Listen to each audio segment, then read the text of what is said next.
Oh, I've dreamt about doing this forever. Welcome to the colinfurze channel, people. Subscribe, because you are going to go on a civil engineering fabrication ride of a lifetime. Now, regular viewers will know that I have an underground bunker in my back garden, and it is absolutely fantastic. It is like one of my most favourite things I have ever made. And ever since I've made it, I've always wanted a way of connecting it to this, my workshop, and my house. Now, of course, when I made the bunker, we quarried a hole up in the back garden, built a metal box, and covered it over.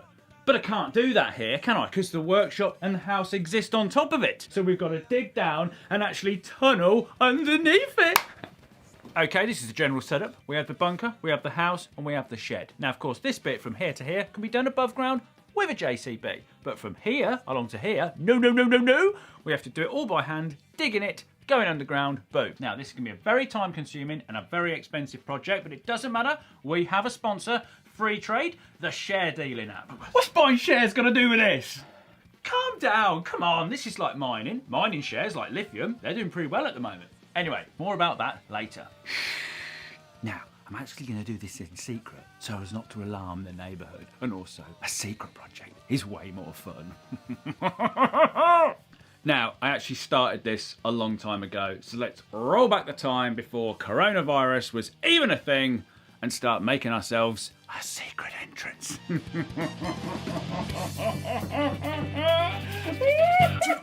All the same and you're all bricks. Piss me off to get your fix. While I nearly killed your brain. Piss me off, you can't refrain. Music is all nice to me, you're in the loop and you're not. First thing you need to do now is build a frame and a hatch that we can sink into the foundations of the workshop, and then we can cover it all over and then we can just work whenever we want to. Right, let's get on with it.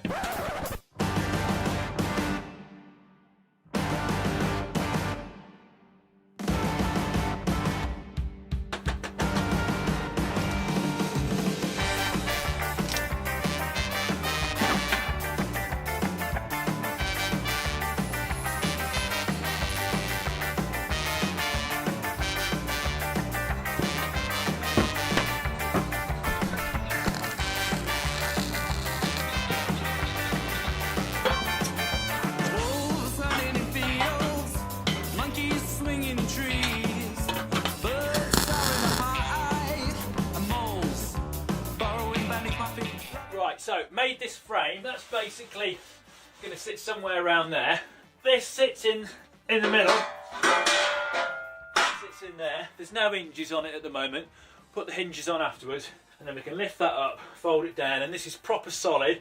Now we need a system to be able to roll the carpet back and put it back down again with ease, because at the moment it's actually screwed down onto the floor because it kept moving. And then we can draw around our frame and then get the old Tom Lamb and his slab cutter in. That's going to make a mess.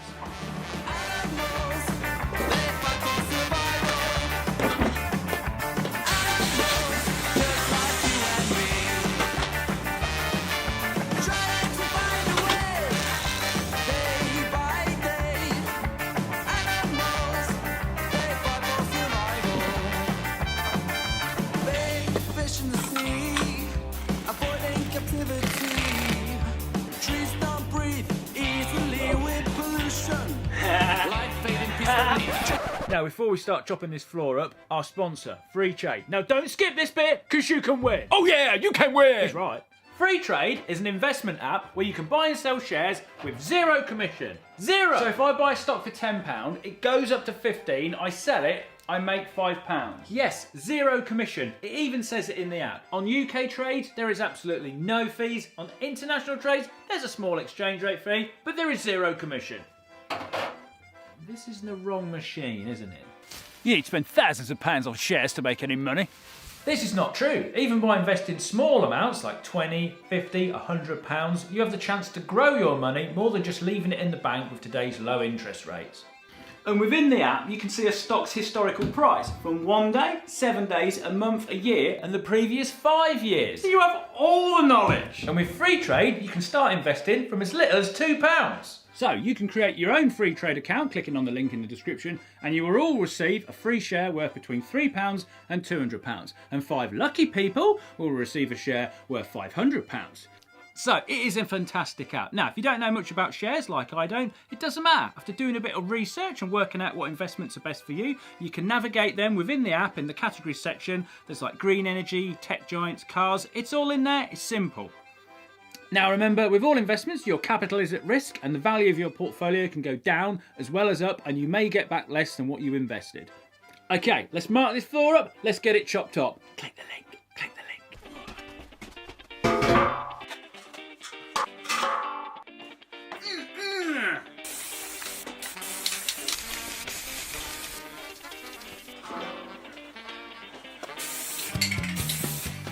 Right, let's dig!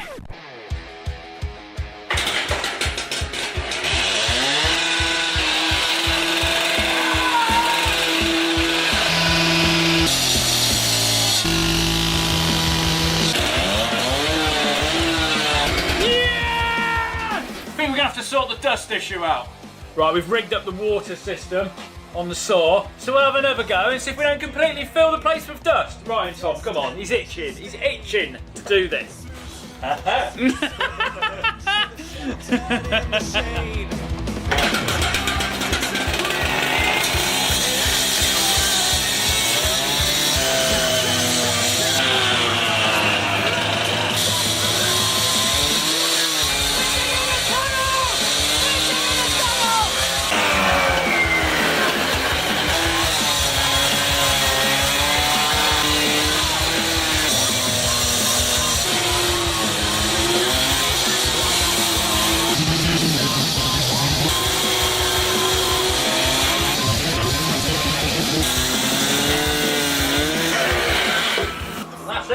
That's it.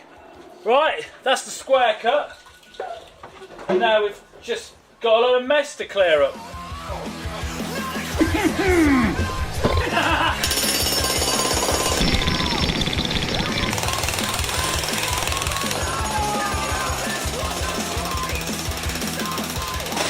one's gonna have a clue what we're doing in here.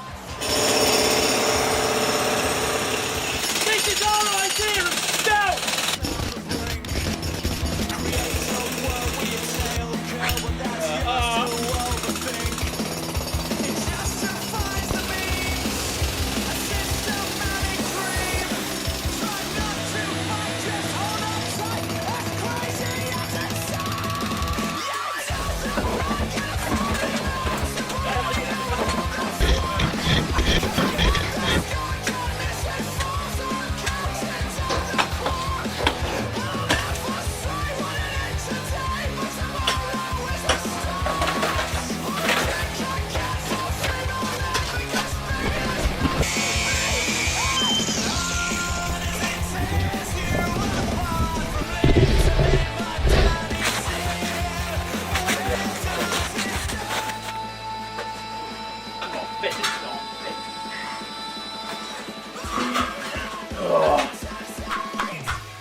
I think that's about it. That's about it.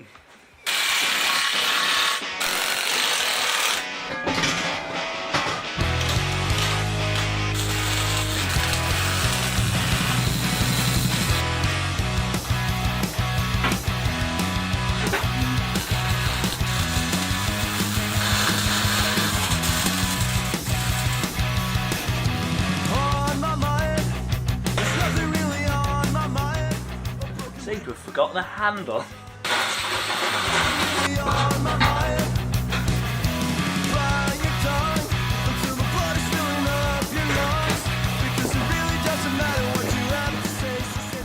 It's like we were never here. There we are, all back to normal. So, next video, we dig. How long is this going to take? There are many obstacles to overcome. What we're going to do with the stuff, how we're going to actually tunnel, you know, horizontally without it all collapsing, how deep we've got to go. There is a lot of things ahead of us. A lot. I'm excited. Stay tuned.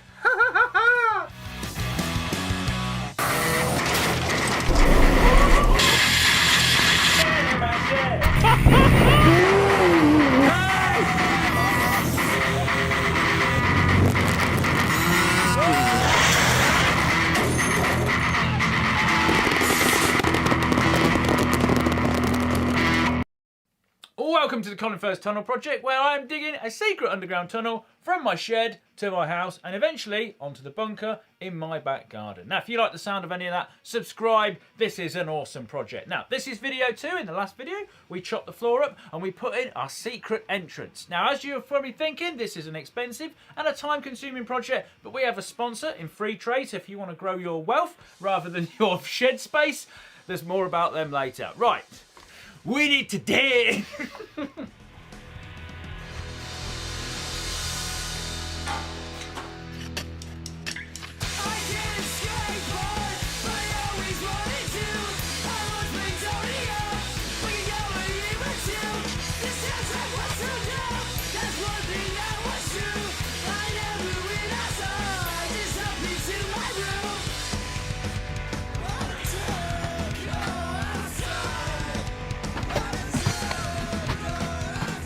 Right, so I've got a load more tubs, so hopefully get a bit more out this time.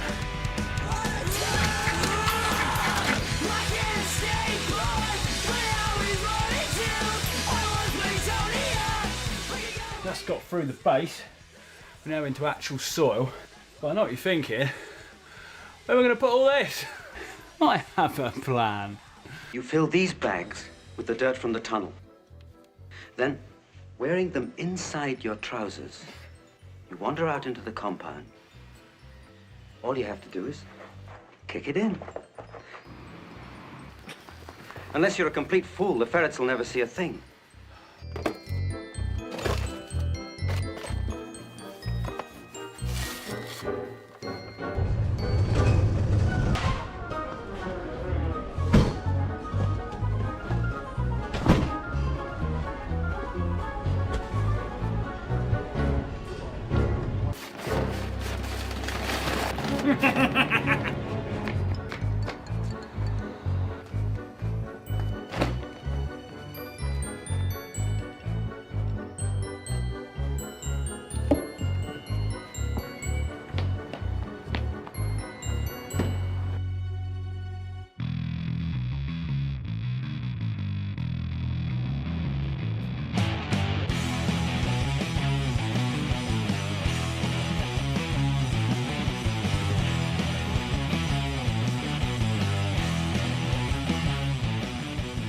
Now, one problem I have got is I've not got a lot of room to swing my spade around with. So, bought a new spade. I'm going to chop it down 6 inches and do the same with a shovel. It's even got its own little toolkit.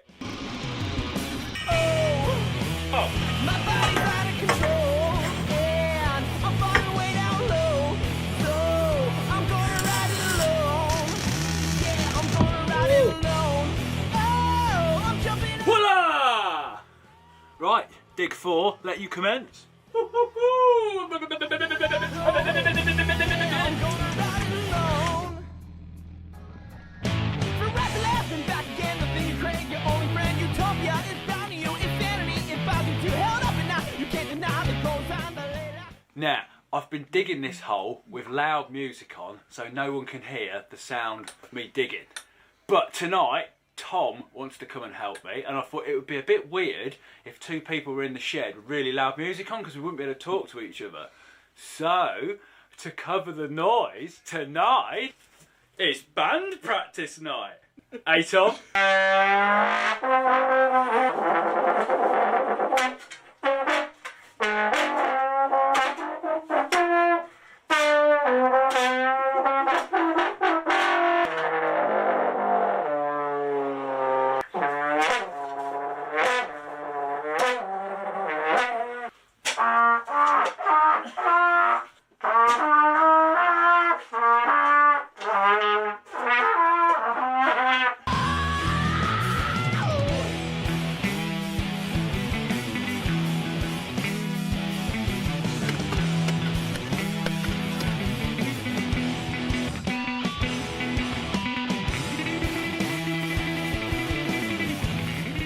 Whew, this is getting hard work, this bit. Now, as we're getting a little bit deeper, things are starting to get a lot harder. Now, under normal circumstances, a spade, a pickaxe or a jackhammer, all perfectly fine. But it's all high impact, it's going to make a noise, can't do it. So, we need a quiet system of moving stuff.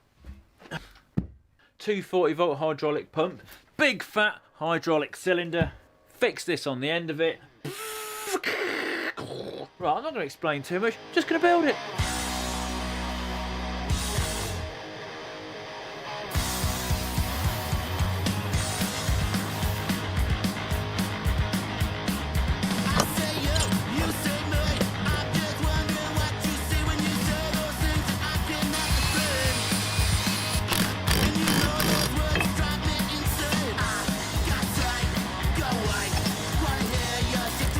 Right, that's got us sorted, nice and solid. Now I shall stick a handle on it once I've got all the hydraulic hoses and stuff mounted. But before that, I've got to sort my pump out. I'm going to shove it under here. It's a good excuse basically to tidy all this rubbish up.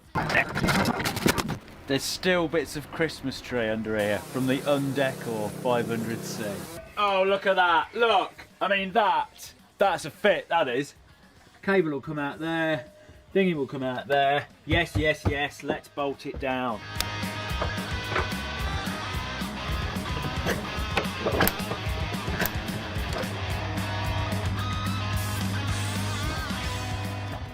Now we've got power!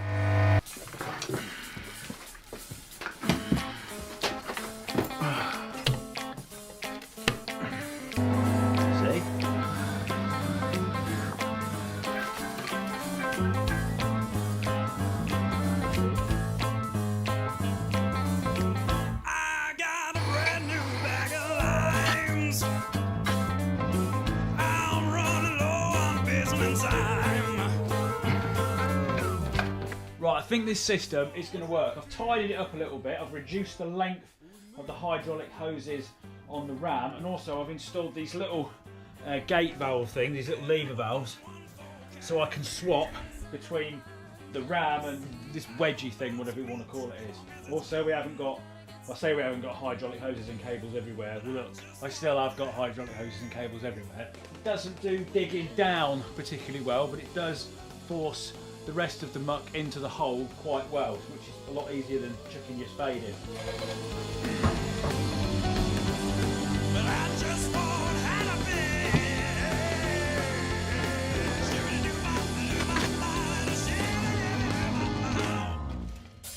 Ladies and gentlemen, please direct your attention to mile 5.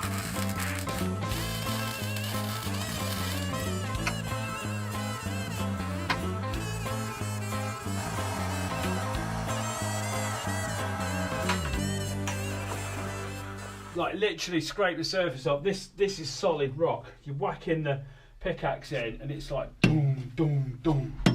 It is one big plate. So I think now we've actually hit the limestone seam. I was kind of hoping it would be a bit deeper than this because the bunker at the bottom, although we hit it there, the garden slopes down a bit. So I was hoping that the limestone would be a bit leveler and then this would just be, well, whatever all this is, just nonsense on top of it. So neighbours are away today, they're coming back tomorrow, so I'm going to take this opportunity to get the big breaker in here, smash as much of this up as possible, because that's going to be really difficult to do with anyone else in, because let's face it, that's going to make a lot of noise. It's blooming exciting, this is. This is the perfect first project.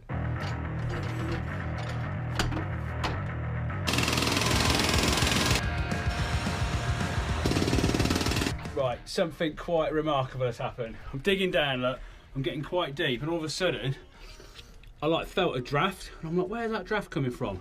There's a little crack down here. I can get my fingers right underneath there. If I put this, look, there's literally a draft coming out of it. Come on, wind. If the wind blows outside, look, there you go. I don't know where that crack goes to, but it obviously must be connected to outside somewhere. Are we going to have some secret cave? That could save us a lot of digging. The crack's getting deeper. That might even be the depth we need to go.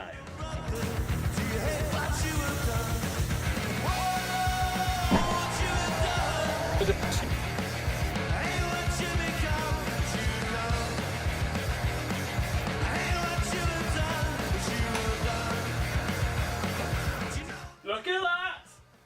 Here we go, corners all nice and square. Next thing I want to do is put some framework around the outside, to stop any collapses, but also we definitely know we're digging vertical, level, horizontal, everything, so we don't wander off and we end up with like some skew-whiff tunnel. It's middle of September now, so we're nearly, what, 2.5 months away or something from it being a year old?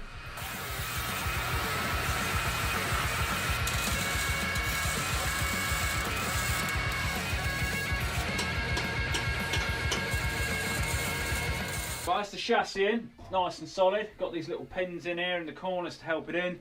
Put a bit of mesh up and just keep digging.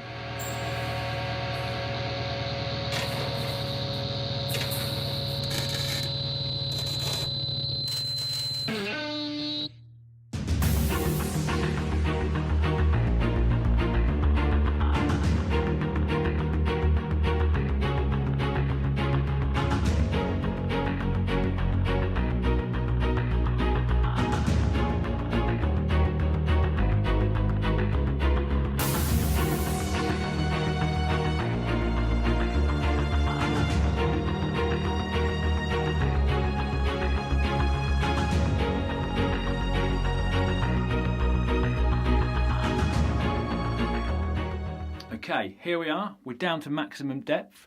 We've got all the mesh on the wall, we've got all the framing on the wall. But it's actually April 2021 now. A whole year and 3 months has passed since I properly come down here and actually did any work on this, because of course there's been COVID and all that malarkey, and I would normally work on it when the neighbours are out or they're on holiday. Of course, they've not been anywhere, and I want to get on with it basically. So next video we need to start going sideways, but I want to do it in complete silence. So I'm not disturbing anyone and it's not causing any issues. So similar to how we had the hydraulic things, I need to make that, but go sideways, and then we need to bring the motor, all the operating system for that, down here, so you can't hear anything basically. So that's the next video. I'll see you there, subscribe. This is getting exciting.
Okay, welcome to the colinfurze channel, people. So then, basically I'm digging a secret underground tunnel below my workshop. I am now 3.5 meters down. This is as deep as I need to go.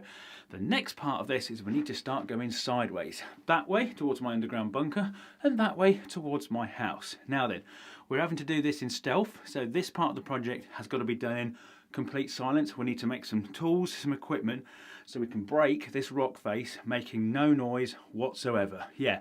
There's a challenge. Now then, before we do all that, we've got to bend some bits of metal up, make some arches to put on here, so we've got a bit of a plan, bit of a profile, because as we go forward, of course, we need to be able to hold up the rock above us so it doesn't collapse.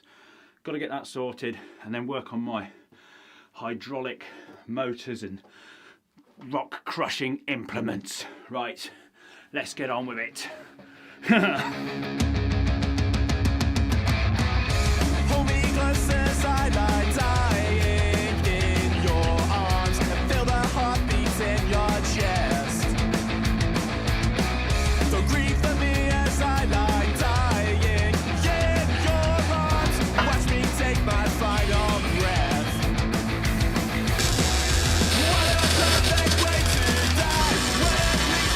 That's got some arches up. We just need some silent digging apparatus. Like, proper quiet, super stealth. So stealth, even I don't even know I'm doing it. What? I guess now I see that you'll be in death, but we finally free. I'll hold you close as you lie dying in my arms and watch the stars fade from your eyes. I swear you one thing that I never meant you harm beneath this shroud of burning skies. Right, we have the ultimate system now. 240-volt hydraulic pump which sits at the top. Silent, just sits there whirring away. Click into that, the winch. That doesn't make a noise. I've attached that on the underside of the hatch. So basically you lift it up, you click it in, you're good to know. It's all controlled off a switch on a very long wire, so I can even control it from down here or we control it from up there. Beautiful. Now, as well as that, remember this thing from the last video?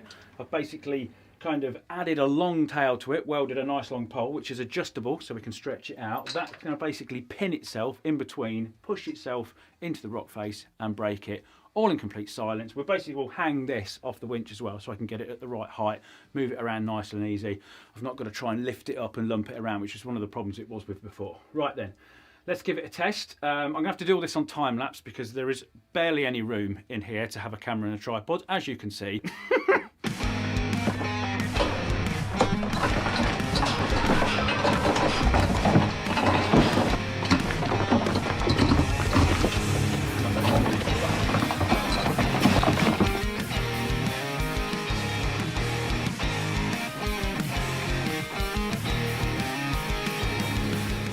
Okay, first digging session done. One thing I've learned, going sideways is a hell of a lot easier than going down. This thing, this works an absolute treat. Genius move, Furze, top marks. In fact, we've used it so much, I've had to strengthen it up slightly because we did actually bend it. But it's all good, it's good and powerful. There is nothing it won't push through. Solid rock, it just moves it, shoves it all out of the way. Now, of course, this bit here, this is the danger zone. We always knew, didn't we, that this would be the dangerous part of the project, going sideways. And I kind of devised my own little set of rules that we'd never stand under anything that wasn't fully supported. So, what we're going to do, we're going to slip roll some 3mm plate, and then we're going to use old Bess here to push it through the ground, and then we'll weld it across this edge, and then that will support it as we're going along. Then we can kind of scrape out underneath it, you know, weld all the edges up and whatnot, and that should be good. So we'll never be going under anything that hasn't got any metal above us. That is the plan. Because the problem is this is a massive weak spot because we've got an open edge and then the bit that we're going under and it can just fall off basically. And we did open it up this morning and there was a lump of it on the floor, which is kind of nerve-wracking. Right, so slip roll a bit of metal, push it in, weldy weldy, more diggy outy.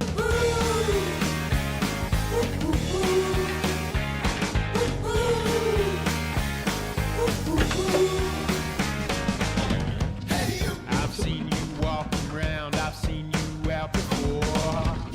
I recognize your voice, I've heard you through the floor. Now tell me how you feel. You felt like this before. You felt what I've been feeling, 'cause I can't take much more. Oh yeah. Tell me what you wanna do, 'cause I don't care, now I got you. There we are. Well, this bit didn't quite shove in how I wanted it to. You know, the image in my head of just pushing it in nicely like it's going through a bit of cheese didn't quite happen. We have got it in now, and it doesn't feel like it's going to go anywhere. So basically, we've started chimbling down here, getting it all flat, chimbling down there. I'm going to take a little bit more off this bottom bit, and then we can get the old rammy thing, shove it in here up to there, and then push that corner in nicely, get a nice bit of bar across. Same here, this one needs lifting up a bit here. Shove that up, get the downrights down, get it all welded up, meshed up, safe, back a bit more. Oh, yeah. Tell me what you wanna do, 'cause I don't care, now I got you.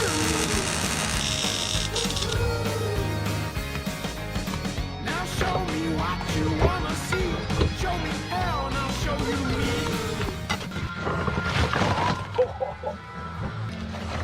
How the hell are we getting this out? Now show me what you wanna see. Show me how and I'll show you me.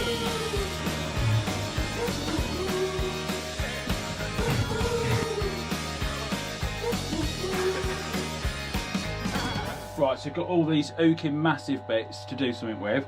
So I'm using my hydraulic pointy thing to split them in half.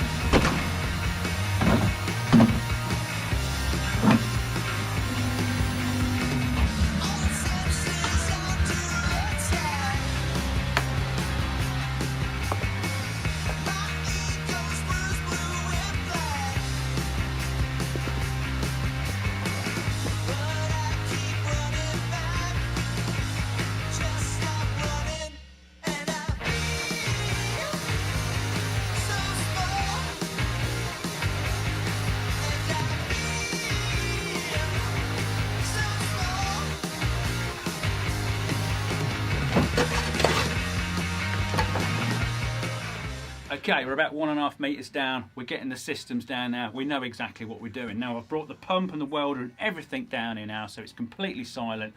That's all good, but we're learning. We've got different seams. We've got our clay seam at the top here. We've got our compressed clay and limestone seam here, loose limestone, and then big lumpy rock hard bits of limestone. Now basically, to move forward, you get your crowbar with the handle on. You can pick away at the loose limestone. That all drops up, makes like this kind of cheek thing here, which looks like it's going to collapse on you, but it doesn't. Basically, you get old Bessie underneath, you push that up, it breaks all that off, makes it all fall down, nice and easy, nice and quiet. Then, after that, you square off the roof, square the edges off in the corners, push a bit of metal up, get it all welded up, push a bit of plate up, you're then safe to work underneath it, and then you can go in, take the big limestone out. Once that's all gone, stick your upright down, bosh, you're another 400mm forward, and you start it all again. Why are you feeling so insecure? You're sleeping in Hollywood, the city that was built by the insecure. You ran so far away, I picture mine save the day, but only served to save me from myself. Now see this bit with these big bits of rock is like a jigsaw puzzle that you can only do one way, only you're doing it in reverse, so you have to take it out in a certain way, because essentially you end up wiggling bits around trying to work out, well, I can't get that one out till that one's gone, that one won't come out until that bit's moved out, so you're just kind of searching and hunting around trying to find the nearest loosest one, and then it all starts to kind of pick its way to bits. Yeah.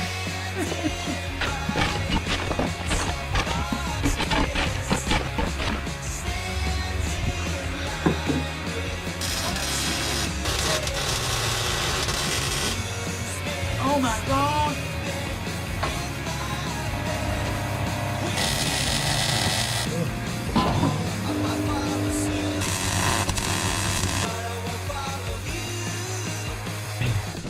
Oh, I lost the whole thing down there. Oh, it's like some weird rock, dirty video. Don't say that, Colin.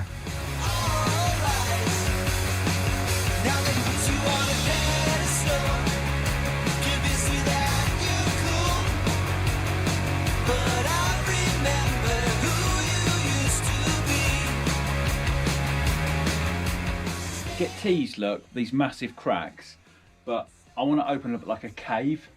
Are we going to find a cave or a dinosaur or something, so I don't have to dig loads of stuff out? I just line the walls out and it's all done. Come on, nature, give me a cave. Nah. Still ain't found a cave or a dinosaur. They've got no chance of finding anything on Mars, have they? Oh look, we've got lights, yes. One torch, simply not good enough now, so we've got these festoon lights all the way around here. Looks very nice down here. Now, we've gone as far this way as we're going to go for the time being. This is towards the house, so basically we're stopping here. Next off, we're going to start going that way towards the bunker a little bit more, but before we do that, we need to have a little bit of a tidy up. These big rocks, we're basically waiting for the neighbours to go out so I can get the jackhammer down here and smash them up. There's a couple of bits like this ledge in the floor, which just will not come up, and if it does come up in one piece, I mean, we're not going to be able to lift that up. So drag all these down here, ready to smash in, empty the remaining buckets, and then start going that way a little bit. And then basically, of course, next bit is to make the steel liner inside this to have surrounded with concrete. And we've got a new pointy stabby thing, look, 600mm stroke this time. So it goes a lot higher, so I'm not just like moving it up. Oh, I've got to shift it. Oh, I've got to shift it. Go right in. Ooh. Neighbour's gone out. Let's get jackhammering. We need to jackhammer, people. We've got to make use of this.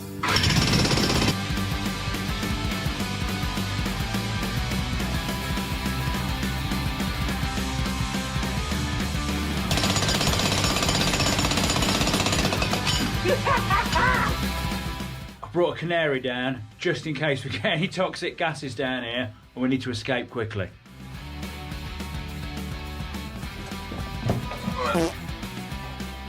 Right, attack this side slightly differently. We've basically plasma cutted in half our sheet, so they're only 200 deep. Slot that in first just to hold that front edge up, because I remember on this side it all started to fall in too soon. So we've kind of stopped it from doing that on this one, and then we'll chimble a bit more, put the other half on, get a curvy bit, and then just continue as normal. But there we are. But I've got this to fix again because I've nearly snapped the chisel off the end of it. Oh, Colin, you just keep breaking stuff.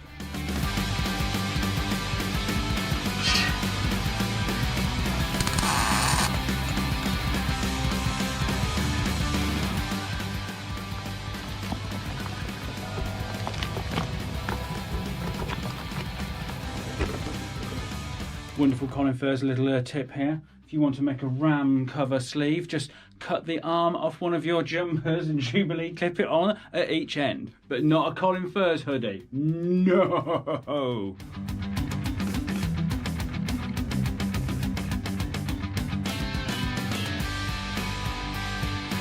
Okay, so we've employed a slightly different method on this. We've basically put mesh up against the top of this because we're thinking that when the concrete surrounds the inner tunnel, it will push up, go through the mesh and kind of seal up against the clay or the rock a lot better than what the flat stuff will. And also, we've got a bit more confident in the fact it's not actually going to collapse on us.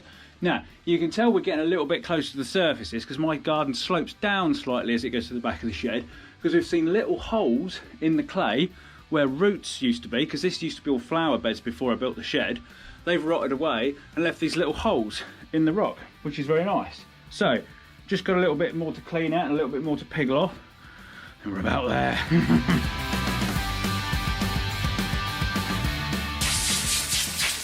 My hair is full of clay.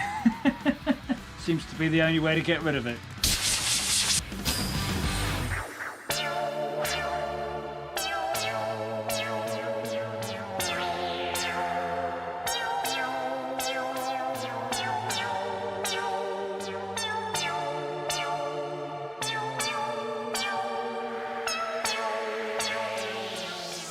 How awesome is this? Yes. Okay, we're pretty much finished digging for this phase of the tunnel. This whole thing is about 6.5 meters, 22 foot long. We've probably been doing it about a month and a half, 2 months. However, the last part, the part when we went that way, about 1.5 meters, 2 meters, that only took us about a week and a half. We're getting so much quicker at it. The big, long hydraulic ram thing we've made is so much better than the short one. So, as progress goes on, we're getting better. Also, we're making zero noise now, pretty much.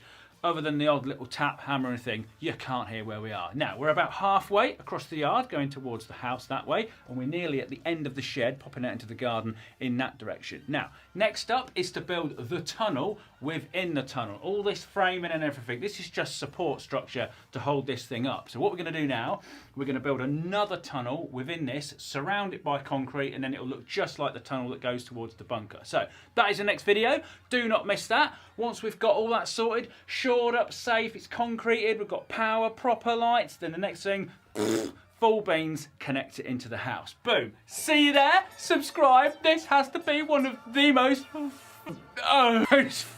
what's the word? This has to be the most favourite project ever I think I've ever done. It just ticks all the boxes. I love it. Come on. See you in the next one.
My name is Colinfurze and I am digging a secret underground tunnel from my shed to my house and then hopefully to my underground bunker at the bottom of my garden. Now so far we have dug nearly 4 metres down and we have tunnelled nearly 6.5 metres across. But we're not quite at the house yet and we're nowhere near the bunker. But what we do want to do is kind of finish this bit off and make it safe. We don't want to be seeing rock, we don't want all these uneven floors. No, we want it to look perfect like the entrance to my underground bunker. So we've got to build a tunnel within this tunnel and surround it in concrete. That's what this video is about. Hope you enjoy. Subscribe. It's a lovely thing to do.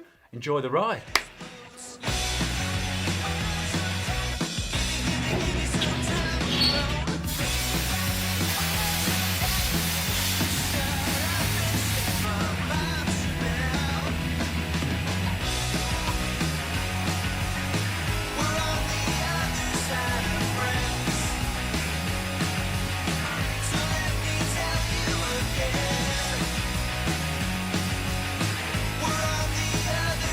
Okie doke, that's got the first bit down. Now this bit that we've plasma cut out in the middle, this is so when the concrete comes down the side, if it doesn't quite sink under it properly, because it didn't do in the bunker, we can put our arm under and kind of help scoop it along, or of course we could just fill it up from the middle here and then push it all out so it's nice and solid. Now to keep it level, we've basically welded these little tags here on our supporting frame and then we've put little posts underneath it to give it a little bit more support. We've had to concentrate on trying to get the thing skew width and in line with the hole at the top, and our hole that we've dug isn't quite straight, but I can live with that. So next bit's going to come down. We've got some little tabs welded on here that it can sit onto. So get that bit out and then just keep doing it basically. Ooh.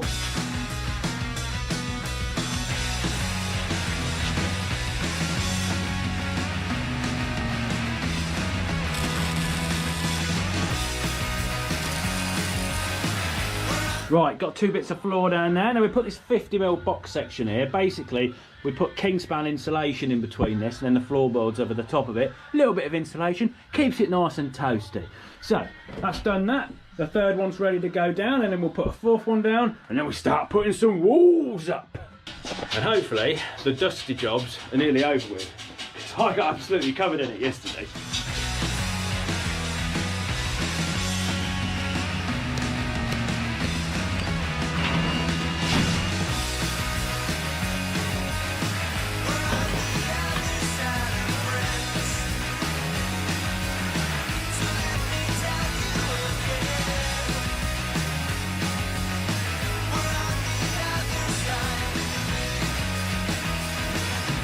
Here we are, it's a new day people, we've had a dust down, we're a bit clearer. Right, floor is down, floor is level, floor is done. There's a little extra feature, look over here.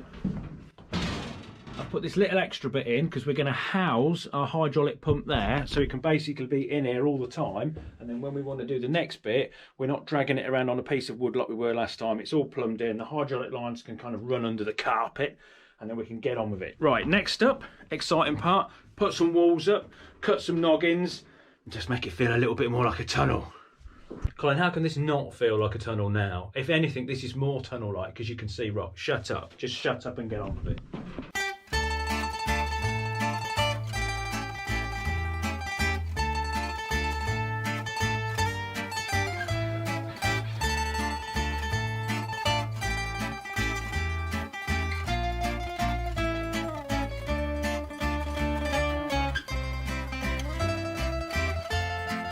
No, I think...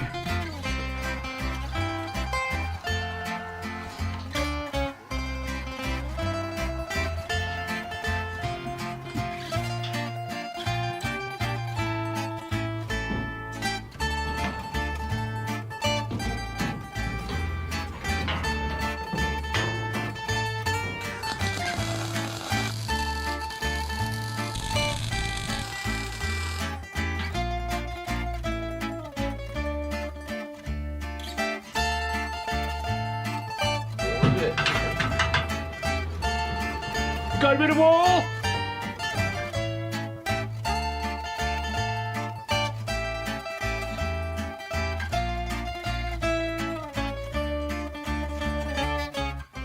Okay, that's got one side up, but one advantage we have got with Dan is because we've got this steel frame, we've welded some tabs like to the frame and to the back of the wall, so the whole thing is like completely solid, even though it's just fixed down the bottom here. So next up, get another load of sheets down for the other side, and then start thinking about curves and the bit that goes up to the workshop. Boom.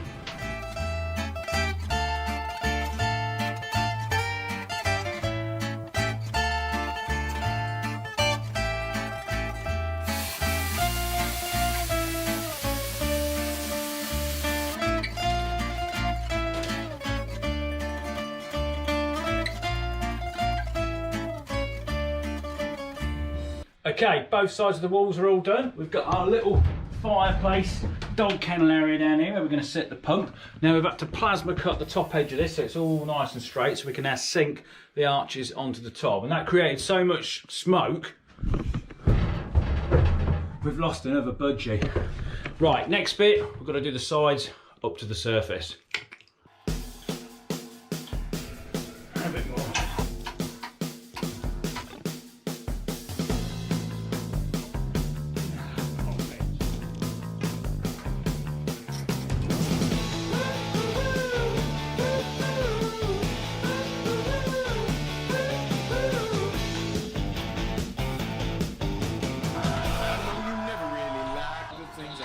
But you never understood. You got too caught up in your head. Now what's that about?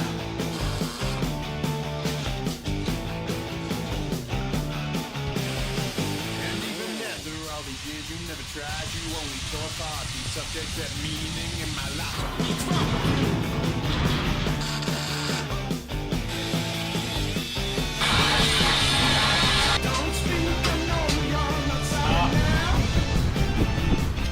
So of course we've took the steps out. I'm still down here. We're struggling to lift it out. I really have. What have I worked myself into a bit of a hole?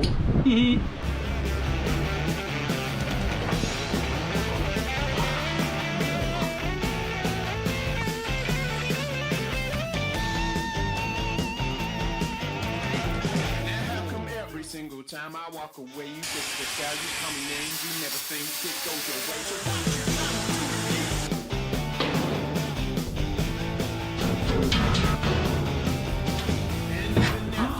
That's what I did last time. I went like that, didn't I? Well, it's starting to look pretty cool now. So, got the shaft steel up. We plasma cutted the arch out. Now all we need to do is slip roll loads of supports, bend the steel round, like weld it all up, get it all sorted, and then we're kind of nearly there. It's just connecting the bit up there to the shed floor, and then we're done.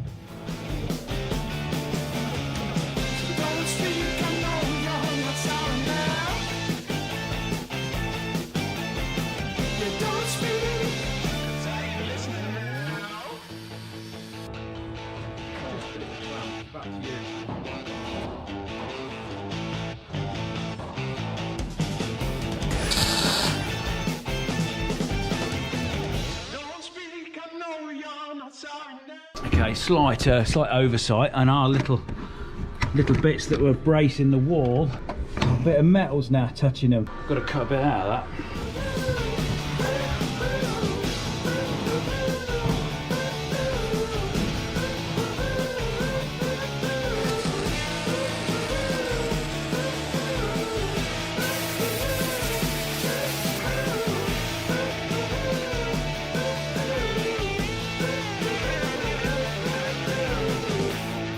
Look at this, look at it. Right, it's not fully welded up. I've got to go around all the seams and stuff like that, but it's all tacked together. Next job, we've basically got to connect this up to the shed floor. But before we do that, we've got to disc cut this current like hatch or whatever you call it all the way out, take it out, build it up, level with the floor, and then we can backfill it with concrete around the whole thing. Yes!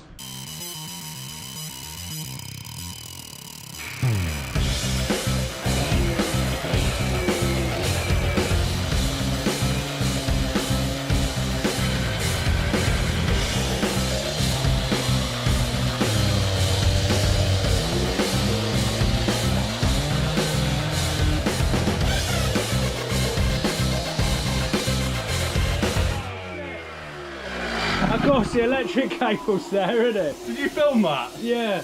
We've cut through the electric cable. Look at that, straight down the middle of the cable. Whoops. Thank you, Tom. Thank you. Don't forget to follow me on Instagram.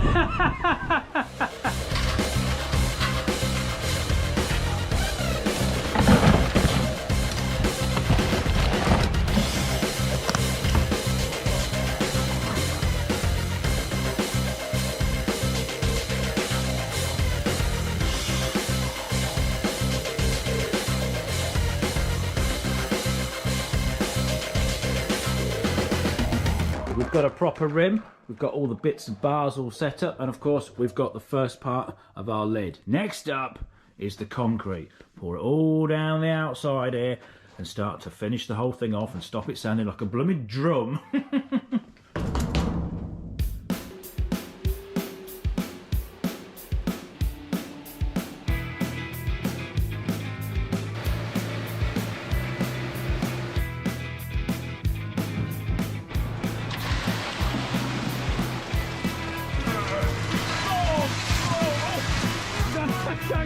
I'll be all clear backwards.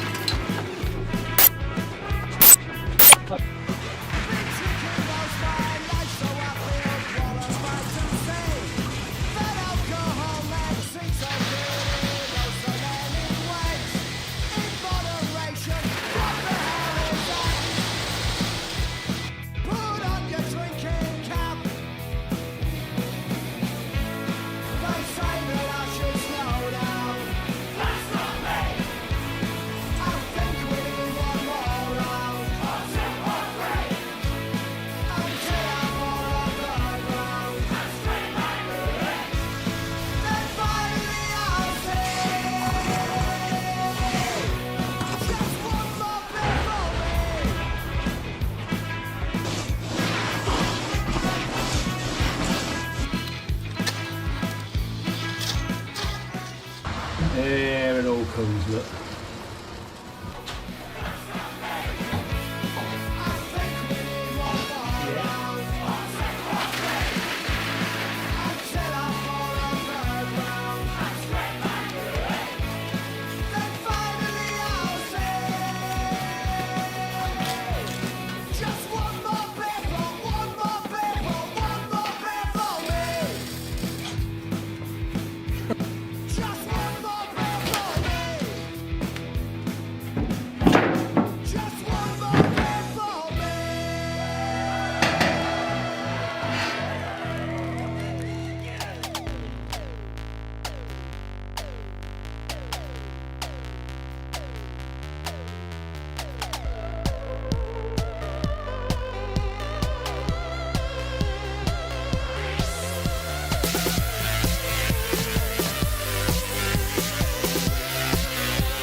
How cool is this? So we've got a steel liner down and we've covered it in concrete, but of course we're nowhere near finished yet. We've got to put all furnishings in it, carpets, the lights have got to go up properly, but I'm not going to do that until it's actually connected to the house. And of course there is a little way to go before we do that. Now, some people are probably thinking, Colin, when you poured the concrete down, why didn't it just bellow out the edges? Well, basically we've got some of the spare insulation from under the floor, wedged that in the outside and kind of packed it all in, stuffed it all in, so when the concrete come down it kind of bunded up against it, and now it's gone off, we can take that off, and then when we do the next bit we can kind of knock into it, put some anchor points in, and it'll all key together, and then it'll be like one solid piece basically. Now, some people have asked about temperature, how hot is it down here? And for the most time while we were digging and building this, it was a lot cooler down here than what it up in the shed. But while the concrete was going off, because that's like a chemical reaction, causes a bit of heat, it was like an oven. As you can see from this thermal imaging camera, the walls were absolutely roasted and it was generally boiling down here. Now, that's kind of subsided, that's all good. Now, of course, we've got carpets to put down, we've got the electrics to put in properly. At the moment, there's like a little pipe which we kind of put into the walls in the concrete so we can just stuff cables down. At some point, that will get connected into the house electrics properly and all done and dusted. But we're not there yet, we've got a lot more to do. Now, as for ventilation, while we were doing this, you probably didn't notice it that much in the video, but there was a massive fan at the top blowing air down here all the time, because obviously if you're welding and digging, you do need a fresh supply of air. We also had a bouncy castle blower in extreme times that we'd give it a complete belt out, because that was like mega noisy. We didn't really use that much. Now, up the top, the carpet, oh, it was heart-wrenching. I've had to get of all the 3 lower levels of carpet. They were absolutely destroyed, but there were so many marks on them which like tell a story. There's like a massive oil splodge where the screw tank leaked. The carpet's ruined. There's a burnout mark where I brought the superbike in to make the 100-mile-an-hour Dodgem. All these other little marks from other little projects, but unfortunately we'd completely wrecked it. They had to go. Now, next stage, we need to go towards the house more. There is probably the same amount to do again, but in that direction and then up into the pantry. Now, I'm gonna have a few weeks off because I've been working down here for about 2.5 months solid, and I think I need some sunlight in my life. So I'm gonna have a go at some other projects. There's my drift cod, which I need to finish, and various other things. Stay tuned, subscribe, put your notifications on. This is by no means, of course, the last you will see of this. There is so much more work to do. We've got the hydraulics to fit down here, and we've just got to get better at tunnelling, and maybe a little mine cart would be pretty cool, wouldn't it? Right, see you in the next one.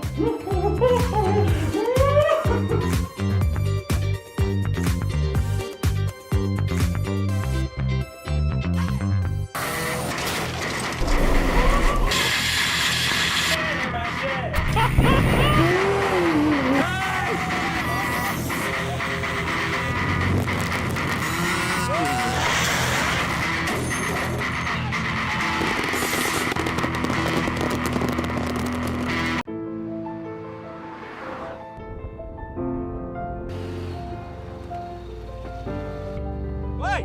When's the next tunnel video? Wait! Wait!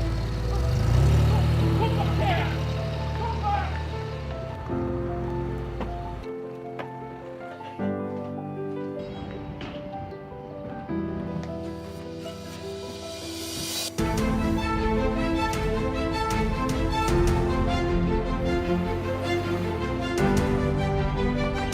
Alright, you finished our next video yet?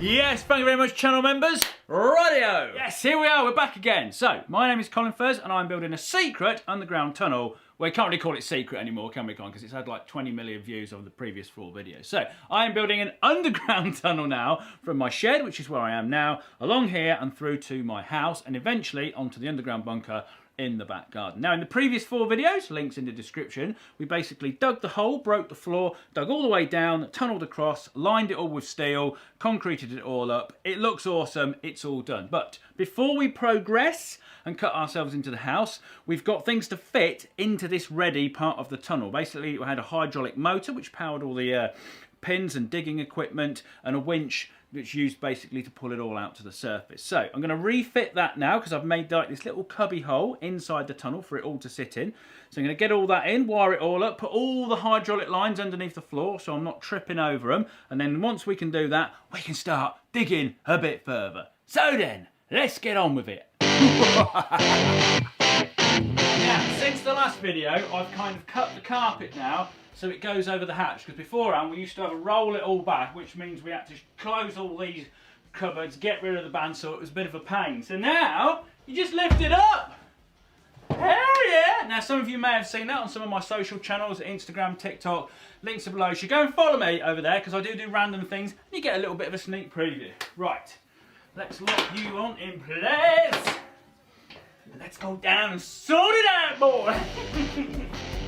So basically, I've made this little dog kennel fireplace part to sit the hydraulic pump, which we've got down here now. And this essentially powers the winch, which lifts all the stuff up, and the hydraulic pin digging equipment, which breaks all the rock up. Now, beforehand, we just had it on this bit of board and we drag it around the tunnel and whatnot, and that was fine. But we don't want to be doing that now. So I want to take it off the board, fix it to the floor, and then run all the hydraulic lines, which connect into everything. Run them under the floorboards to the digging equipment, and then mount this winch on the side of the wall here properly, plumb it all in so it's all nice and neat, and it will just look fantastic. Right, let's do that. That is the first job.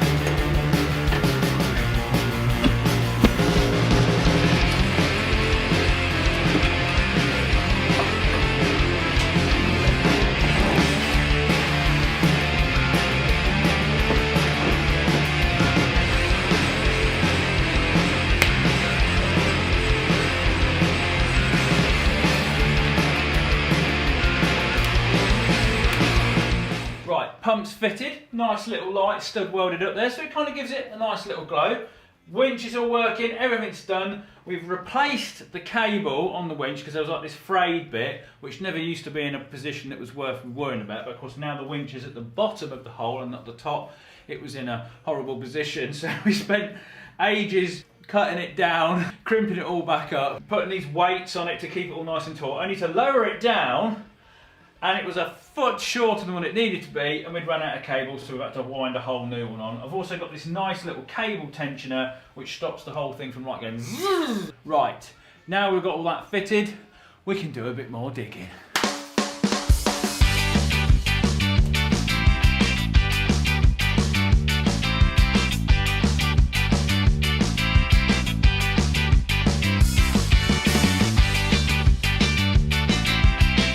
Okay, got that chimbled out and nice and smooth. And have a little bit of crack with the new hydraulics and check all the system out. And then we're gonna drill a hole from here up to the yard. I'm just digging in my tunnel, baby. Is it hard work, Colin, digging under the house? No, it's easy. You just push a button. What sister?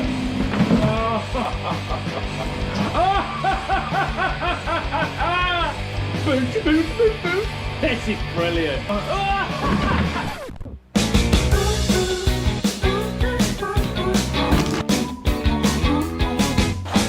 How could you do what you did to me? How could you say what you said to me? Right, that's got the ceiling supported. Now, next job, we're going to drill a hole from here up to the surface for two reasons. One for ventilation, and another reason to pull the concrete down to surround the next bit of tunnel once we've made it. So, we're going to need a pretty long drill bit for that.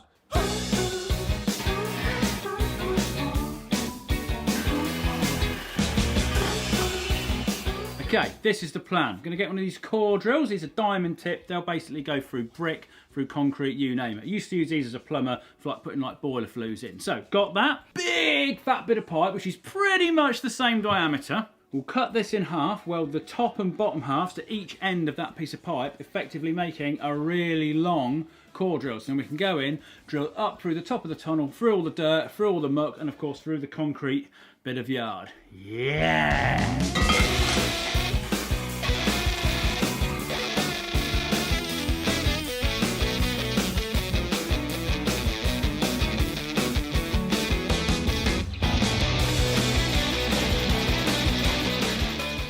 Now that is a drill bit. Let's come and give it a go.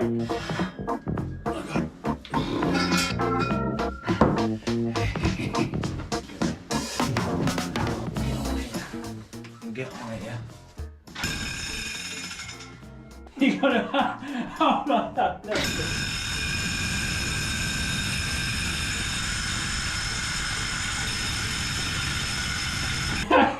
This is a rubbish idea. Look at that, that's not a hole. We should put some hats on. Right. Hat. Goggles. Oh, Matt, it's the most safety equipment I've ever worn. Right, and Simo.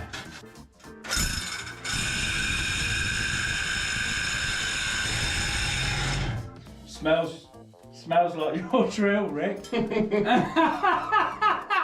We've got 15 centimetres in and we've got 130 centimetres to go, so we're not giving up though. I know we could do it from the top, but no.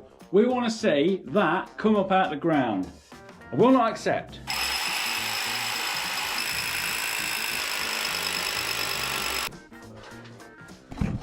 There we are, we're getting there. Let's get old Bessie back up there and see if it will take the edges off.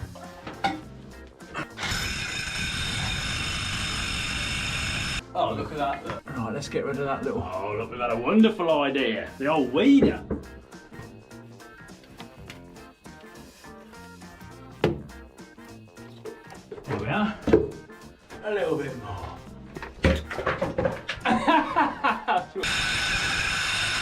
Far away. Yeah, just over 500. We're nearly halfway. We're getting there. Well, the soil's completely changed colour, Rick. It's dark now. We're in the topsoil, boy. You'd expect it to get easier now, wouldn't you? We've had another idea. So we're going to use the hydraulic thingy to just push up this big bar, and then we can wiggle it so we don't get it stuck. Look at that. No, we're good.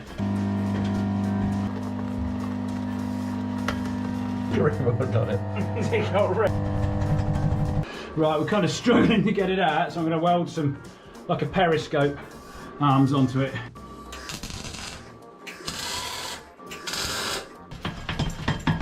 It's sticky. That's got it. You might nearly be there, you know. We've got to be nearly under the concrete now.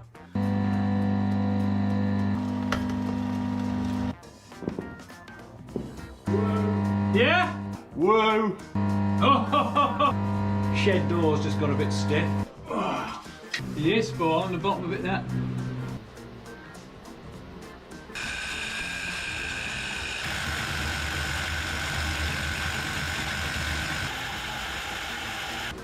Any signs, Rick?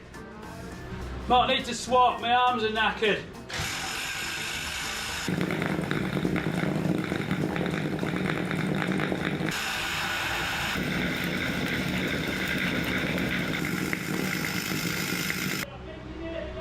Yeah.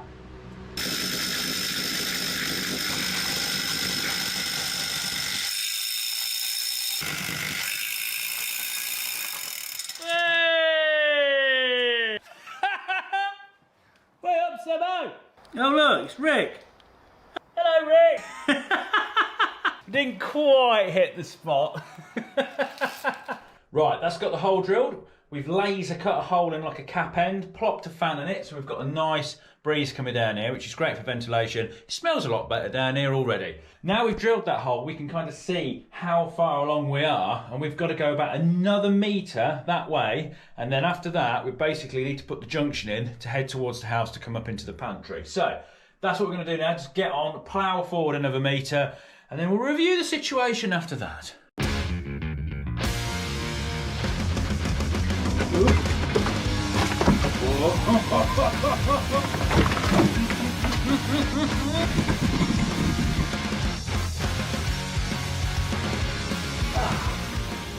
It's a good way of getting stuff down here.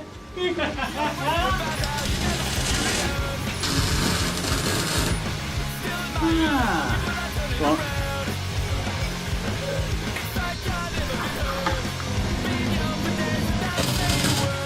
Now, of course, our little fan upstairs, as well as blowing fresh air down into the tunnel, we can flip it over and it can suck all the welding fumes out of the tunnel.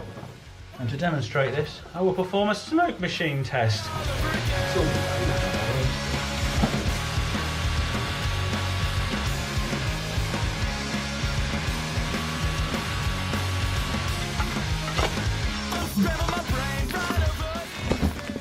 Wait a minute. What is this poorly covered?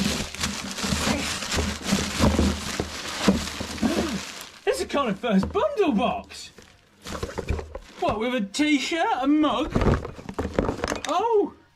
And a placemat which I cut on my own laser cutter? But I thought they were only available in those little boxes under the video. Or at the shop.com thing. The shop! colinfurzeshop.com.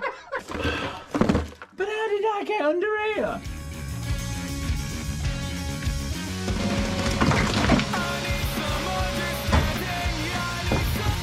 So we've bent the chisel on the end of the hydraulics, but it doesn't matter. We can lower the hydraulic press down, connect it to the hydraulics in the tunnel, and straighten it out.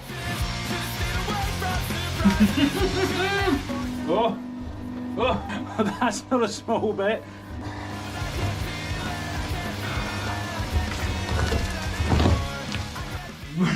Where do I put it now?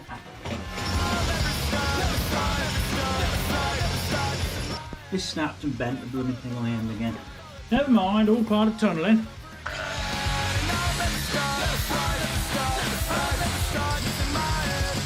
There we are, fixed.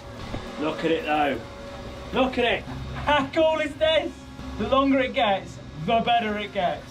Got our little fan going, bringing some fresh air in. I think we've got this system cracked.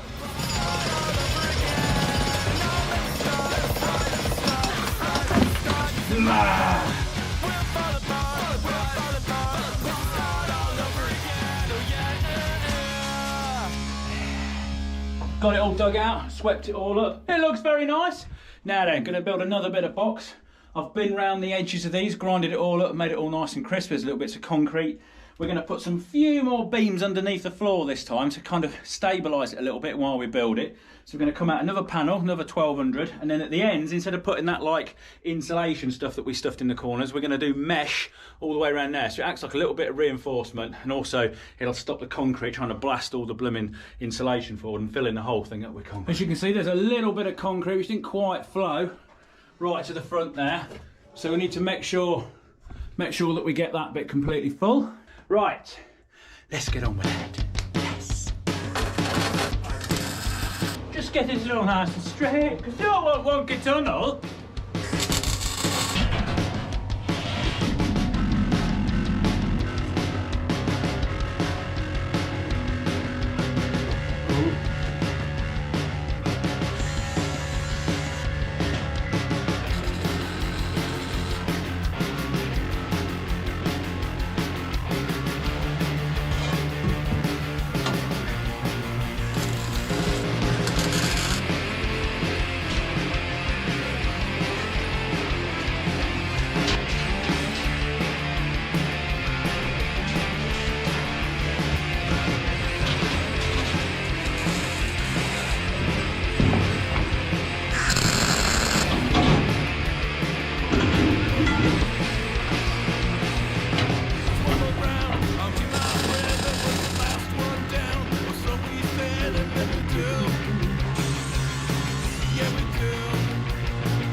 Right, got concrete coming today. Now I've put some mesh all the way around the tunnel. This is to hold the weight of it back, obviously stop it booming forward. We're going to put some wood as well up there just to stop all the slop coming through. And we'll see how we get on with that. Look at this, look. Knocked up a little tin chute so we can wheelbarrow tip down the hole. Okay, concrete's here. This is always a nerve-wracking bit, it always is. Is it all going to go bellowing out the side? Is it going to bend it? Is it going to stop?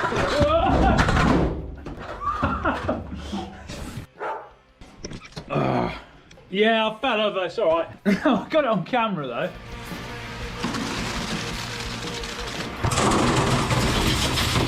A bit in my eye now. This has not started quite how I wanted it to. I've got a cement in my eye, I fell over.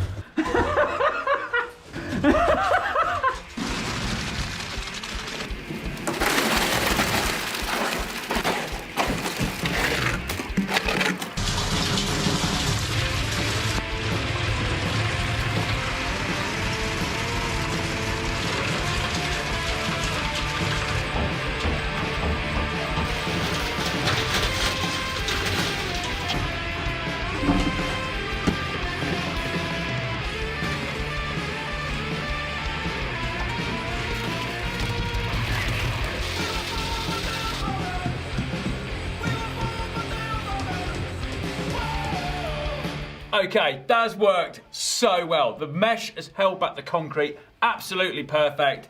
Enough for it to like poke through a little bit so the next layer of concrete can proper key up against it. Well, of course, I say it went really well. I'm still laughing at the fact that I fell off my steps. And if you pause the video, there's that look on my face where the moment as I'm falling down and I'm like, what am I gonna land on? I've totally screwed up here. Excellent, right, progress is really good, it's getting nice and long, and we're nearly at the point, we're quite far across the yard, where we need to turn left and come under the house. So, when's the next colinfurze YouTube tunnel video? Well, you're not going to have to wait weeks and months like you have done for the last one. In fact, if we had a brand new colinfurze calendar, you could mark off where it's going to be. Oh, amazing! Now, there is actually quite a few new things on the old colinfurze merch store, so go and check that out. But of course, free trade. Click the link, download it, get your free shares. That's what massively helps this project. That's what is keeping it going. So, see you in the next one. Subscribe, put your notifications on, all that social media nonsense. Follow me on the other pages because you'll see little updates. It's all good. We're loving this project. It is fantastic. Turn up, turn up. Thank you, channel members, for that. Turn up, turn up, turn up, turn up.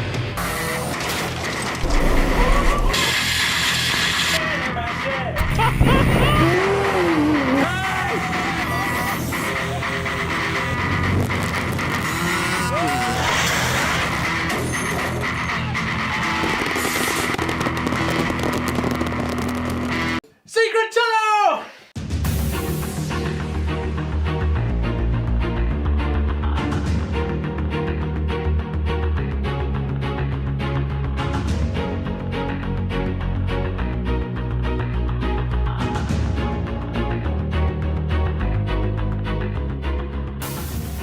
Okie dokie, part 6 of the secret tunnel. So yes, I am digging a tunnel from my shed here along to my house, which is just over there, and eventually into the bunker, which is at the bottom of my garden. Now in the last video we got to about this little blue line here, but we worked out how we could push holes up to the surface for ventilation and pouring the concrete down. Now in this video I want to come all the way along here, and then we need to work out when we're going to turn left to come under the house and up into the pantry. That's where it's connected to, in my wonderful cupboard of luxury items. So before we do this, we need to put another hole up, which I think we're going to use to kind of coordinate where we are exactly in the yard, map it all out, plan it all out, so we can do it, come up in the right place, it'll all be good. Now, this video is sponsored by Free Trade, more about them at the appropriate time in the video, but for now, let's go do a little bit more chimbling. I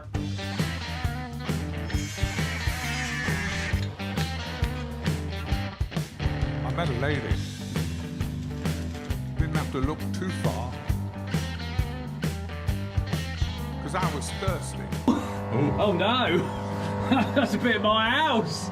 That's nearly the bottom of the bloody concrete. But it ain't no secret, and I could tell that she knew her Vixens from her cabin tail. She ain't no oil painting, and that was plain to see. But she could pull a pint, and that was good enough for me. Hey!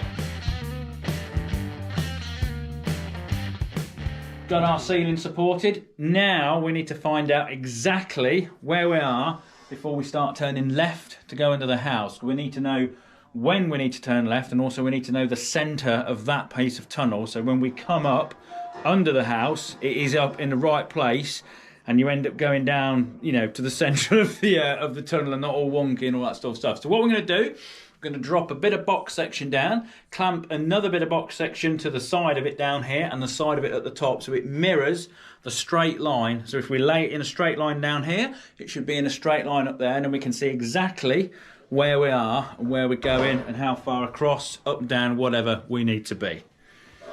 That's how we're doing it.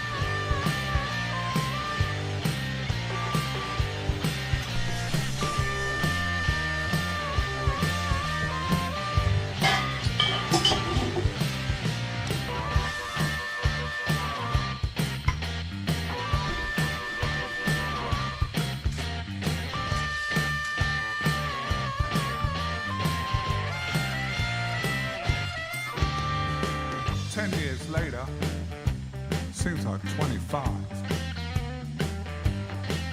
Me and that lady are still together. I don't know how I'm still alive. But it ain't no secret, and I'm sure you can tell. So using our pole as a reference, we've marked out exactly where we need to be. That is the edge of our floorboards downstairs, so we can take all our measurements from that and know that we're going in roughly the right direction.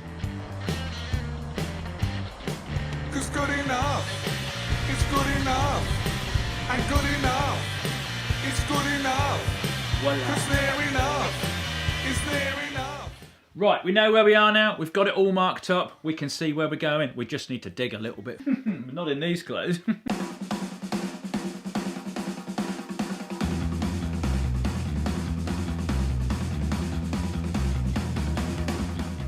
Now we just noticed one of the bucket handles is about to snap. But they're all done really well because these are the original ones from when we first started digging it.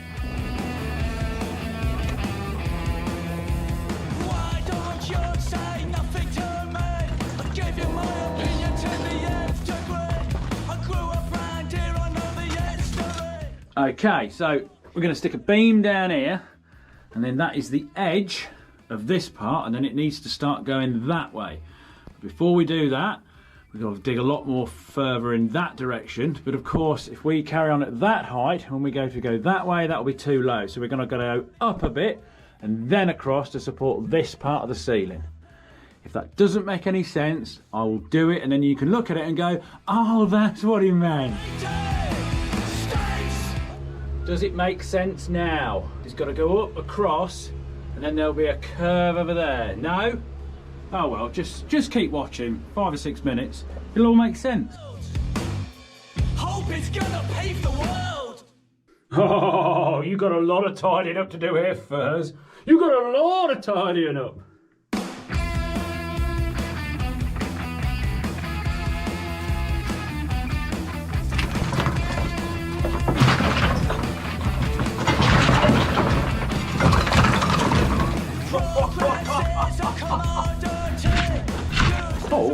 Whole lot of rubble down here, boy. If there is ever a project that deserves a subscription or a like, it's this one. How many YouTubers do this? Chisel's nearly snapped. There we are.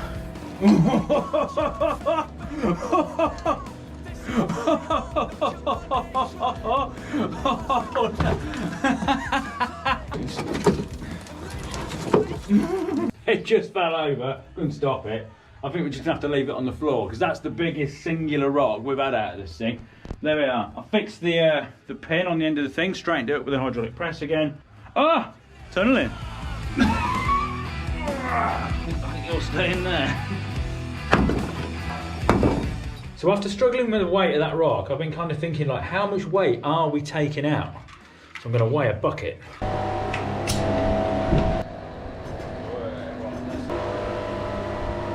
48 kilo. So that means, based on the average that we do a day, we take between 3 and 3.5 ton out of rubble. That is crazy. Okay, it's all dug, it's all supported. Next up, we're going to drill another 2 holes, or another hole definitely, up to the surface. We've obviously got the one here in the far corner. That will fill all that side up with concrete, so it all moves forward, very nice. We won't have any air pockets or anything. I want another one here, basically, to go up there to kind of make sure that this corner definitely gets everything. Now, the only thing we need to worry about is on the back of my garage, there used to be an outside toilet, which I took down. So there is a sewer pipe and the mains water pipe running under there. So we just want to come this side of that so we don't end up puncturing that. And then over here at some point, we've got the gas main to worry about, but that's for another day. So let's put another hole up at least, and then we've basically got to build all this tunnel bit, steel, get it all steeled up, get it concrete up and safe. Then we can start going towards the house. I like standing back here and doing this shot because it just looks, especially with the fisheye lens, it just looks wicked. My guess, probably about somewhere there.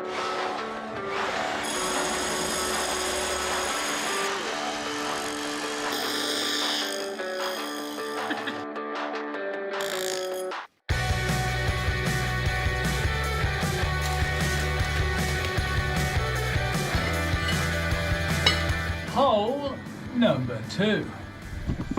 Right, let's get some steel in here.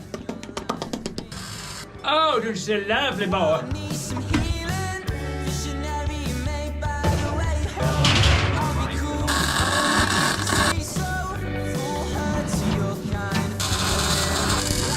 Okay, it's got the floor plates down. Next up, we're going to drop a bar down our new hole, get it all angled up with where it needs to go towards the house so we can get a centre of this bit going off here, because it's not only going off at a funny angle, because it's not at right angles to this, it's right angles to the house, which is a slight scunt to this, so we need to get the dead centre so we know how far to bring that wall where this one needs to stop and cut round, and all that technical stuff that if we get wrong will end up coming up in the pantry a bit wonky. And that's no good.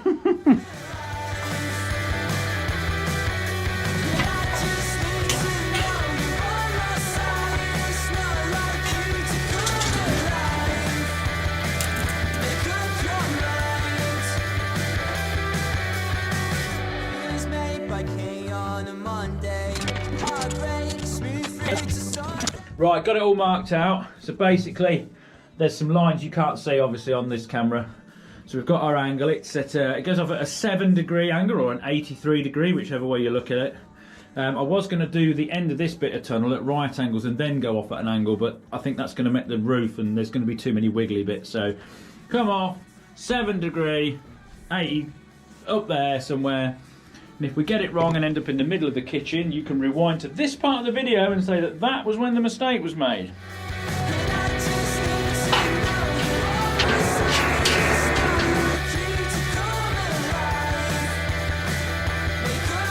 Righty-ho, wall up. Next bit is this end wall. Now, I'm going to stick a little recessed window, a little bit like I did with the pump down the other end. So I've been on the laser cutter. Laser cut myself a profile of which I can plasma cut round, so I've just got to work out exactly where it is and shove it in, because we just had so much space. Basically the wall's going to go here, there's like another 500mm, and I thought rather than just filling that all up with concrete, let's make use of it. Yes! Oh, it's not just going to be a tunnel, you know, it's going to be a utility tunnel.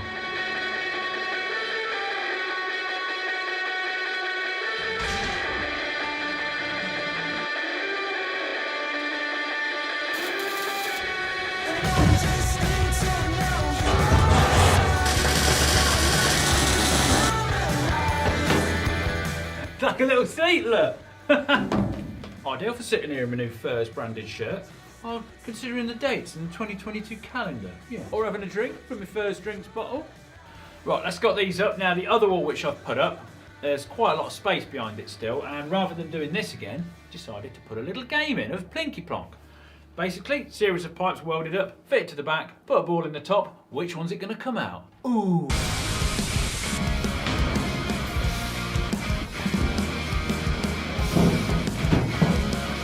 Right, it's got the old Plinky Plonk in. Next thing you need to work out, you need to do this funny roof junction-y thing in. I'm going to whack it up, stick a laser level line across, draw it, take it away, cut it, put the other bit across, laser, mark it, cut it, hopefully put them back on and they'll meet up.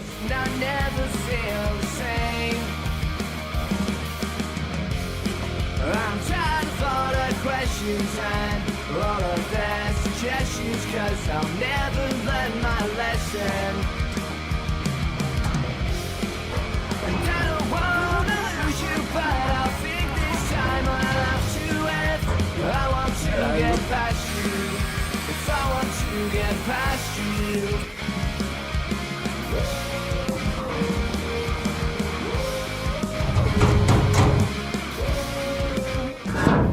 This is the other side of the bit we cut off. I wonder how I haven't gone insane. How'd I get this way? Right, that's got ourselves a corner. Quite impressed with that. It's done it all right, I think. Now then, we've got a load of mesh, which kind of makes like a boundary for the concrete, so when we pour it down, it doesn't all just bellow out the side, which of course is slightly trickier now because we're on like a funny. We're on a corner basically, not just a flat end. So right, let's get some concrete down and then we just got to finish the floor off and then that's that bit kind of done. And then before we start digging that way, I have another little idea.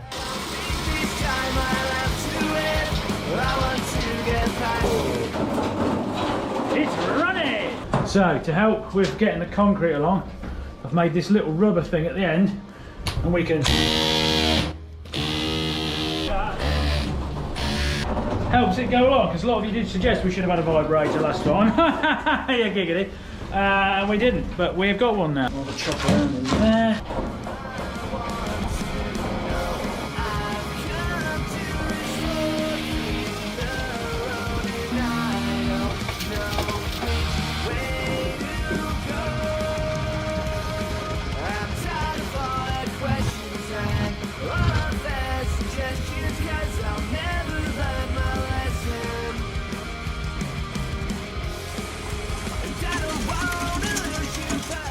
concrete's going off, boom, nice and solid. So this is my thinking. This tunnel is now quite long, and all the digging we do here, we're going to load the buckets up. We've now got to drag them all the way along down there to winch them out. And that's quite a long distance now. So I'm thinking we need to make a minecart system.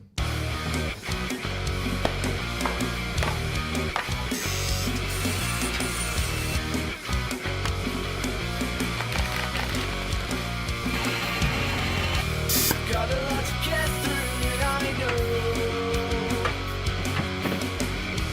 Got the time to let this beat out slow. Never thought about your patience wearing thin. Now those walls are closing in. And I'm not gonna lie, I'm not gonna say that it's gonna be. Okay, we have a minecart. It's got a little light, make it look a bit more minecart-esque. Now, it's only got two sides because we don't want to be lifting the tubs over the top of this. That's harder work. And I was going to make like a fake side that you could just slot in. But I thought, I'm just wasting my blooming time here because it's never going to be on.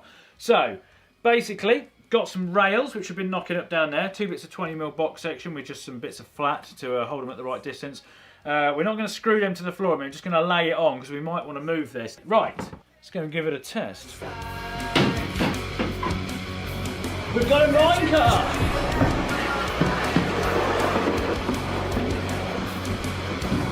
Right, I like you, so I need to test you out, flip you around, do a bit of digging, see if you are actually going to help us. But ooh, before that, the predictable, I've got a little signs on it now. So then, should you all subscribe to the colinfurze YouTube channel? Oh yeah! Oh yeah! For the win! For the win!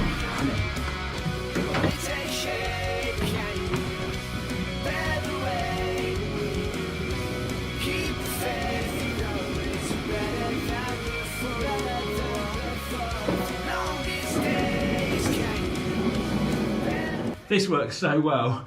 You can even do it at night with a light on the front. It definitely feels more Great Escape now we've got this. Okay, mine carts, they get thumbs up. You can see why they had them in mines now. Obviously, done a bit more digging. We've had a bit of a measure up. I'd say we're about a foot, 30 centimetres away from the line of the house. So very soon, we're potentially going to reveal the house foundations, depending on how deep they go, of course. Now, next tunnel video, we are connecting this thing to the house, hopefully, but it's not going to stop there. We've got the bunker to connect to in the back garden, and also I'm thinking about doing something in this direction as well, towards the front of the house. Anyway, hope you've enjoyed this video. Subscribe, support the channel, like, share, do all of that. Buy some merch, download the free trade app. It's up to you. As long as we're all happy, it's all good. Right, see you soon.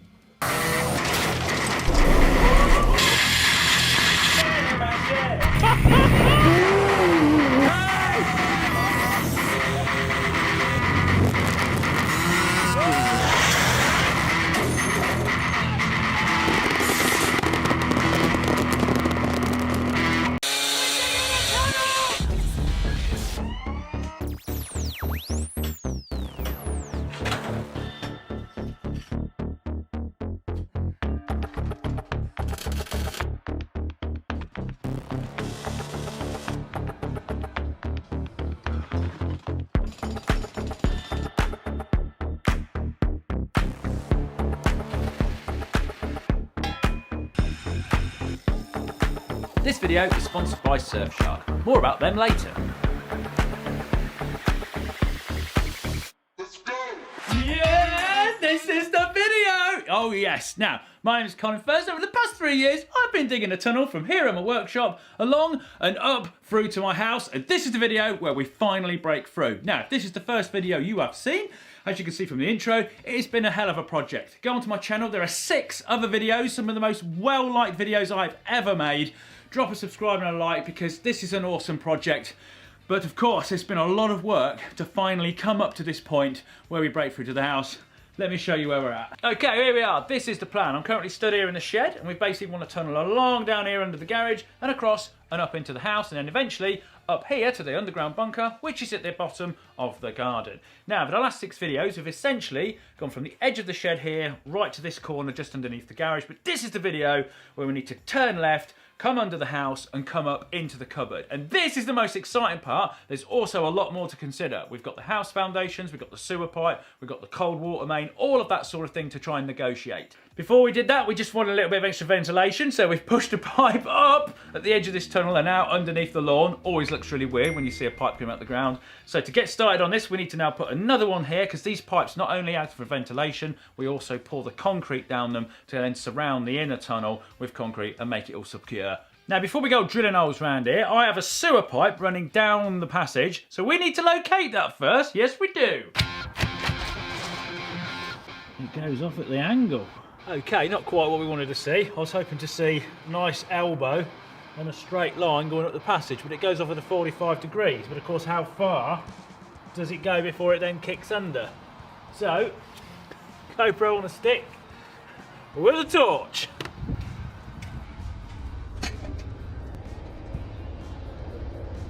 I reckon there's a 45 straight after, which is probably in line with the edge of this, I think, isn't it? We'll give it a wide berth.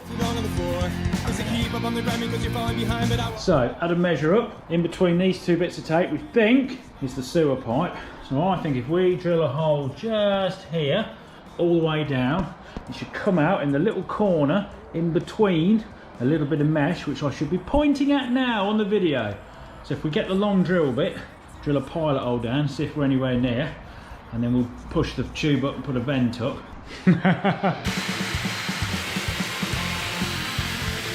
Oh yeah! Spot on, boy! Spot on! Right, let's get the old, you know, the big stainless tube, push it up, drill it out. Ventilation!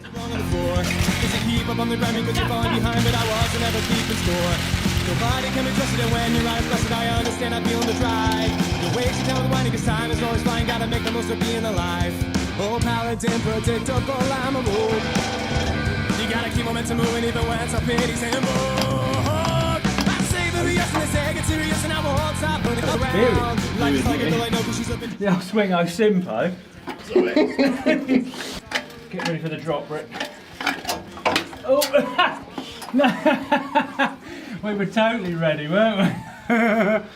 Oh, you see a black pipe? Yeah. Oh, bloody hell. This is the plan. We're just going to change the angle of our tube and go past it. It's all good, we're sorted. We've just put it on the wong. We're going to get straight past it. And the plumber's key. Ow! It's our first day back today after Christmas. Missed it. There's the pipe. New hole. Yes!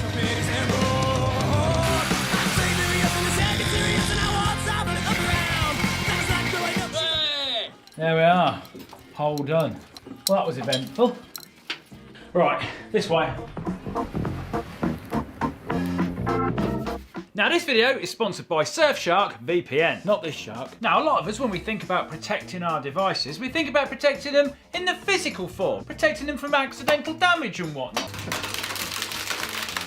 But with Surfshark VPN, you end up protecting it in the virtual world as well. But what's a VPN? A VPN is a virtual private network. Think of it as like an invisible force field around your computer, around your device. Because if you're out in public using public Wi-Fi, anyone else on that network could kind of use that to gain access to your device and look at all your information. It's as if they're tunneling up into your computer and stealing all your data. Now, Surfshark is really easy to install. You just download it, create an account, sign in, and then switch it on when you want, just like you would any other normal app. It's not just protecting your data, which it's good for. You can also tell your computer you're in a different place to what you actually are. And this comes in handy if you want to watch stuff. I like my Formula One. My Formula One subscription is UK based, so if I go on holiday and I'm sat on a beach and I want to watch the race, my Formula One provider says, no, Colin, you are not in the UK.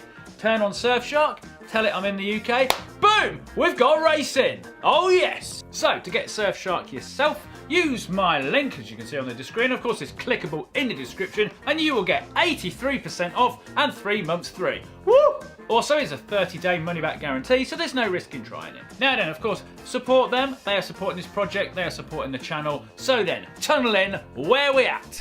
Okay, minecarts ready. Buckets are ready. We're all ready. To the house. To the house. To the house. To the house. To the house. To the house.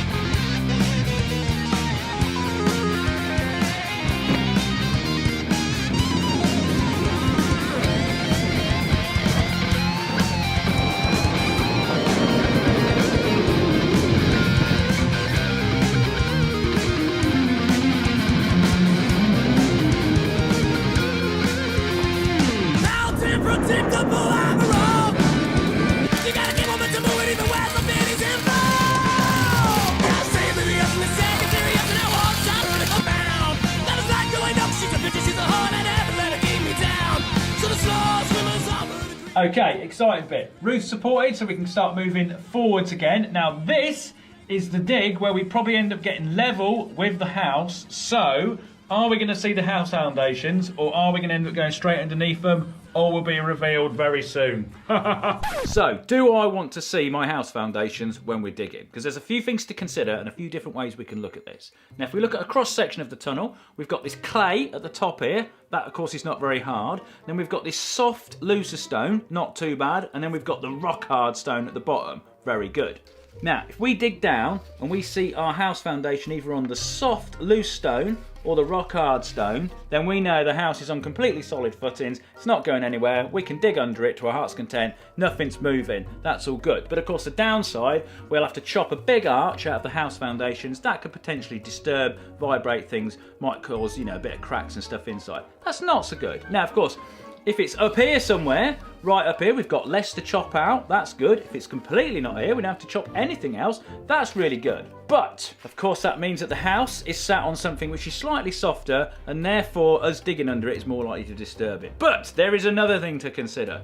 In the winter, like it is now, there is more moisture in the ground, and that can cause the ground to swell up slightly, and the house can very slightly lift up, as you can see with my wonderful Lego and sponge demonstration. Now, of course, in the summer, when the water content goes down, the house can sink slightly. We're only talking, you know, fractions of an amount here, but Colin goes and builds a tunnel off this hard stuff right up to his house foundations. I'm effectively putting something that's not moving on something that is moving, and then I could end up actually cracking the house over the tunnel. It's not so straightforward, is it, this tunneling malarkey? Right, back to me with a silly face, laughing because I'm digging under my house, not worrying about any of this.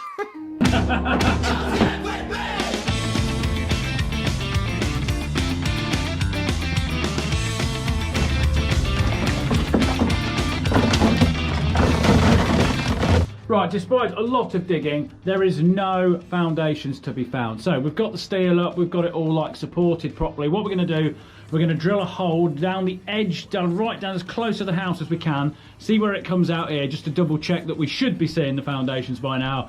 And then, of course, if the drill comes out somewhere here or whatnot, then we know that basically we're never going to see them.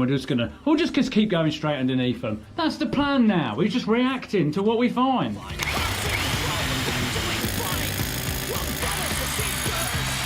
Where's it gonna come out? Where's it gonna come out? Oh, look at that. Well, it just goes to show our measurements are very good. Right.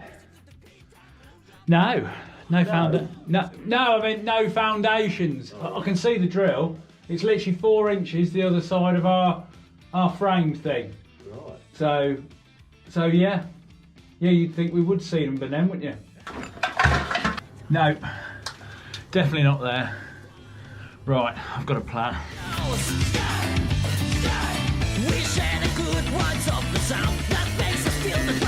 Now, this is where I'm going to be coming up inside the house, but there's an order I want to do this in. If we dig underneath and then chop this floor up, all the vibrations of doing that will kind of vibrate that top layer of soil, and then we'll end up with bits coming down and we risk disturbing it, because we want that to stay as tightly and as compact as possible, so our concrete basically just goes back up to it, pushes up against it, and it was like we were never even there. So I think now, chop this floor up, get this down to dirt. Once we've done that, then dig under the house and then push our hydraulic pipe up into the centre of this cupboard. And then when we've got a hole, we can kind of like push it all in and then sort of take it from there. It will reveal where the foundations are, this supporting walls, whether they're just sat on the screen, you name it, all sorts of things to do. That is a plan.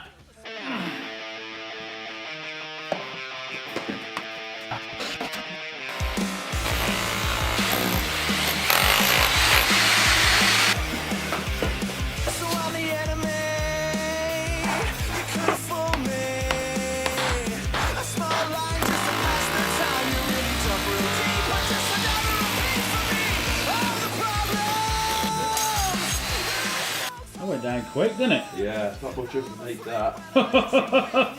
Somebody's already tried to dig a tunnel already.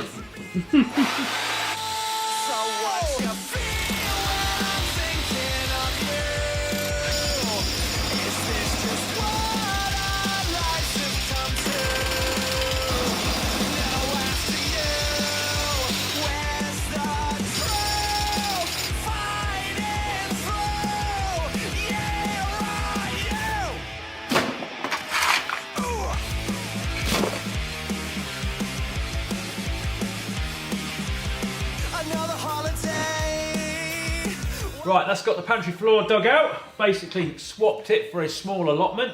So next up, I'm just going to dig down here a little bit and see if I can see where the bottom of the foundations are. Just because it'd be nice to know.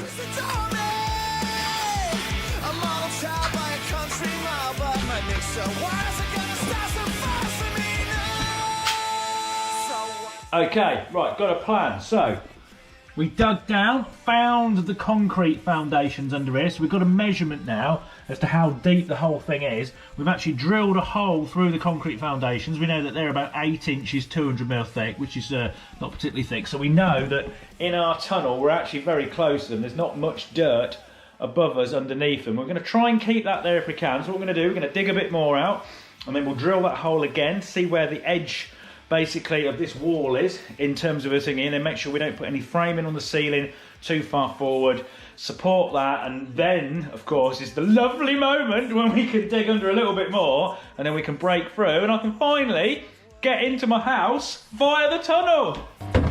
To the house!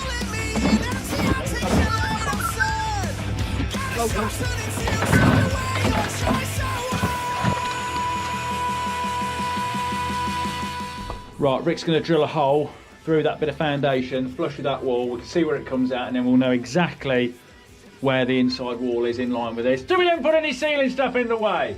I mean, it might not come out here, it might be over here somewhere, I presume it's about here. Oh yeah, look at that! Look at it, mate! Look at it! Spot on! I see you! Well, that's our line now. We've got a line now where our inside wall is. So my head is now definitely under my house. Oh!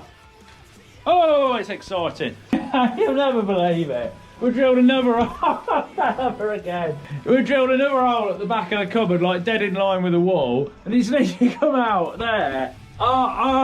This space is completely in line with the house up top. And that's not a fluke. We have planned this meticulously.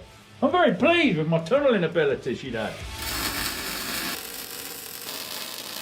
Okay, here we go. Last bit of roof is supported. All we got to do now is do a little bit of digging in this direction, and then fuzz is coming up in the pantry. This is the bit we've been waiting for. Right, bit more digging. Yes!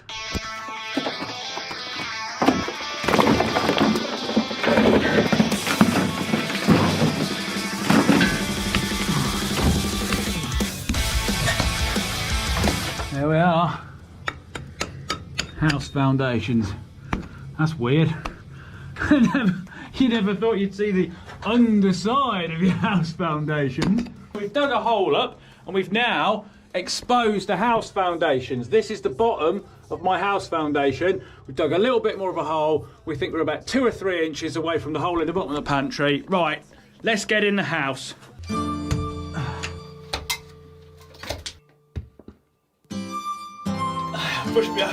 Pushing my hands up.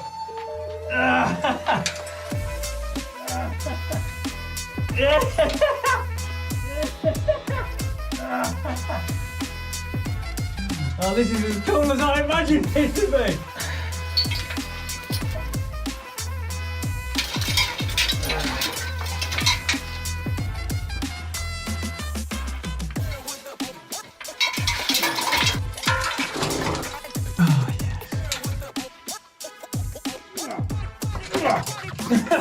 I'm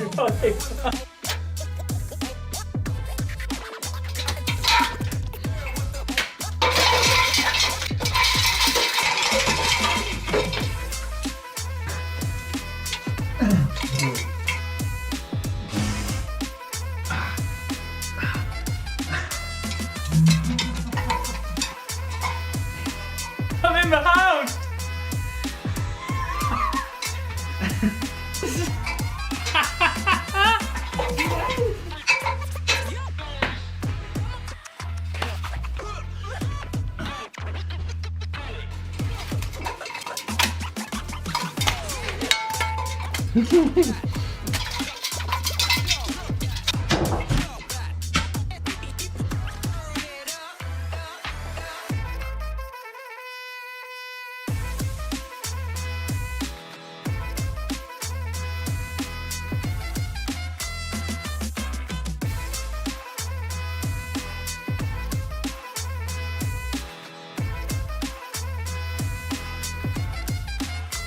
Right, it's all dug out, ready for an ice steel inner tunnel to be covered in concrete. But there's a few things we need to consider. We come up the ladder. So basically we've got our brick foundations, engineering brick, and then obviously the house with all the plaster. We've got this concrete ledge here though, which is across the house foundations. It sticks out a bit, which is what the space is going to be on, but it needs to be flush. Now I don't want to go whacking this off, because of course there's not much dirt between the bottom of that and then the bottom of our concrete's going to be. So what I think we do is we build all the tunnel up to a certain level, concrete it up so it's got support under here, and then smash that off. Because that technically is going to weaken the house foundation, so until there's something underneath it holding it all up, I think we'll leave that in place. Oh yes. Now of course, we have dug ourselves closer to the kitchen, which means I'm closer to the tea making facilities. So we've made this.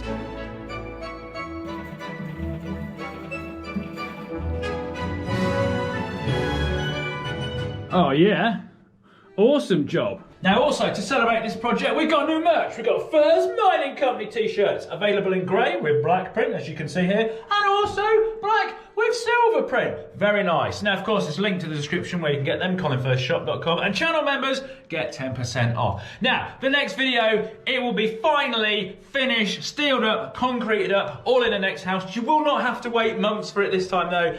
It won't be next week, but the week after. I apologise for the wait, but as you can imagine, this is not a quick job and it takes a long time. So, subscribe, like, you don't want to miss that. This has been the best project I have ever worked on. So glad that you've all been along on the journey. I'll see you all in the next one.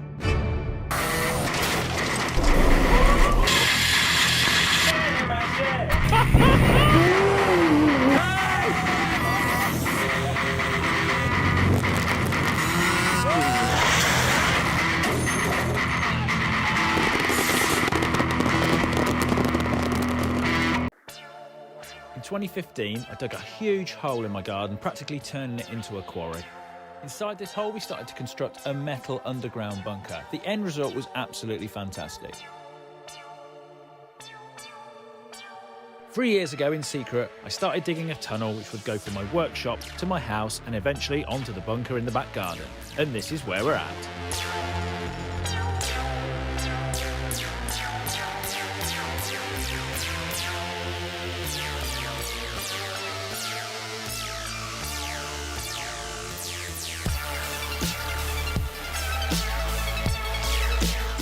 We're up. So, my name's Colinfurze, and as you can see, over the past 3 years, I've been digging a secret underground tunnel from here in my shed up into my house. Now, if this is the first video you've watched, go and check out my channel. There is 7 videos documenting this whole process, and drop a subscribe because it's a lovely thing to do. Now, in the last video, we actually dug up and got in the house from the tunnel. Amazing. But in this video, we want to get this whole piece connected and completely finished. From the shed to the house, done. Nothing else to do. Done. Cupboard done, entrance in the house done, everything is done. Now, if you want to support the channel other than subscribing, there is Furze Mining Company t-shirts and merch available on the colinfurze.com, and also this video is sponsored by Surfshark. More about them at a later point in the video. Right, where are we at first? Alrighty then, so we are fully dug out. What we need to do now is we need to get the line from our house walls upstairs down here, so when we can flay the floor down, it all comes to here, it all meets up properly, and everything is completely where it needs to be, so it's a nice straight, and up into the house we go. Right, laser level, dropping bits down, spirit leveling, yeah.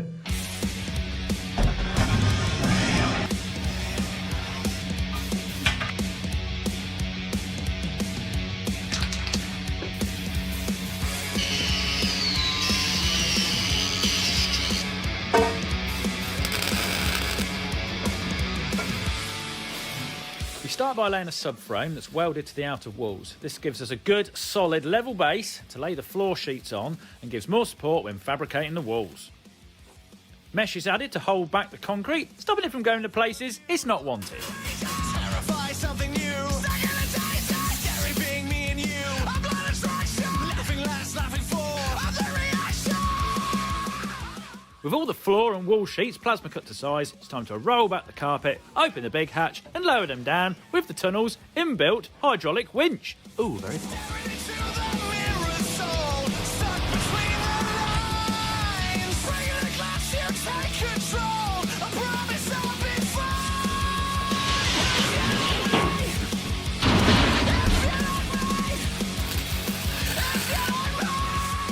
With the floor fitted, I can now mark out where the walls needed to be positioned to line up with the house above. Okay, it is a total fluke, but to the corner of the pantry in the house down here, from there to there, is exactly 2 sheets. Exactly. Even the little gap that you need for welding, it is exactly 2 sheets. Like I said, complete fluke.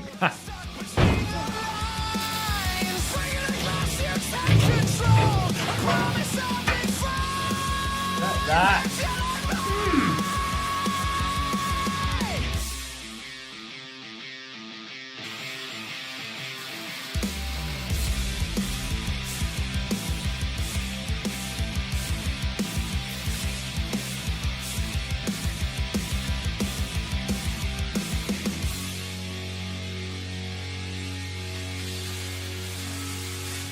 Right, that's got the walls up. Very nice.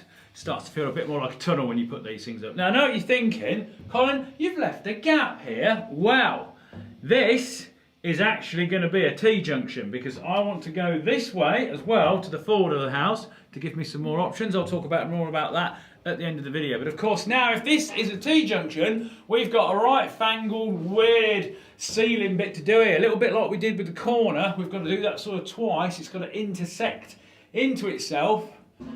And we're going to do that. But what about this? So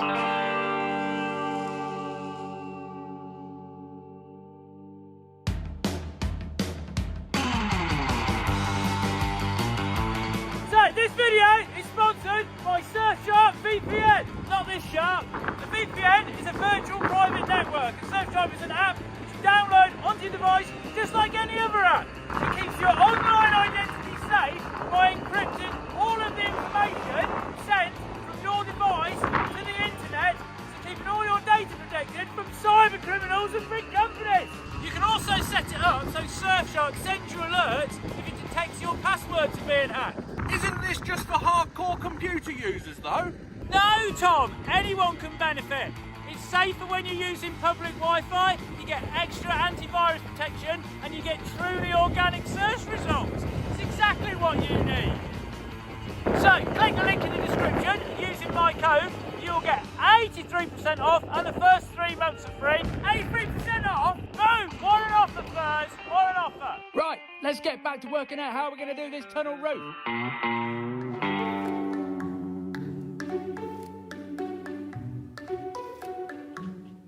Okay, made a wonderful jig here. This is basically mimicking the roof that we've got down there in the tunnel. So what we're going to do, we're going to lay the sheets of metal over this and then basically use this as like a template to like scribe a line up it where it will be cut for this intersection. Cut it out, do that bit, check it all, because hopefully this is going to be a lot easier to do this up here than what it would be, of course, down there where you've not got any room.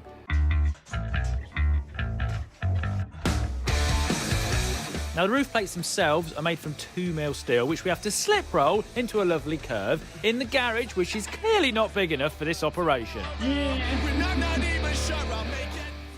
With the sheets mounted on my false roof ringy things, it's just a case of marking out the curves, cutting them out and then hoping it fits.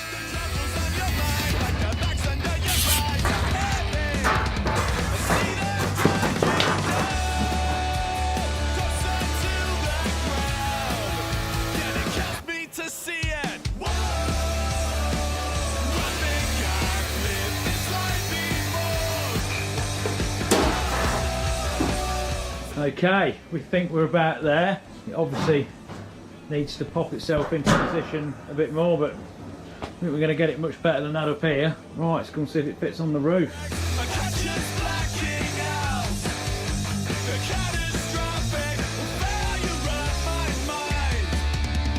Okay, made a lovely job of that. Fantastic, absolutely brilliant. Now, of course, it's only tack welded at the moment. You can't be not impressed with that. And look at it from above here, look. It looks like a weird train. Awesome, yeah, I'll give you a bit more light. Oh, yeah. Beautiful. Right, next job, we're going to send these walls up towards the house. We're not going to go full height. We're going to go just underneath the foundation ledge so we can get this all supported, and then we can chimble that off and then go up the rest of the way. Progress is good.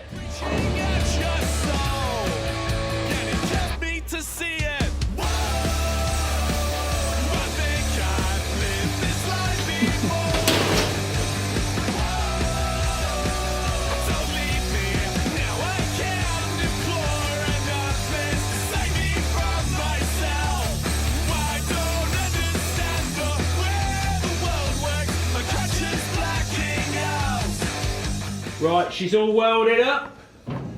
So we're concreting today up to about that height there. Boom.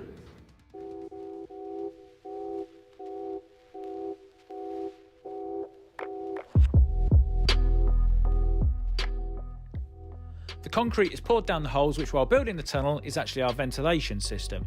And through a mixture of gravity and vibrating the tunnel, it moves itself into all the little nooks and crannies. Should we think there's any air pockets anywhere, then I've resorted to drilling a hole, vibrating next to it, so it all comes bubbling out and gets rid of any air pockets. Now, the mesh, even though you'd think it would flow through it, actually holds the concrete back pretty well.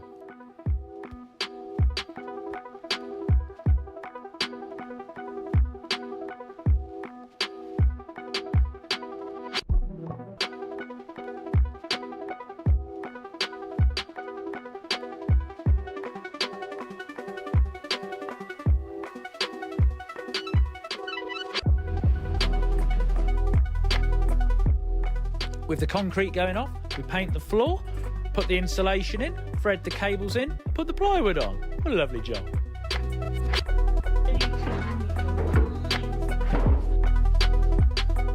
Right, that's got it all cemented up, floors down, it looks finished, it's a lovely job. Now, next on the list, we've got to get rid of this ledge, this little bit of foundation. As you can see, it's all getting in the way, it's got to go. Now, we can chop that up now and hammer it a bit harder because we've got the support underneath it, which we didn't have before. So we've got to get rid of that, but also, I've spied another opportunity. If we put a duct underneath the kitchen floor here, we can then put some pipes up near the boiler and possibly have central heating down here. Oh, yeah! So, with a nice board to stand on, I then started digging what is the most loosest, driest dirt we'd come across in the whole project. We then core drilled down through the tiles, through the concrete, into our little void, slid some metal in there to stop things blocking it, and voila, we have a route for pipe. Why don't you say nothing? Right, that's got the ducts done. Next job, get rid of this foundation ledge.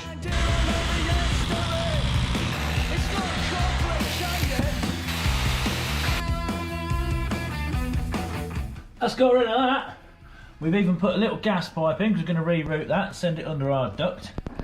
Next up, put some more steel round, bring it up, and then concrete round that. And then it's nearly ready for the trapdoor. There's nothing sacred. This is United States of Generica. This is United States. Oh, put in the cement in.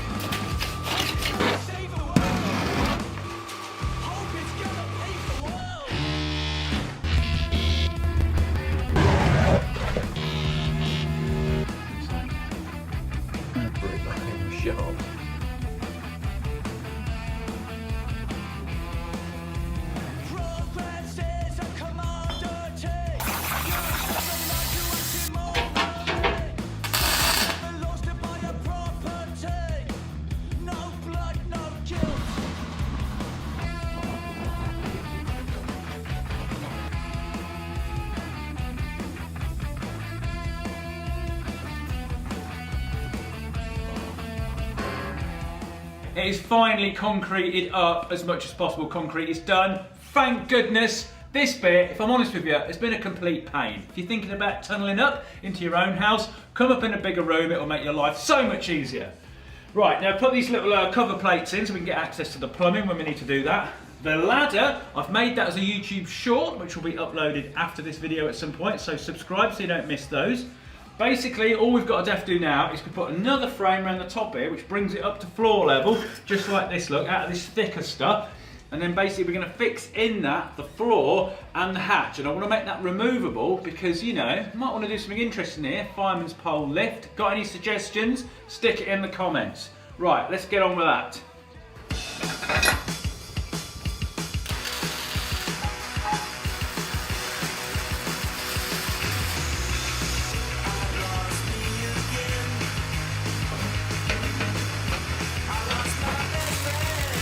At last, I finally got a pantry floor back.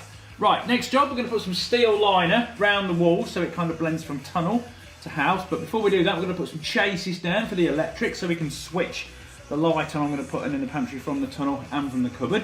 I've also moved the gas pipe. That's gone very nicely into our duct under the floor here. Excellent job.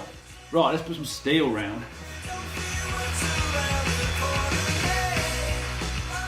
So we added silicone to the back of the steel as well as screwing it to the wall. This was basically done instead of welding because in the future if we change a lift or do anything in here it might need to come off. And also it helps with the sound deadening.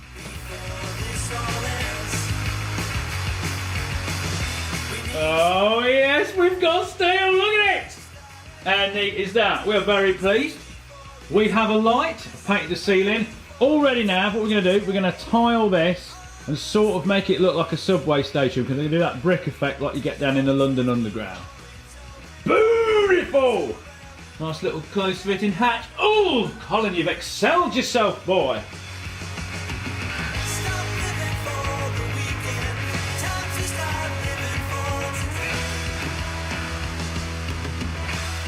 Right, that's got the tiling done. I think you'll agree that looks absolutely fantastic. Right, just got to clean it down, grout it up, add all the little finishing touches, and then you can have the tour. But you don't have to wait. I'm just going to click my fingers. 3, 2, 1.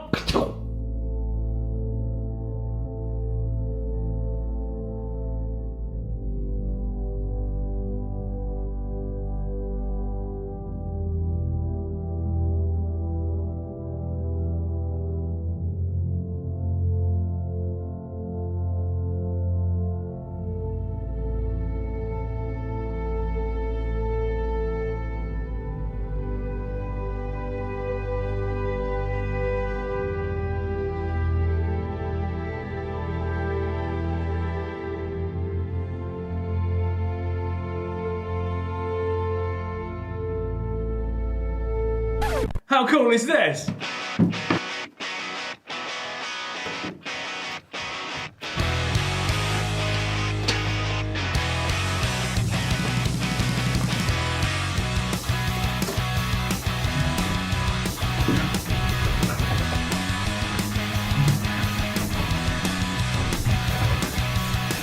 Yes, we've finally got a section finished. From the shed to the house, done. Now I've put the carpet down, it completely changes the feel of this place because beforehand, because I've been building this in sections, it's always felt like different bits all added together because, you know, the floor down there was a bit dirtier, you know, then there was another bit of carpet, then there was plain boards, and then there was this bit which wasn't finished. Put the carpet down, the whole thing feels like one continuous tunnel. So, down the bottom we have the little alcove where the hydraulic pump and everything sits. That's staying, not changing that. Then we've got the hydraulic winch. Of course I'm not going to take that off because we're going to need that still. We've got the ladder up to the shed. The rail track, which is used for the minecart, I've hooked up on the side here, so when we need that we can just unhook it, put it back down on the floor. We've got plug sockets going up a room, because remember all the electrics and cables and everything are all underneath the carpet and the floorboards. We've got the predictable, love the predictable, should you all subscribe? Predictable, never wrong. And then of course we've got this little alcove here, which is where I'm going to put the hydraulic press at some point. And then we've got the stairs up to the cupboard in the kitchen. Now, I'm particularly pleased with my cupboard in the kitchen, with the tiles and the shelves and everything. Looks absolutely fantastic. But I will remind you, the floor is completely removable. It's just bolted on so we can take it out, because there's a lot of people saying, Colin, you should put a lift in, you should put a fireman's pole in. This is all still possible. And of course, if you've got any other ideas, stick them in the comments. But of course, the other question is, Colin, what is this gap that you've got here? Okay, so what we're going to do with this is basically we're going to continue digging to the front of the house. At the actual front of the house, I want the car to come up at the drive. So you could drive on, go down, get out the car, and then get in the house, bunker, shed, whatever, all from tunnels. Oh, how cool would that be? Now, this next bit of video I'm going to do slightly differently, because let's face it, you've seen me dig, you've seen us weld and fabricate tunnels, you know the score by now. But if there is anything which I haven't shown very well, or things that you want to know, let me know, because I'm going to kind of do that as a bit of a question and answers video as well as a progress video. So, you know, stick them in the comments, it's all good. Now, another thing I get asked is, other than why have you done this, is surely it's quicker to walk out of your back door and across the yard to the shed than what it is to come down the steps, along the tunnel and back up the steps again. Well, it probably is, but let's time it.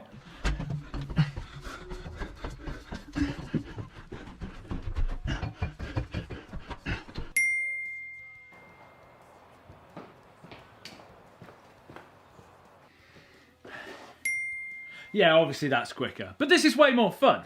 So, there you have it, digging a secret underground tunnel from your shed to your house complete. Now, I have to say, this has been one of the most enjoyable projects we've ever worked on. Me and Rick, who've both been doing this, have absolutely loved it. I don't know if it's the simplicity of it or whatever, but it's just been fantastic. The weather can't ruin it. There's always something to do, always something to see, seeing how the rocks break up. It's just been very enjoyable. Now, of course, as I've uploaded this, there are certain events going on in the world which have made doing something like this a little bit more interesting of late to people. But of course, I'd like to add that I started this 3 years ago, and this whole thing was only done, you know, for entertainment purposes, and I'm not trying to gain views or anything from, of course, horrible world events. So fingers crossed I don't ever need this for anything like that, and the events in question, you know, resolve themselves peacefully as possible, as quickly as possible. Now, of course, there is more to do. We've got going to the front, we've got going down to the bunker in the back garden. Subscribe, watch the colinfurze channel, because you've got all that to look forward to. But I don't actually do this all the time. I make other things. I make like screw tanks, I made a hover bikes, fast things, belts of knives, magnet shoes, drift trikes, you name it. I'm not just digging tunnels all the time, so there's, you know, there's lots to stay around for. So, there we are. Thank you very much for the support. Thanks to Surfshark. Thanks for all the other sponsors, of course, that have supported this project. It's been very expensive and very time consuming, but it has been awesome. Thank you very much. I'll see you in the next one.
Okay, we're back down here after a month off it.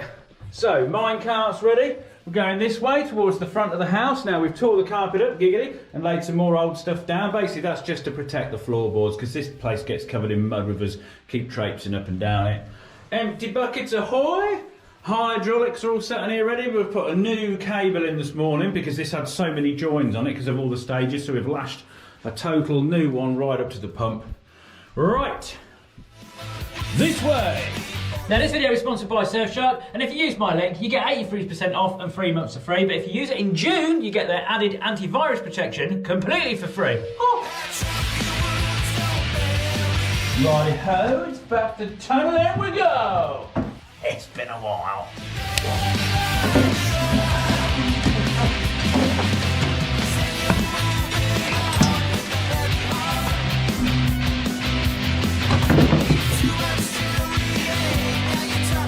Now I'm going to put this video together slightly different than the others because we've all seen a lot of digging and a lot of welding, but there is a lot of questions, a lot of things that you've been asking me during this whole process, which I'm going to answer as we go along. Some very big and interesting questions.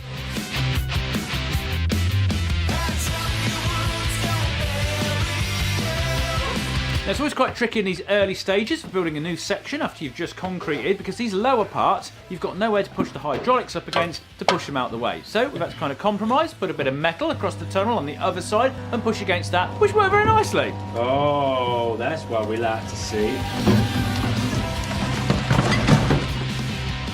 Then it's on to the usual job of pushing a pipe up to the surface for ventilation. As you can see, it's getting a little bit dusty down here.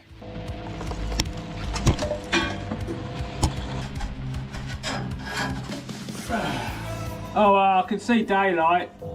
Little spot of light. I see little spot of light. Hello. Okay, got a ventilation hole, very nice. Now, first one of your questions. When you push that pipe up through, how do you know you're not going to hit anything, Colin? Because in one video, you did nearly hit your cold water pipe. Well, we don't know exactly, but this is the thinking and the thought process behind before we do it. If you look at this, we've got the shed up here, which is where I'm stood now. We've got the garage, we've got the house, and then we've got the tunnel, which at the moment comes along here, turns left, and then comes up into the house here. Now, of course, where we're going at the moment is along here to the front of the garden. Now, a few videos back, we lifted the sewer up here, little manhole, and then we can see that it went off at an angle, and then it shoots all the way down here to these two pipes here. Now, this one is for the toilet, and that one is for the bath and the sink in my upstairs bathroom. Now, the two tricky pipes which we worry about is the water and the gas. Now, my cold water main comes up in my house here, and it'll either go straight along here out to the stop tap, or, like we know, there is a random pipe which comes somewhere out here, because on the edge of my garage here, there used to be an outside toilet in which the water pipe used to come up there. So somewhere that comes along here and then comes to there. So we nearly caught that one. Now, whether there is another T-piece in there which goes along here to the main tap in the path, I don't know. But if we hit that, it's not the end of the world. We can go out to the path and we can switch it off. That's not a problem. Now, the one that is the problem is the gas pipe. My gas meter is here, just behind the wall where the tunnel come up. We did see that in the last video when we dug it all out. You could see it go in and you could see it go under. And it is not very deep. It literally looks like it's about 3 or 4 inches below the concrete. What we've done, we've dug a little bit of a chase out of that concrete and we've found it so we can see where it is, and then we've chased it along so we can see where it curls round and then starts to go straight out to where the main gas pipe is in the road. So we think, well, we don't think, we know that it comes along here, and then it turns about here, and then it goes off in a straight line and off it goes. So we can see that one. Now, the electrics that come into my house here, or obviously they'll go out somewhere and disappear. We don't need to worry about them yet. We're not going to get to them until we get to this front bit here, so not too fussed. That's all good. So when we push these pipes up all along here, we need to work out where you obviously worry about the gas pipe, but we sort of know where that is now, and this sewer pipe. Now, of course, when digging out for the gas pipe, we decided to dig a little bit deeper, and we found the sewer pipe, and the whole thing's encased in concrete, which is now took something which should be 4 inches wide and made it about 12 inches wide, which is a bit of a pain. And then also, when we dug down there, just to see exactly where we were, we did end up finding the cold main. So it turns out the whole thing trickles right down the side of the house here, really close to the house, which they don't normally do that, so that's where everything goes. Now, another question I get asked is, what do your neighbours think of this, Colin? Well, I can't speak for all of them, but one of them did come round, and this is a brief shot of his reaction. How the f*** you did all this? Yeah. And you never see anybody working here? You want to go down? Fucking right I am. Oh my God. There was a lot of swearing. Now, I'll upload the rest of that as a YouTube short because the whole thing was filmed in portrait. But what's going on here?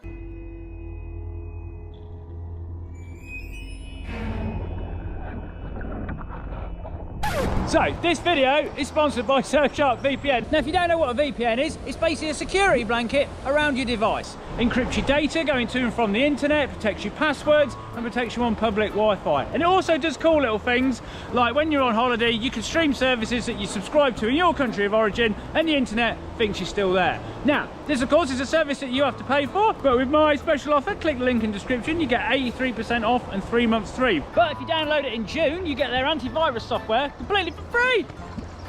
I mean, that's a deal. Come on, people. I'm surfing a shark in a river. It's got to be worth a click. I fell in nearly twice. I can barely balance on the thing. Come on. Come on, get on it.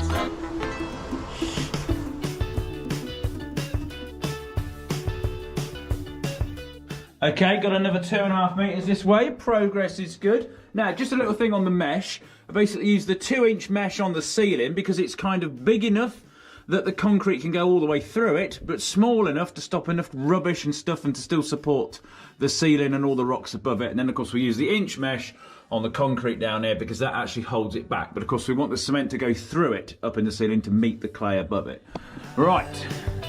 Packing my things again, piece by piece.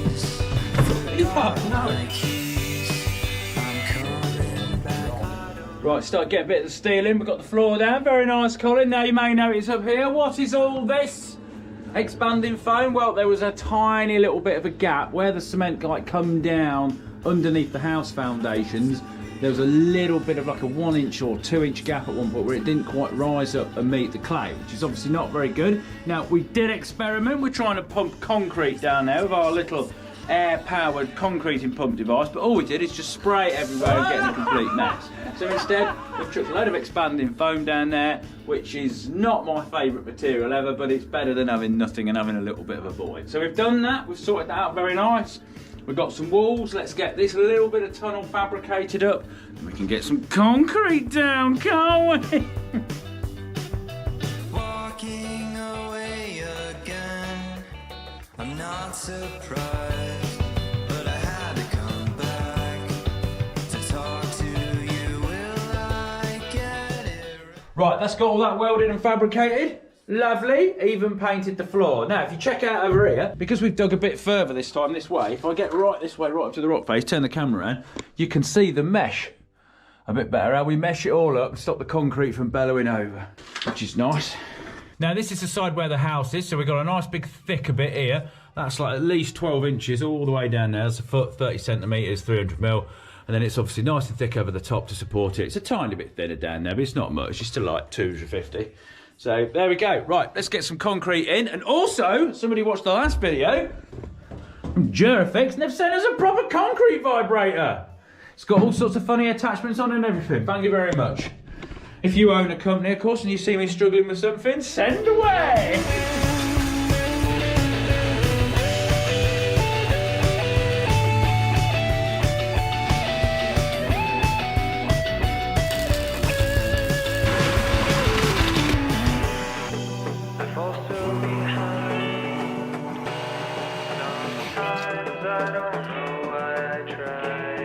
There we go, concrete's gone off. Very nice. Beautiful. It's got right up there in the patches. When we vibrate it, you can see it proper like bulges out on this mesh, which is really good because obviously if it's pushing this direction, then now it's pushing in all the other directions and it's filling all these little gaps in up against the rock face.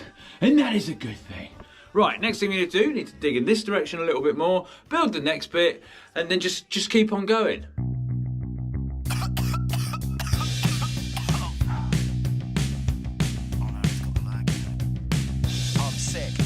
Sick. I got COVID and it gave me the ick. I had to cancel all my plans, yeah. I had to cancel all my plans.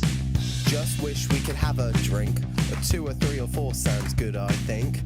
And we'd be feeling pretty... Now, somebody else has said, Colin, that crack that you found way back in video 2, whatever was that? Did it ever lead anywhere? Well, it turns out those cracks, once you get down to about 3 metres, you literally find one about every metre, every 1.5 metres. And if you kind of look at this quarry, which is only a few miles away from my house, you can see the rock seams, basically how they form in like kind of big segregation bits and cracks and stuff. Now, a little bit higher than that, up in the top bits, I think they're still there. They just get filled with all the soil and clay, which gets washed down from above. But the draft that comes up it is still really, really odd because, you know, I've tried to show it with some smoke plug. It just waft up, especially if you're opening and shutting the shed or the house door above. It really creates an updraft. So where they go, I don't know. They probably travel for miles in one direction and then come out at the side of the road or something. Who knows? But yes, we haven't found a cave yet. Every time I reveal one, I'm kind of hoping that it'll have some big expanse and cave and then it will save us a whole lot of digging. But it's not happened yet. Never mind.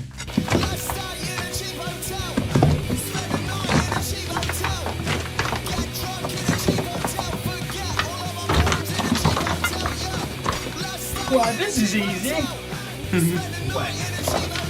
Oh. So then, Colin, this is a very good opportunity for another question. With all this digging, have you actually found anything of interest? Okay, I've not found any gold sovereigns or any prehistoric animals, and I'm a bit annoyed because only last year, 5 miles up the road in Rutland Water, they uncovered a dinosaur in the mud, and then only 2.5 miles up the road in the field, they undiscovered a Roman mosaic. So Furze was hoping for something, but what I do have is a lovely rock collection. Now, first off, we've got this one here. This was basically found on the edge of one of those cracks, and I presume all the water's come down and it's kind of sucked all the salts and stuff out of the rock, and it's made like this weird spongy stalactite mess on the side of it. And I saw this quite a bit, but this is definitely the best one I've managed to retrieve, and also like the most vivid one, so that's pretty cool. Now we've got this. This was in between a massive rock, and it's split open, and it looks like it's a shell compressed in the middle. Is it a shell? I don't know, let me know. It kind of could be a shell, but then why isn't there more shells? And then we've got these dark bits that you see in the rock here. That's basically where leaves or foliage has come down, got squished in, rotted off, and then kind of imprinted itself on the rock. Again, I'd come across that every now and again, but this is the best one I managed to get at. But we've got this. This has got to be a fossil. Look at this little spiky thing sticking out here. What's that? Back of a stickleback fish or something?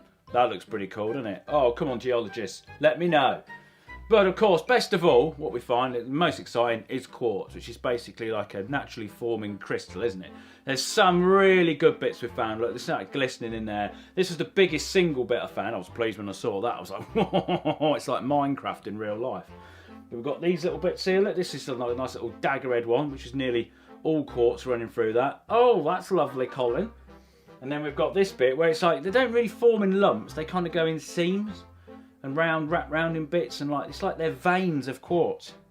But there we are. So, no dinosaurs and no Roman burial sites or anything like that, but that's probably a good thing, because we'd have old Tony Robinson and Time Team up here stopping us, wouldn't we? We don't want that. Right, let's get back on with it. Right, next stage, all dug out. Brilliant, brilliant, brilliant. Now, we've got a little bit missing out here. Took a bit out of the frame. There's going to be a permanent vent which comes down here into a little box into the tunnel, because obviously up till now we put the vents up to the top, which we then used to pour the concrete, but of course we do need some permanent ventilation down here. So this is going to be my low level ventilation. It's going to be a little box, and I'm going to put a house of fan in it, and then down the other end here, right down here, once this bit heads out into the garden, I'm going to put a high level vent which will come up here and go straight up the side of the shed, so it will have high and low level ventilation, and therefore will sort of self-circulate. Now, whether that'll work over such a long corridor, I don't know. Right, let's get this bit framed up, steeled up, make that boosh.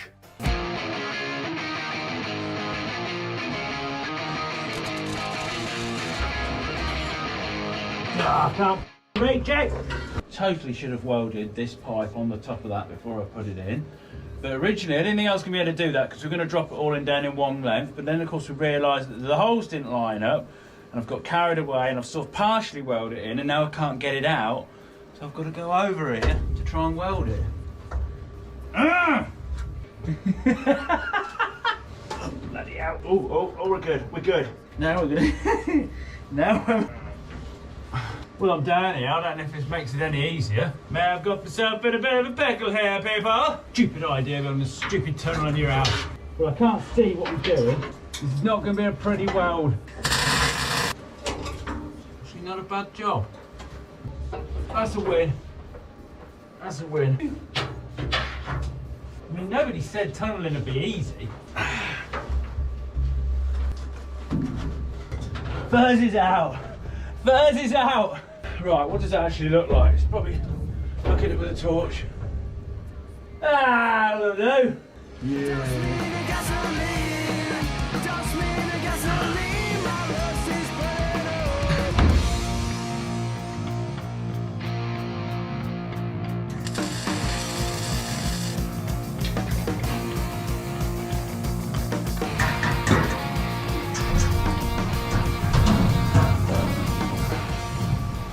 Okay, that's this section sorted, just ready for some concrete in. Got the mesh up, all ready for that. Now, if you want to know the job I hate the most, it's putting the mesh up. It's a horrible job, it's finicky, you've got no room, I hate it. Right, The box here is ready for the fan, but I'm not going to install the fan yet because at the moment it is better off sucking the welding fumes out of the top of the tunnel rather than blowing fresh air into the bottom. But in terms of ventilation, there is actually a natural draft which comes through it. If you've got the shed door open and the pantry door open, as you can see from this wonderful smoke experiment, there is just a natural breeze which comes bellowing through. And if it's a hot summer's day, it's a nice thing in the kitchen, but in the winter, I'm not going to want that, so I'll keep the doors shut. Now, it's good that we have proper ventilation because as you can see, these walls are bare steel. And a lot of people ask, Colin, why do they not go rusty? Well, basically, when we finish fabricating, I get a brush on a grinder, go over the welds, get some WD-40, spray, rub, and it gives this wonderful mill scale finish, which everybody loves, and there we go. And the bunker was done like that 8 years ago, and that hasn't gone rusty, so I'm happy to go with that. Right, let's get some concrete down and cement this bit up.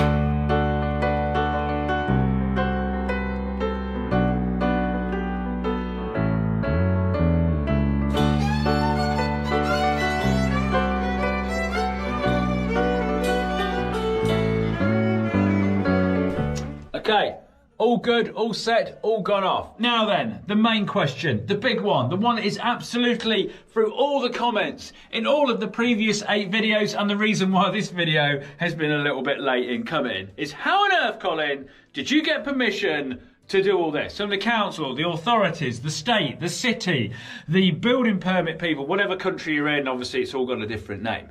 Well, let me tell you. Now, the short and simple answer is I didn't have permission for it. Not until a week ago, anyway. I didn't feel like I could make this video, which is why it's so late, until I actually knew the outcome of the planning application. But, you know, I'm pleased to say it got planning permission. It's all good. I don't have to fill it in. Now, basically, it wasn't I wasn't going to tell them. It's just that I always think it's a bit easier to ask for forgiveness of what it is for permission. And also, obviously, we've put in planning permission before, you essentially just give everyone else a head start to moan or worry about it. I didn't want anybody to do that. So I thought, you know, let's just crack on with it. So up until the first video landed, it generally was a completely secret tunnel. Only a handful of people knew about it. Now, the council were actually really good. It wasn't, I think, till about video 5 that somebody at the council saw it on Facebook and rang me up. But they sent the guy out. He was a really nice bloke. He come around and had a look at it. You know, he was quite impressed with it. He wouldn't let me film it, unfortunately. So you'll just have to imagine what a council worker is like coming round to inspect a secret tunnel. Wow.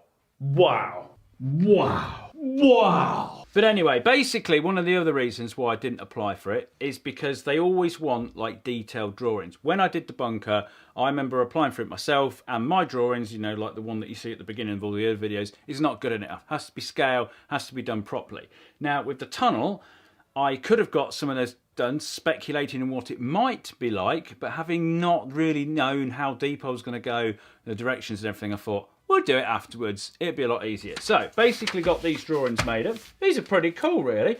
Shows here, look, here's the house, and then this cross-hatch bit section here is where obviously the tunnel goes. And then this little chevron, well, just lined bits here, that wasn't there when the guy come up, but obviously that's just a straight bit of tunnel, so, you know, I said to him, you can work that out pretty much yourself. So, but these are pretty cool. I'm quite pleased with these. I actually might make a poster out of them. So we've got this one, which shows where it is in correspondence with the shed and the house.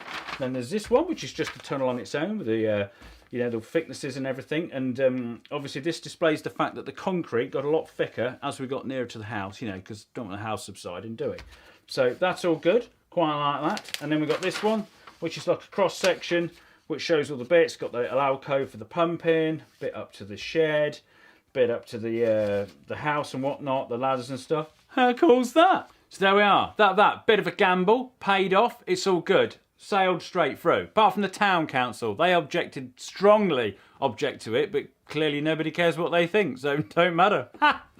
I didn't have planning permission, but now I do. Okay, it's looking fantastic. It's getting longer and longer. It's so cool. Now, we're about 4 foot from the front of the house, which is where I was hoping to get by the end of this video. But unfortunately, for various reasons, I've not been able to work on this quite so much as I would have liked to have done. Now then, when I said that I was going to do this video slightly different, there wasn't going to be as much digging and stuff, some people were like, no, we want to see digging. So, either next video or in a few videos' time, I'm going to upload a real-time video of us digging solidly for about 40 minutes an hour, not edited, couple of camera angles so you can see different things close up, but it's a bit like slow TV, so you can watch that and then you can see how labour intensive or how not labour intensive it is to actually do this project, hence why there is such large gaps in between the videos. Now, of course, you get Furze Mining Company t-shirts on the colinfurzeshop.com. If you've enjoyed this video, seriously subscribe, drop a like, and of course, if you're watching this video in June, you can get your Surfshark antivirus for free. Right, see you in the next one, tunnel lovers.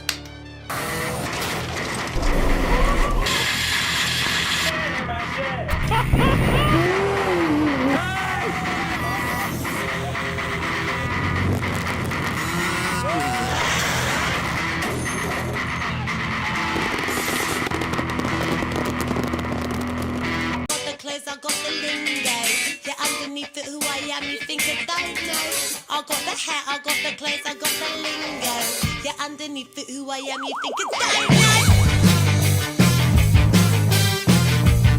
know. Way up internet, yes, phase 2 of the Secret Underground Tunnel project has begun. If you're new here and you know what phase 2 is, let me explain quickly. Okay, so about 3 years ago, I started digging a secret underground tunnel from my workshop up into my house and then a little bit down to the front drive. Now, that was phase 1. There is 10 videos on my channel, or one epic long one. You can go and watch it. Fantastic project, probably one of the best things I've ever done. But the next phase is, I've taken it from the shed down to the underground bunker, which is at the bottom of the back garden. And then in the drive, I want my car to come up out the drive, James Bond style. And it's the next phases, which is what I'm here to talk about now. So the next phase, I'm not going to say whether it's from the shed to the bunker or the front drive. I'm going to let you guess and work it out yourself. Stick it in the comments what you think it's going to be. Unlike the previous one, the tunnel where we did it in little incremental bits and then we could upload sets of videos, this thing I want to do the whole thing in one big lump sum, basically. I want to do it, get it finished. I don't want to upload any videos and bits and bobs. I want the whole thing to be done and then we'll put it in stages and upload them all consecutively. But of course that means there could be quite a long time before you see any tunnel content, and that's no good because you guys love tunnel content. Of all the projects that I've uploaded between now and the last tunnel video, they're all full of amazing comments, but they're also full of people saying, Colin, where's the next tunnel update? So what I have done, I've set up a second channel called Too Much colinfurze. That is where you're going to get all your up-to-date tunnel content. Now the videos themselves on that channel are actually going to be a little bit more detailed. So if you're really into this project, you're really going to enjoy these videos because they're not going to be so finely edited and polished like the versions, of course, which I put on this channel. Now, I've uploaded the first one there. It's all ready to go live. It coincides with this announcement video, so go over, subscribe to it. I will link everything at the end of this video, all in the description, so you won't have any difficulty finding it.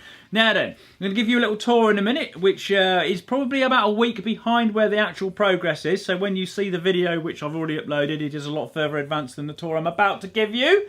But I'm going to go and do that, and then I've got something else to show you. Right, come and have a look. Let me crawl down here. Now, we've got a load of rock all ready to go out in the way at the minute, so I'm just going to have to sort of step over this. Now, just to give you a quick reminder, basically fill 14 tubs up to get winched out, put in the van and taken away. So we've got, I don't know if we've got the full 14 down here, there might be 12, I think I'm waiting for 2 more. So we'll come down, come round here, yeah, see there's the other ones stacked up ready, that's technically the second batch, and then we've got more to come from here. Bit of drainage pipe which just fell out. Now we are getting in a royal mess at this bit, but the start of it is always a lot messier. It gets tidier as we go on. So that is surface. We're going this way, of course. It looks a lot deeper, obviously, because we're not tunneling under anything at the moment.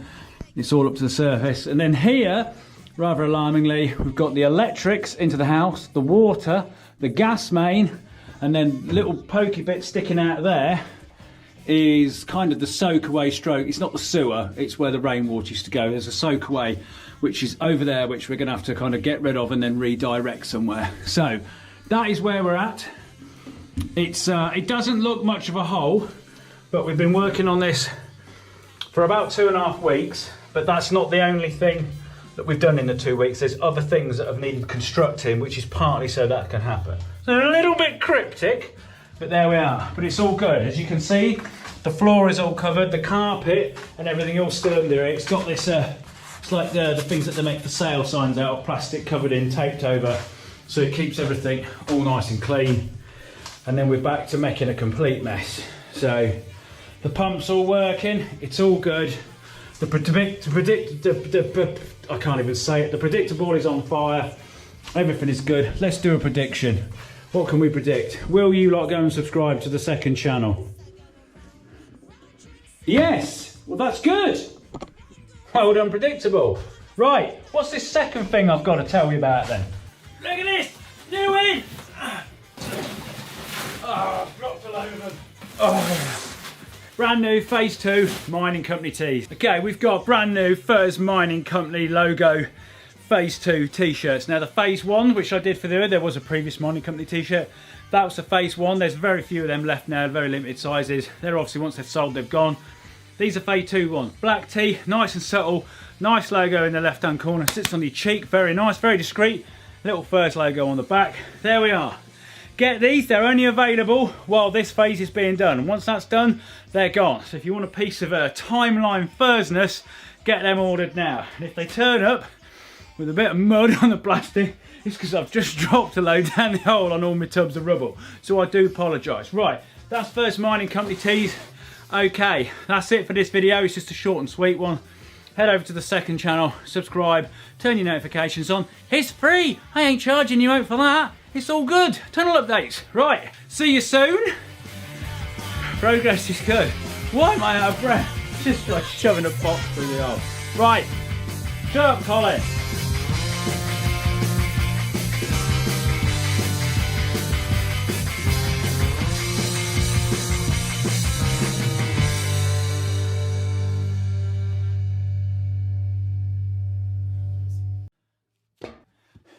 Here we go, the final leg, the last run, Phase 1 is nearly complete.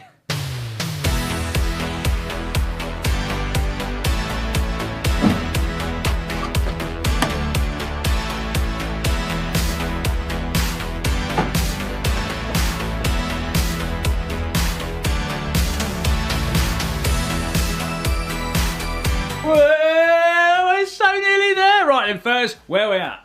Righty then, what's all this about? Now, if you're new here, subscribe. There's 9 other videos on this fantastic project. Basically, I, colinfurze, I've been digging a secret tunnel from my house up to my shed, and eventually we'll go on to the bunker. Now, basically, over the last 2 years, I've been focusing on this area here. This is what I call Phase 1. Now, essentially, in the last video, we branched off from here because we like this project so much. We added an additional tunnel because basically go to the front of the house because at some point I want to bury the car under the drive so the car can come up out the drive. Oh, that'd be amazing. So we started to dig over this, didn't quite get it finished, so we've got half of that to do. There's going to be a little recess where we're going to house my compressor, which at the moment sits in the bunker shed.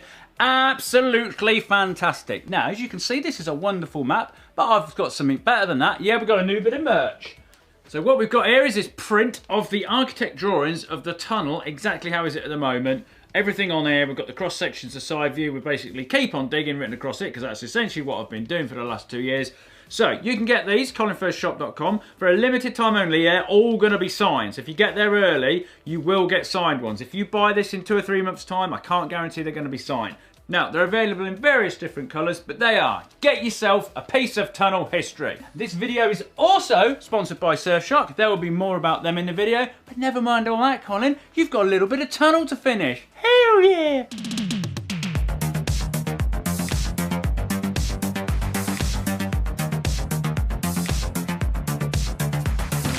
Here we go. Here it comes. Here we go. There's more of it going. Here it goes.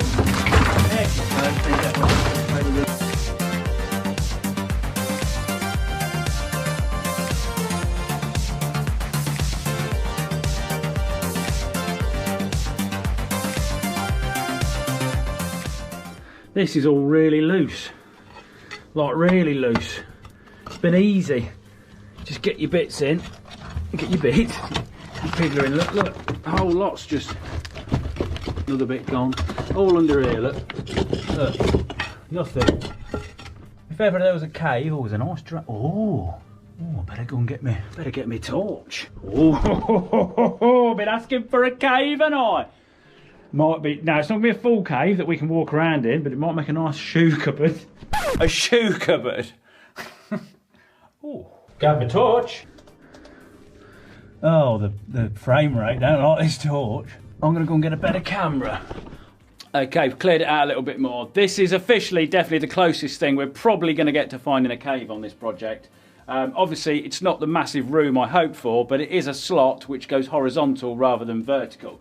And it is quite deep. It does go quite far, because if I get my 6-foot spirit level, look, I can pretty much disappears all the way in. God, so it goes right across. And like I said before, it does go under my house, that does. It's not a dinosaur, and it's not a huge extra room, but it is still pretty cool. Right, I'm going to need you back now. Continue digging, Colin, continue digging. I filled up my 14 tubs, and Rick's not even got back with the last 14 tubs yet. Look, I'm on fire. Need a third person. We've got Freddie, the neighbour from up the road. Now, he's not my exact neighbour in the fact that he's not joined onto my house, he's a few doors up. But he's the most interesting bloke on the street to come and have a video, because you all liked him last time. But he does swear a lot. Give us the shovels, let's get a bit of... We've got on your side. Here, hold it. This is a muppet shovel. Get hold of the thing, here. Wait a minute, I can't waste my clothes. Yeah, but I'm not used to work with a little muppet shovel. Not. You've got to have the merch on. Furze Mining Company t-shirt. Look, one of these. Well, you can't be down here wearing whatever that is. That's warm. 20 What? quid. Warm in the oven. No, it's just been in the cupboard upstairs, but you know, we are experiencing a heat wave at the bit. You said you were a medium. That's just medium, isn't it? Medium. It can't be a medium. Look at it, it's like a blooming dress. I like them like that. I like it long anyway. See link in bio. Get the out. I've been trying to do it silent, but the neighbours come down here making more noise. Come on, Fuzzy, you start digging. Yeah, all right. You've only been down here this morning.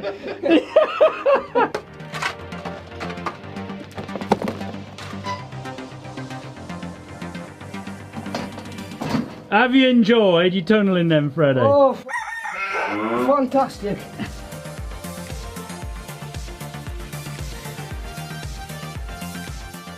Check this out. This whole piece is moving.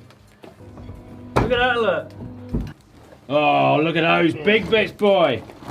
Are you talking? Oh, yes. Now, while we've been digging this last section, it's actually been the driest July the UK's had in 100 years. But unbelievably, the mud that we've been going through has been the wettest and the stickiest we've ever known throughout the whole project.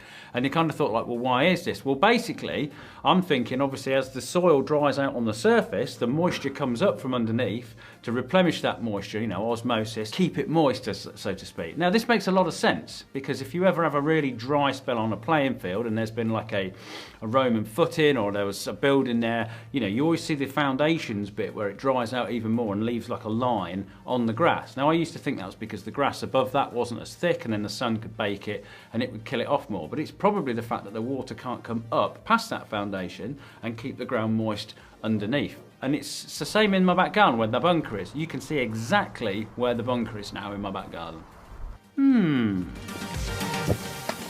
This project is being very kindly sponsored by Surfshark, and you can support the project and future projects by supporting them. Now, using my link on the screen or in the description, you can get 83% off and 3 months completely free. But what is it, Colin?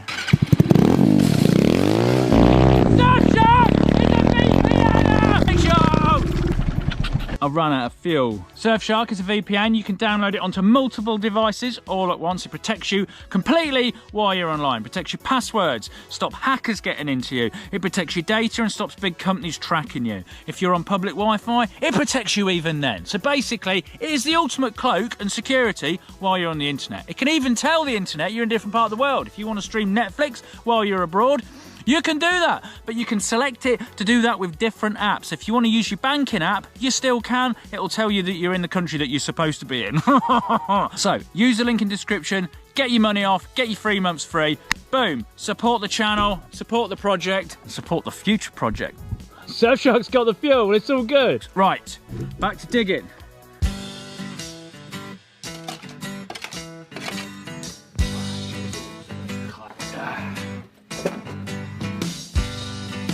There we go. It's dug. It's all done. Everything I'm not drawing, I've been speaking about, you know, for all these videos, it's finally all been dug by hand. Now, I know what you're thinking, Colin, where has it all gone? These buckets, you load them up, you take them down, you winch them up, you stick them in the van. But where has it been taken, Colin? Because we've never seen that, have we? No!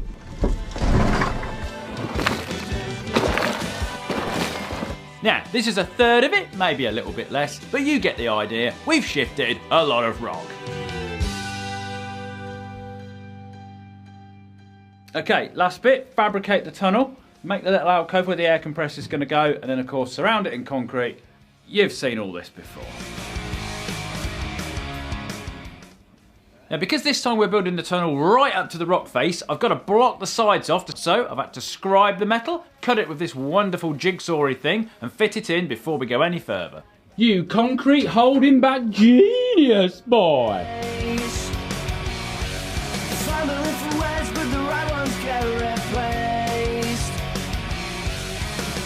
Oh yes, it is all welded up. Now under here, where the compressor's going to go, I've put like this little fence here, and then we're actually going to fill that up with concrete, because obviously compressors vibrate, sort of thing. If you put it on a nice solid base, it will, the noise will travel less than what it would do on the Kingspan and plywood floor. So the concrete this time, there's no wheelbarrows. We're literally just going to pour it straight down the hole, straight out of the cement mixer, straight down. Right, let's go and get the tarp set out. Let's have it. You know, I was saying earlier how we've had like the driest summer in God knows how many years. The day he comes to do the concrete in, it's peeing it down. But there we are. Straight down there.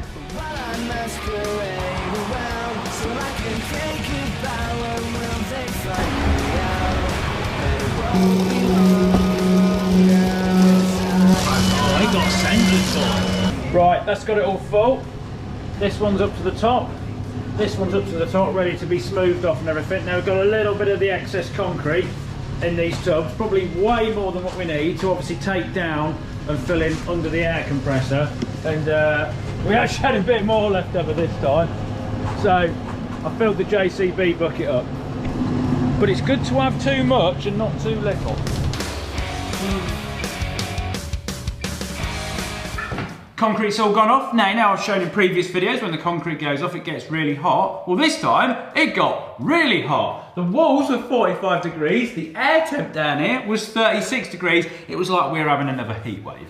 Now, concrete slab's all good. Where we're going to put the compressor, so we've got to get that installed.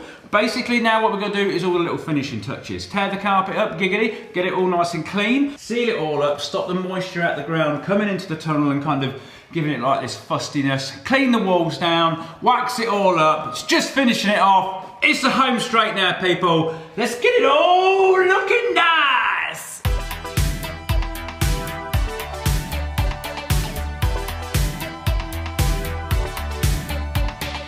Now, first up, we're going to tear all this mucky carpet up, have a really good tidy up, ready for what's going to happen next. Now, as you're going to see this, it's not chronologically exactly how it happens, but like with all big jobs, sometimes you have to start a job and then start another one, and you can't finish another one until that one's finished, and so on. But here we go.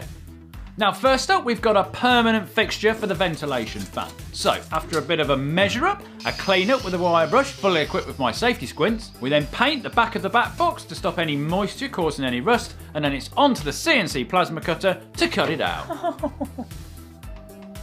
But Colin never pressed record, so you'll just have to imagine what it looked like. So, with a plate cut, you just poke the fan through, weld some fixing lugs on, give it a little bit of paint, and then pop it in its hole using magnets to steady it while you fix it in. And then, oh, don't that look lovely? We just need some sparks now, don't we, to make it work? Now, before we start laying any cable in, we've got to lift up all the outside boards around the tunnel. And this gives us a good chance to clean some of them up, because at various times in the tunnel process, when we've had hot concrete going off, the heat from that has come into the cold part, caused condensation, that's run down and kind of made some of the boards a little bit damp and a little bit dirty. Running the cables for the sockets was pretty simple. We basically just laid it in that outside channel underneath the boards through the channels that we'd left. I mean, basically the hydraulics running it, and now the cables are running it, and then we'd poke the wires up to the sockets through these little ducts that we'd left. It's like we knew we were gonna do this. Now, to put the sockets on the wall, we use this amazing tool called a stud welder. And this basically flash welds a little metal stud onto the tunnel wall, so then you can put the socket on, screw it, bolt it on, it is nice and solid. Then, once I've got that sorted, I need to go around the whole tunnel, marking out where all the sockets on, stud weld them all up, and then thread the cables up and wire it all up.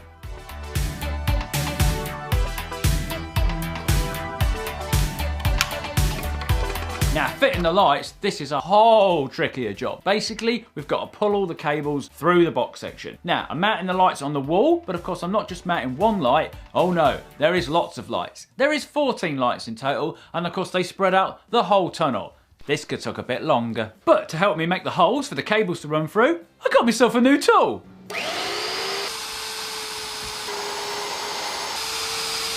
Why did I not buy one of these years ago? This is amazing! Right, if there's anybody out there that's watched my videos and there is a tool which is like quite common, like a mag drill, that I don't have, that I should have, blooming tell me. Put it in the comments. Because this is amazing!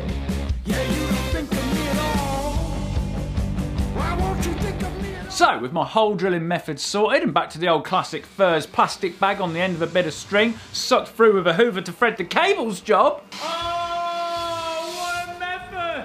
We've just got to thread all those cables in, get the lights mounted, and then switch it all on.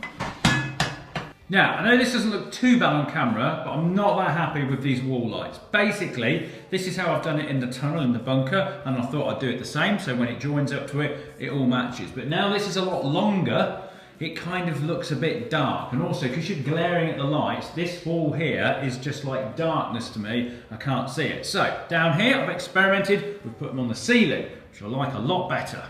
So, happy with the new lighting position. I now fixed up the remaining lights, which means I can now take down the temporary festoon lights, which we've been using to light so far, wire up the light switches to the fuse board, and on to the next job. Which is to temporarily seal off the ends of the tunnel, basically stopping all the moisture coming out the rock, getting into the air into the tunnel, causing condensation and dampness, and causing rust. Now, the shed end of the tunnel has a vent which goes up to the surface, which is all part of the ventilation system. So, as well as blocking it off, I had to weld this little collet on the back, get this flexible bit of pipe, stick it on that, and then block it off. This was a little bit tricky.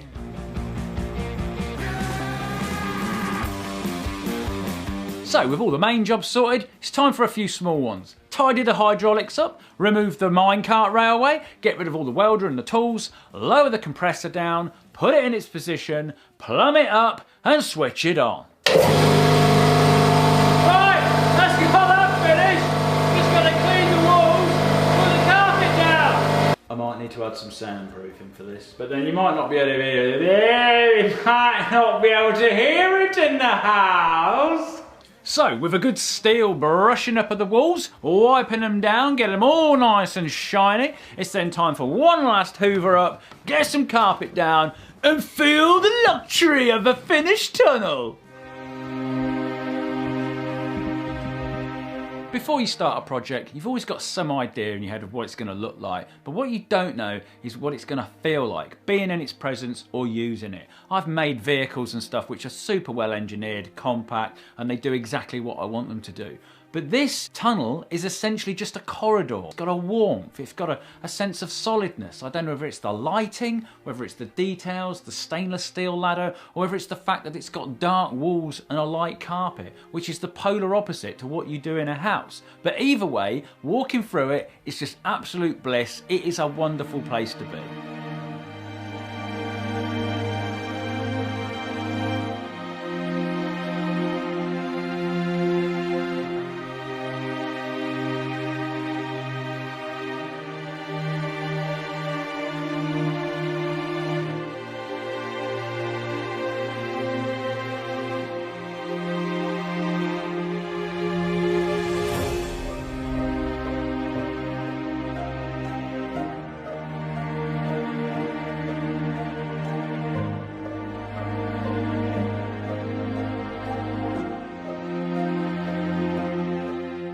Okay, I am clearly very pleased with how this has come on. It is absolutely fantastic. Thank you for watching all the videos and enjoying it. Thank you to everyone that's subscribed. This has clearly been one of the most popular projects I have ever done on YouTube. Now, of course, thanks to Rick for helping me. This has been pretty much impossible to do on my own. And thanks to Tom, of course, for sorting out some of the earlier digging deposits and coming to help him with his suit and his trumpet thing. Yeah.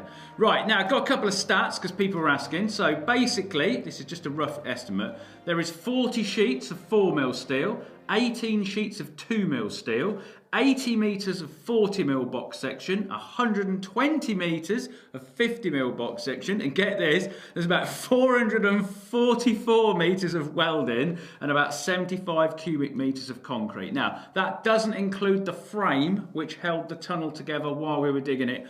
I can't calculate that anymore because I can't see it, it's all gone, and the concrete assessment might be wildly off as well because sometimes it just disappeared and then other times it would fill it right to the top. Anyway, this of course is just the corridor, the means to get to places. So what's next, Colin? What's at the end of these things? Okay, so the shed end of the tunnel is obvious. That's going to go down the bunker, straight down the garden, straight into the bunker, very nice. But on the way, do we stop off and do anything else? There is enough space. There's a question. But what about the other end? What about this car park you talk of, Colin? Wow, check this out. Pardon me, this is not to scale, but anyway. Okay, so we've got the DeLorean here. I do have a DeLorean, and this is where I want to put it because this would be so awesome. Right, so basically, we've got the house, we've got the tunnel here, which comes along from the front. This is roughly where it comes out, in between the house and the garage. So, I'd like to have a room underneath the front of the house here. It probably won't go the full distance right that way, but you know, pretty much along here. And then in here, we'll sit the car. Now, the big question with this is how do we do this up and downy bit? Now, the simplest way would just be a scissor lift. So it just goes up, and then you have the drive bit on the top attached to it. So the whole thing comes up, you drive off, drive back on, it comes back down again. But, come on guys, this is the 21st century. What happens if Colin comes in, drives in forward, lowers himself down? I don't want to be reversing out. So what I would like to do is to turn the car around in the room so when it comes back out, it's facing forward. Now this does pose a bit of a tricky problem because obviously if we do it right close, if the up and down mechanism is right close to this wall, you can't turn a car. You'd have to move it forwards a little bit or across, turn it round, and then bring it back again and then bring it up. Now the reason why I want this to happen over here as far as possible is because I don't want the car going up and down in front of my front door. And also if we have it happen over here, we might be able to fit 2 cars in here. So therein lies the complication, but I'm sure we can do it. Now, of course, there is scissor lift. We can have hydraulics right underneath it, dig down a bit further. It can push it right up from the bottom. You know, we could have a big arm up the side here, so the whole thing kind of goes up like a hand, and then maybe that could boom forward, spin it round, come back, spin it round, go up again. Oh, the questions. Now, if you've got any ideas of how you want to do this, stick it in the comments. Let's everyone get involved in this. This is going to be a mega project. I can't wait to come around the corner and just see the DMC sat there. It's going to remind me of that bit out of Back to Future 3 when it was buried for 70 years in the old mine. Oh, I can't wait. Right, that is the future. Subscribe, people. Go and check out all the other tunnel videos. There is 10 videos. I'm going to put them in a playlist. I might even compile them all into one mega video and get rid of all the introduction and talky bits so you can just watch it in one big lump. But there we are. Thank you very much for coming on the journey. It has been a pleasure. See you out. This is the future. Boom!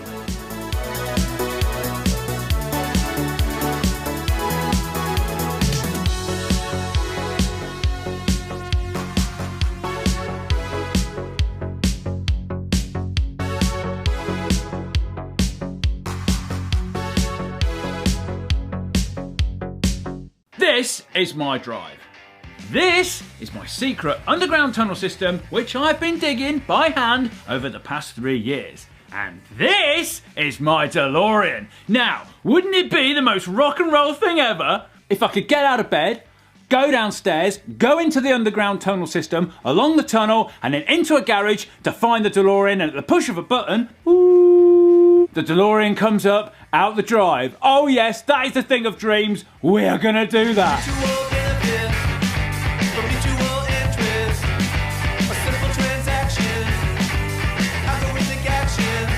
Right, we are back tunnelling again, which means we've got to get prepared. We've got to put the winch back up, the thing that hangs off the shed ceiling. We've got to tear the carpet up. We've got to move some boards so they don't get damaged, then cover the floor. Lower the hydraulics back down, and last of all, take away the metal cover plate that sealed it up to reveal the rock face.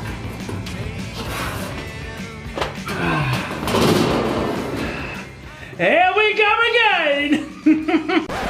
Hold on there, Colin. You need to fill the viewers in on the plan. Okay, people, this is the plan. I've got this wonderful model. I'm sorry it's not to scale. So, we've got my house, we've got my secret tunnel, which comes out along the side of my house, and then we've got my garage off to the left of it.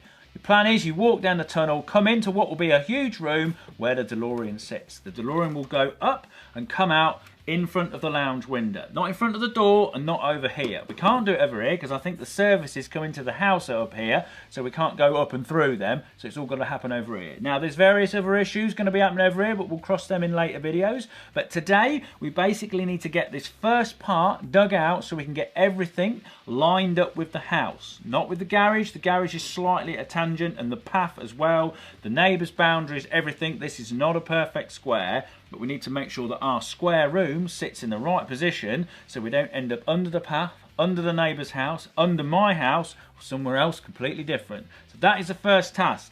Build this corner of the room, get it all structural, concreted up, ready to go, and then move slow in increments as we go until we get to the old car lift mechanism.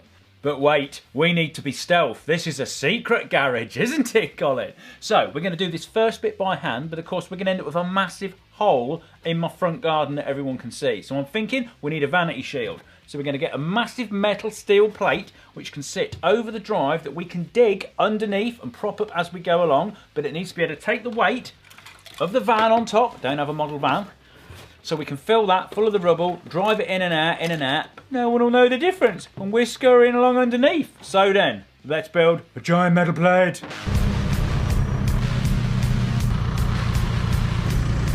Hello, hello.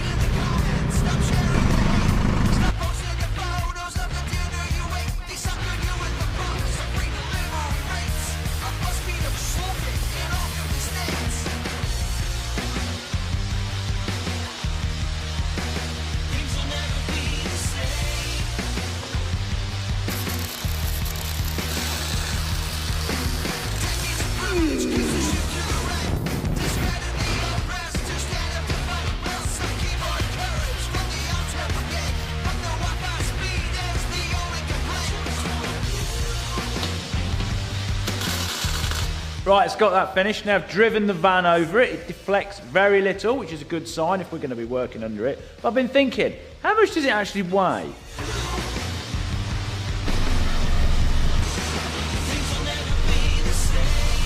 $1.3 ton. Don't want that on your head, do you? Okay, that's all good. Now let's get it to the house on the drive. Now I know what you're thinking, Colin. This is supposed to be a secret project and stealth, but turning up with a big tractor and lowering a big metal thing on the drive, well, everyone's going to see that. Don't worry, I have a solution.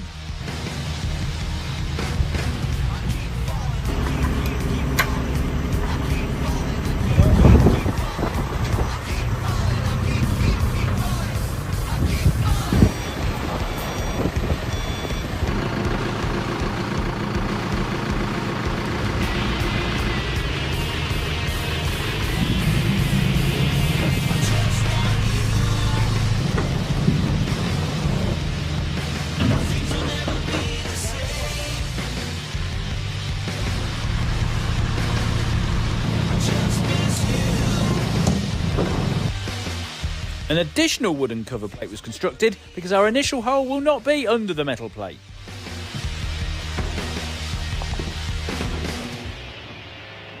Looks pretty normal. I don't think anyone's going to look at that and think anything odd's going on. Right, check this out. Come on, Colin!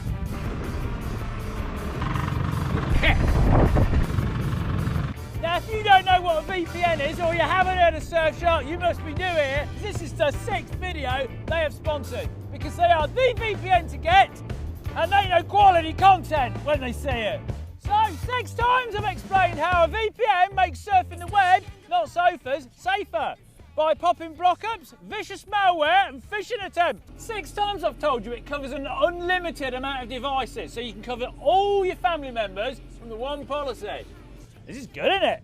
6 times I've said you can make the internet think you're in a different country, so you can stream shows that aren't available in your territory, or watch your native subscriptions while you're away, like the Formula 1, or book services at local rates. But this is the first time telling you about Surfshark's alternative ID feature, which generates a brand new online identity and an email for you to use online. This helps minimise the possibility of getting spam emails from annoying marketing subscriptions. So that's why I'm chilling on this sofa. If you're thinking about getting a VPN, I recommend Surfshark. Get an exclusive Surfshark Black Friday deal, enter the code Colin, and you will get 6 additional months for completely free. Link in the description. I am a dish pig. With the hydraulic pump fired up, it's time to get the pin in, break some rocks, fill some buckets up and lift them out.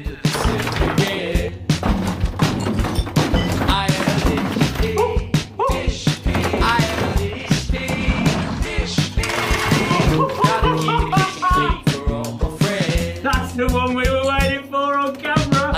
Now, getting so carried away getting back in mid digging, I started talking, not realising I'm basically in utter darkness to you guys. Okay, we've got some proper lighting down here. Now, what I was trying to say was, oh, it feels good to be back on this project. But we've been away from this for nearly a year. We forgot silly things. We come down, we brought all the buckets, but we forgot the blooming Muppet shovel. This is a Muppet shovel.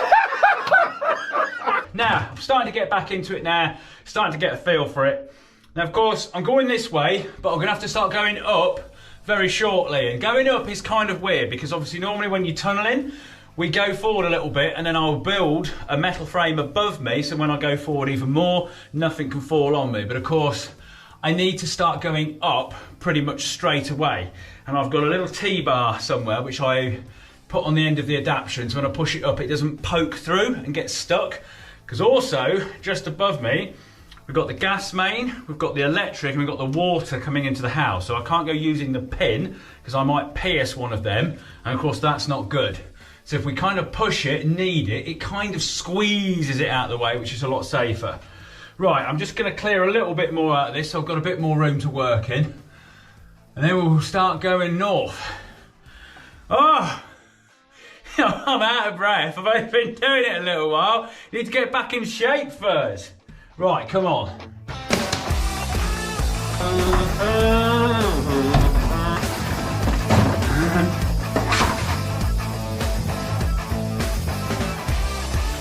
With the hydraulic pin at full reach and me finding it harder to dodge rocks falling from above, I decided to lift up a bit of drive, dig down and meet in the middle somewhere.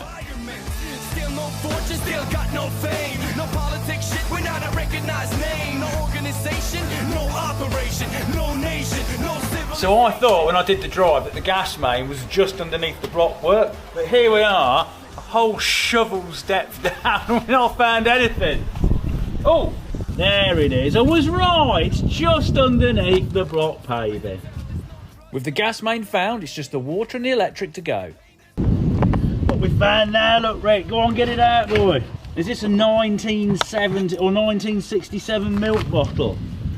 It is a 70s milk bottle, I think. Yeah, 1963 this house was built. Right, I'm going to go and wash it.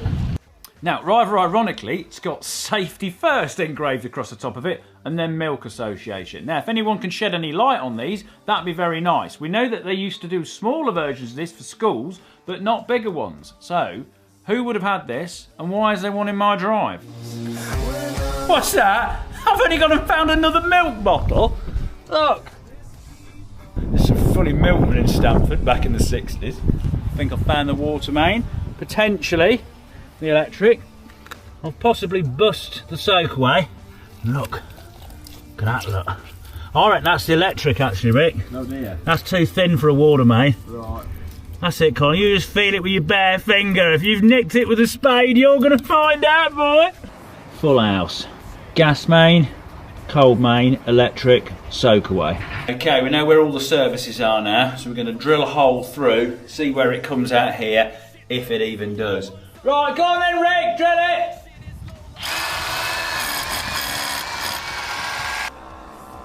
Somewhere around here. difficult. Here we go. Whee! Excellent. Good. So, knowing we were getting close to our hole, I made an extension for the ramp at the T-bar end and tried to push up to the surface. Coming down! So, to make a good progress, we decided we'd leave it and break through in the morning. However... It's dug itself overnight. So we've come down this morning and gravity has done a bit of work for us, which is a little bit of a shame because I kind of wanted my money shot of me pushing my foot through and coming through like we did when we come up in the kitchen, but never mind, it's all progress. All we need to do now is get rid of like this ceiling of mud, because this is obviously a bit precarious now. Get rid of all that, get that down, and then we can start moving forward.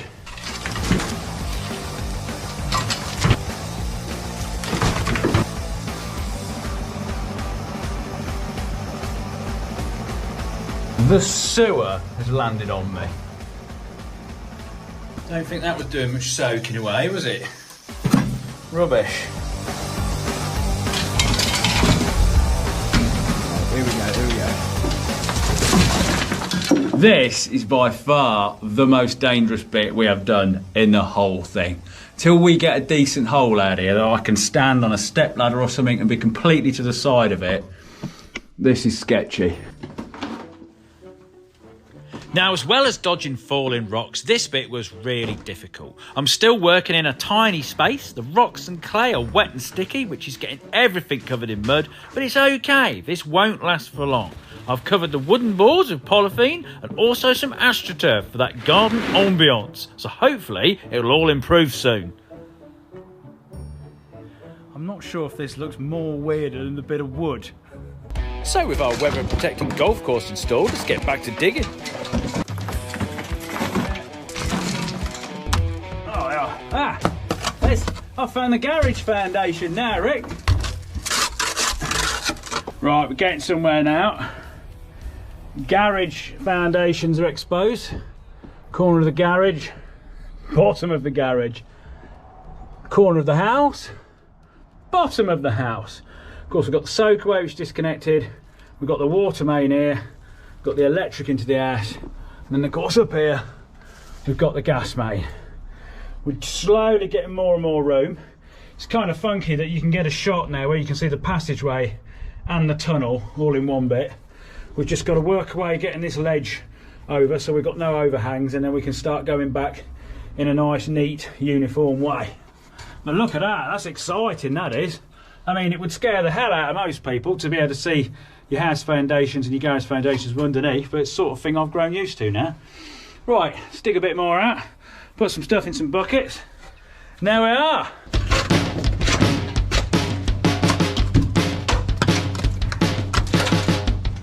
So, having found both the house and the garage foundations and located all of the services, we felt we could finally be unleashed and go out digging as fast and as hard as we could. However, digging up to the surface is a lot different to digging a tunnel. The lower rock seams were no different. You'd get giant rocks which you couldn't fit in a bucket, which you'd have to smash with a sledgehammer and take away in pieces.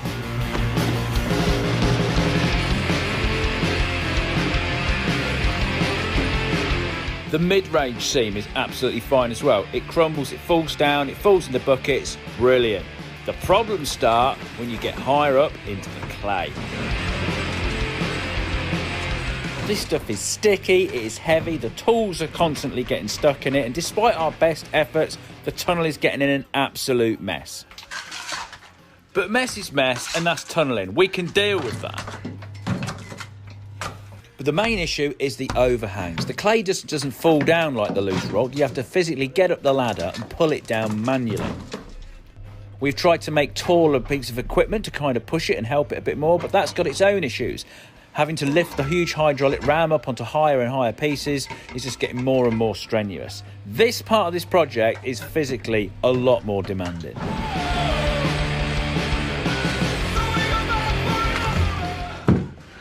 We have shifted some stuff.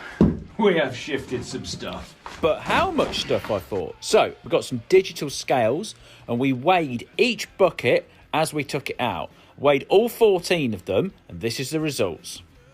Right, I've totaled them all up, 667.4 kilograms. Now if you divide that by 14, gives us an average of 47.6 kilograms per tub. So how's our progress been? Well, of all the time we've spent on this, we have spent 8 days digging. We have done a total of 28 trips, and at 650 kilos, let's say, per trips, that puts us around about 18 tons of earth shifted. Now, this is probably going to get slower because obviously physical fatigue will sit in. So let's have a review. How long is this going to take us to dig? So this is 8 days worth of digging, but if we look at it from above, it's this little square here, give or take a little bit. Now, to get to the path for this first section of garage, it's going to take another 9 sets of 8 days, about 72 days. If we're generous, we could say 3 months. That is too long. But this hasn't been a complete physical waste of time. We have revealed the services, we can see the orientation of the house and everything and where it all sits. We know what we're doing now. That is a good thing. So, with the fact in mind that you couldn't use a digger with the tunnel, and that you can use a digger here, and the fact that stuff is falling on my head nearly all the time, we've got the block paving bricks, we've got the hard clay to work with, I think it's time for Tom. But also, I've shifted 18 tons of stuff with my bare hands in 8 days. I'm pretty pleased with that. So to prepare for the digger, we need to move over the steel drive cover, knock my camera over, ha, Rick's face, then make a second wooden drive cover, and then after this, carefully remove all the block paving bricks for potential reuse in the future.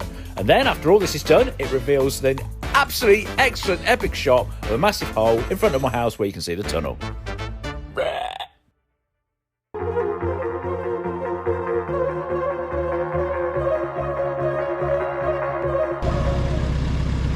Hello, I'm Tom Lamb.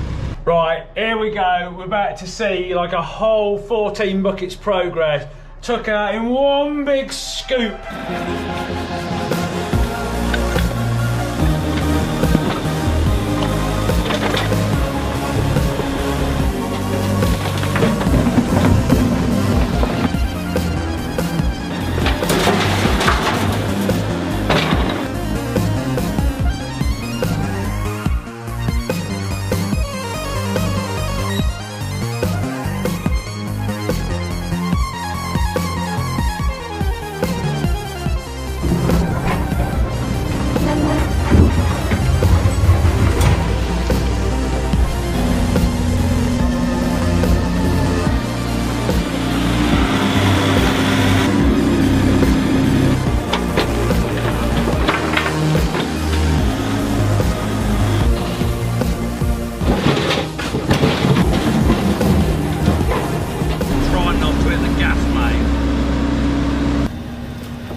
Now I know you lot all ask me where do I tip this, and Tom gets rid of it, and to this very day I don't really know where it goes. He doesn't tell me. I think he's selling it. Textbook thing he would do, he would sell it and then not tell me.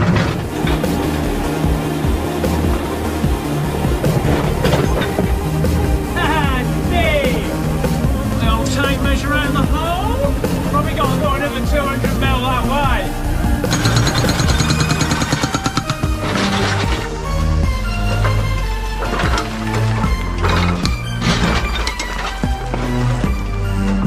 There's me trying to do this in silence, mate.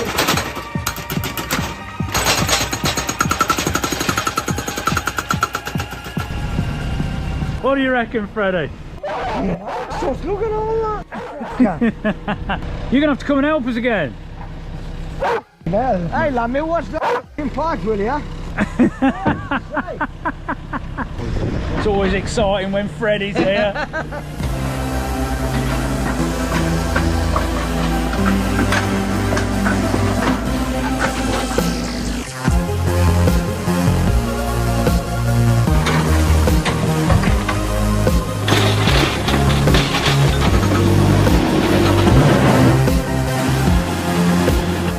Moan about my safety, not wearing helmets. Look.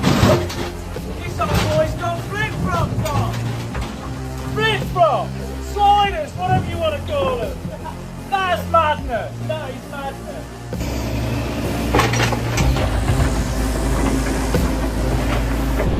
Okay, we're nearly halfway. It sort of is halfway through the day, but the next bit should be a lot easier. We're down to the depth now, so we don't have to keep whacking the bottom plate of stone to try and get through it. We've done that, so hopefully it's just lifting the layers up. I'm going to put a bit of wood across here in a minute to suspend, to keep the gas pipe and the electric pipe a bit more supported, because obviously they're kind of drooping a bit now. That's not good, we don't want to see that. And there we are, it's a big old hole. We're filling the buckets up. Progress is good.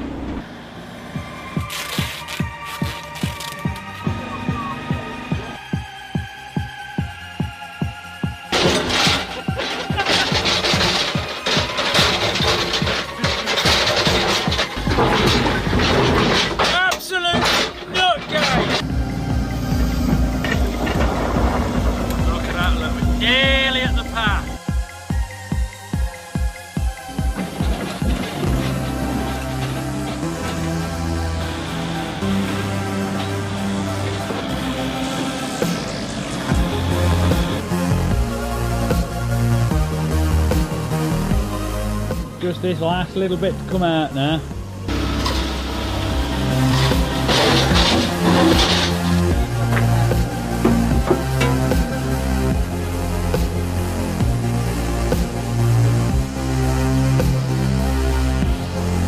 There they are, done. Wave, Tom!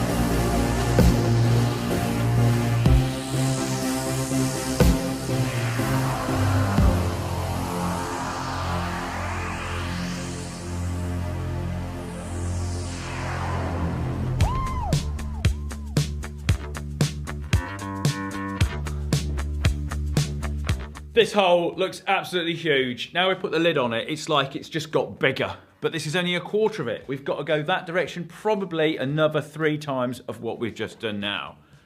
How epic is this gonna be? It's like a cathedral in my front garden. Okay, progress is good. We've probably dug out what's in between these 2 little yellow lines. Now in the next video, we need to start constructing the room. We need to build a big metal box within the hole we've just dug that we can then surround with concrete, and then that is going to be the basis of us moving forward. So we've got to get it dead in line. We've got to make sure it doesn't wander under the house, under the path, or under the neighbour's boundaries. A lot of thinking to be doing in this next bit. Now you can see how we're getting on that immediately, because uploaded on the second channel is an update video. Thank you to everybody, of course, that has subscribed to that. It's over 600,000 of you absolutely diehard tunnel fans. That is a crazy number. I never thought it would get to that. So, obviously, next on the channel will be that video at some point. Stay tuned, subscribed. There is a lot going on here. There is so much going on here. This is crazy. Doing this in my front garden, it feels so weird. Like, it's nearly on show. It just feels a little bit more nerve-wracking. But anyway, thank you for your support. I'll see you in the next one.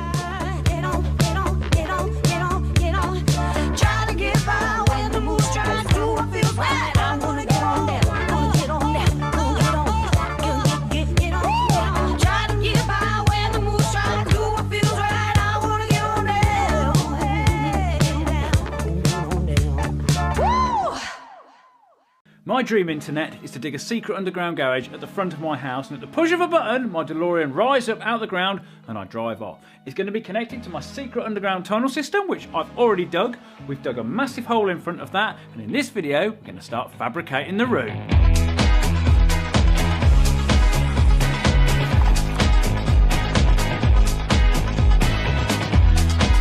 Way up internet and secret garage lovers, welcome to part 2. So, I've got a massive hole in my front garden, but before I go any further, nearly 7 million people watched the first episode and you're not all subscribed. So come on, give it a click, do the right thing. I'm destroying my front garden for you guys.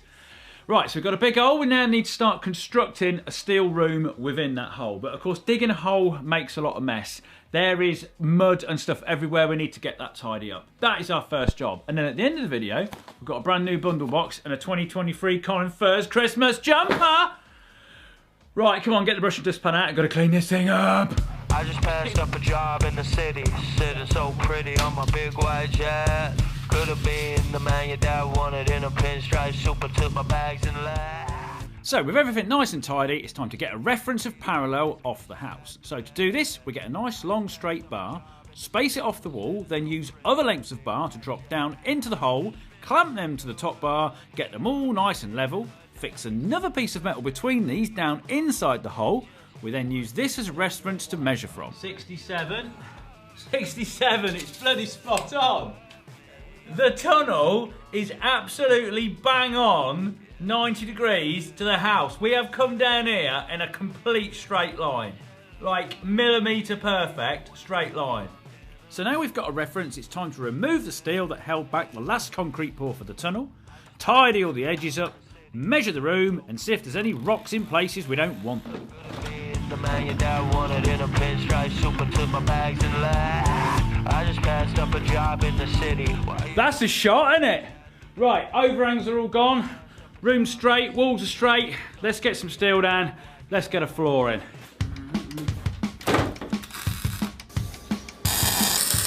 First thing we do is lay a frame down level for all the plates to sit on. This is great because it gives us something level to work on. We are also bolting the frame to the floor so when it gets filled under with concrete, it doesn't try and float. And then we add mesh to hold the concrete back. Now, before we go and put any plate walls up, we've got something to consider. Where I am standing here now is where the soakaway used to be for the house and the drive. And of course, there is going to be a drive still above me. It's going to rain, it's going to get water on it. That needs to go somewhere. So, the cracks in the rock, they pretty much go on for the whole entire rock seam. You can stick a hose pipe down them, run it, it does not fill up. So, what we've done, we've cleaned one of them out. We've stuck a bit of drain pipe down into the crack, put it up against the wall, and we will connect onto that at a later date. Right, with that sorted, what's it time for now, Colin? Time for some floor sheets.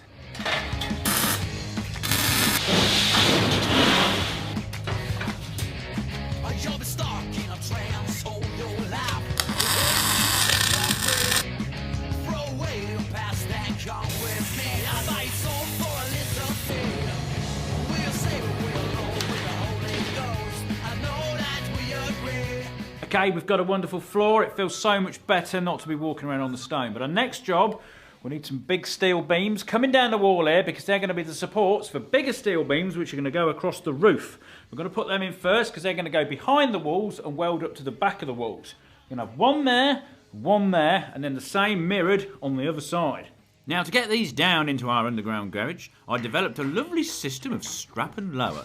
Basically, we attach a strap to the end of the beam and then lower it down, and with a little bit of heaving and jeebing, we can lower it down quite safely. Not bad, I even think I might be able to manage this on my own. Yeah.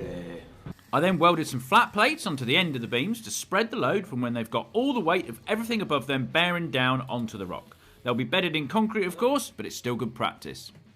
So, with the beams up, we are ready for some more wall sheets, but at 4mm thick, you're not going to be lowering them down by yourself. So with next door out at the garden centre, I parked the JCB on the drive and carefully lowered the sheets down, minding the surfaces into the house. And as tricky as an operation this was, our biggest problem was yet to come this evening. With the most rainfall we'd have all year, the local area was getting absolutely flooded, including outside my front door where I was getting a little tiny swimming pool. And of course, all that had to be going somewhere.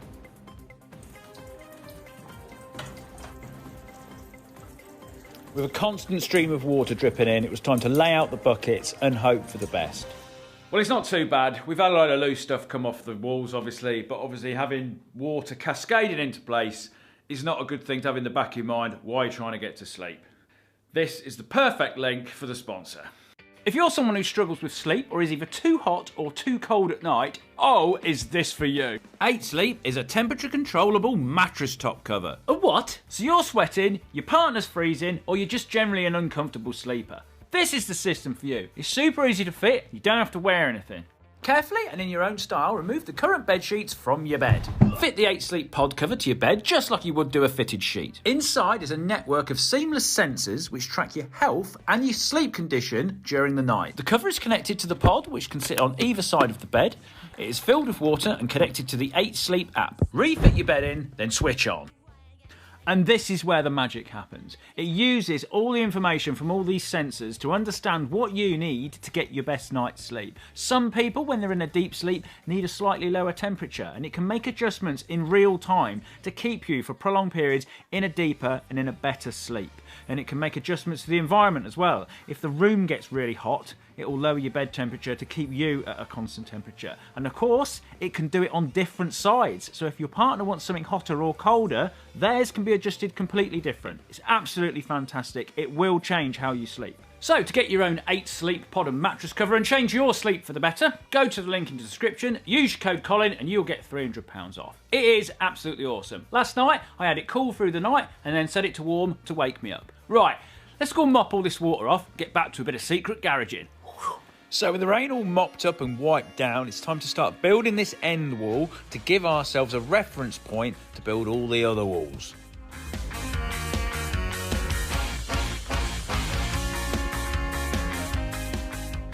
Getting this wall right is absolutely critical. Our measurements from the line of the house needed to be checked regularly, as getting this wrong will mean the whole thing will be out of line. And then once that's set, it's weld, weld, weld, weld.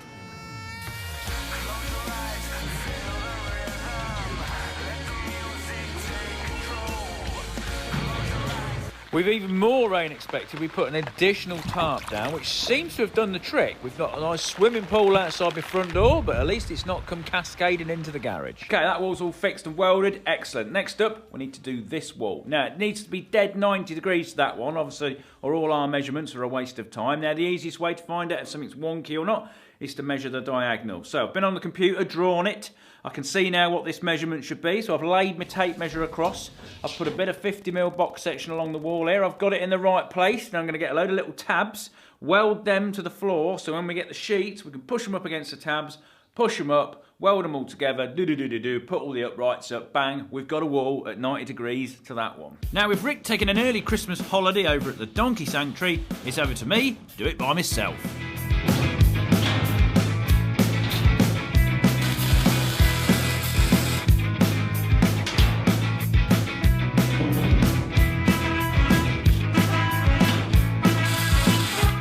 Welded to the back of each wall sheet is what I call a concrete plate, which is a nice thin flat plate full of holes in it, so when the concrete comes down and swells around the steel, it goes through these holes and properly stitches the flat sheets of steel to the concrete wall block behind it. I will place at least one of these on each of the sheets, and they will always be behind the upright beams for strength, but also so you can't see the weld scorches coming through on the sheets and adding blemishes. Because we can't have that, can we?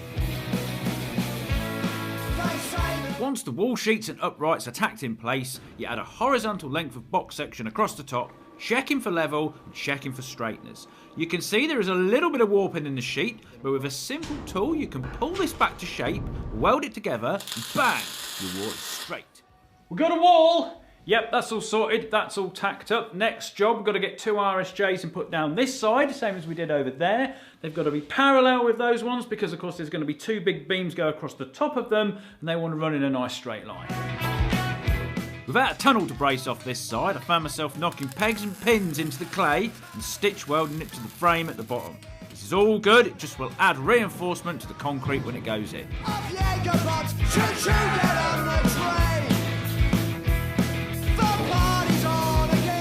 Right, that's got a wall up, all good. All we need to do now is completely weld this. Now I'm not going to do all of that just yet, because I want to sort these roof beams out and I need to raise the steel up a tiny bit higher, which means we're going to need this.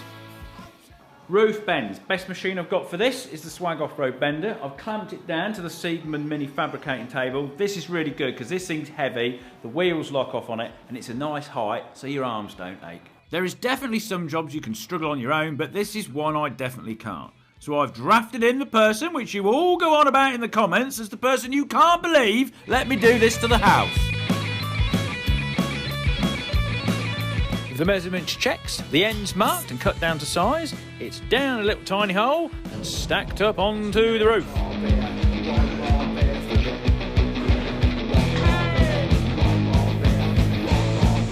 And then I forgot. I wasn't working with Rick. Oh. Colin! Feeling the pressure. I'm not even lifting it. What?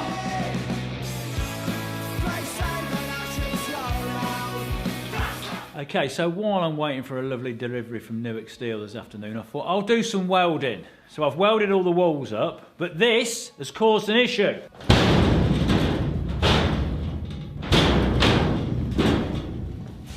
The floor is biscuit tin in there, and that is very irritating because it's like working in a blooming drum. Now, normally what you do with the floor is at the end, once everything's all tacked together, is you plasma cut some holes out, and then you can reach round and then you can weld all the centre of these sheets to that frame which you saw me build a while back.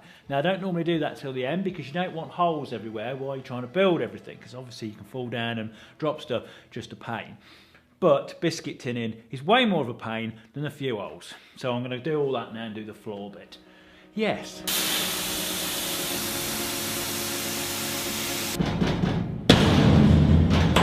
Oh. Forgot about that. I thought they went that way.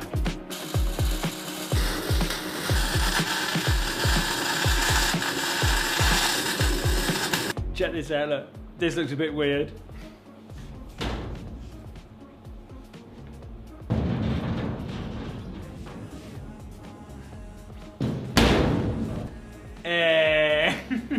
So with my head out the floor, I cut some little slots in the back wall so I could get my clamps on to clamp the uprights to finish off the bad boy.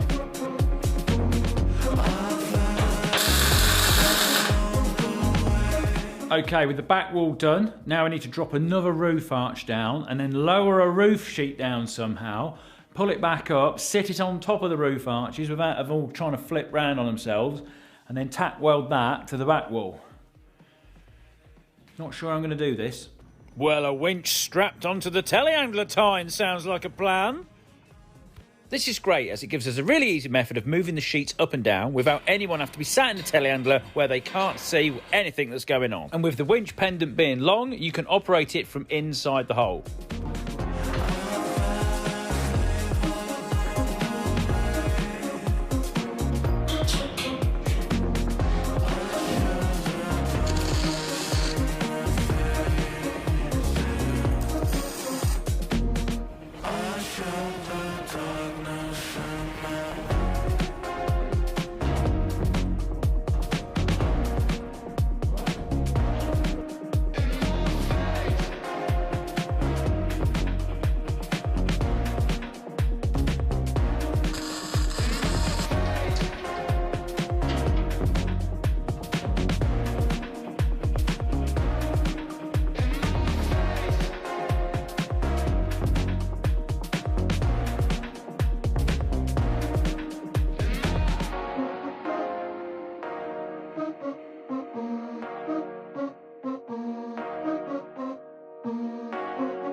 Oh, it's looking fantastic.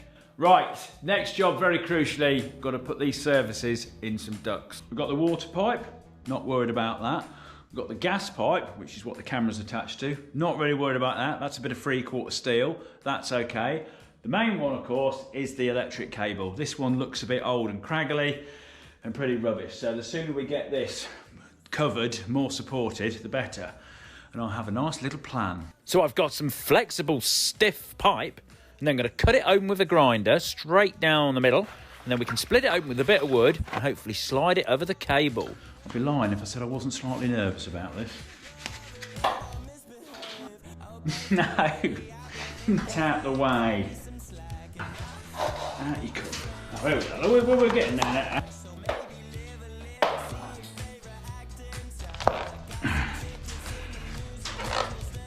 There we go. There we go.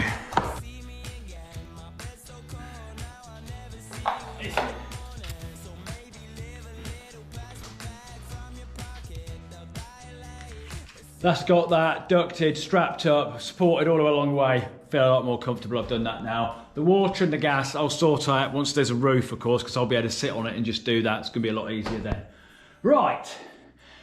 Cut some more sheets, lower them down, finish the roof off, Colin! Now, one thing we're going to have to deal with the metal ceiling is condensation. The tunnel is very warm, the warm air comes out the tunnel, hits my metal ceiling and condensates. I don't know what we're going to do about this for the time being, we're just going to have to live with it. Baby, lately I've been wanting you to call me back, but I heard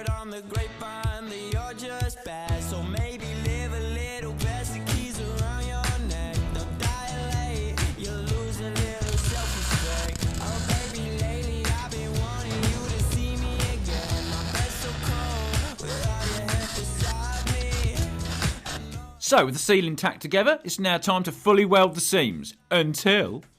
Don't know if you can hear that. I've made my first mistake. While I've been welding the ceiling, the cold water pipe, of course in plastic's laying across the top of it, I've melted straight through it. Look.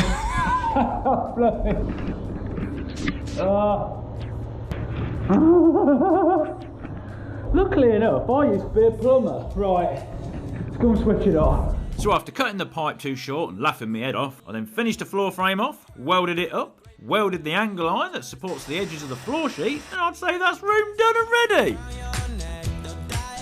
Okay, this room is complete as much as it needs to be for the time being. That is looking absolutely fantastic. It's quite a decent size, as we know. You could fit a car in here already. But there's another job I want to do before we go pouring any concrete round.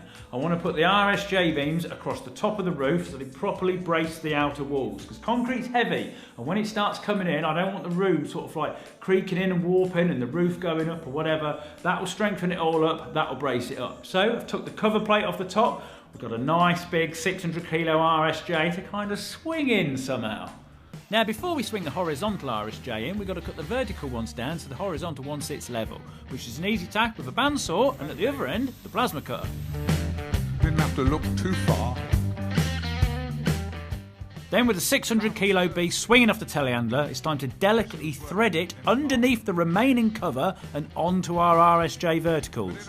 This was a little bit tricky. Could tell that she knew her fixings from her. Once in position, the RSJ was laid flat, so we have strapped a magnet to one end to pick it up to make it vertical. And that was good enough for me. With the beam now vertical, it was down to the job of carefully manoeuvre it onto the vertical uprights ready for welding. Once in place, it looked absolutely fantastic. We sat down to talk. Until old Clumsy here went and knocked it off and got it wedged down the side and the magnet stuck at the bottom of the hole. This very much could have been a disaster. Fishing the magnet out was a pain, but luckily enough I remembered I'd plasma cut some holes inside which I could fish it out with. Then it was a case of swinging it back on the telehandler, trying to pick it off. My heart was in my mouth. If this thing drops off, we're never going to get it back. But we did. And I celebrated by stabbing a cone. Right, that's got one of them on. I think that'll do. It's going to get dark, it's peeing it down with rain tomorrow, and this video needs editing. Now with any project and procedure, the more you do it, the more refined you get, the better at it you get. So I've been up to the farm and I've plasma cut these forky prong things. We can clamp or bolt or weld this to the upright vertical RSJs, and then we can lower the other one straight down into it so it will locate to where it needs to be, and of course it will stop it from falling over, because that could have been a lot worse. If we'd have got it wedged down the back there, then we'd have had to try and drag it out. We could have damaged the wall that we've just made, or we could be dragging mud off, the whole thing. It's just not good, not good. Now obviously we've got to get some concrete around it, but there's a few other little jobs which will happen over to the second channel, so obviously stay tuned for that. Mainly we need a door. It's a garage, so it needs a fire door, but also we need to stop all that hot air coming out the tunnel and condensating on it. And I know it's doing that because the vent from the tunnel out here condensates on my roof out here. So that's exactly what the problem is. So we need to sort that out. And then in terms of the next dig, when we need to dig the next bit, it's very much going to depend on the weather. We've had non-stop rain for about 5 or 6 weeks here. The ground out there is really wet, so when Tom's on there with his digger, that's going to get churned up. Wherever he tips it is going to be wet and muddy. That's all going to get dragged back. We're just going to turn the whole place into a bog, and I don't want that happening. So we need a nice hard frost or some dry weather. That's probably not going to happen this side of Christmas. But Christmas coming up, aha! So at the end of each year I do a colinfurze bundle box, and this year it's pizza themed. Yes, the project before this, I made a bike with a pizza oven on it so you could cook the pizza on the way to it being delivered. Fantastic idea. Now, in this pizza box, you get a Pizza de Modo t-shirt, a colinfurze beanie hat, a pizza themed sticker kit, an engineering float art laser cut on my HPC laser up at the barn by myself, a signed Rizzo print, and a colinfurze Christmas card of me holding a reindeer in the air on the weightless machine. Now if you want to get yourself one of these, links in the description at colinfurzeshop.com. They are limited edition, they will sell out fast. But also because it's Christmas, oh I've got this, colinfurze 2023 Christmas jumper. There we are, people. Hope you've enjoyed it. Got Secret Santa project probably coming up next on this channel. Subscribe to both channels. It's a wonderful thing to do. I'll see you in the next one. Secret Garage lovers.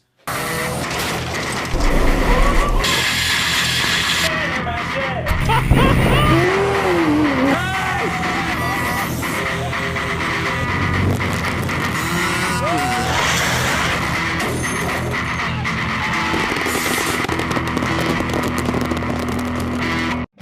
months ago, this is what my drive looked like. And you could go down the tunnel system from inside my house and you would reach a dead end as there is more digging to be done. So we started digging the drive up, but we realised this was going to be much too hard. So we got the digger in and made a huge hole. Oh my God, what have I done? There is no going back. But what am I doing this for? So I'm building an underground garage linked to the tunnels which go up into my house so my DeLorean can rise up out of the ground. Subscribe, this is going to be totally awesome. This is the biggest DIY project on the internet.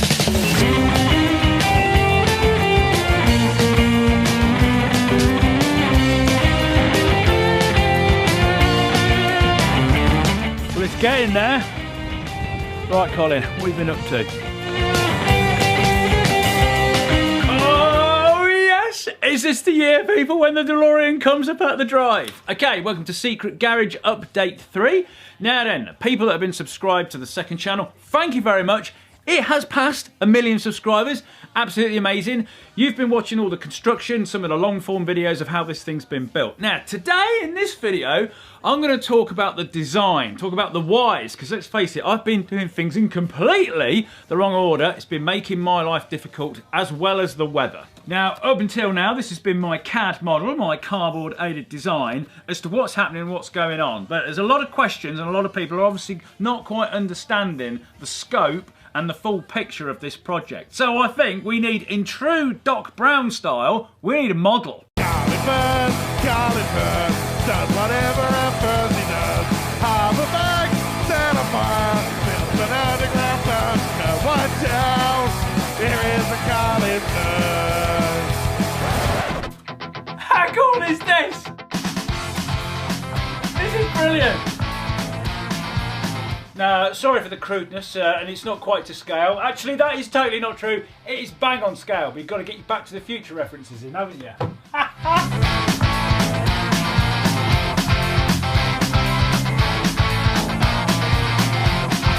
Now, as you can see, this is to scale. Basically, 10 centimetres on here is 1 metre in reality. So I think that makes this a 10:1 scale. Now, unfortunately, my DeLorean, I think, is 18:1. So it looks a little bit lost. Never mind.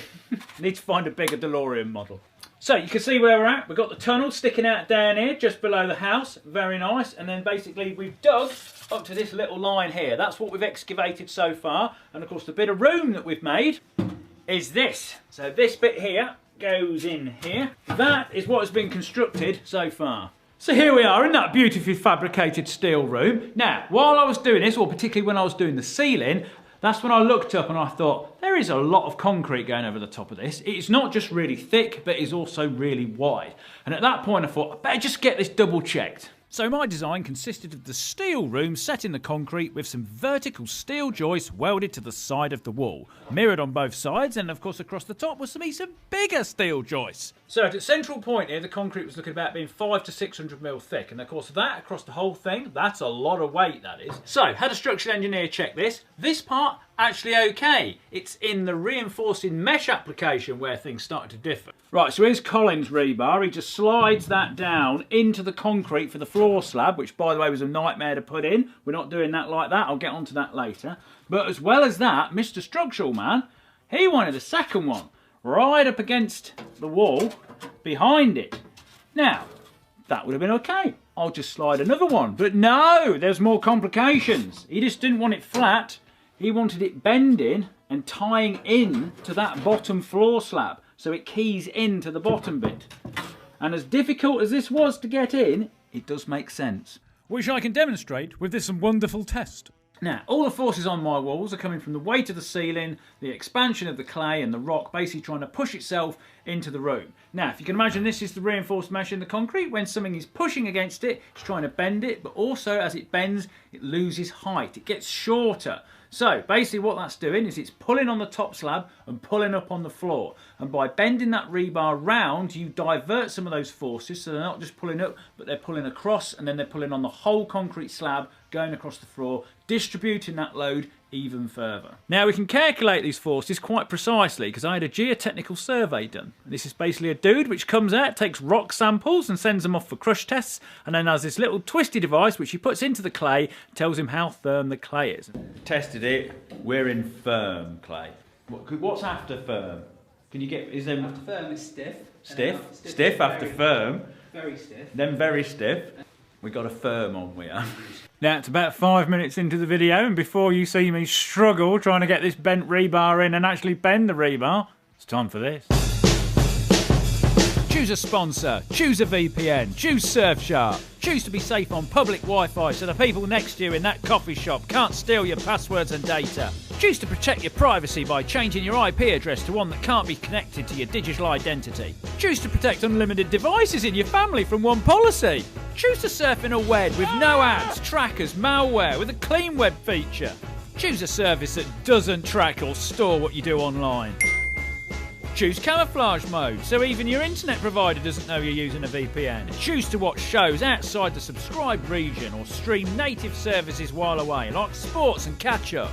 And choose 24/7 expert support and live chat. And choose to get 3 months extra free at the link in the description or by scanning the QR code on the screen now. So choose Surfshark. They're a lovely sponsor. Now let's see how I choose to bend this rebar. Now, despite only being 10mm thick, rebar is pretty strong and very difficult to bend. So I fabricated myself a little bending device which you just slot on and it makes it very slightly easier. But the problems don't end there. Now getting this round and under here is going to be a bit of a peg. Trimming the rebar, trimming the rocks, getting it stuck, getting me stuck. Working in a confined space, this was a tricky job.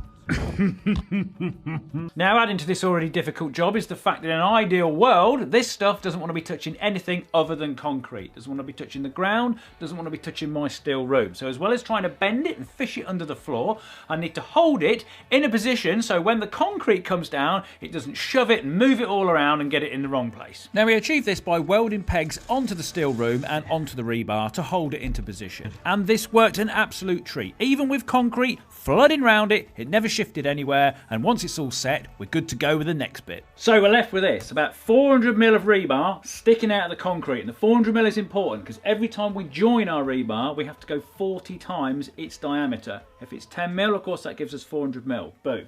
So now we need to bring another bit down and overlap it and connect it onto our rebar, but it still has to not touch the room. And then, of course, after that, we need a secondary layer in front of that one. Now, to attach this rebar to the lower part, there's 2 common methods. You got old school with a tie and a tie wrap. Wrap it round, hook it on, spin it until it goes tight, and then just fold it over. Or there's the modern method. One of these, a tie gun. Basically, just put the jaws over it, pull the trigger, and it ties it automatically. Absolutely fantastic, saved me so much time. With the pegs we welded on to hold the rebar in place removed, we carefully lowered the new rebar down into the garage. I proceeded to put it into place, tie it to our bottom bit of rebar. I then bent individual pieces to tie to our vertical rebar to wrap round the corner to form a continuous mesh. Then, with the secondary layer fitted and spaced off, it's time to fill it in with concrete. Now, it's very difficult to know how much concrete you're going to need. So for this project, we've been using a volumetric mixer. This is basically a cement mixer, which has separate bays for the sand and the gravel and the concrete. They come down a conveyor belt, mix at the entry port, and then, of course, you can use as much or as little as you want. And also, you can make it as wet or as dry as you want, or you can change it halfway through the process. This is ideal for our application to get it flowing at the right consistency and to the level we require.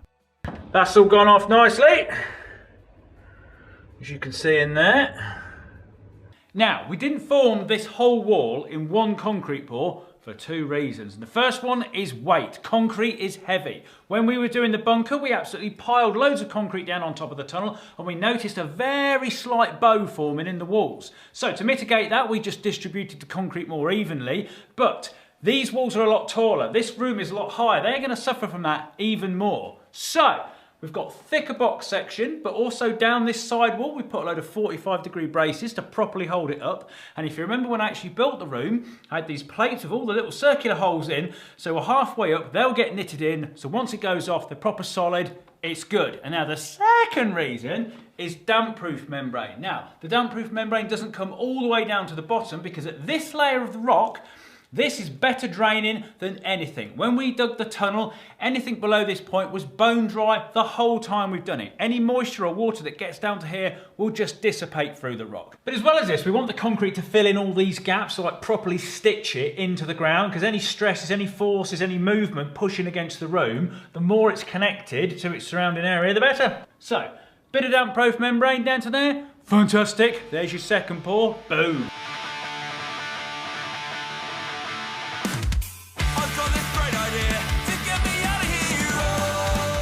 Right, we've got a rebar up, we've got a membrane down, and we've got concrete to here. The last part we need to do to complete these walls is to add a horizontal RSJ beam across here.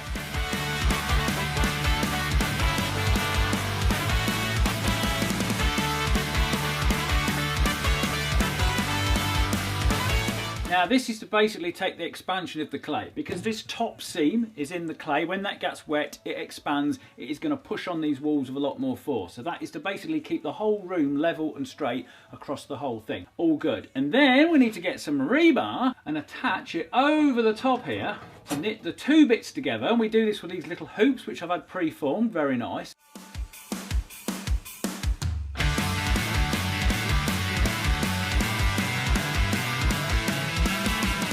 And this isn't just to make it look very nice, because the whole thing runs around nice and level, does look very good. It's so when we do the rebar going across the top, which of course needs to take all the weight of the vehicles, it all ties in and knits together. So that goes onto there like so. Then there's a lower one which will also come underneath those beams, and the whole thing will stitch in, and that is where all our strength is. So, got my rebar walls formed, then we've got a bit of shuttering. Shuttered this end off here, just underneath the horizontal bar, filled that up with concrete, and that gives us like a bit of a boundary wall. And of course, remove the plywood. You can see that looks very nice. We've got an extra bit of rebar, which is going to head over the roof as well. Then, after that, we took all the lead off and everything, and it can expose the project for the actual scale it is.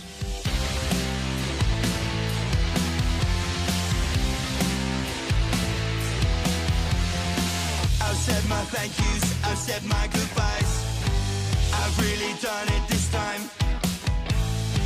I should have known, I should have known. And that brings us back to the future, back to the present day. Now, I've been working on this for about 3 to 4 months, which is a very long time, but this was always going to be the most difficult part. Getting this all set out, getting it aligned, taking the time to measure everything, cross-reference it, making sure we're building this in the right place, because it has to be parallel with the house. The garage, the garden and everything are all funny angles and all go off at a different tangent. So I can't use them as references, so I had to use the house, and we're not quite under the house yet, so this was all have to be done off the walls, which we can't see from down inside the hole. So what's left to do with this bit? Well, first off, the concrete, which goes down up to the little boundary wall we've poured, and across the top of this RSJ, that's all going to be done with a lighter grade concrete. And because it's so big, it'd be a victim of its own weight. But we're not going to cast that yet, we're going to wait till we've finished doing the whole room. Now then, what is next, Colin? We need to dig a bit more out, but how much more? Okay, I hope this bit is going to clear up a lot of the questions as to what this project is all about, where it's going and where everything fits in. So, the next dig. We cannot dig a massive hole as wide as what we've done before, because we've got the doorway and the house to worry about. If we undermine this little door frame here and this pillar here too much, then we risk destabilising that and possibly having some cracks form in the walls. So, we need to dig up to about the side of the door there and straight down, but as well as that we need to go a little bit deeper as well. Now if I get my extra piece of model, this is stage 2, so that is the next bit of room that we need to form. Now I don't know if you noticed on all the reinforcement that come down here and everything, there was all the bars sticking out, all the 400mm bars. We've got that to build off, so this bit is going to be a lot easier because we're not having to worry about where everything is, we're just extending the room. Now I know what you're saying, Colin, why is it going a little bit deeper? Well, we've got the car to worry about and how it gets lifted in and out. And where is that happening? That is happening here. Now I'll get the rest of the model. I hope I can do this without knocking the camera. This is the rest of the room. It is going to be big. Look at that. This is the grand plan, people. So the car will come up out the floor here. Where's my DeLorean? I've been looking online for a bigger one, can't find one. Even the Playmobil one is the same size as this. The Lego one might be fractionally bigger. You will drive onto the drive. This bit here will have a lift mechanism and the whole thing will lower down into there. And then I'm going to have a turntable system so the whole thing can turn around. And then when it comes back up again, you'll be able to drive off forward. Amazing. We can all agree that that is going to be the best thing ever to happen to a 3-bed semi-detached. Now, the reason why this bit has to go deeper is because when this floor lowers down, obviously part of this lift mechanism has got to go into the floor, because I want the floor to remain completely level. I don't want you to walk into the room and then the car be up on a plinth or anything like that.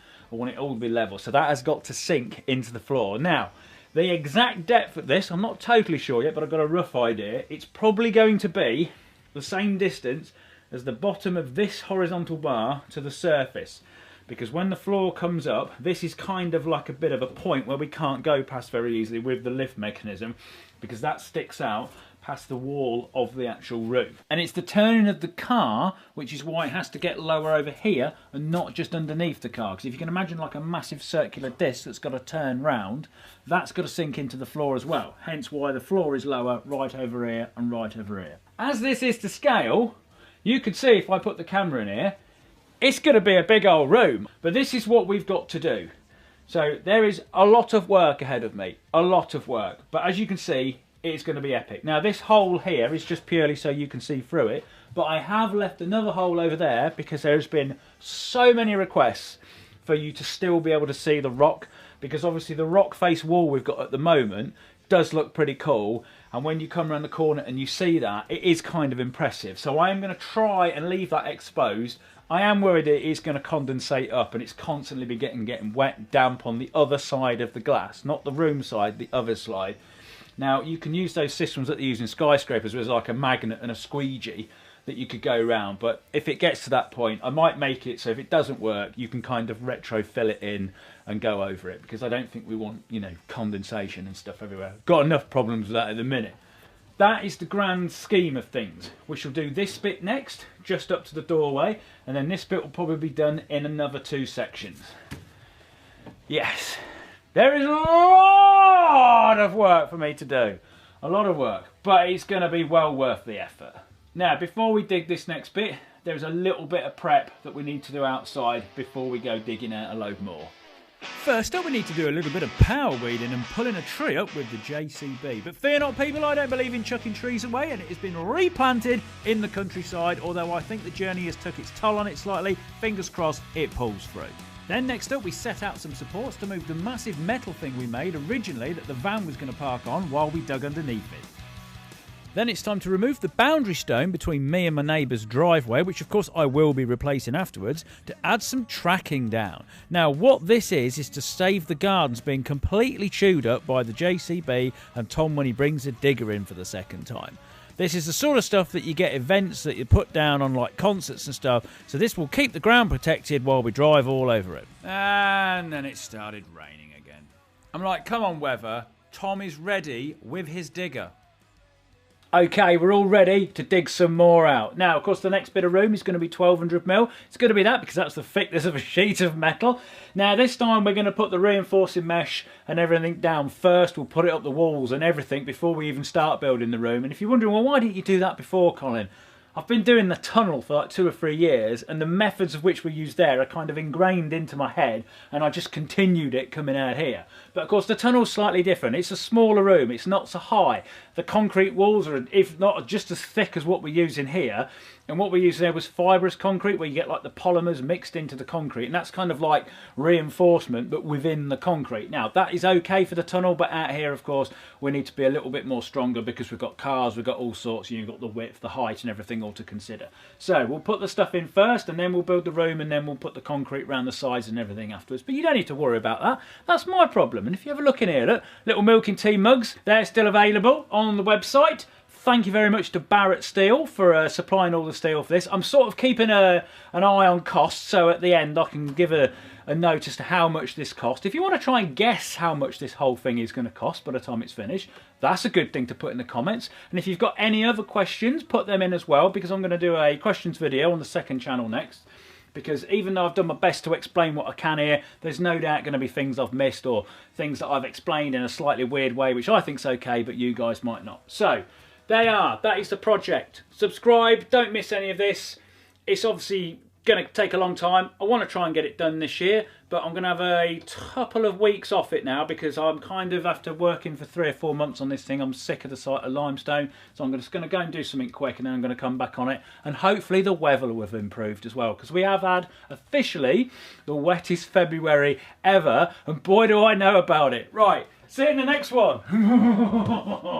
I hope you like the model though. All those times it was raining and I couldn't get on, I was making this. And it kind of feels kind of retro, innit, to have a model, whereas everything now is done on like computer simulations and stuff.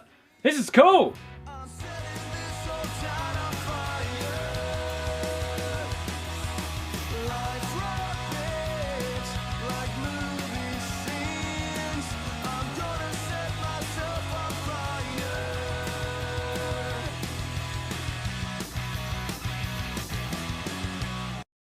Oh, with a few months off to go and build a wall of death, the weather's improved. We're back on the secret garage. Come on first, what are we doing?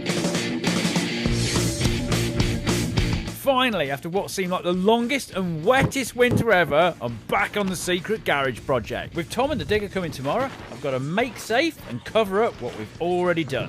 So, with the roof exposed to what we've done, we need to put a wall across here, protecting the gas, the water and the electric pipes. Now, this is a huge project, so if you're not subscribed, you should be. I can't tell you how weird it feels to be on this project and it is sunny and I'm warm. Amazing. We also took the time to take up the block paving blocks so they don't get chucked away, because the neighbour's having them. Okay, so we've got a nice solid walkway now so we can get to the gate or do some flossing. And then tomorrow, we've got Tom coming in. Wait a minute, Colin. Explain what you're doing first. I think we need the model. So, over the winter, I got this bit built. But over the summer, I'm hoping to now dig the rest of it out. Now, we can't dig it all out in one go, which of course would be very useful, because the house is going to sit right on the edge of the hole. So if we dug it all out in one go, we risk the front of the house falling off. We don't want to do that, so we've got to do it in 3 different sections. Now, the first section, which is what Tom's going to do now, is this part of the room. So this is the first part of the room where it actually drops down a little bit deeper, because when the car lift comes down, I want it to sink into the floor so it's all flush.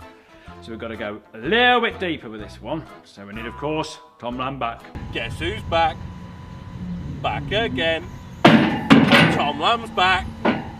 Back again. Okay, come on, get on with it, you two.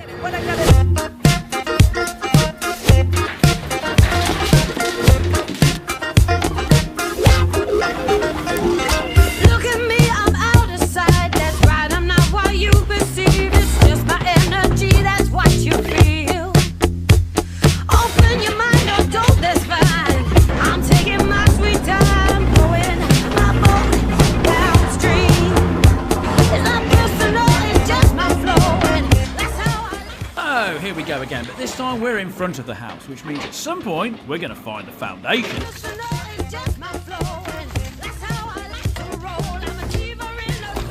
Whoa! And when we did find them, what a shoddy bit of brickwork.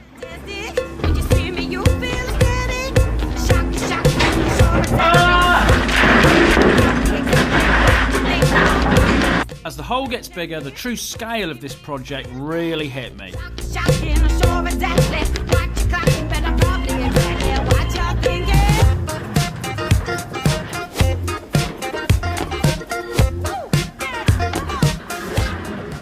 Of course, digging through solid rock is pretty hard going, and you don't just need a bucket, you need a jackhammer too to smash it up.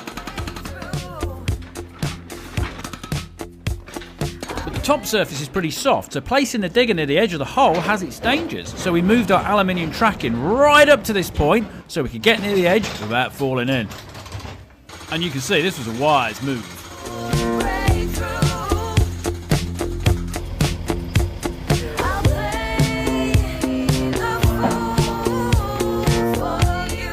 Progress was good. The only thing that stopped us was food. We had pizza. Pizza! And then my mum brought Tom a cake. Diet's going well, isn't it? And then the ice cream man turned up. Oh, Tom just let go of all the levers on the digger. Hello? What are you getting, Tom? A large. A large? You were on a diet half an hour ago. This is just the best day ever. Shake, shake, shake. Now's the time to take that leap of faith. Woo!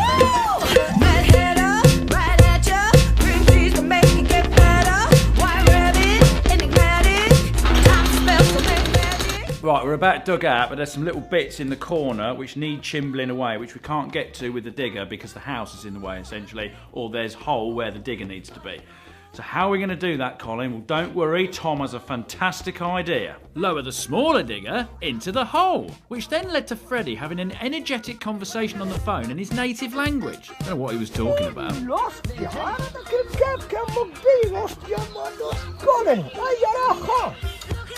M'għandix ċans biex niġi, narak għada. Mux dal-ħodu, no ċans. Issa naqbet ġimata narak kelmet kollha. Open your mind, don't that's fine. I'm taking my sweet time, rowing my boat downstream. It's not personal, it's just my flow, and that's how I like to roll. I'm a diva in a Coca-Cola. With the mini digger in the hole, we'd tidy up all the bits the big digger couldn't reach, and anything left over, I'd tackle manually.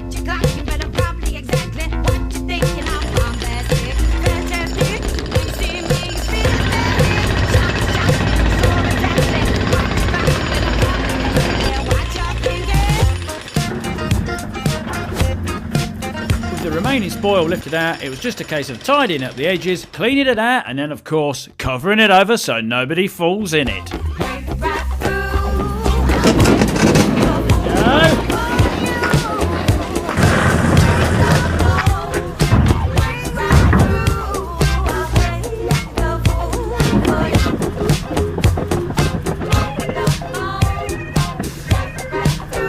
And there we have it, the room is bigger. Now, a message from our sponsor. If you're lucky enough to go on holiday while walking across the beach, are you fed up with missing sporting events or not gaining access to subscription-based services from your own country? Well, if that's you, you need Surfshark VPN.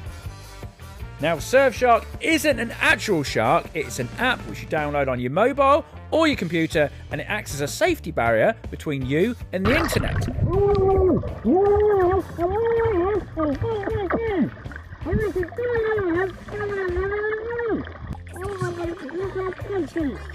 Keeping your computer safe is just as important. While you're on public Wi-Fi, it encrypts all your data so no one can gain access to your computer and steal all your passwords. And the great thing is, you only have to download it once and your whole family can use the same one account.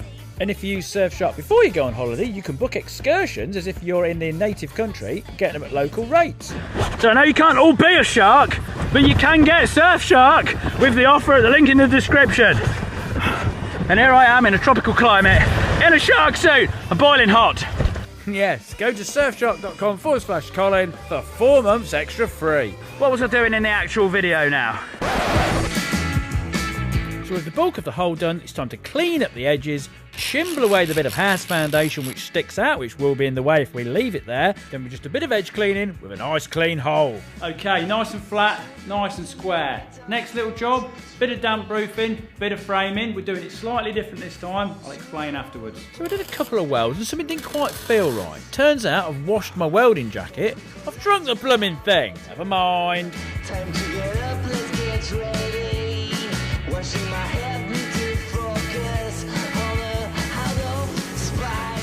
With the floor frame set out and level and where we want it, time to add a bit of damp proofing and then of course add the much important rebar, which is much easier to put in when there's not a floor in the way.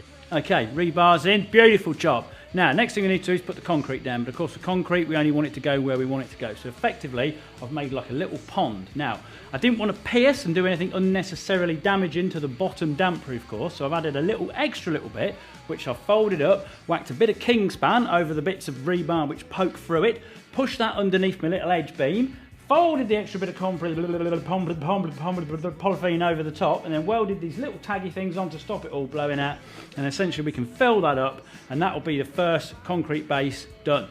And then of course we've got to get the concrete down here. Normally you'd fire it onto the roof. We can't do that because if we fire it down all the way from there, all the aggregate shoots to the bottom. So I've made this wonderful little chute. Now with concrete pumps being expensive, I've got a bit of 6-inch underground pipe. Put a chain on it, and then made this little clampy thing which goes over our cover, clamp that on, slide the pole down it, hook it on the little bolts, boom, stick a traffic cone in the top. Oh, the concrete man was impressed. This is the Furze concrete chute. Yes, nice. Look, it's controllable, look, we can angle it. Are you impressed with that? I am, yeah. Then with the mixer fired out, it comes straight down the tube and straight out the end, and it looks, well, you can see what that looks like. Anyway, bit of vibrating, bit of more plop plop, plop plop plop, all done. Spread it around and smoothing it off. Job done. Then once it's cured, remove all the kingspan and the extra polythene, then grind off the little pegs which held our rebar in position while the concrete was being poured over it. Chop off the extra bit of metal we don't need now. Oh, we've got a lovely floor. Well, we got half of it anyway. Right, that's set, beautiful, but we're doing it differently this time. We're going to put the sheets on top. We're going to drill holes and plug weld them where we can't get to the edges with the welder, because obviously you can't get underneath it now. Stick some down there, put an upstand up. I've done all the mesh in here, and then we can have a second layer of concrete. Now, we're going to need some more sheet down here. Last time we precariously dangled it on some straps. I've got a new tool.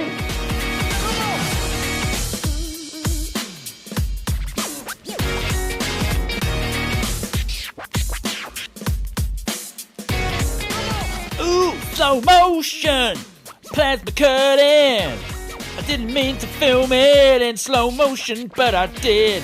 Sparks everywhere, looks real nice, but it slows the video down. With the sheets cut, while Charlotte was out, I decided to put the rebar in. Yes, I hate rebar. I really hate rebar.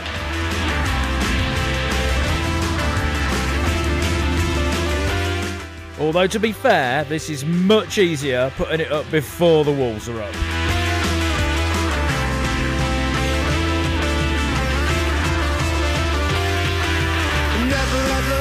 A man look dishevelled with a gun to his head or a thorn in his ego. He's trying to win the confidence of his own insignificance.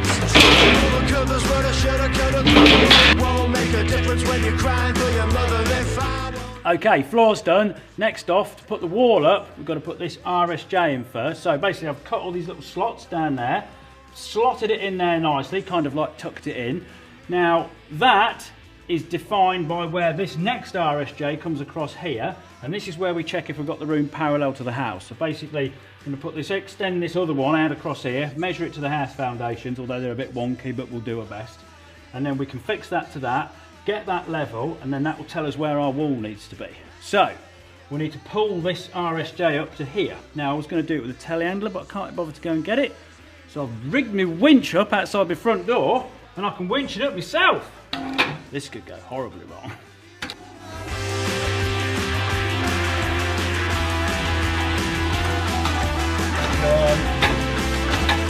Yeah, did it, didn't I?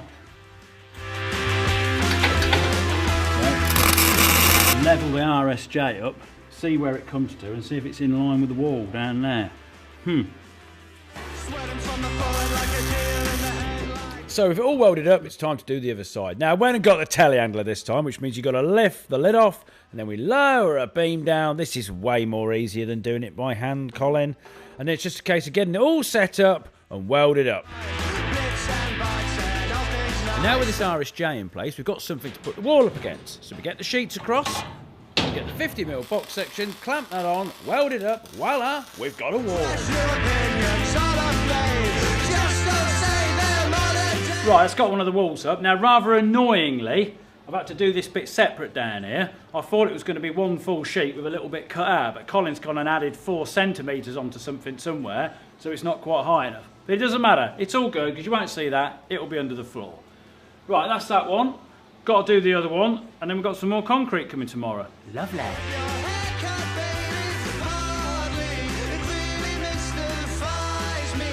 So, with the wall beams set up, solid, welded up and vertical, and the concrete poured into the floor, we can't do any more until we've got a roof. Now, last time I put my swag bender on my little fabrication table and did it outside the kitchen door, but this had its issues as bending things up into the sky in a tight space just caused problems. So we laid the electric one on its side on the lawn. Why didn't we do this before? I don't know. With these beams put up and fixed into position, it's then for me to climb down and clean up the edge of the existing roof so I can lay the sheets down and weld up to them. These have got quite messy, and Tom had bashed them quite a lot with a digger.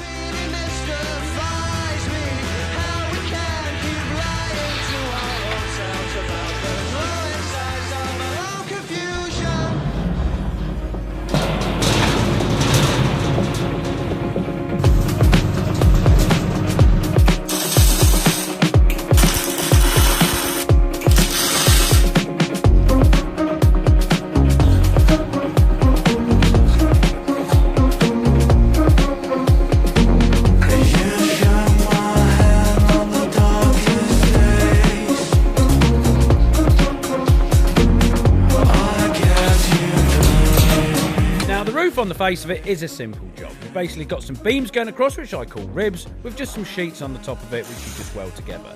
But you have to keep your eye on everything. You have to make sure that everything is level, squeezed up in position, and not going all wonky. You can't just go and weld one side up without checking the other side, or else you'll end up welding in a problem that you're never going to be able to get rid of. So, although it's simple, there's a lot of bashing and fiddling about. And then, of course, you've got the bits that Tom Lamb's whacked with a digger, which I have to turn into like a car bodywork person and pull out. But it's all good. Afterwards, grind it off, smooth it off, you'll never know.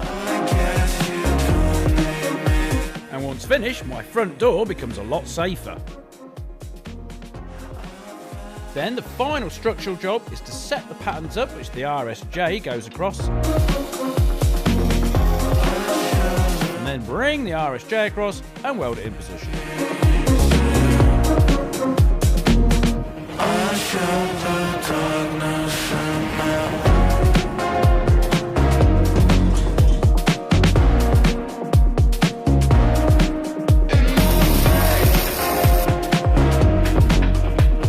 Now this is the bit where I sat down to tell you everything's lovely. It's level, it's fixed on, beautiful. Just got a bit of foam insulation board to put up the side because I've got some concrete coming. But old Colin's flicked his camera to slow-mo again, hasn't he? He's even filmed himself getting an ice cream in slow-mo. The wall concrete is done in 2 stages. Once up to halfway up the wall with some 45-degree bracing, and then once we've got the damp-proof membrane laid down to halfway down the wall, we can then fill up the rest of it. Then the last job is to clean up the mesh, bend the edges of a bit of rebar because this is going to come up across the roof and eventually will go across the whole thing. Weld this in position and then seal it up, ready for concreting. Right, that's got that shuttered off. I've made sure this time to put plenty of 45-degree stanchions up against the plywood because when I did it last time, I couldn't believe how much it bowed with just so little concrete behind it. Just goes to show how much mass and weight concrete's got to it. With the rebar cut to height and the top rings added, that is the final bit of wall complete. So if the end's sealed up, the last concrete is booked. We've got Chris Bibby here again. Not sure if you caught his name in the last video. Why have you got a white t-shirt on? Yeah, it's too hot. Yeah, white t-shirt, probably not the best of ideas, but they are. And then once that's set, it's just time to move the sheet across and do it all again and dig another section.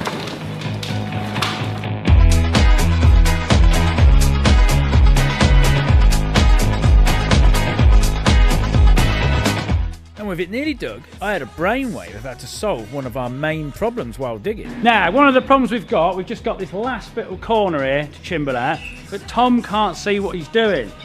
But we've had a brilliant idea.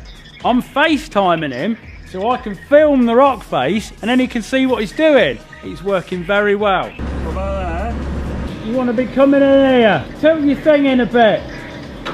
That's it. Go down at that. It's like he's playing a computer game now.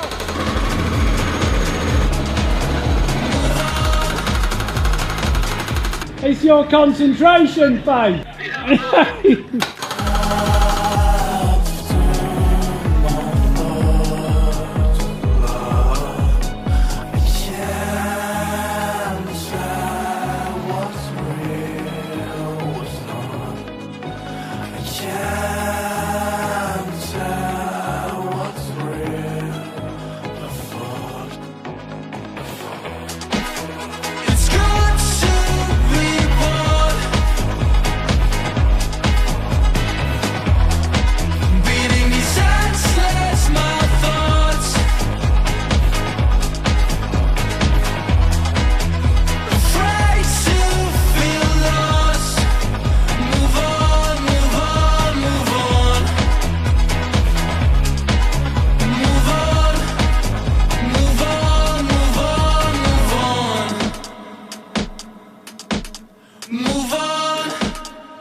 And in 2 minutes of video, 1.2 metres of room has been added. So where are we in the grand scheme of things then, Colin? Where are we at?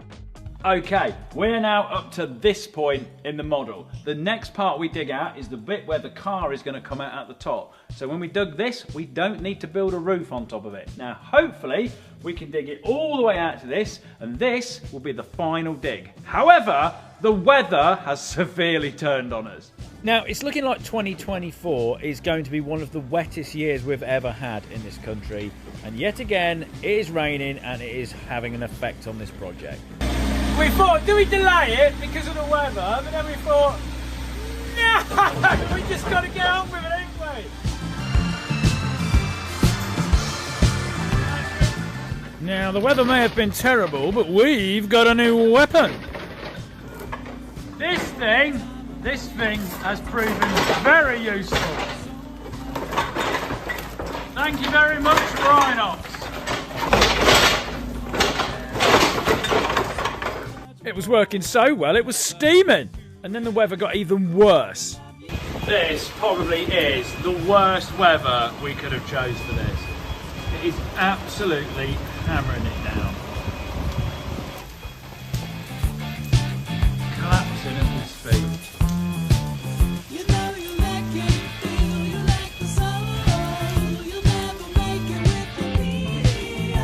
So watching from inside, I thought, can I control the digger with my mind?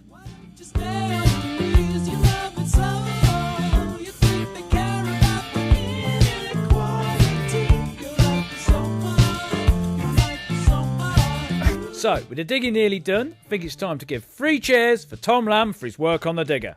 I had a little go at lifting the last bits out and you want to see my concentration's face. But this has not been your regular digging job.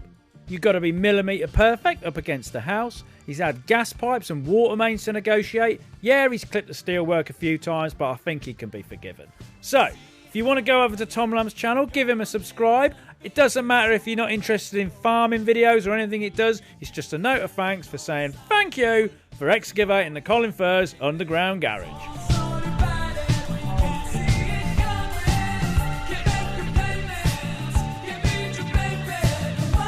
Oh, this is a big room. Oh, it's a big room. Now, it's a little bit like a tent. When you chuck it on the floor, it looks really small. When you put it up, it's massive. That's Colin and his drawings. I've literally just drawn the whole of my front garden and go, that should be big enough. And now I'm looking at it as a massive room. Oh, it is big enough. It's huge. Now, rather annoyingly, this isn't quite all dug out. We're about 400 mil short. We haven't been able to dig it all out because, of course, it's not just digging the hole. You need to be able to cover it up afterwards so nobody just walks straight down into it. We're at the limit of the lengths of wood that we can buy safely to cover it up properly. So we've probably got about another metre to dig out, just the width of Tom's bucket. But anyway, we'll do that another time. Now, before I talk about the next stages, I want to get a nice little bit of concrete floor now, so I feel like I can explain things a little bit better. So, a bit of mesh on the floor, a little bit of frame to weld the floor to, a little bit of mesh up the side. What do we need now, Colin? Now we just need some concrete, but not a bit of concrete, a lot of concrete. Our record before was about 6.5, 7 cubic metres. I've worked this out, it's nearly 10. This is a full Chris Bibby load. I've been kinda cooped up, I don't mind it. At the same desk makes me feel excited. I've been trying to hold off my assignments. Gone and run over no up environment. But she been on my mind, son, I can't hide it.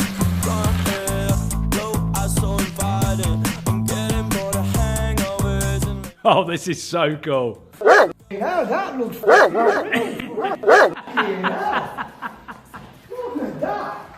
Okay, so this is where the car comes in and out. There's a lot of confusion when obviously I first started building this and I put a roof on it over there. Everyone was like, Colin, how'd you get the car in and out? Where's that going to happen? It's going to happen here, dead in line with the centre of the lounge window. Now, I can show you a car in this position. I can do it on shape. You can project your 3D models on it. Fantastic. That's what that's going to look like. Car's going to sit there.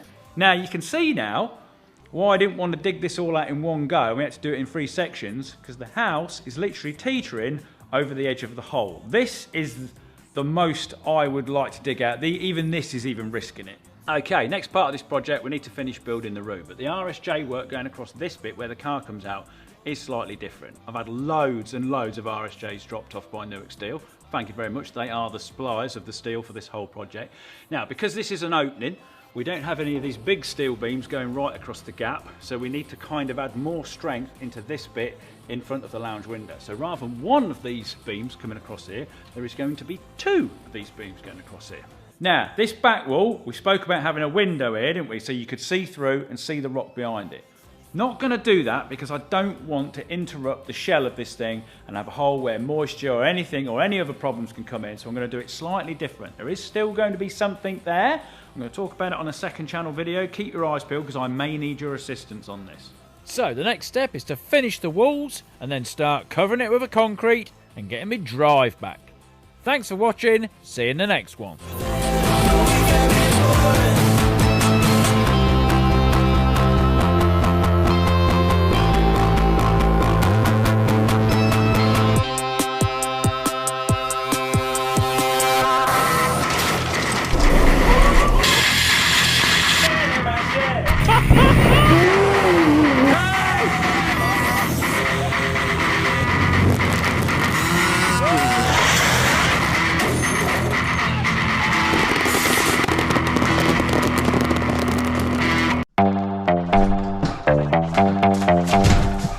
Oh, it's 2024, people. I'm making a mess.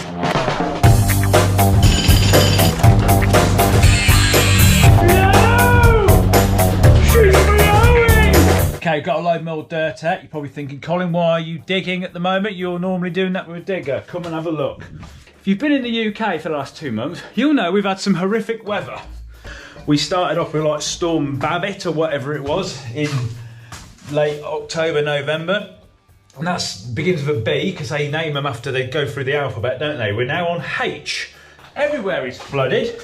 There is water everywhere. It's constantly raining. Now, luckily enough, down here, it's not wet, but I've put a dehumidifier down here to stop all the condensation forming on the thingy, which is working fantastic, but that keeps leaking. I've got tubes coming out of it and I've sat it over the hole now, so I just need to mop this up. So that's quite annoying because it solved the concentration problem, but now it's spilling all the water it's collecting all over the floor and therefore dehumidifying itself constantly. But it is keeping up with it. Now then, what is this mess you're making here, Colin? So remember a few videos back, I was looking at the ceiling. I was a little bit worried of how much weight there was going to be. Well, I've had my design checked, and yes, there is going to be a lot of weight. We might have to use lightweight concrete. But one of the other differences is the wall thickness has to be 300mm all the way around, which it pretty much has, apart from this little bit here. There was a little nib sticking out. I've had to smash that off, so we've consistently got 300mm round the whole thing. And also, because these walls are a lot taller, we need to tie them into the floor a bit more, so I've got to put some rebar around the corner, which of course is going to be a complete blooming nightmare to do afterwards, but I can still do it because I can still get down the gaps. Because although that's only a foot there, there's a big void there where the corner of the hole went off, so I can get down there. And there's also a massive gap down there where I can get down with a ladder, because like the concrete in that corner is about 600mm thick, so it's like super thick. So that's what I'm doing. So I've had to make a bit of a mess, and then we'll get some rebar up round the side, and then we can get some concrete in, which I'm looking forward to, because A, it sounds like a drum, and I just want to get some progress. Oh, am I in shot? Yeah. But the more time I spend doing this, the more I realise how much of a different project this is to the tunnel.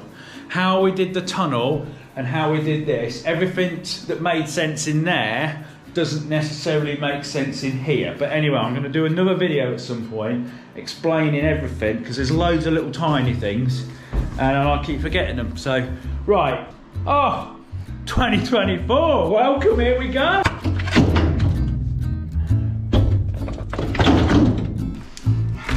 Hates it when it's wet, sticks to everything, and it's twice as heavy. Well, I hope you all had a lovely Christmas.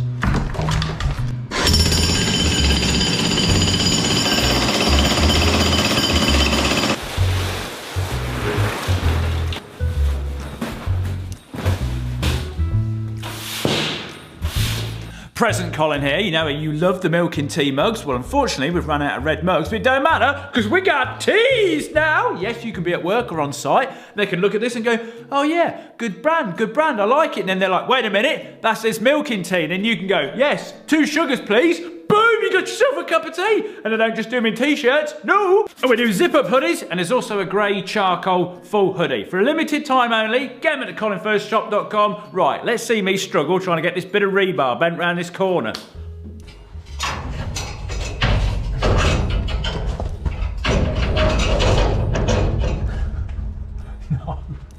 No, so much no.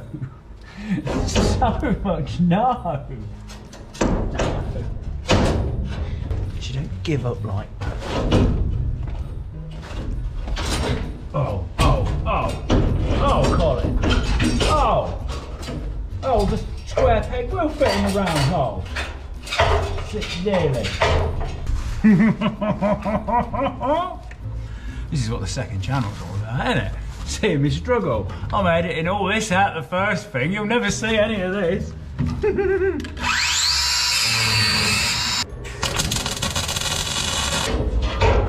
Beautiful. Right. Now we're going to do this down there. Yeah, that's going to be a lot of no in it. Now, as difficult and as frustrating as this is, it is not as frustrating as getting blooming people ringing you up trying to sell you stuff, junk mail and spam emails.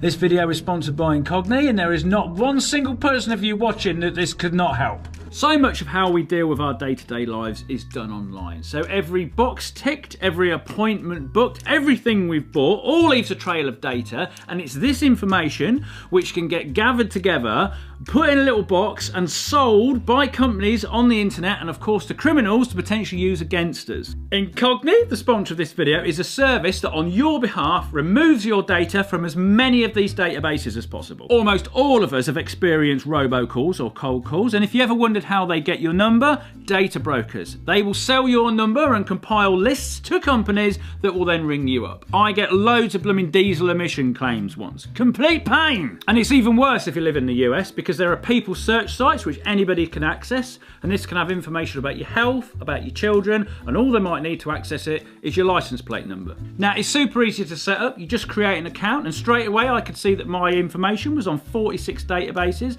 and within about 5 minutes I was off 6 of them.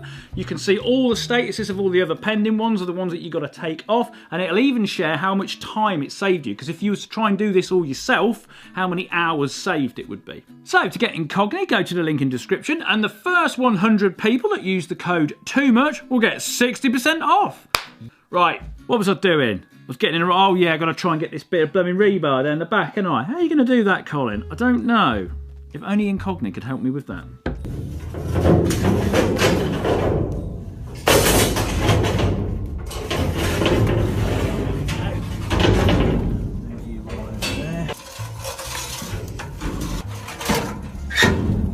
I don't think I'm going to get down that, am I? No. No.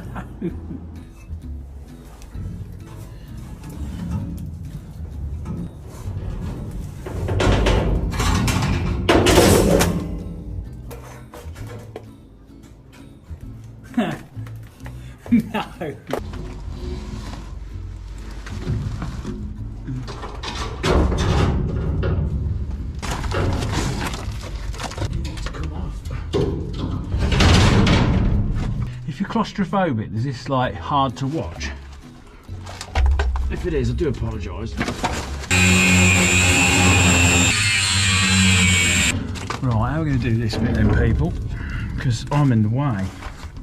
I'm very in the way, and I can't really go anywhere. Or can I? Wait a minute. What? This little tiny cave.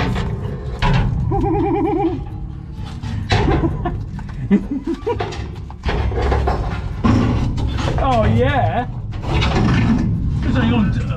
Hang on, done it, old boy. Give yourself a house point, Colin.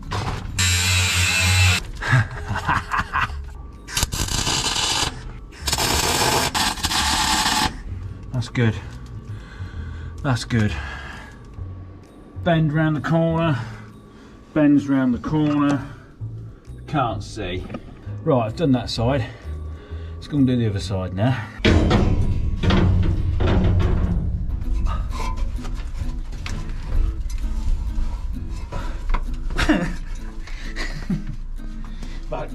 Back on this problem again. Right.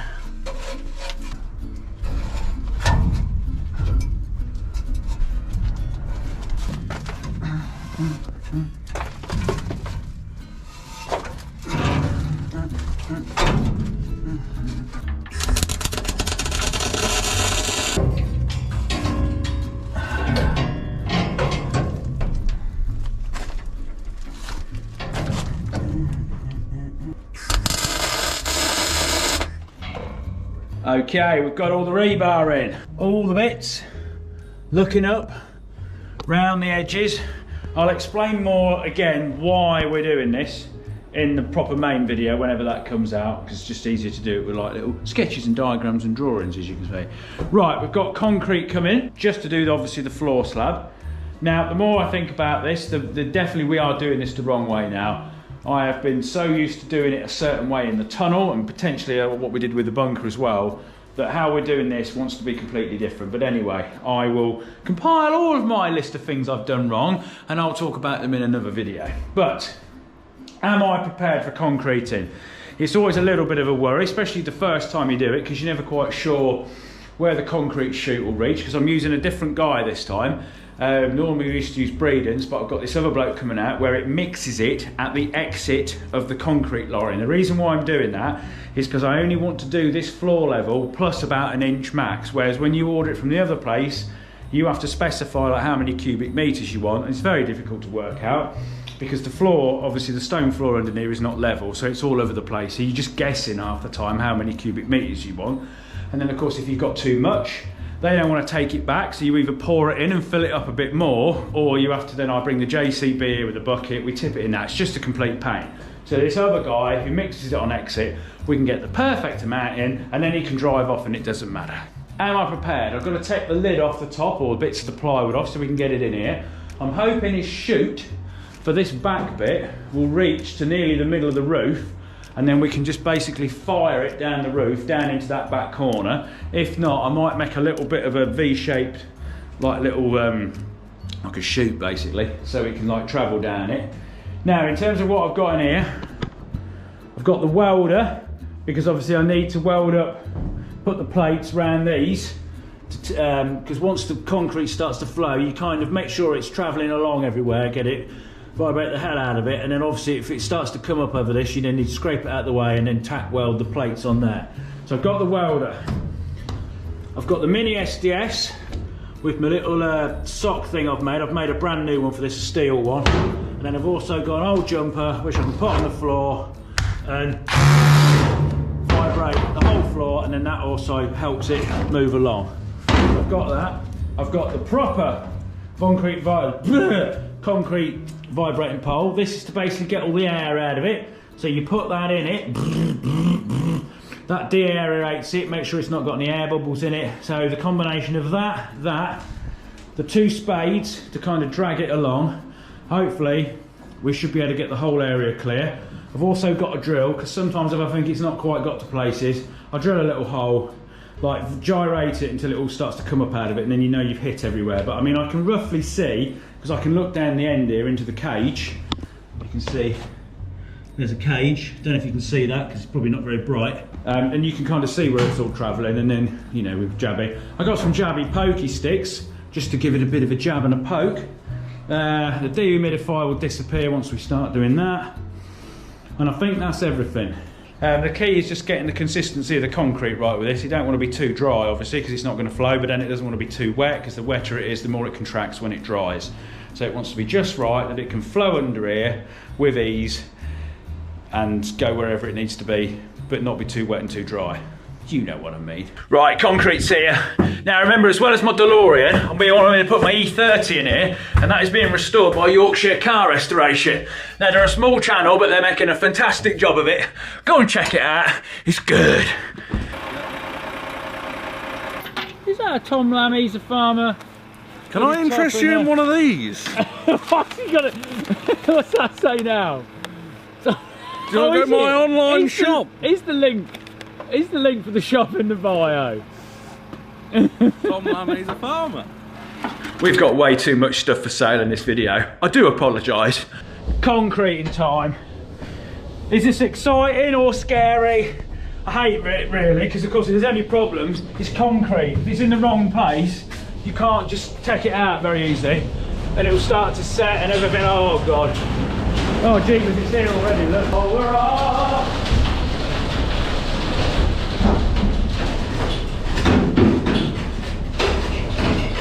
Let's have a look, where is it? It's started to get to here. Oh, okay. So yeah. I'll go a little bit. Go a bit wetter. Yeah. And then just keep doing it in batches, Tom. So do a bit, stop, and then ask me how it's going.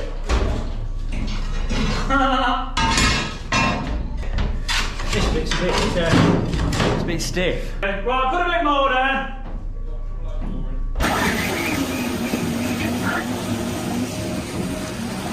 That's flowing. Look at that, that's perfect. Oh yes. Oh, that's worth a shot in its own right, that is. Look at it. Flow, my pretties. Flow!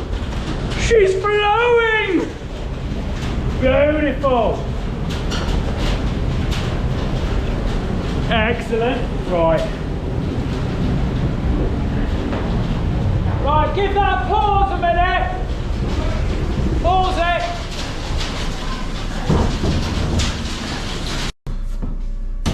Hello there, I'm Tom Lamb. Do you want to go and fire a little bit more now? Yeah. Yeah, how much more do you reckon you want? What, in total? No, just in this bit, obviously on this. It don't really matter if it's got the side. It's got about, well, it's not filled up to the top here yet, obviously, as you can see. So I just send another half cube? Yeah. But, no, that's probably too much. Send another 2/3 of a cube. 2/3 is even more. Oh, sorry. Yeah. Do a quarter. Quarter of a cube. Yeah. Just do a little bit, stop, and then I'll shout up to you, yeah? Yeah. Oh, Tom Lamb. Hello there.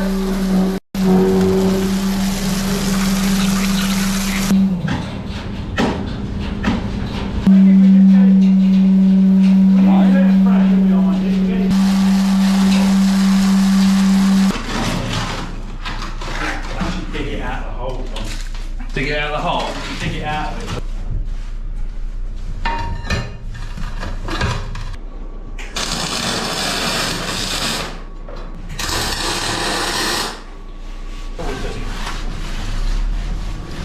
Concrete's coming again. Right, here we go. So, we have filled that one down there. We've filled that end. And now we need to get the concrete. We need to get that middle bit filled as well. So we're going to try and shove the chute underneath. I don't like concrete at all.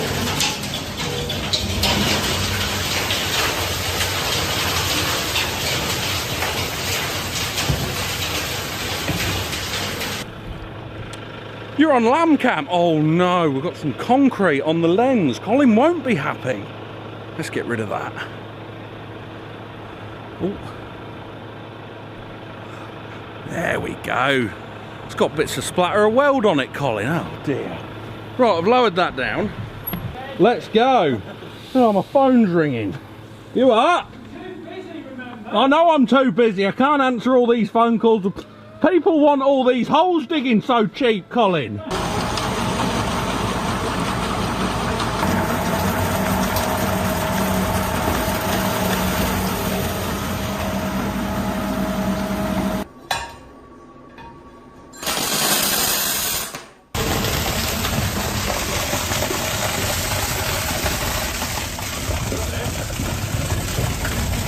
You've got to keep it tidy.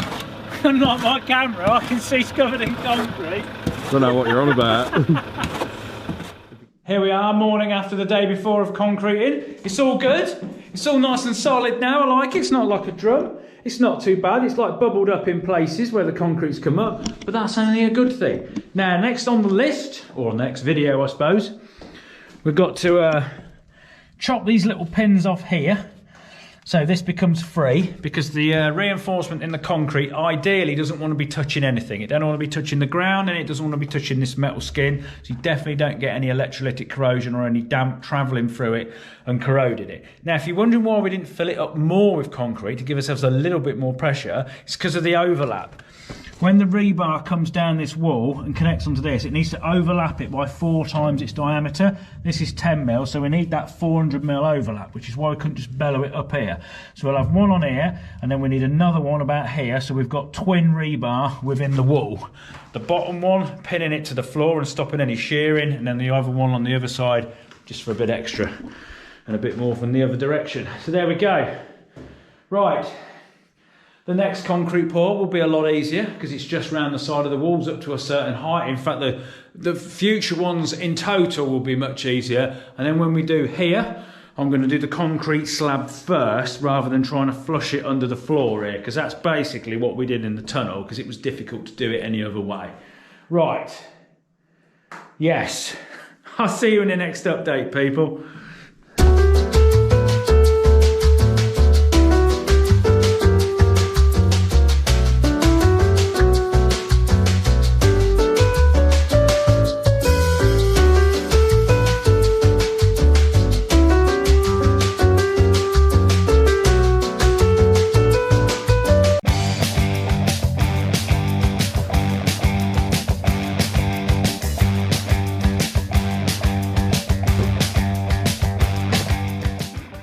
Way up secret garage, folks. Right, where are we at? Well, as you can see, I've got some paint on the floor, and boy, do I like a bit of paint on the floor. It makes it so tidy. You know I love tidiness. Now, before we get too far in this video, I have to say at the beginning, this video is sponsored by Insta360. Their wonderful Ace Pro camera. It's what I'm filming on right now, and the whole video is going to be filmed on this camera. And I'll be going through some various features at some point. But the first thing I like about it is it's got voice commands and a flip-up screen at the back. And as I film on my own all the time, that is very useful. But anyway, what are we doing in here? Well, look at this. We've got a nice black clear floor. I just love it when it starts to get cleaner, starts to get tidier. Now, what I've done this week, basically, is I've been in here, I've been working on this. Obviously, I've filled all the holes in where we saw the concrete come in. They've all been welded up, it's all been painted. We've got a nice solid floor now, which is really good. Now, ideally, I'd have liked to start putting the extra rebar around the outside of the walls. We've got some more concrete in, but before, we was dealing with torrential rain. We've not got rain now.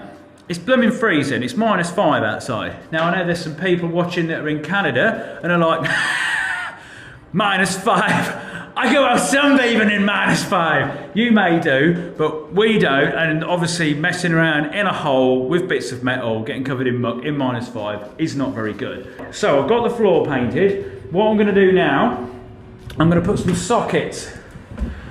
There's a socket here, that's not fixed to the wall yet, and I'm gonna stick another one round there and basically extend the ring main which we've got in here. Comes round here at the minute, this is it, goes along here and then goes to this little socket here next to the fan. So I'm going to pull it out there, slash it back, feed it through round to this one, and then obviously joint up to that one and then go back to that socket. And then we'll get some insulation cut, put in the bottom here, start getting some floorboards down, and then this whole thing will be nice and tidy. And I might get a bit of carpet, because I like my old carpet. Put a bit of old carpet down here. I can come down here and have dinner, can't I? Anyway, Connor, there's enough of that. But no, the concrete's gone off well, look. Put this round here. That's all good. I'll get round to it next week. It's warming up next week. It's probably going to start raining again. Yeah, it's the usual colinfurze problem with weather at the minute. But you know, you did start this project in the winter, Colin. Right, let's get this done, and then after that, I think I'm going to make myself a temporary door, and then that will stop this condensation issue, because I've got my dehumidifier going, but of course with -5 outside and 14 odd degrees in the tunnel, it can't cope with that. It's too much. It's too much, people, it's too much! Right, get on with it, come on, do some stud welding. Out of the way of the flooring. Oh, by the way, Milk and Tea t-shirts. It's your time! Yes, get yourself your own Milk and Tea t-shirt. Also available as a wonderful zipper hoodie, and if you're a colder person, you can have this wonderful grey hooded top made from a super thick heavyweight weave. So get yourself over to the colinfurzeshop.com, because when they're gone, they're gone. Over to the week pre-order. Mr. Stud Welder, come here. This is a beautiful tool, this is. Now ideally, you have the 2 clamps, and then you have the stud in the middle, so it goes across. So if we just shove them down here, and you get your little stud, put that in the end there, put it on my dot, full on safety squints this one is, and it's on. It's blooming loud, I can tell you that. And you can just keep going, bang, bang, bang. Put that on there. I can't see what I'm doing there, you guys are in the way. There we go. tell me this, electrician people, is this the ultimate earth for the house? You normally get like earth rods that go into the ground, don't you? But this is one giant earth rod, surely. I've took my shoes off. I don't want to get this mucky. Hell no.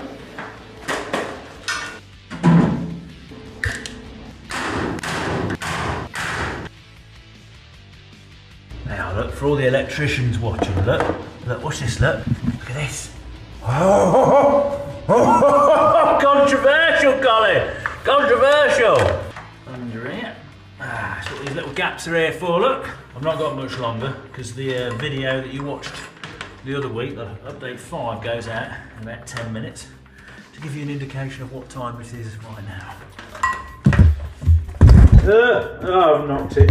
Right, while I go and answer as many of your comments as possible in the last video, check out this camera. It is quite impressive. The Ace Pro is an action camera from the makers of the brilliant Insta360, with some standout features that I find really useful. Looking like an action camera, it's waterproof to 10 meters, and like others, has displays front and rear. But the Ace Pro's main screen flips up, so if you're a self-shooter, you can see if you're in frame or check your shots without the need to connect to an app.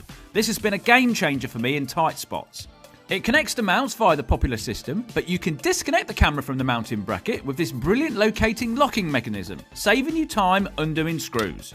The lens is a German-made Leica lens with a massive 1 1/3 inch sensor for superb clarity, but when combined with its 5nm AI chip and set in pure video mode, low light image quality is best in its field with excellent noise reduction. And as you can see from this side-by-side clip, the difference is extremely noticeable. You can't even see the sofa on the other one, but in the Ace Pro, the full room is recognisable in all its glory. Even the stabilisation in the dark is good. It has a wide range of shooting modes, from time-lapse, hyperlapse if you want to make it look like you're speeding through life, or star-lapse to check if the universe is where it should be. It can shoot 120 FPS slow-mo at 4K and 240 FPS at 1080p, with normal video up to 8K. It has added freedom with voice activation to start and stop recording if you can't quite reach the button. Start recording! And if you're in public and you don't want to shout at your camera, you can use gestures instead. Settings and parameters are quick to change from all your shooting screen without loads of menus to scroll through. Also, to capture your social media clips in parallel, free frame mode lets you line up the landscape and portrait shots in unison. So check out the Insta360 Ace Pro at my link in the description, and the first 30 orders will get the best deal of 10% discount and a free screen protector. Okay, now back to the secret garage, where I seem to have water in places I don't want water. Here we are, these are the things I don't like. So I've took this bit of wood up to obviously get to the plug socket, and we've got a bit of water in here. 2 reasons this could be happening. It could have been when this bit like flooded with water, that it's basically just ran down here and got to here, which potentially is the most likely because there was water right up to here, and it's all on a level, so why wouldn't it? And it's got a cable it can creep along as well. Or, of course, because it's near the fan, is that it's condensed in the tube and then dropped down, because obviously I don't use this fan very much because it doesn't need it. The air in here kind of self-circulates itself. But obviously if there's got warm air which has travelled back up that tube, and then where it comes out at the top, it condensates massively on my overhang roof, because that's metal as well, and potentially that could then be dripping back down here. So I think if I take these screws out and have a look to see if the pipe up there is wet, if that's wet, it's coming from there. If it's not wet, it's come from down there. In which case, we'll just dry it up and it doesn't matter. But this is the reason why we paint the floor to things like this. Right, let's whip that off. Got the camera set on pure video at the minute, which is for low light. It's not as bright in the tunnel as what it is in that room. Please be dry up there. Please let it just be a little bit of the flood. Ow, that ain't my finger. Oh, it's not coming from there. No way. There, let me move you. You guys come and have a look. There we are. Look. That's all come running down there. That's good. Your heart sinks, doesn't it, when you think you don't know? Because I mean, let's face it, if this tunnel leaks, that's like its worst nightmare. If thing fills up with water. So I've done everything I can to stop it from leaking. So if it ever fills up with water, it's not going to go anywhere. I mean, technically, if you turn the electric off, fill the hose pipe up when it's finished, you've got an underground swimming pool, haven't you? I know what you're thinking. That's actually worth considering. Right. Oh, what a mess you've made, Colin. Look at this. Right, I've come back down again this morning after yesterday where we found this little puddle down here. And I mopped it up and it's back again. So, is that just a little bit of residue that's come from further up? Because it was a little bit still up here. It was only a tiny bit, didn't look like very much. Or is it dripping down here and filling it up again?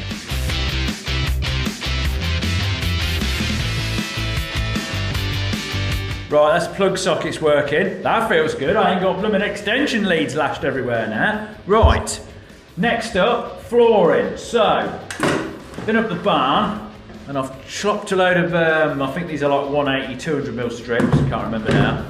So I need to cut these in all around the outside, put them all down here, and then of course we need to put the Celotex, whatever it's called, insulation in all the gaps, and then we can get that down, and then this will start to feel more like a complete room.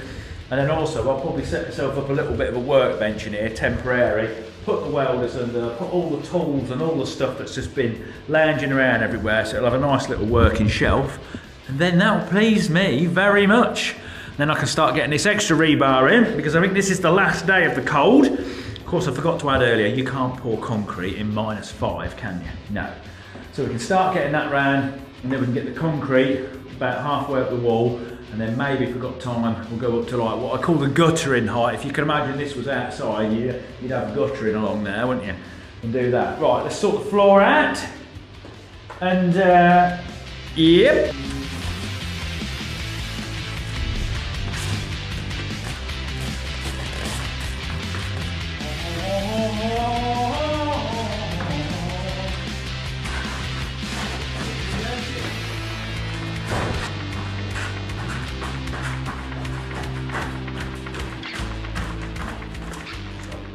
Oh, we got a beautiful floor. Now, I do apologise for this. That one has got the writing up. The rest of them are all just silver. Sorry about that. If it keeps me up tonight, I'll come down and change it. The reason why I haven't changed it, it's a very tight fit. I've tried flicking it out and I'm just going to snap all the edges up. So it doesn't bother me that much. I don't want to break it. Right, next job, we're going to get these bits of wood in. So we're going to cut the little bits out for the 50mm box section. One in there, one in there, one in there, one in there, one in there. And then, oh, we can sort out this bit here. Get that nice and uniform. Put some middle bits of wood in. Oh, that is going to change the vibe of this place so much.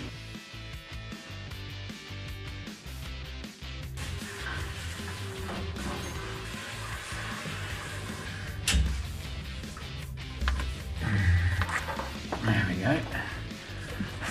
I knew them holes would come in handy. Can't beat a bit of cable management.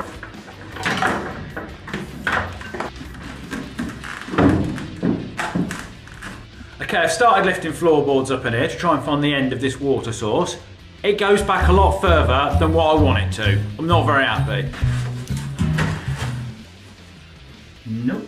Okay, this is obviously way worse than I originally thought. The key question here is, where did the water come from? Did it definitely come from that side when we had all that rain and then floods and it all bellowed out on that floor? Has it literally just crept along here and then just found its way? Because the thing that will happen obviously with these insulation boards underneath is once a little bit of water touches them, it will just capillary itself and it will just creep and find its way across the whole thing. And then of course if there's any little low spots, it'll fill that up. So potentially it could take quite a lot of water down here and you know, it's not going to fill up.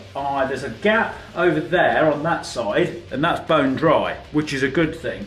It's still wet in that direction, so I might have to take a little bit of this kind of entrance hall lip here up because I want to try and get this all dried up, leave it all up, let it dry out properly, and also see if any more comes from anywhere else. Because of course the worst case scenario is there is a leak somewhere, and with all the rain we had, it's finding its way through the concrete, in through the steel, and then into here, because that's really bad.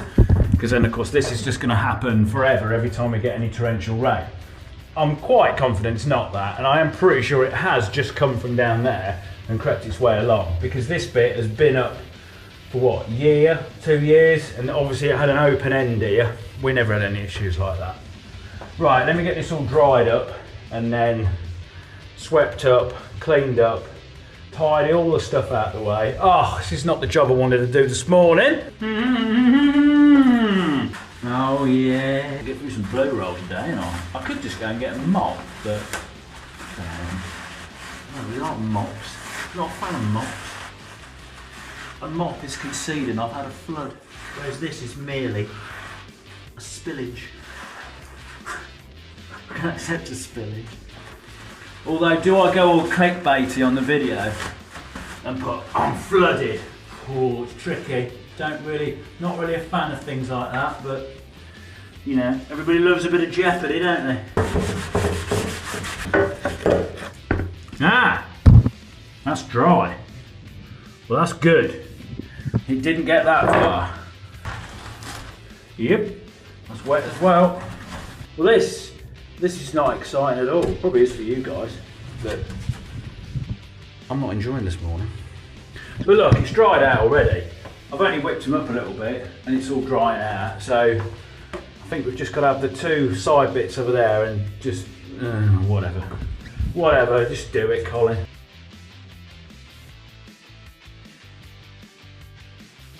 Right, got to here now. Lifted this little bit up. And it's thinning out, but there's still water there. So I think best, peel this bit of carpet back here and then take this centre bit out and then we can see whether it's, wherever it is.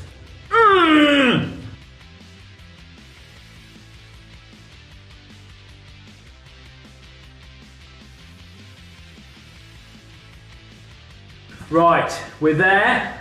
It's gone round there, got to about here and stopped, and then it's crept a little bit along that way and stopped. That is it. I have reached the end of it. Now, I knew there was a problem as soon as I peeled the carpet back because you can smell it. It's kind of a mixture of red oxide paint and pond.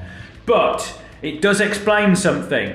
This light, after the first floods all those months ago, just kept tripping out and stopped working. And didn't really think out of it. I thought, the blooming power pack or something's probably died or whatever because it's sat under the floor. Of course, it's been sat in water because it just sits down here. And of course, this was all absolutely paddling wet. Still is a little bit. So I'm not going to turn that on just yet because I end up in darkness. So that explains that. That explains when it happened. I mean, if you look at progress video 1 or 2 really, was when we had those first major floods. So this has all been sat under here for a good, well, couple of months nearly. So that ain't great. But then at the same time, it's good I'm now sorting it out. The good things about this is I don't think the tunnel's leaking. That's a massive relief, obviously. We don't want that. And now there's a roof in there. It shouldn't happen because when them first rains come down, there wasn't a roof on it, there was just a floor. It come bellowing in on that floor and then it's just come along here like a river basically. So I didn't think it was that much water. Well, of course, it doesn't look, you know, it's a puddle, isn't it? It's a puddle that's just kept creeping. Right, finished drying this off. I might give this bit here another lick of paint because it's just looking a bit sad, this bit is. This here is not too bad, that's fine, I'll leave that. So, and then I can put some paint on down here once it's all dried, put it all back together again, and then we can continue with our day. And it's been one of them days where I was hoping to get a bit more floorboard down in there. I should be so lucky. I'll be lucky if I get all the floorboards in here back down. Oh look, there's the hydraulic system. Look. For those of you who are slightly new here, there is a hydraulic system underneath the floor as well, which goes all the way up to the pump in there. And that's it where it comes down, and then there's some little fittings, little flat face fittings that stick out the floor, and it also can power this mid-press. Let's have a bit of a paint up.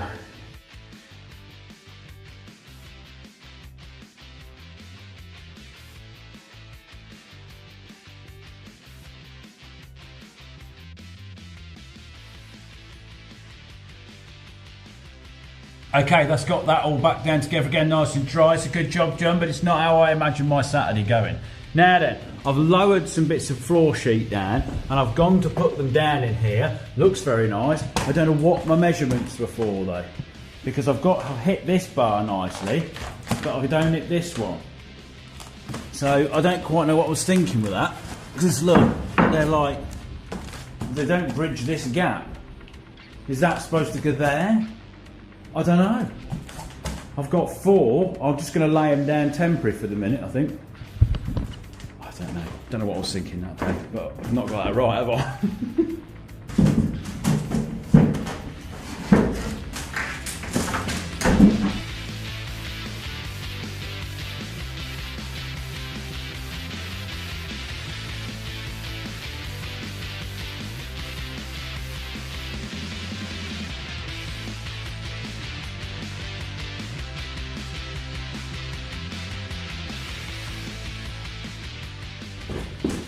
Okay, floor's down, looks very nice. Now, next job, we've got to put more rebar up the back of these walls. Now, we've got a little bit sticking up, which is welded to the side. We need to cut the pins off, which held it in place when we did that first concrete pour, because we want the rebar within the concrete to not touch anything else. So it can't get any electric corrosion, it can't pass anything through from the ground or anything outside. So, drop some new bits down, tie it to that with little ties, and then up the walls, we've got these little posts, which will stick on. They'll hold it off the wall and they'll keep it there, so when the concrete comes down, it doesn't all just push it flat up against it. And then we've got to get another mesh of rebar in front of that.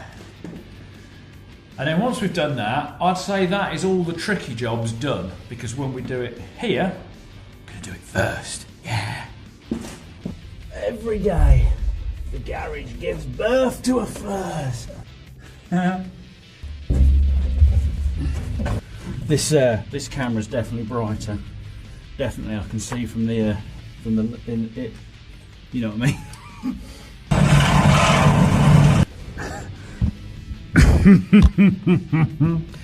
All the claustrophobic, all the claustrophobic people didn't like this, did they, in the last video?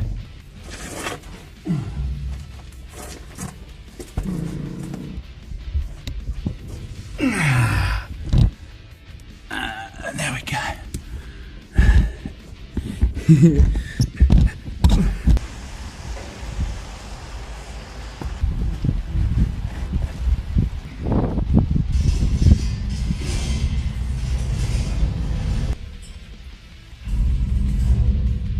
Okay, here I am in a tight corner as usual.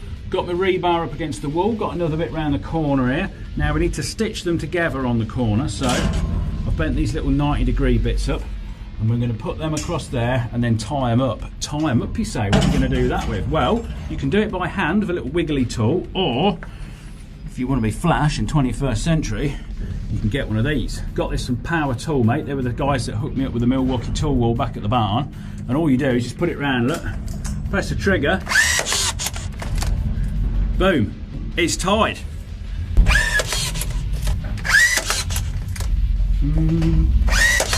There we go.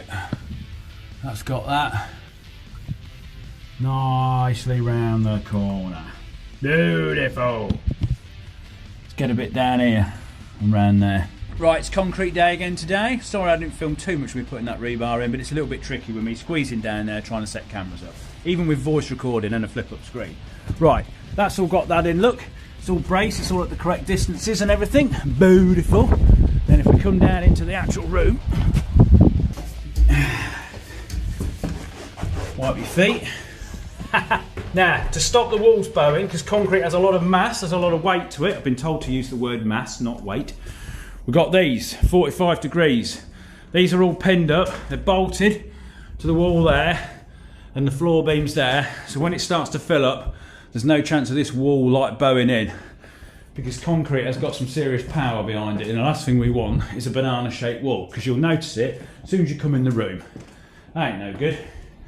And then over here, we've got these little pins sticking out. I don't know if you can see them properly. They blend in a little bit with the background. We're basically filling up to about here today, which is why they don't go all the way up. And what that is when the rebar obviously continues this way, we've got them to tie onto. There's your 400mm sticking out, which is your overlap for that size mesh. And then there we are, got a load of mesh in there, very nice. I better make sure I don't bury my light. Oh, which does actually lead me to one thing. So many comments on the last video thinking that this light had got buried. It hadn't. I know you could see the light coming through the hole in the floor, but it was basically down the side there, shining through the mesh Everyone was like, no, the light's in the concrete. But it wasn't. It's fine, it's made it. It's got covered in concrete, a little bit of splashes. Right, concrete man's going to turn up. Chris is here again, look. So then, Chris, tell me about the response from the last video.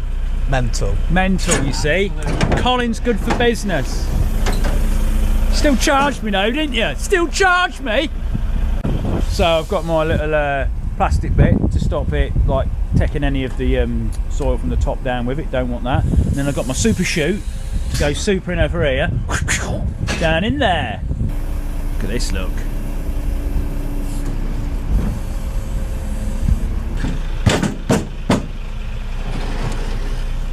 What's this? What's this? Premium prices and you turn up with this?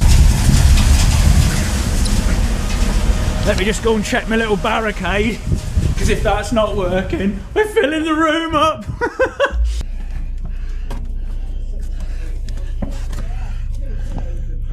Ah, that's all right, that's just the spillage. Yeah, go on, fire a load more in.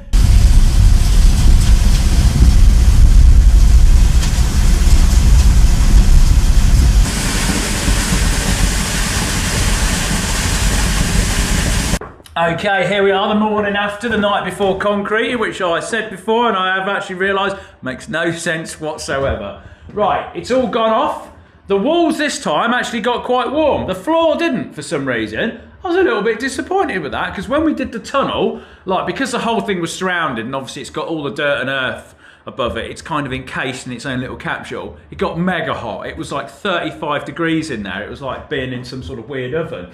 But the floor never got hot, but these walls have got quite warm to touch. It's very nice. Now down here, it's all gone off nicely. And just see, look at that, beautiful. There's lovely. Now, next job, we're going to fill it up a little bit more, next video. Now this isn't too bad, these are all pretty much where we want them to be. That one might want pulling across slightly, so I can put a little clamp or something up there. But over here, along this wall, I had to pull the outer one over so it kind of leant up against its stays, which were at the middle, and then pulled it into the right position. So I didn't have to do it there, but I did need to do it here. But of course now that's got concrete around it, they're all, you know, solidified in the position they need to be, so I can undo them clamps, get it where it needs to be, bend it, twist it or whatever. And then if we've got any extensions to make to go up, because that rebar has to go up to just underneath where the rebar for the slab goes across the top. But I'll explain all that in the next video. These supports don't need to be here anymore. I don't know if you remember the plates that went down the back with all the holes in it. But of course the concrete will have flooded round them.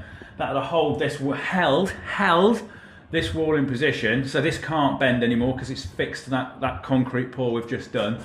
And also the weight of concrete up here is a lot less worrying than what it would have been down here at the bottom. So these can come out, the floor can go back, the manky carpet can get dragged back over it, and then this room can start to be used a little bit more without the constant upheaval of dragging everything up. I mean, I'm going to have to swap the floor at some point because I don't know what measurements I went to, but we'll worry about that probably when the whole thing's nearly finished. Right, there we go. See you in the next video. Might nearly be on 1 million subscribers as I'm speaking, if not past it. Thank you very much. If you've not subscribed, what are you up to? Get that sorted. These cameras, I've been using this now for a month.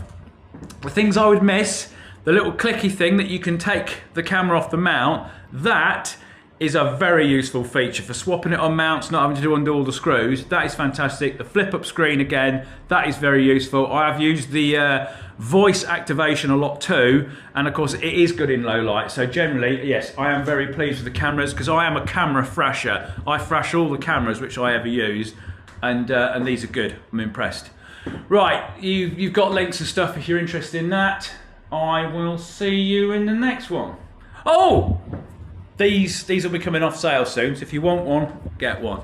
Right, shut up, Colin. Get on with it. Colinfurze does whatever a fuzzy does. Have a bag, set a fire, build an underground bunker. Watch out, there is a Colinfurze.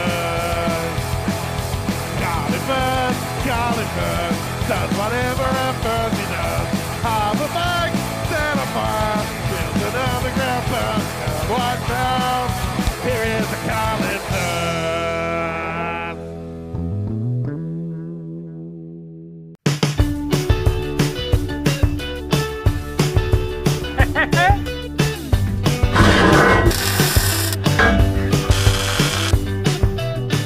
second channel people and underground secret garage fanatics. Right, where are we at? We've got concrete halfway up the wall. I can confirm we've got no water getting in. There is no more water creeping in under the floorboards. I took the fan out completely so I could keep an eye on the hole and the you know, the bit of the vent pipe coming down. That's always dry now. I've changed the bird cage on the top for a mushroom cap, so that rules that out even more. So that is all good. Now, thanks you, of course, to everyone that's bought the Milk and Tea t-shirts and the hooded tops. There's a few of them left on the website now, but I've managed to get some more mugs in stock. Now, they've got white insides rather than pure red, so I hope you don't mind that, but they're on the website now. That's all good. Right, let's get cracking and, you know, keep on going, Colin. Huh. Oh, thank you very much, of course, for 1 million subscribers. I've not got the play buttons yet, so I can't do the whole, you know. I'm actually quite overwhelmed by it, really. The fact that this channel has got to 1 million subs in, what, like 3 months or something, 2 months? Quicker than I ever thought it would be. So, much appreciated. Right, I better get on with it, ain't I? Okay, concrete pour number 3. And we've got membrane. There we are. So, we pull this polythene up. That goes down pretty much till just past where the clay finishes, because there's no point having that up against the rock, because the rock's very well draining, and also you want the cement to key into the rock. Well, I do anyway. Let me just get a little bit of muck on the lens. So we've got all that round. That goes all the way around the whole thing. At the end there it's a little bit tricky. You probably can't see that because there's nothing to hold it up to, because there's no wooden structure because we're under the garage roof. So today's concrete pour is going to come up to the guttering, if it was to have any, if it was outside. And then after that we've got to sort the RSJs out. There's another RSJ got to go horizontally, and then we're going to bring this rebar up to just over the top of that, so it all ties in with this top slab, and then we can do another concrete pour which will put like a bit of a wall up here. We won't come over, we won't come across the whole thing because that's going to be done in lightweight concrete. Right, there's a cement lorry going to turn up any minute.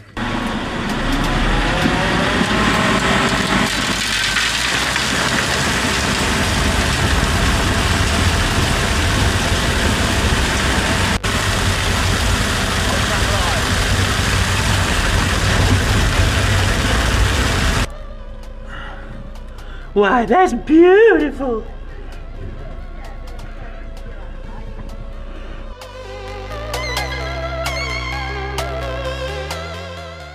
Right then, today's little job, wrap the other 2 services.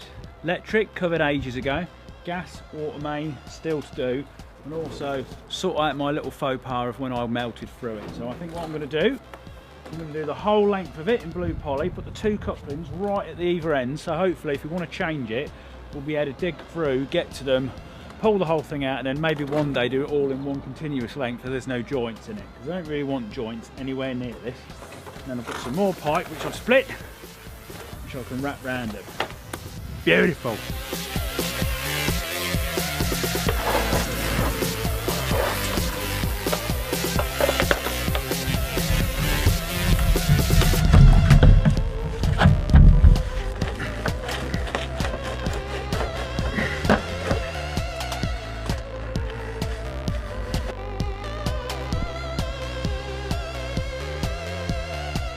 Right, that's got all this covered over. We've got the gas, we've got the water, we've got the electric. Very nice. We've marked them, of course, as you should do.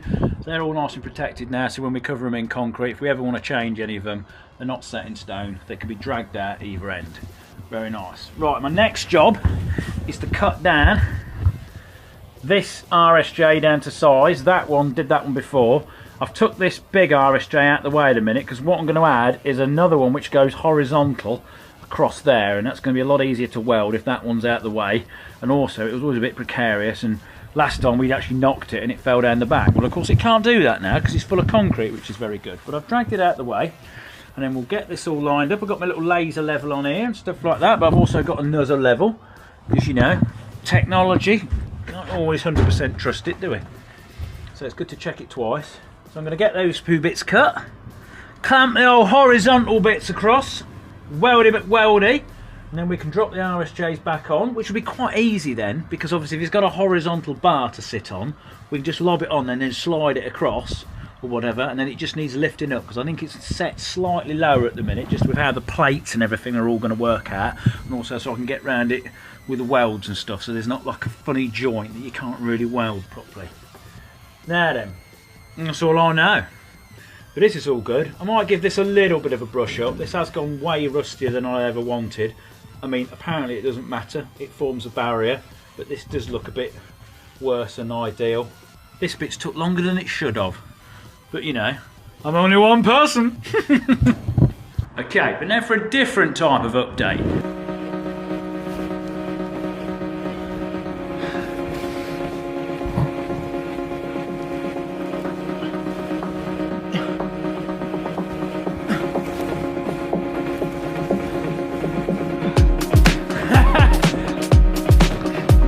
Okay, so 2 videos ago I introduced you to the sponsor Incogni. Now this is a service that manages your online personal data.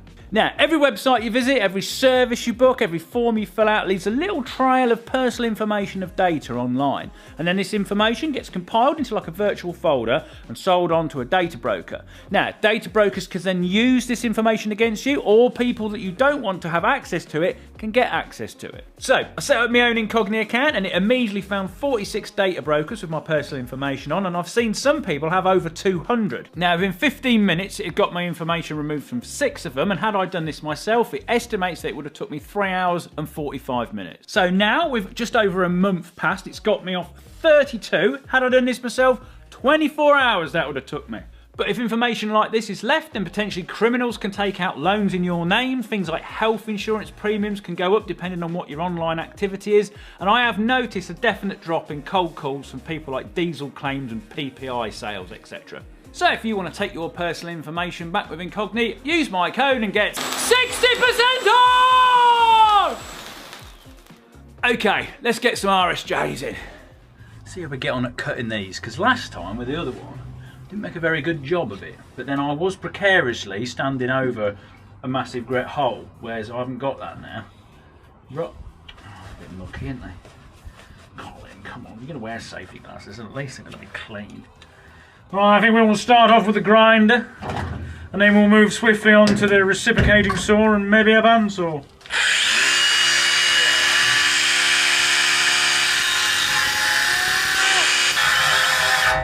Oh, the battery dead.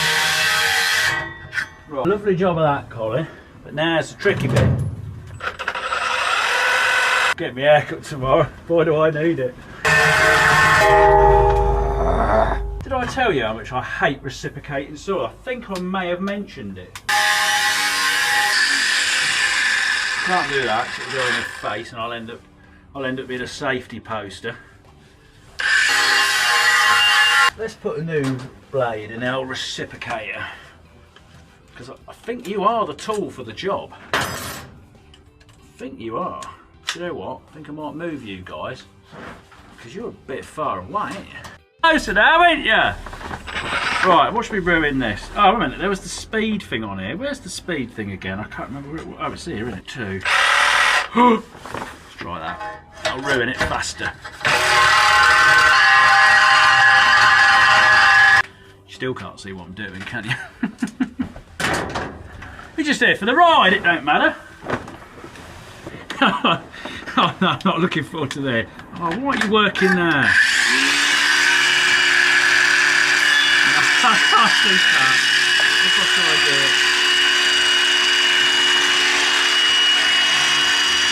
There we go.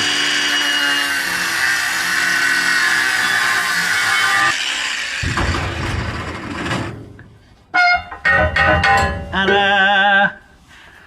let's hope it's the right height. Is that the most safety equipment you've ever seen me wear in one shot? Probably is.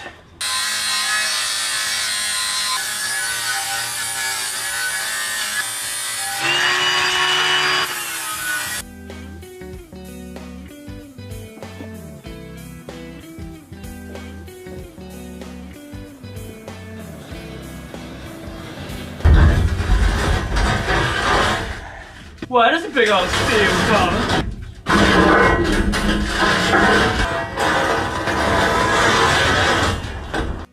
And what a shock, it's raining again. Come on, weather, give me a break. I'm fed up with this now.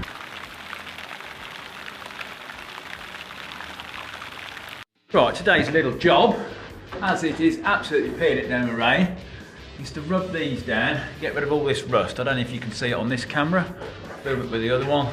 This one is particularly bad, and so is this one. And then just go around all the walls, clean them all up. There's some little bits here where the condensation has sat, and then like WD-40 them up and maybe put a bit of wax on. So, now I prefer to be up top sorting all the RSJs out, but I'm not getting that wet.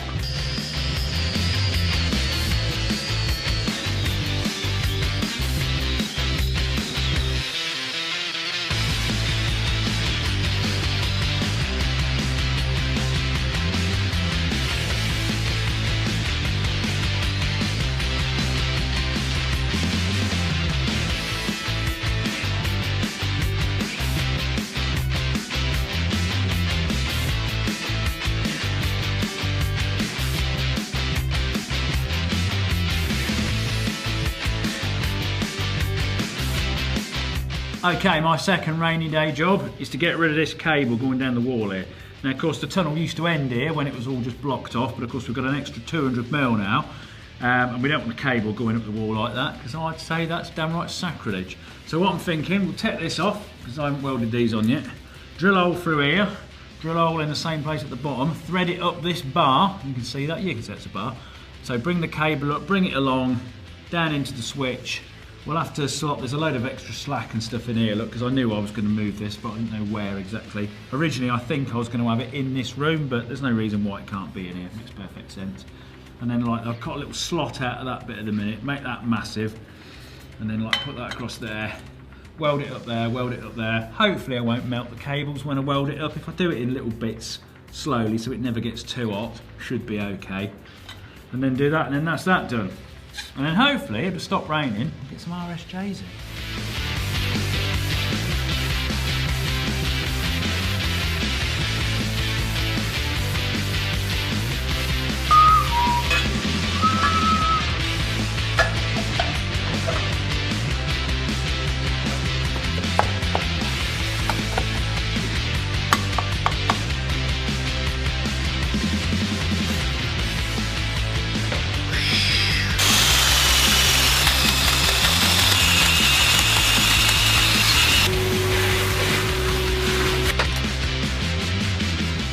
Now, normally when you put a bit of metal, normally when you put a cable through something, you want to put a rubber grommet around it, you know, to stop it snagging or shorting out.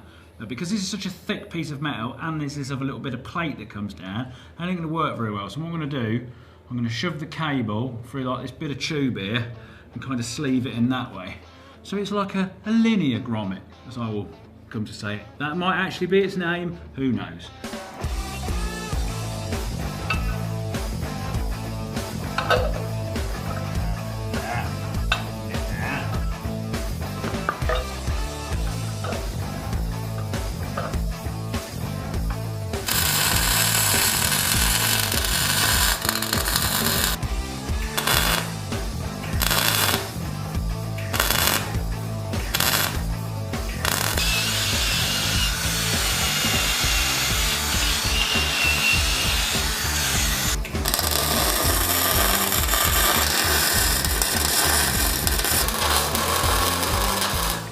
Right, challenging part of today, part one. This RSJ has got to go on here, level. Obviously going to be reasonably tricky on my own, but I've got a plan. I'm going to clamp these bits of wood underneath where they need to go. Clamp them up there, and then I can slot it on and kind of slide it towards it. And then when it gets here, I'll be able to clamp them to that, get them sort of nice and level, which, I mean, if I get these bits level, be level anyway, won't it? So I'm going to do that. I'm going to start off with doing this one.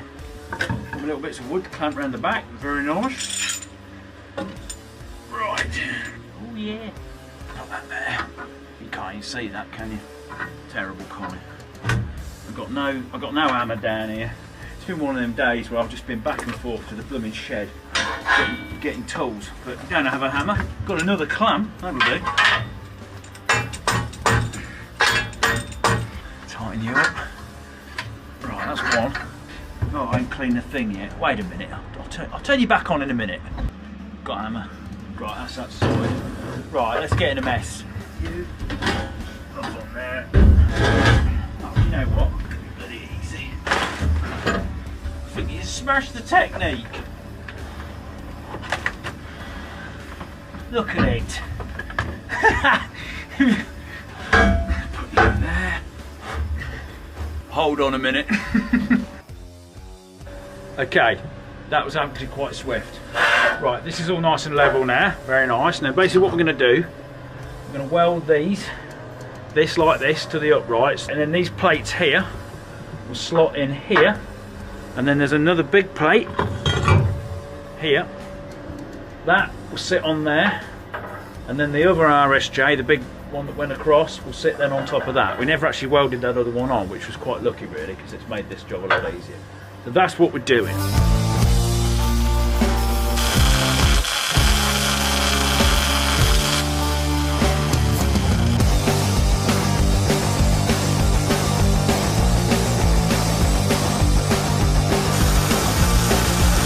That's that side done. Very nice.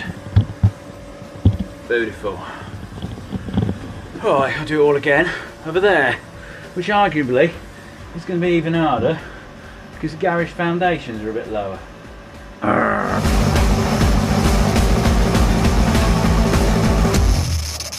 Right, it's got sorted. That's that one done. That's that one done. Ooh, made a little improvement on my straps, look. Rather than tying them through like this, which of course is a right pain every time you want to change the thingy. Oh, Colin, got some of these little hooky things. Oh, very nice. It's only a small thing, but it makes all the difference.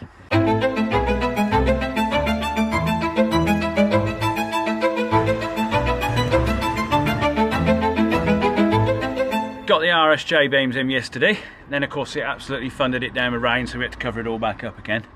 Now I've jacked this one up, cleaned underneath it, put a little car jack under there, flicked it up so I can clean all the moisture out of it.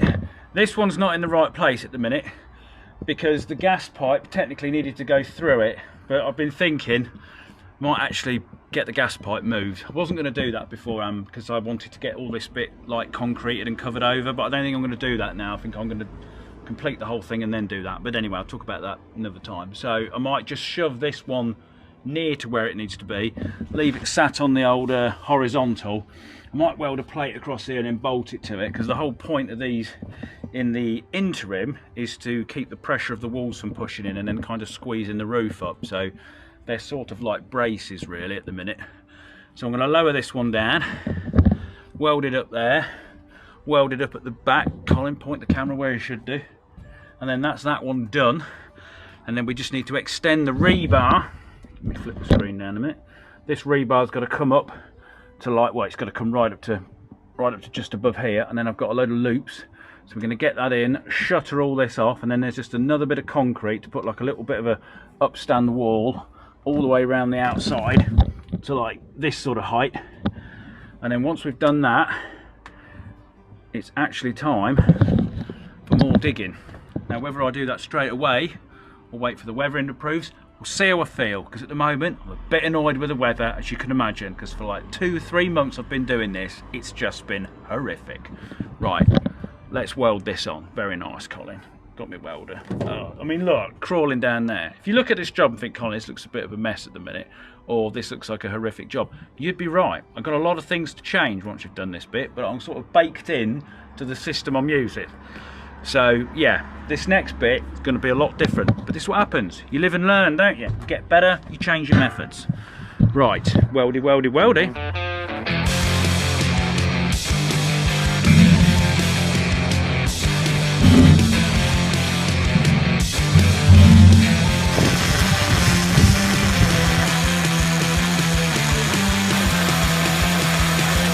That's not going anywhere, is it? It's quite funny, I was watching Grand Designs the other night, which for those of you who don't know is a British TV show where people build like elaborate funny shaped houses, and their welds on one of the RSJs have failed, and then Mrs. Luckman, look, those welds have failed. And then I was like, are you saying my welds are going to fail? And then I looked back and I did not get the face of someone that was confident in my welding. Huh. But I think that'll be all right. Surrounded in concrete, baby, you'll be fine. Right, I'm going to shove you across roughly, get some rebar up. I shall try and explain this gas pipe issue. So here is the pad for this RSJ, and it is on this side of the gas pipe. But through here, you cannot see on that side, which means the RSJ would have to go across the path of the gas main. Now, I did think about cutting a slot out, sending it through, and then welding it or bolting a plate on. But let's face it, that don't sound very good, does it? It's going to compromise the strength of the steel, and we risk smashing the gas pipe up. So I thought, we've got a bit of time on our hands now. Let's ring the gas people up and see if they'll come and shift it. Although I'm saying this, I've not rang them up yet and asked them how much it's going to cost. It's going to cost a fortune. We'll slot the blooming thing over. Because, you know, if this is just a brace, once the concrete on the top and all the rebar is set, these don't really do anything, apparently, according to Structural Dude. But they'll do something, won't they? But they're not in the calculations. So if one of them is compromised, it won't matter. But anyway, like I said, let's do some rebar.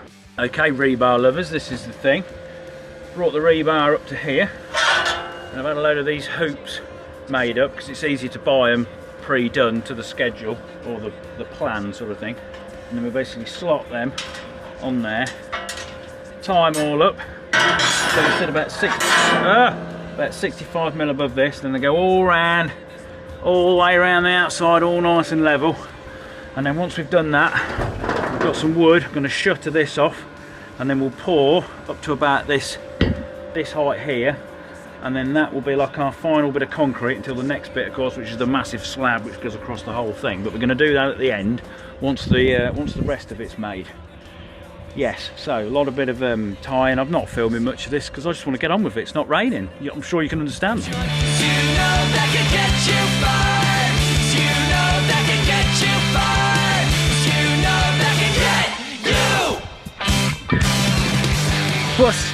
What's this thing in the sky? I know, crazy.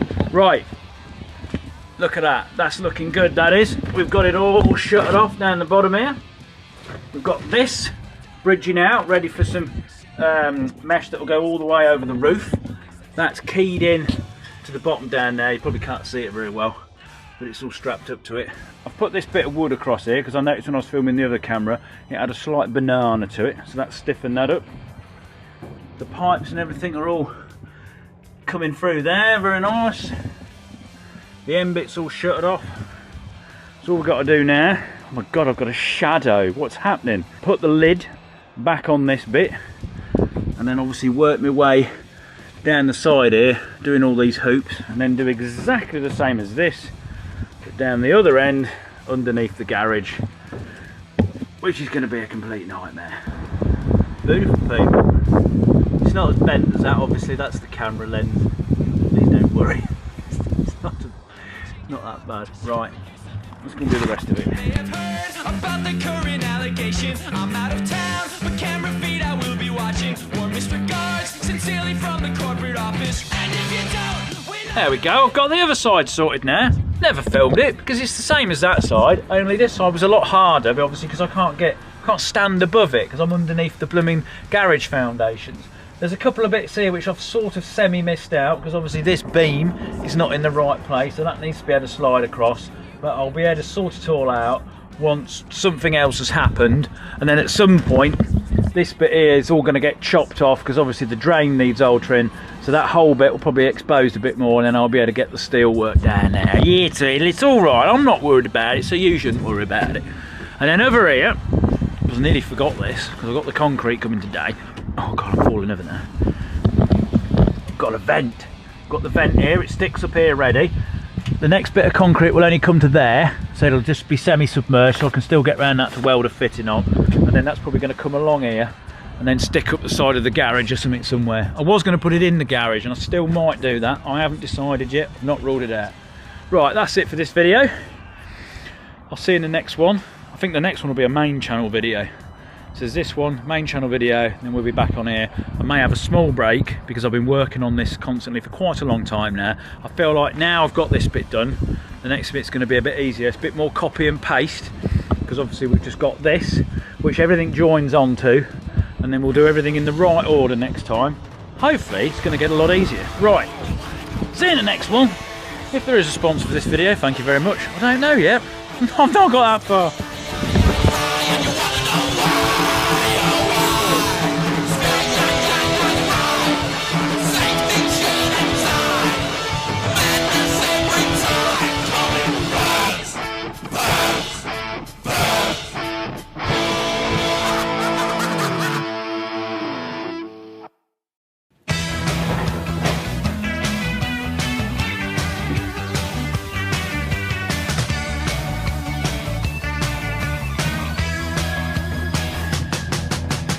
Right, Colin, what's been going on?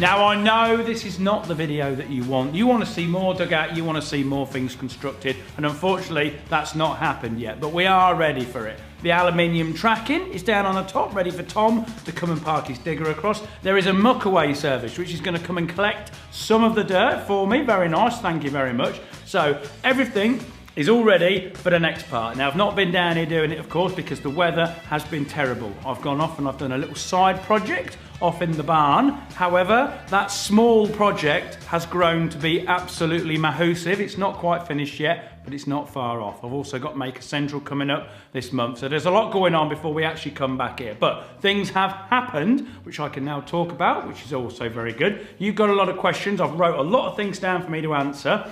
So, well, I better answer them then, haven't I? Okay, first question I actually need your assistance in. Everyone is asking that they want to have some rock samples, but it appears I can't ship rock and soil samples. I certainly can't ship them abroad. I might not even be able to ship them in the UK.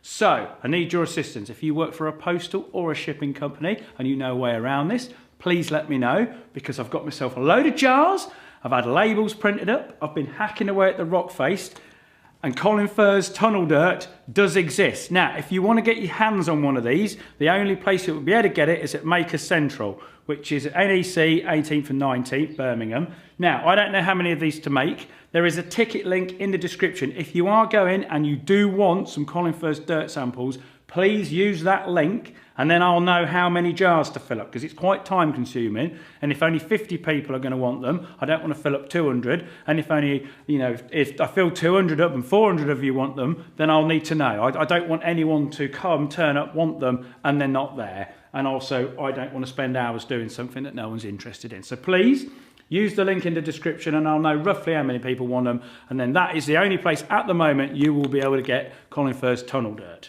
But we're working on it. To pray of getting a hold of him, or if he bumped into something. You just didn't think he's going to be in America. Colin, why are the sockets so low? Okay, now all the sockets throughout the tunnel are about 150 mils, 6 inches off the ground, which is quite low. But there was a reason for that while we was working in there, is that we actually plugged the hydraulic pump, which is the thing that powered all the pin and all the winch and everything. That used to run on an extension lead into the nearest socket to where I was working, run back to the pump and back to the winch, so I could turn it on and off without having to get out the hole, walk across the tunnel, switch it off and then walk back again, because often I'd be covered in like sticky clay. I didn't want to spread that throughout the tunnel. So we had that quite low down. We didn't want cables lashing up the wall, so that's why they were quite low in there. Now these ones in here, although they have continued with the loaders, these aren't actually staying at this height. No! Now if we have a look under here, there is a massive excess of cable. Basically, there's going to be a workbench across the whole length of this end bit. There's a company called Boxo that make these wonderful drawers and stuff that you put all your tools in. They're going to come and kit it all out. Thank you very much. So obviously these need to go above those workbench height, you know, and there's no point having them down here. They'll be on cupboards, so that's no good. So these ones aren't staying, but the other ones are, because I quite like them at that height, if I'm honest with you. Now, another question you've got is about the cable. Colin, have you used black flex for your ring main? Yes, I have, and I know this is not correct, and it's 1.5 mil as well, which is even more incorrect, should be 2.5 mil. But just think, guys, bigger picture. This is not necessarily all going to stay like this. All these cables are quite easily accessible. You just pull all these little sideboards out, as you saw when I dealt with the flood over there, so it can all be dealt with. But think of this, bigger picture. When this whole thing is all finished, not just the garage, but the tunnel right down to the bunker, it's going to have its own electrical supply brought into it. Because at the moment, I've got a fuse board at the shed entrance, there's another fuse board at the bunker entrance. Just up there, I'm going to put a fresh one in because my actual electric main and electric box coming into the house is not far up above that. So I'm going to drop a whole new cable in, and then it can have one fuse board to serve everything. And at that point, various bits of these can be changed. Some of it I might leave, because let's face it, nothing much is going to be plugged into half of it, a Hoover at best. This was perfectly enough for that. So, but there's probably going to want to be a kettle or something down here, isn't there? Especially in the bunker. So we'll need something a bit more meaty for that. But I will keep it black though. I'll probably do 2.5 mil black because I don't want to see grey cable coming up the side into these boxes, do they? That won't do. No. It might take a bit longer, about 7 minutes. I'm up here! I'm up in the air because today's sponsor is Air Up. Yes, this water bottle can help you drink more water by making it more tasteful and more fun. Because basically 80 to 90% of our taste is through our smell. And I know this because if someone hands me some food I'm not too sure about, I'll smell it, and if I don't like the smell of it, probably not going to like the taste of it. And that is the idea behind the Air Up bottle, which is available in lots of colours and different shapes and sizes. Now, we should all drink more water, up to 2 litres a day if possible. It's what our bodies are mostly made of. Our mental and physical performance craves it, but we don't, do it? Because, well, other drinks just taste better and a bit more interesting. But Air Up uses the science of retronasal taste to make you think that you're drinking a flavoured drink, but really, you're just drinking pure water.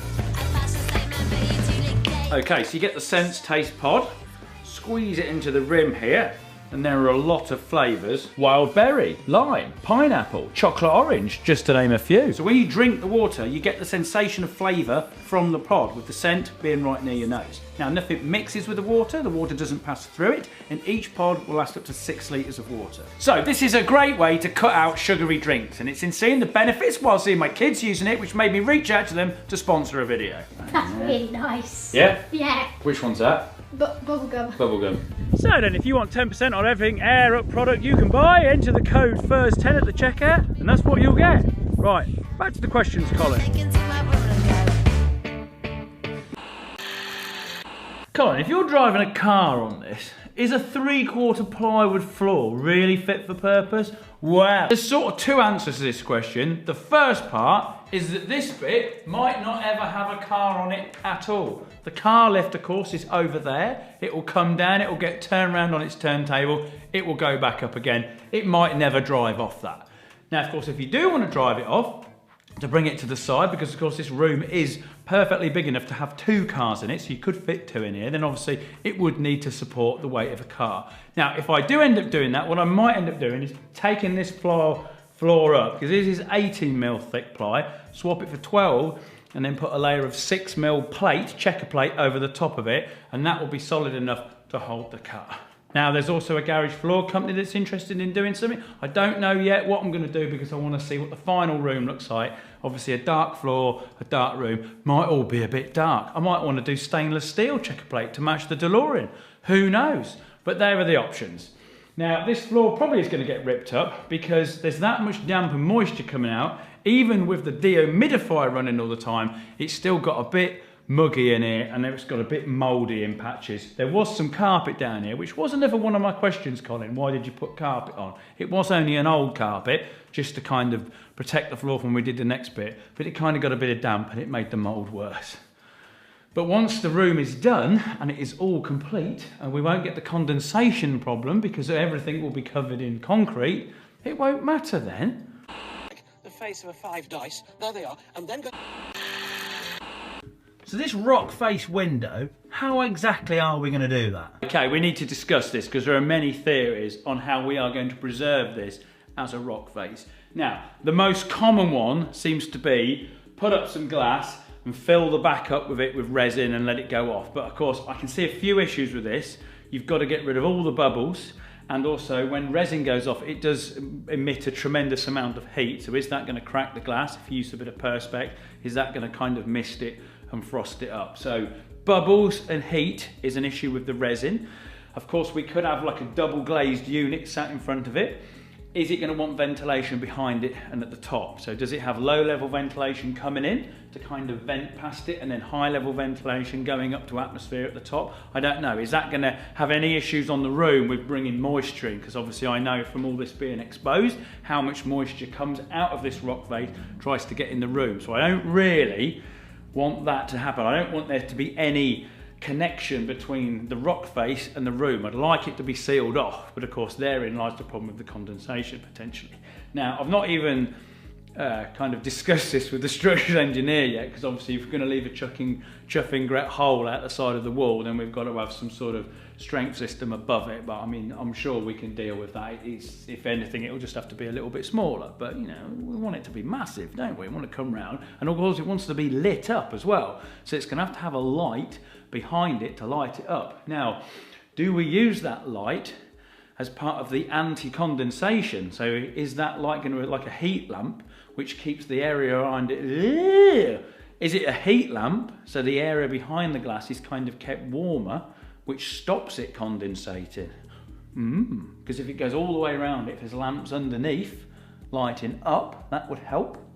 So there you go. That's kind of, after I mentioned it, there was a lot of comments on this, and they are the top solutions. But if anybody else has any other suggestions as how we can preserve this rock face, because the other one, of course, was to just rebuild it, like make an alcove and rebuild it and then have something in front of it. But you're never going to be able to rebuild that, because this is, you can't cut it off. As soon as you crumble it away, you can't put it back what it is, or else it's just going to be a stone brick wall. Anyway, we've got a little time to think about that, because that's right over there.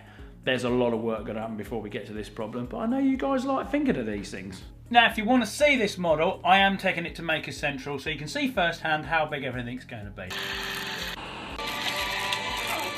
Can you fly, Bobby? Clarence, no! Why don't you fit a sump pump? Now, it's not a bad idea, because obviously when all this flooded, I'll have to lift it all up and it was all water creeping underneath it. That was the comment I read the most. You should have a low point and a sump point. And somebody also pointed out I could probably put moisture sensors like underneath the floorboard, so if that ever happens again, I get an early warning rather than me just lifting a bit up and going, oh, there's a load of water, or me looking in here and going, that's wet, that shouldn't be wet. But if we look at the model, we can see where we could potentially put one of these sump pumps. Righty ho, the next bit we dig is going to be deeper, because it has to take the car ramp bit which comes down and sinks into the floor. So of course having a deeper bit of floor is not a bad place for a sump pump. But ideally it would want to sit in a little deeper chamber than that, because obviously they have float switches and stuff on them, so it's probably not going to be triggered until it's like 6 inches deep. This whole bit with 6 inches of water in it is already a catastrophe. So we'll probably put a little box somewhere underneath the car probably, where it can sit, and then the pipe, because obviously it needs to pump it somewhere, will go out of a vent which is also going to sit under there, because obviously having cars in an underground room, fumes and whatnot, they'll all sink to the ground, they need to be able to be drawn out. So there's going to be a low level vent right underneath the car which will go out to atmosphere.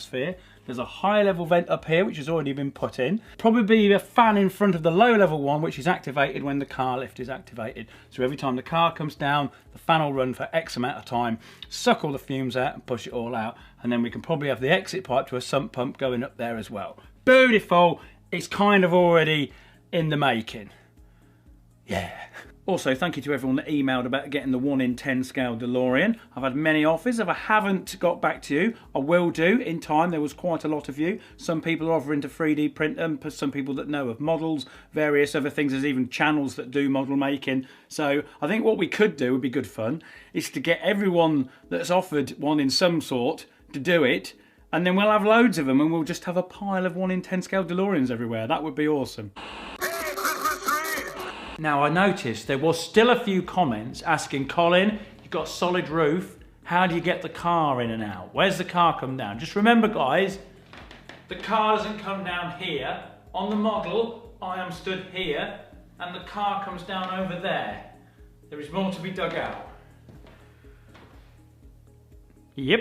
Now, the one thing I like about you guys is you don't miss anything, dear, and you notice stuff. Now, when I was putting this rebar in, I was at pains to say it couldn't touch any of the steel work, because you want it to be completely isolated from any electrolytic corrosion. But of course, some of you pointed out, Colin, you've got this mesh round here which you stabbed it through, and quite rightly, in places it is touching that, and of course that is touching this. Now what will happen, once this rock is all disappearing soon, I'll be able to get stood in front of it, I'll run the grinder down the outside of it because it sticks out a little bit, and then I'll just stick the crowbar or something behind it and just pop it all off, because it's not actually welded to this rebar, it's just there to hold the concrete back, but it's kind of barely in it, and you should just be able to pull it out. If I can't pull it out, I shall just cut the bits out around the rebar. When I do the next bit, I might not use the mesh. I might do like I've done up here and use a bit of plywood, and over there I actually use the Celotex, and to be fair, it wasn't too bad. In the tunnel it was a bit pokey and difficult, and the mesh was good, but I got a bit more room here. Do me a favour, don't disturb my friend, he's dead tired. Why don't you paint the walls? Well, of course, there's two sides to this. There's the other side, which is exposed to the concrete, and then there's inside the room. Now, the other side, I've done a video previously on rust. A little bit of a fine layer of rust actually protects the metal against the concrete, because the two kind of react and then neutralise each other and cancel each other out. Now, if I was to paint the other side, I'd need to paint the whole thing really well, because any scratches or any blemishes in that paint, basically the whole rust corrosive electricness would focus itself on that one point, and then it would probably blow through, which is a little bit what happens on cars when you get like stone chips and stuff. So that's easy to just leave it, and then on the inside, normally I just clean it down, rub it down with a bit of WD-40, and that's enough. But of course, because this is taking a little bit longer to build, and it is exposed to more damp and corrosive elements, Denitrol, which is a company that makes anti-corrosive paints, they've sent me some rust converter spray, which I've tried on patches. It does convert the rust, but it kind of discolours it slightly, so I'm not too keen on that, because obviously normally rust converter, you spray it on and then you go over it with paint and primer, so it doesn't really matter if it changes the colour. So they've sent me this test sample of wax, which I've sprayed on here, I've rubbed it in. It's pretty good. We've retained the mill scale finish. It's not sticky and it's not tacky and it's not too shiny. I like it. And also let's have a big shout out for Barrett Steel, Newark Steel Group, which are supplying the steel for this whole project. I feel I should mention them again. They're saving me a lot of money. If you want some steel, go and use them. So where's Rick gone? Well, look no further, Colin. I've made you a wafter.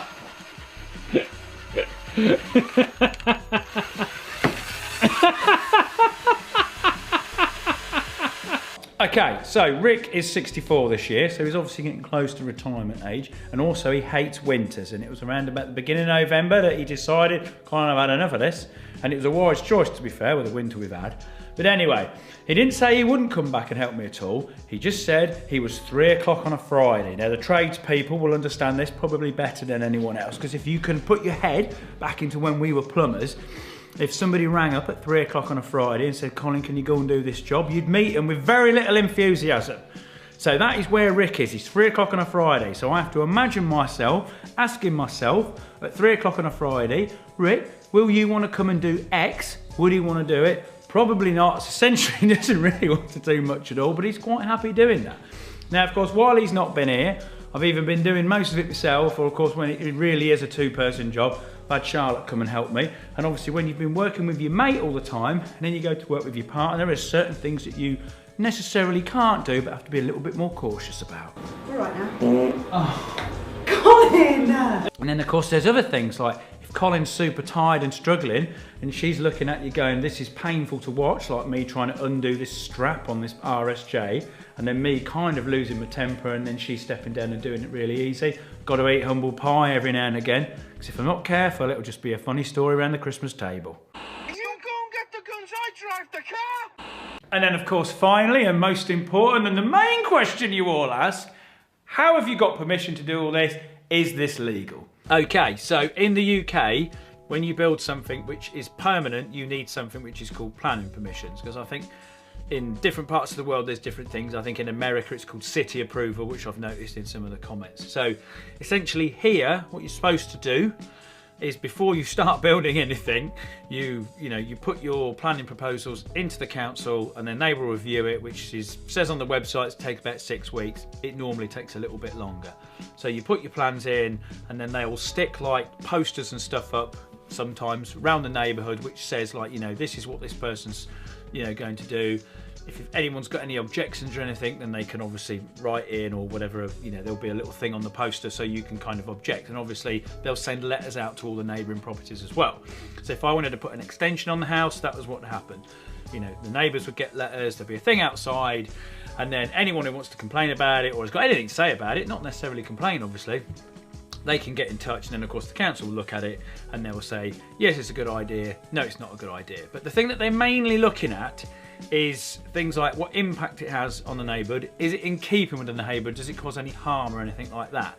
Now, luckily, tunnels are obviously underground, so they're not taking anyone's light. They don't really impact anybody. Obviously, the process of building them potentially could, but they don't really take that into consideration because, you know, theoretically, that's only a temporary situation.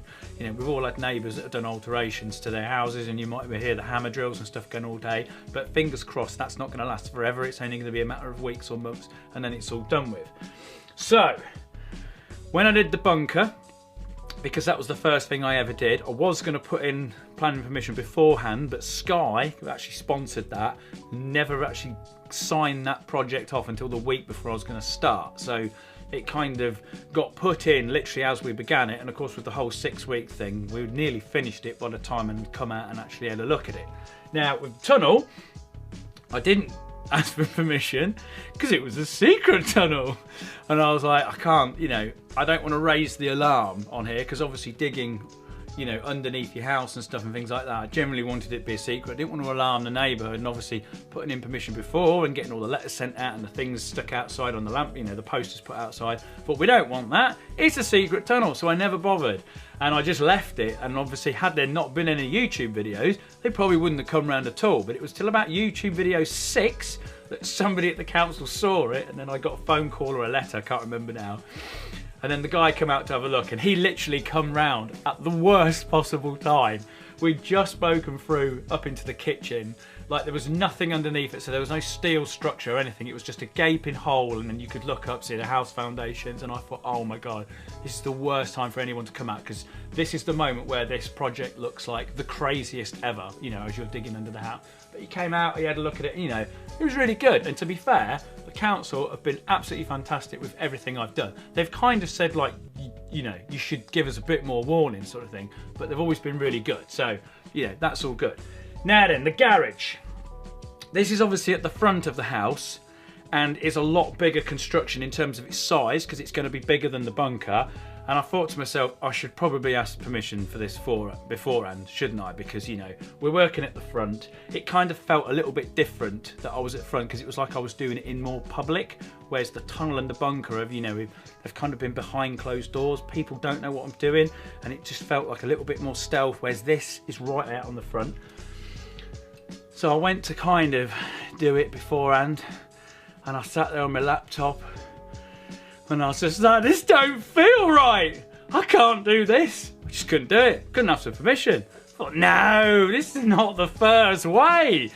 So I was just, I sod it. Let's just start doing it, see what happens. Now, I do not endorse this method at all because, of course, with the tunnel or anything, if they'd have come out and said, no, Colin, you can't do this, then you would have to take it out or fill it in or whatever. I don't know.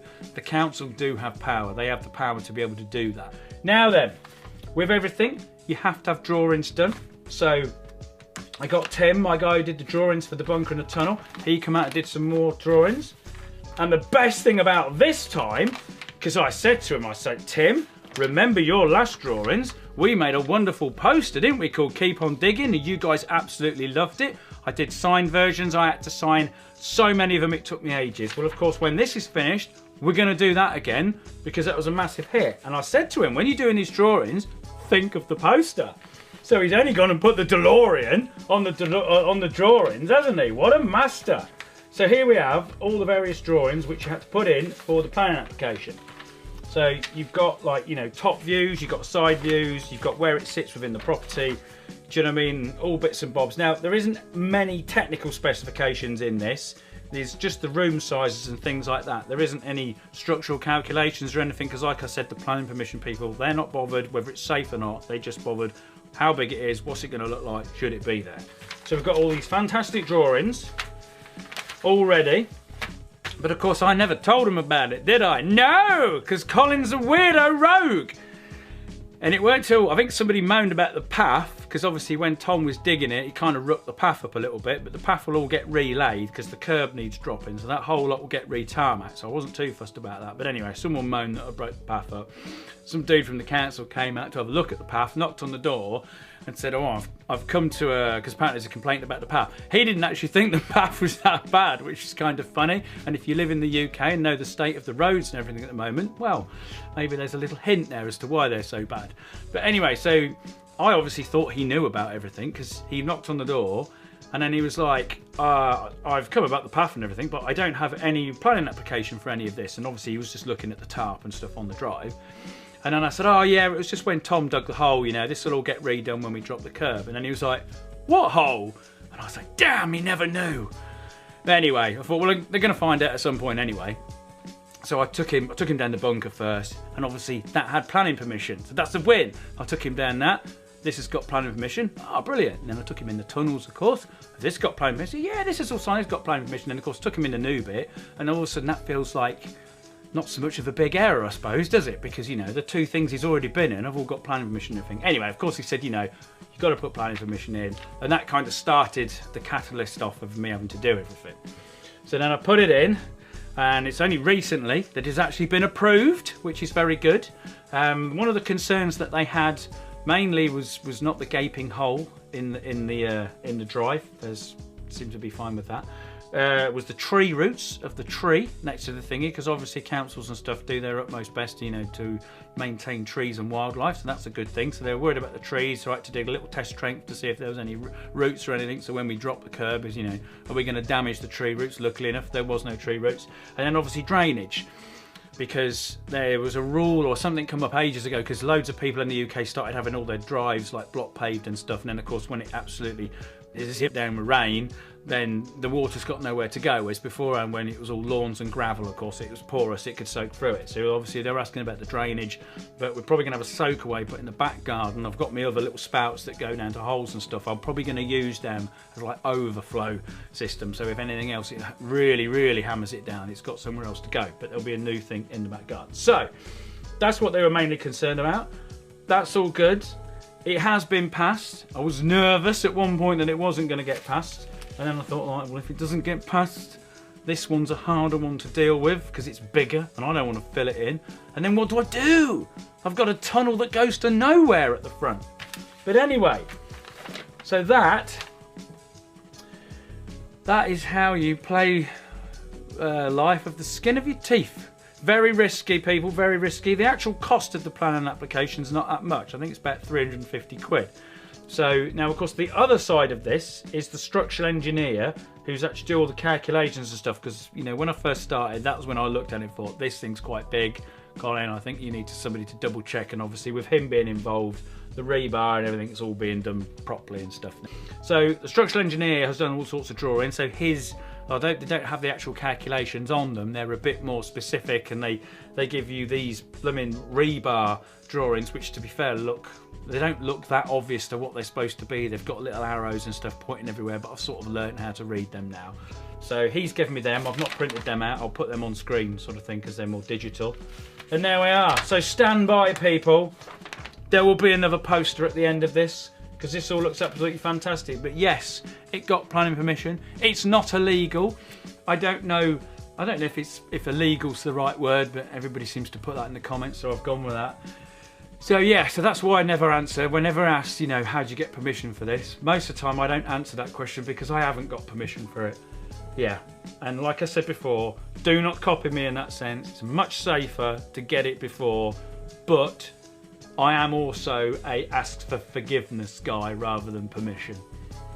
And I sometimes think as well, if you do start something, if somebody can't imagine it as well as you can, are they imagining the same thing? Because that's always been my worry, is if I'd have, like, especially with a tunnel, if I'd have said to someone, I'm going to dig a tunnel under the house, it's the same when I talk to people about the bunker. Whenever I say I've got a bunker in my back garden, everybody thinks of a little dingy, damp, like concrete room that looks like something out of Saw, and then when they come in and it's like lights, it's got carpet and it's quite big, they're like, oh, I didn't think it was going to be like this. This is amazing.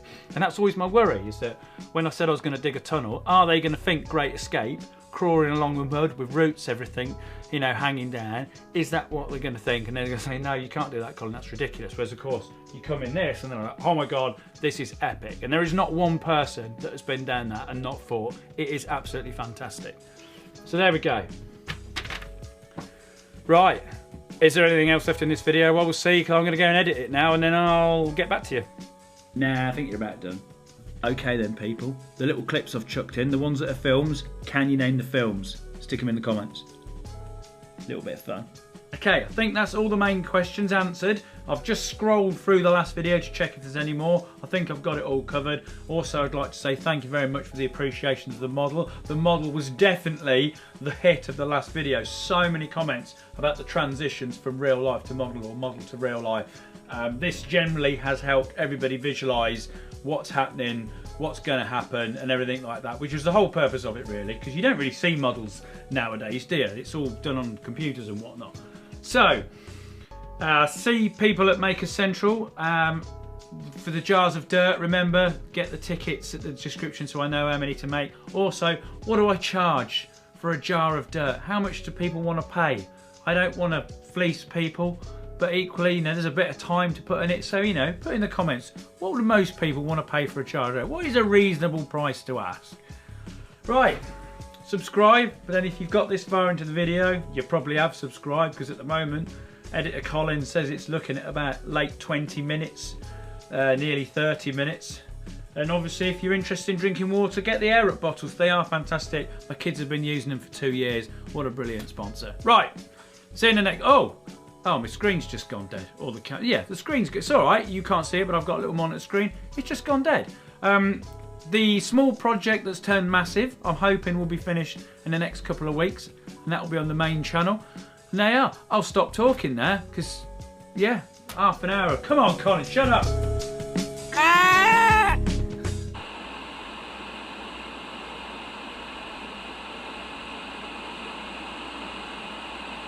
Okay, here we go. Second dig. Let's make it bigger. We've got Tom here. We've got a mucky way service. Oh, also, tunnel dirt. If you want some of that, you can find out about that in a minute. Right, what's happening? So, we've got Tom on the digger. Essentially, we're digging this front bit out here, all the way along there. Oh look, there's sunshine. I've got a shadow. I've never had a shadow before. Now, of course, the worrying part of today is we're going to go right underneath the house a little bit. Is the front of the house going to fall off? We hope not. Right, Tom's happy. We've got ESL, Muckaway Service. Oh, CESL. Colin, get the name right. These people come and help you. Right, Tom's just tracking about. There we are. Now this video is sponsored by Insta360 with the old Ace Pro camera, so I'm going to be using it for most of the video. And there we go. Right. Nervous day? Anything like this? Let's do some digging. Set my other cameras up. Woo!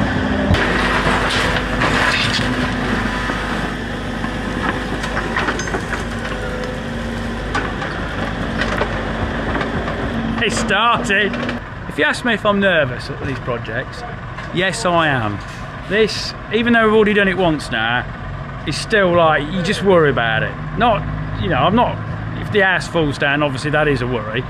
Well, it's a massive worry obviously, but it's just generally just the chaos we're causing, the noise, just the general scale of it all really. Colin, you're an idiot. Now somebody's ringing me. Do you want to film me showing the... Oh, we've got a problem.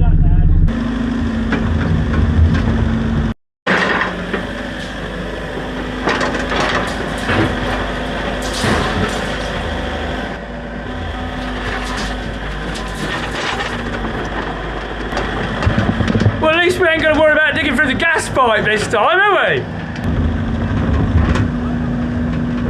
Let's put my hat on back to front because it makes me look cool.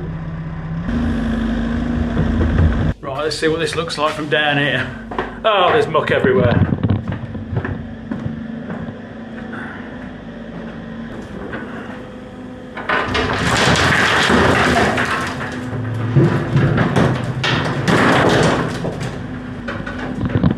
think we may smash a few light bulbs today. Well, this is a right mess.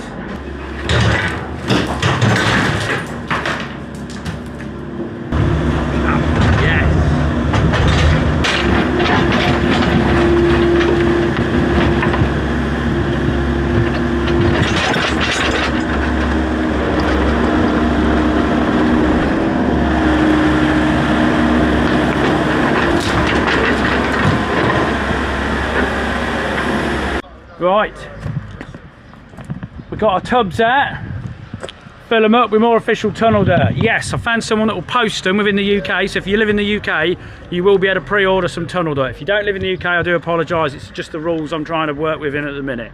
Okay, now there's about 200 left of the first original batch I did, but if we sell more than that, then of course I'm going to go into another batch of these red labels. They're all numbered. There'll be 500 in each batch. They're all signed. You can see them. They'll be on the website. There may even be a counter as how many there is left. If for any reason you crazy people buy even more than this, I may do another batch of a different colour, blue, red, green, whatever, I don't know.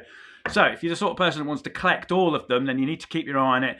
You need to be looking at what's happening. Now then, if you for any reason don't want tunnel dirt and you want something else, these blue first t-shirts, they're limited, they're going to end next week. And then there's also the first custom ones, which was a nod to the Wall of Death. They're also coming to an end too. So if you want any of this, you've got to act quickly.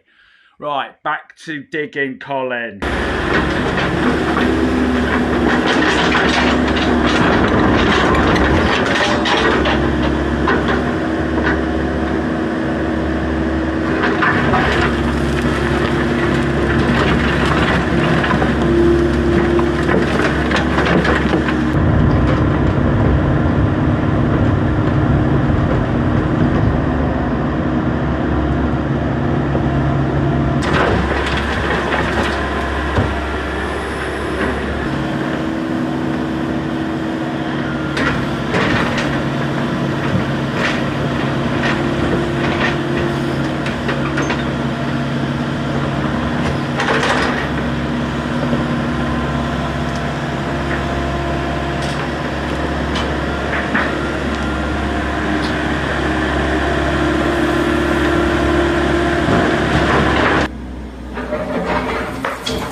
It's a bit hard to tell because of the sun.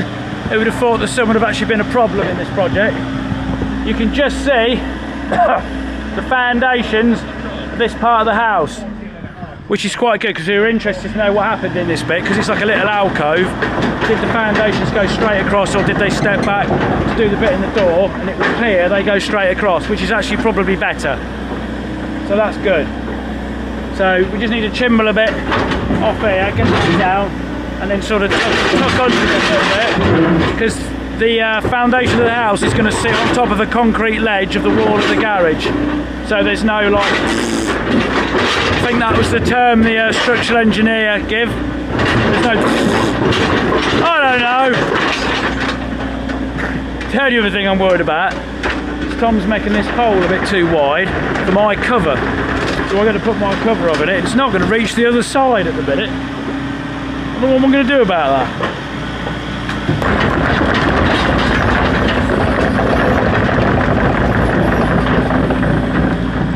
This will be a great time to talk about the Ace Pro cameras, I think. So, I use an Ace Pro for all my action camera and quick shooting requirements. It's been in my camera kit now for well over a year. It's absolutely bulletproof, it doesn't glitch, and the battery life is still awesome. The flip out screen makes it great for self-shooting and lining up shots without the need to connect to an app. And you can change the settings from the shooting screen with as few steps as possible, which I find really useful. It has a wide range of shooting modes, from slow motion at 240 frames per second at 1080p or 120 frames per second in 4K. And then there's night lapse, which caught the northern lights we recently had in the UK in absolutely fantastic colour and clarity. Stabilisation is fantastic, that even an Ace Pro on the end of a wobbly pole can actually be usable footage. And when set in pure video mode, low light performance is miles ahead of the competition. It has a huge sensor, so even in 1080p it gets brilliant picture clarity. There's also a huge amount of accessories for the Ace Pro, so you can fix it to anything. And it is rugged and built to last, so you can strap it to things and just not worry about it. So if you want to get yourself one of these fantastic Ace Pro cameras, check out my link in the description, and the first 30 people to buy one will get my exclusive Prime Day offer. 22% discount and a free screen protector. That's a deal. Right then, Colin, back to digging.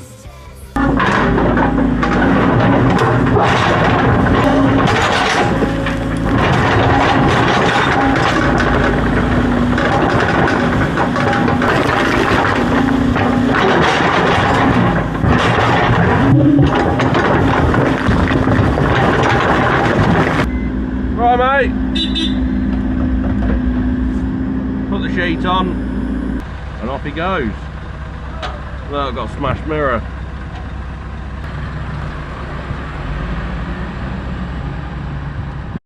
Right, square the edges off a bit. Spade cam.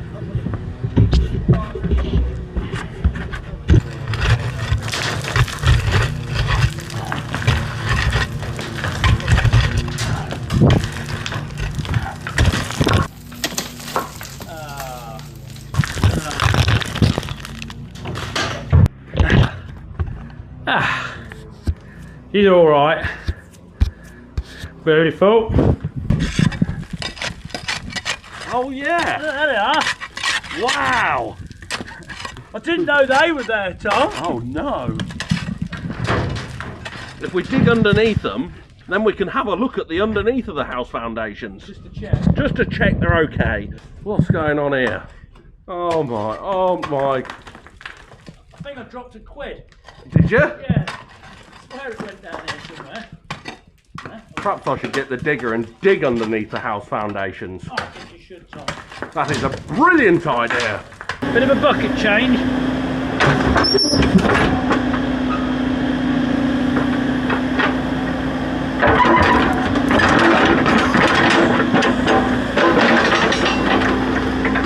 Mind the internet.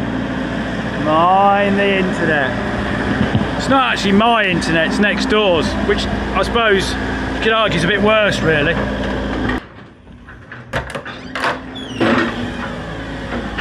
What's going on out here?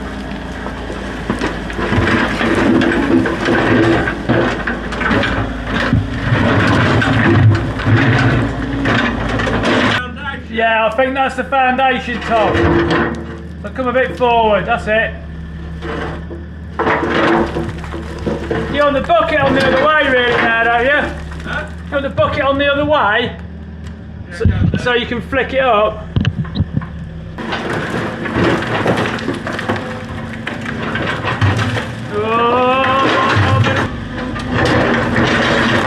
That's it. Just chuck mud at my house foundation. Hey, just chuck it, it don't matter. No, what are we going to do about this? I'd say it's a great day for digging a hole. I'd say it's a very good day for digging a hole. Pick on that. Like, jab that into the corner bit and pull it all away.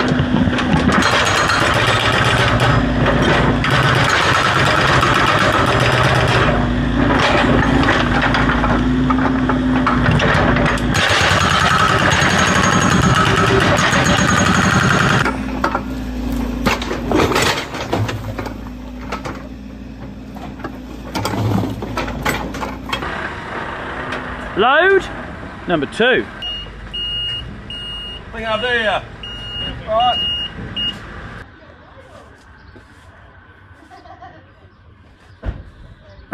Take that. How do you like that, truck? Do not push. Ah! I can't use that. That's well weird. What is it? Take that. How do you like that, truck? Go on, Tom. Go on. Push it. Push it. Right, let's see how we're getting on down here. I mean, there is dirt everywhere. Better be careful, the blooming welder don't take a whack.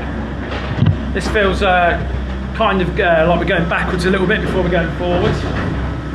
hopefully Tom can reach in here and scrape most of this back. If the floor gets damaged, I don't really care, because this floor has got damp and wet with all the condensation issues we've had from all the bloody weather going hot, cold, hot, cold, hot, cold.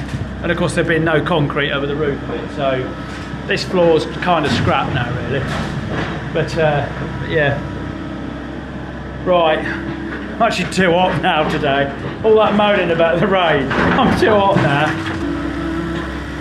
That's going to be a good shot, that is. Once this is all gone, looking up at the house, I'd say that'll be the thumbnail for the next main channel video, I think. Oh my God, look at this. So what are we doing? This is crazy. Crazy. Yeah, booty. This has surely got to be the biggest DIY project on the internet. I mean, let me know if you know any bigger ones, because I want to go and watch them.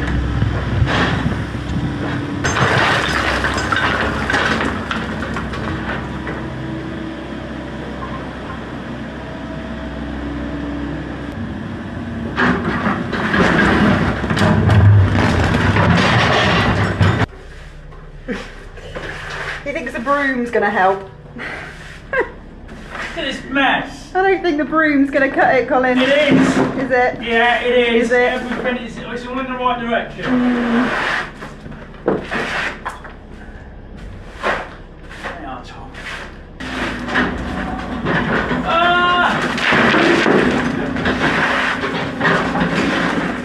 It falls down, I squeeze it up.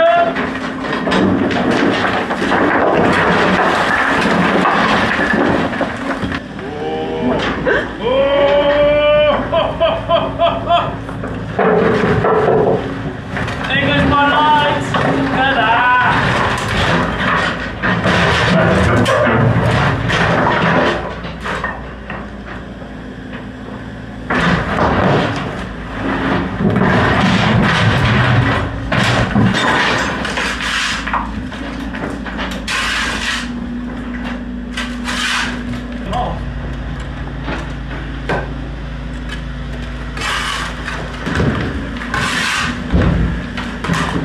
Got changed. New blue furze tees available.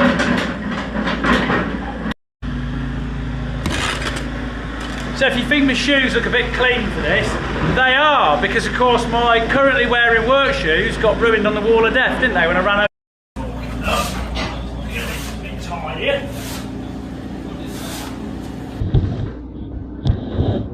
I'm going to put my hat on back to front.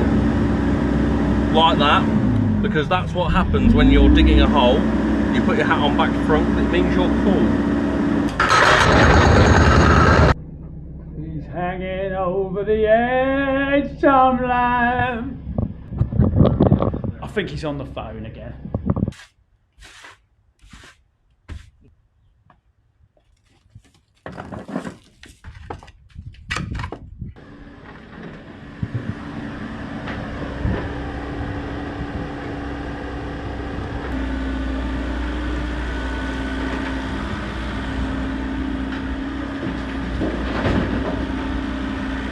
We're nearly down to the level that we've done this bit, but we've got to go down deeper, because this is a part of the room that has the turntable and the sinky bit for the car lift.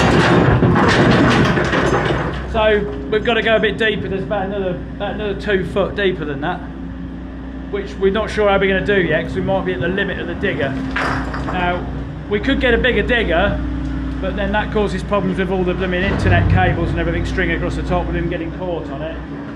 So we're not sure yet how we're doing this next bit.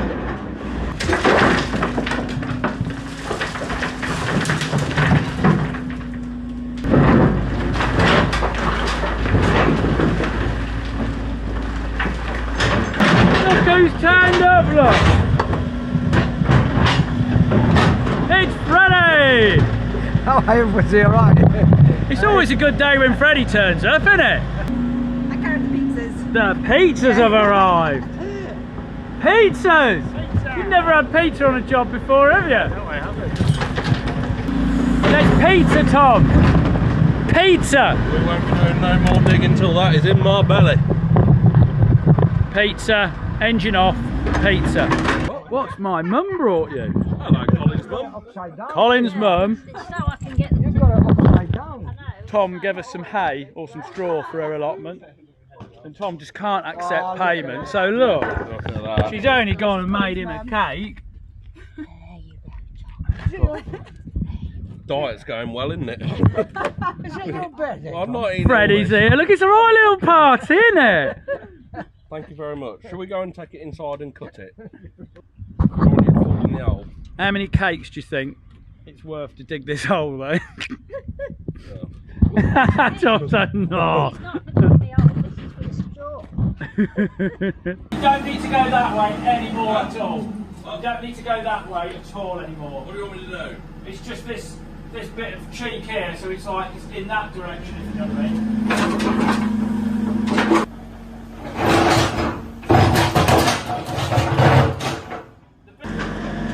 Oh. We're going to fill some tubs up for tunnel dirt. As I don't know how many people are going to click on this link. This might be going way over what are we going to order, or might be way less, I don't know.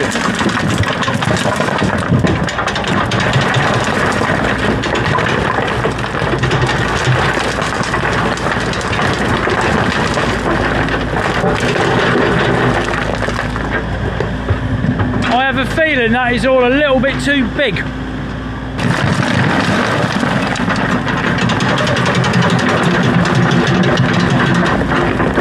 I think the digger might be a little bit heavy-handed for filling these buckets up, but what a beautiful job it's made of it.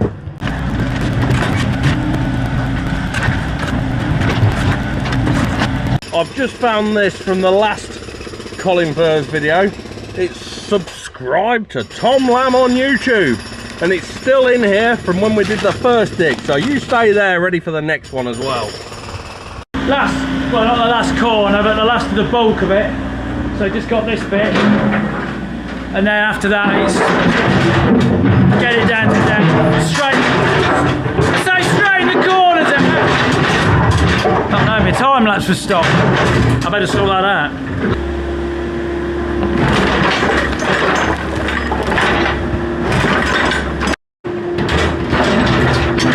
Yeah, that's a good one. Stop the job, stop the job. The blooming ice cream van's only just gone and turned up, innit? Oh, Tom just let go of all the levers on the digger. Hello? What are you getting, Tom? A large. One of these. What an ice cream? This is good service, isn't it? Oh, look at this, look. I'll have some strawberry, please. We've had pizza, Beryl's brought a blooming Victoria sponge, and now we've got ice cream. And there's me trying to sell it that this YouTube game's difficult, eh? I mean, look. Anything else? Can I have a 99, yeah? Don't put any sauce on mine, though. Same? Yeah, same, yeah. Sauce. But just no sauce. No sauce. Keep it plain and simple. Very nice. Look, we've got the blooming woods turned up now. Matt here from the Muckaway company. I mean, he's come to observe the muck going in the lorry. He's having the best work day he's ever had. You never normally get pizza and ice creams, do you, on picking up soil? With a flake of strawberry sauce. Mm.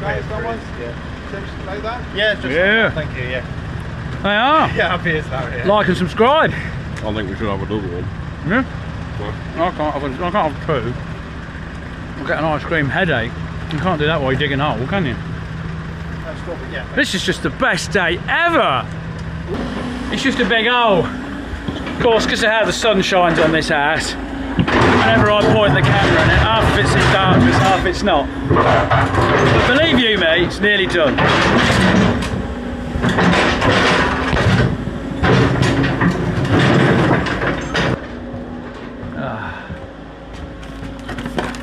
Jars.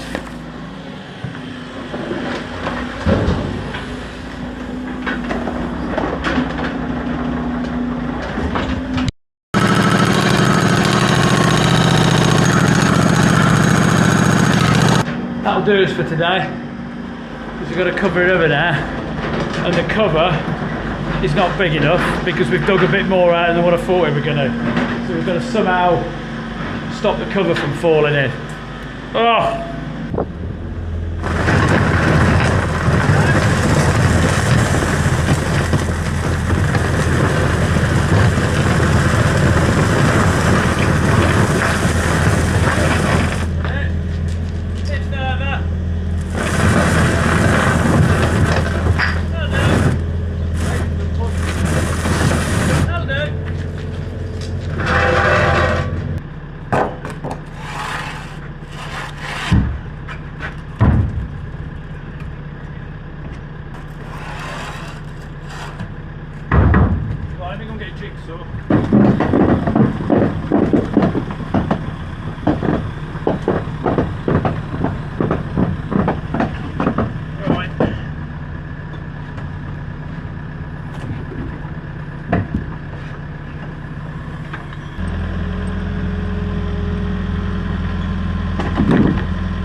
Okay, people, that is it for another episode. Now then, I've got to spay.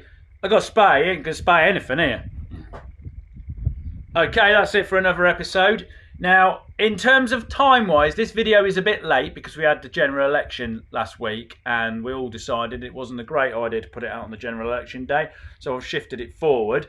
Now, special thanks to CESL, the people that have taken all the dirt away, because they're doing that free of charge, so thank you very much for them. Much appreciated, even though that guy's had the best day at work ever, just watching things being loaded. That was obviously an excuse for him, wasn't it? And you got ice creams and a pizza. Jeebus! Yeah, thanks to them. Thanks to EPS as well, the people that put the aluminium tracking down. As you can see, that has been massively helpful. Tom, very impressed with that stuff. Like, that has like made his life so much easier. Barrett Steel, of course, they're providing all the steel. We haven't had any in this video, but we are having some in the next videos, of course, and the whole thing's nowhere near finished yet, so there's a lot more stuff there. If you want your tunnel dirt, don't forget that's all going to... I don't know how... I mean, I still think this is nuts, to be fair. When I was jarring it up for Maker Central, I felt a bit stupid putting tunnel dirt, putting, you know, bits of my front garden in a jar and taking it somewhere, but you guys went mad for it at that show. We massively underestimated the popularity of tunnel dirt, so hence why I'm offering it to you now, because a lot of people were disappointed. If you want an Ace Pro, obviously use the link, get the offer, 22% off and all that malarkey. Oh, also remember this garage, of course, is not just for the drawing. Potentially my E30 is going to be going down in that. Yorkshire Car Restoration, they're getting on very well with that. They've pretty much done one side of it now. So it's on the thing, so it's been rolled over or span round. I'm going to start doing the other side. If you're interested in car restoration, go and check them out. And there we are. So when you watch this, the actual bit will be a little bit further ahead. So the next second channel video is not going to be that far away because advancements have been made. But I'm trying to do this next bit as quickly as I can because this project's taking forever, isn't it? I mean, you know, it's only me doing it mostly, but still, you know, come on, Colin, get on with it. Right, subscribe. This second channel's been a massive success already. Yeah, can't thank you all enough. Boom. Right, is that a bit of dust on the lens? Nah, it's all right. So anyway, Colin, you're rambling. See you in the next one. Right, second channel people, today it's concrete day. Now, there's a little bit of work happened since the last video, but don't worry, that's all in the main channel video. Right, so I've come down here. It's been very hot this week. Had a little mini heat wave. It's not raining, I'm too old. We're just never happy as Brits, are we? Right, here we are.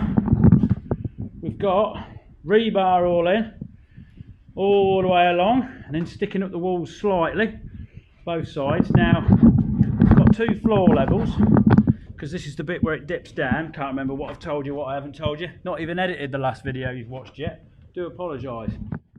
So, you've got these two levels. This is basically where all the turntable and all the bits and bobs are going to sit inside. Now, the concrete that's coming today is only coming up to this, which is about 250, 300 mil, depending on where you are in the scheme of things, because of course the rock goes all over the place. And we were pretty much at the reach of what Tom's digger could do, so it might need a bigger digger to get comfortably 300 mil everywhere, which is what we want ideally. Now, pouring this bit. It's all shored up at the side here with a bit of plastic and all that malarkey to stop it just going all over here. And then this bit will be done in a separate pour. I haven't done it all at once because I thought if we filled that up, it will just try and bulge up over here. Now, we're going to do this a bit drier this time because normally we've had it quite sloppy because obviously we've had to pour it here and get it to rush right to the other side. But we don't have to do that now because we're going to put the cement mixer up here to the side of it. And we couldn't do that over there. Not very easily anyway because of all how it was set up. We've got this track in. So, cement mixer's going to go down there. I've made the wonderful Furze concrete chute. Pleased with that. Traffic cone as a funnel. Genius! Right. That's going to guide it down because we don't want the concrete come whacking down, shooting into the gap. Mainly because it will splatter everywhere and make a complete mess, but also it fires all the aggregate to the bottom. We don't want that. So we're going to tip it down. We're going to make it not as dry as we can do, but certainly a lot drier. Get it all in, get the vibrator in so it settles in, get rid of all the air. Do it to that nice level of that bottom slab, and then once that's cured, we basically put the sheet of metal over the top, bit of metal up here, finish the rebar coming up over this way, and then do the next bit basically as a separate bit. Yeah. Right. I'm just waiting for the concrete man to turn up. He was going to turn up at 3:30, but then he said his other job couldn't be moved, so can he come later? I was like, of course, Chris, come later. So he is. Right, we'll cut this and then he'll arrive. Anyway, he's not here yet. So I thought, while I'm waiting for him, wearing my Colinfurze Customs t-shirt, available on the colinfurzeshop.com. Can't remember if I said that or not, no idea. Anyway, I digress. I've welded these little things on, look. Put these little thingamajiggies that sit in the concrete so that this frame is definitely fixed into it. Just in case it for any reason tried to come away. I don't want it to do that. So I've put 6 of them on all the way along here, and that's what I've done while I've been waiting for Chris Bibby. So he'll turn up in a minute. It's not that late, but you know I can't sit and do nothing, can I? He's still not here, so I've gone and had a shave because I noticed it was getting a bit hairy, and I have to be careful nowadays because when my beard grows, it grows grey around here. That's not exciting, is it? No, nobody wants to see that. And I have to make sure there's a tiny little bit of hair under my nose that I get that. Because if I leave it out, Charlotte calls that Keith, and then she says, "I'll be like, you've got a Keith, you've missed Keith." Nothing. We don't know anyone called Keith who's got this little bit of hair, but it's just been named Keith. But there we go. So I've had a show. Oh, this video is sponsored probably by Incogni. So more about them at some point. They're the people that get rid of all your personal data off databases, so you don't get sent spam emails and cold calls and people trying to defraud you out lots of money. Very nice. There'll be a link in the description. I'll talk about it at some point in the video. I don't know when. We'll see how this concreting goes, won't we? If it ever gets there. By the time you watch this, we may have a new Prime Minister. Or it might be either way. I don't think it matters. They're all rubbish. Are they going to lower concrete and steel prices? There was nothing about that in any of their speeches about lowering concrete and steel prices. So I wasn't that interested, was I? Oh, look, he's turned up at last. Oh, Chris Bibby. Chris Bibby's here. I'm here. You've got a new wagon. It ain't got nothing written on it. Not yet, it's too new. Too new? Too new. Right, check this out, Chris Bibby. This is the Furze concrete chute. Yeah, it's nice. Look, it's controllable. Look, we can angle it. Are you impressed with that? I have, yeah. Oh, I've been sat here 6 hours waiting for you, thinking how amazing that is. And then look, when we can move it along, look, because we can just unclamp it and then take it over to there. I knew you'd look at that, and you're going to go away and you're going to go onto all these building sites and be like, you guys, you need a Furze flute chute. So I suppose if we get this bad boy further back and in there, yeah. Well, yeah, but they see this. I've sprayed this line. This is where the hole starts. I don't think we want your 40-ton wagon we want it as far away as possible, really, because we don't want it in the hole. Wind's picked up, you know. Feels like he was supposed to be coming yesterday, old Chris Bibby, but he's turned up, hasn't he? Oh yeah, oh yeah. Is this one smaller than your other one, or same size? Same size. Yeah? Yeah. Probably just because they ain't got no stickers on it. Oh look, he's going the old swingy round, Bob. Oh, of course, and then you've got your things on the end, didn't you? One shoot, we'll go straight in there. Oh, look at this. Right, Chris Bibby. How's this all going to go then? Whoa! Look at it. Look at it coming down. Oh, beautiful. Oh. Yeah, dry it up a bit. We want it a bit drier than that.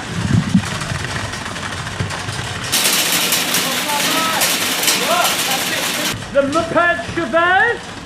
Oh, I'm getting proper splattered. I mean that's working. The old chute's doing all right. Oh god, we got concrete on the lens. This is going really well. Look at it. Oh man. Well, to be fair, it is going all right. Right, I can't do this and I'll hold the camera. Yeah, definitely wetter than that. Yeah. That was alright, how you first have it? Yeah, go on then. Or somewhere in between if there is. Put it in. Hold fire. What, this is a lash up? Ah, my god, he's coming over! You see, look. That's not bad, really. I think he wants to be a bit better, Colin. Yeah, go on then, Chris, baby.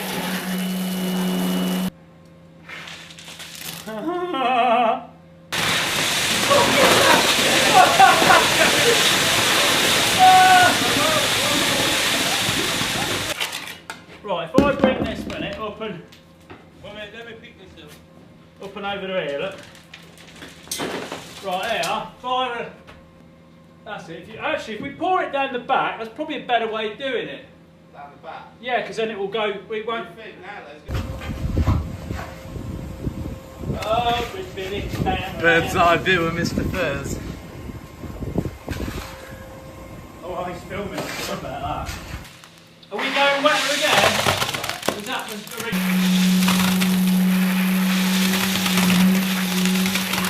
the right then, Chris Biddy. On we go. That's it. Right, that's that. Ooh, yeah. Right, now if I put this up onto that thingy there. Yeah. Now if you unclamp that, the colinfurze concrete pouring system. It's not without its issues. Oh, Chris Biddy, bam, up. What have they done to me Ace Pro, look?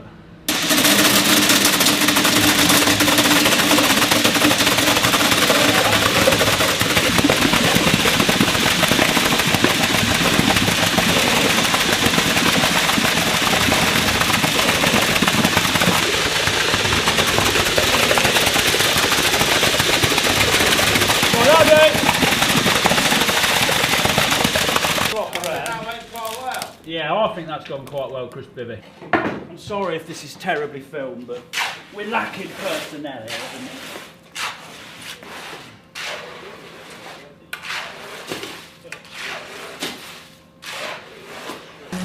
Level yourself out, boy.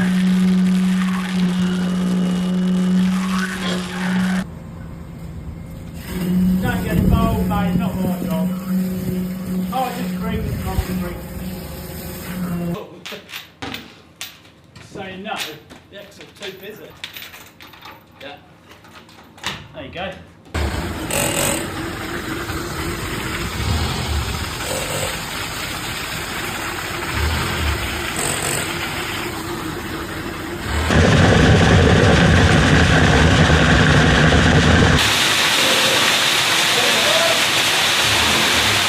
That's a method.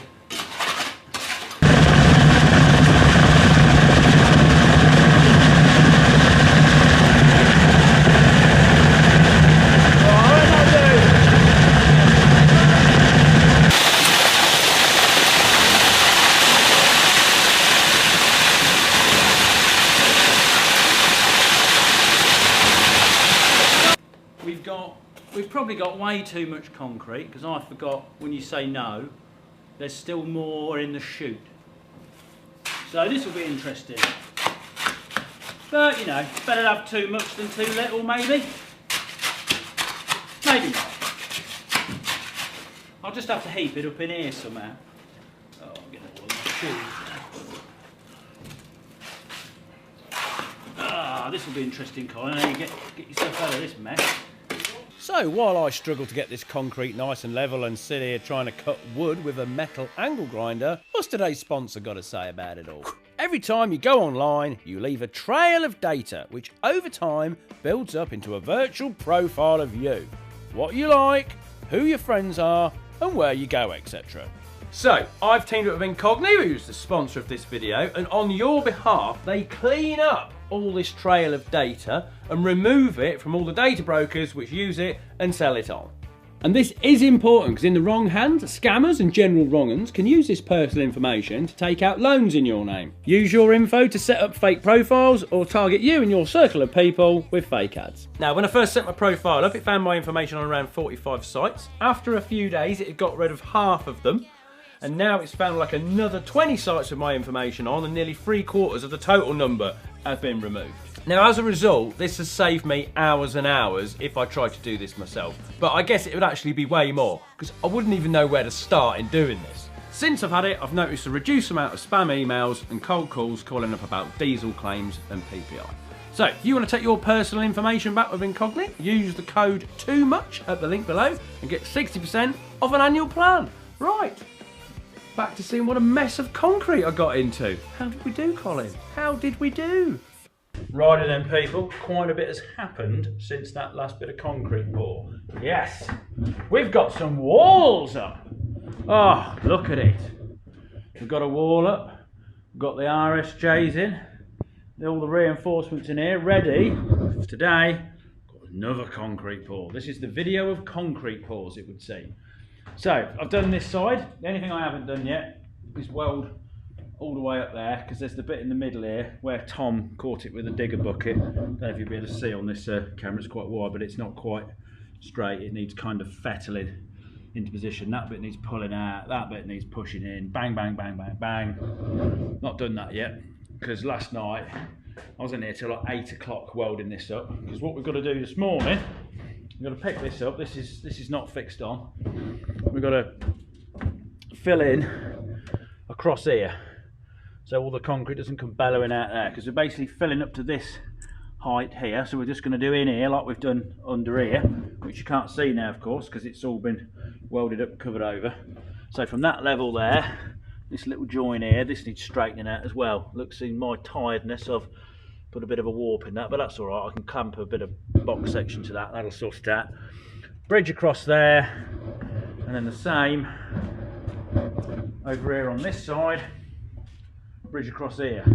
Only this bit is a bit bigger. Like, there's a bit of wall there that's nearly 1 metre thick with how the concrete's come out. But I've got a little visitor coming today. Got Tunnel Dave turning up. You know, the guy who's digging his like Great Escape tunnel under his house. This one that I went to see we did the Great Escape thing from. He's turning up, so he's going to be the second person on the concrete thing today, which I didn't have last time. It was just me, Chris Bibby and his mate. So that'll be very useful. Right, straighten that up, block the ends off. Tunnel Dave has arrived. How are you doing, Colin? Is this safe? Kind of. The bit you're on's actually got nothing under it. There's a black spray painted line, which is where the actual hole starts. Well, I found your house all right. Quite easy to spot, mate. Right, I'll come and let you in. Right, let's have a look at this. You're probably the first other tunneler that's been in the tunnel, because everyone else that comes in doesn't have their own tunnel. This is exciting stuff, Colin. This is waited a long time for this, haven't I? Oh, yeah. Oh, it's lower than I thought. It's what, sorry? Lower?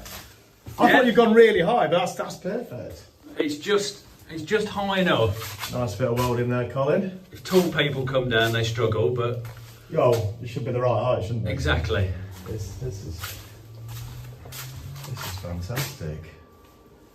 I thought you'd actually gone bigger. On the video, it does look a bit bigger scale. This is a good scale. I thought you. It's kind of weird actually, because I mean, obviously, I've just proven there. Like, if I change lenses on the phone, yeah, it goes to tight, and as soon as you get to the wide one, yeah, it is a perspective and thing. you've got narrow gauge again here, haven't you? Yeah, this is smaller because I wanted to go down in between the garage. Because if we'd have gone the same width, we'd literally have been right underneath the garage foundations on this side, and I thought that's probably not the best of ideas.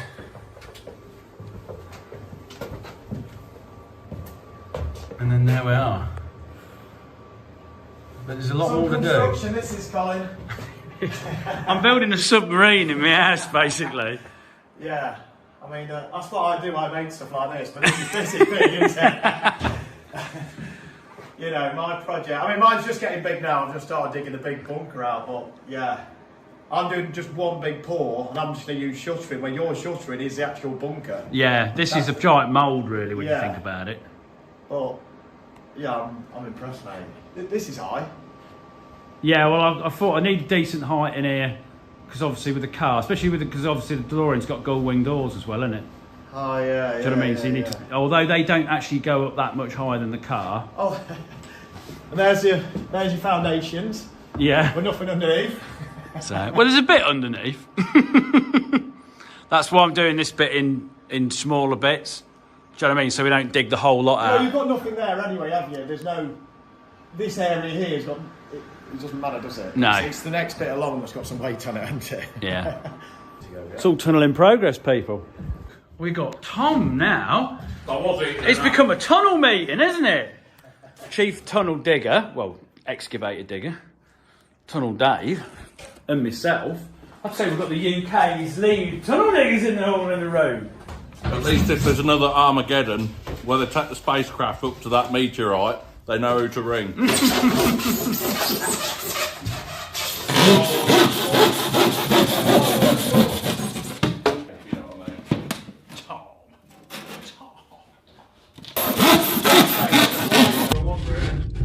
That's Tom's motto. I just do what I want.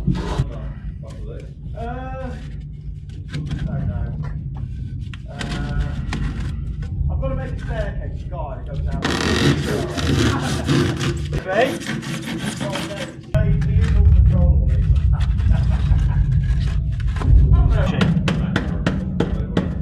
Oh, you booty.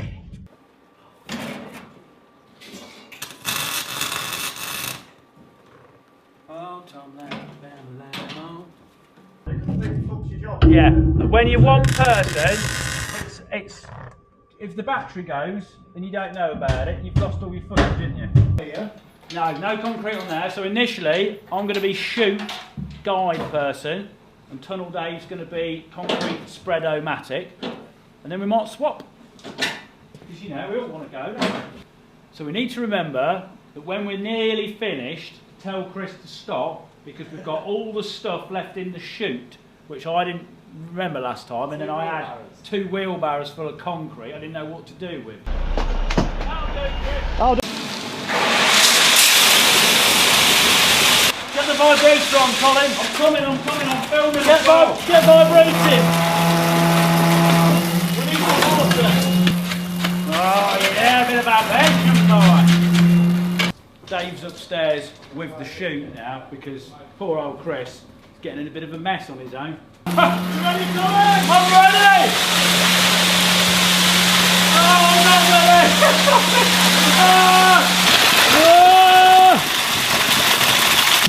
I so weren't ready. You'd think we'd be better at this by now, wouldn't you? Wait a minute, let me go on then, fire a load more, Ed.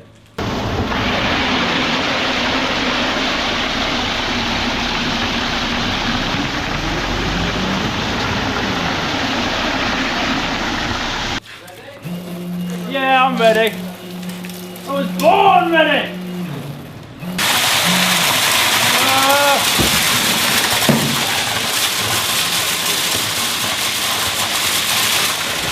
Literally all in my hair. Look at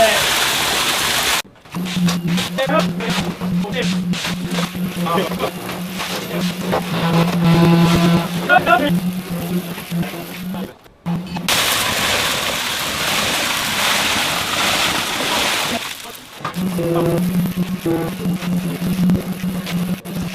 The old wiggle wobble. If we pull it on this cord, yeah?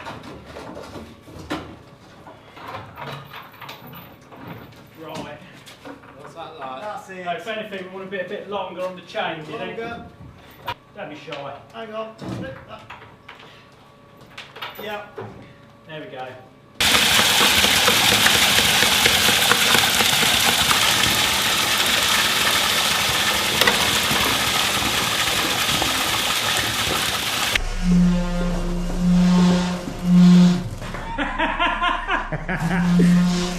Have we made a mess? Oh, we have made a mess. This is great. Right, let's get shoveling. I can't so. Right, what? What are we saying? You don't break. No, really good. Really good idea, the old dust pat. Right.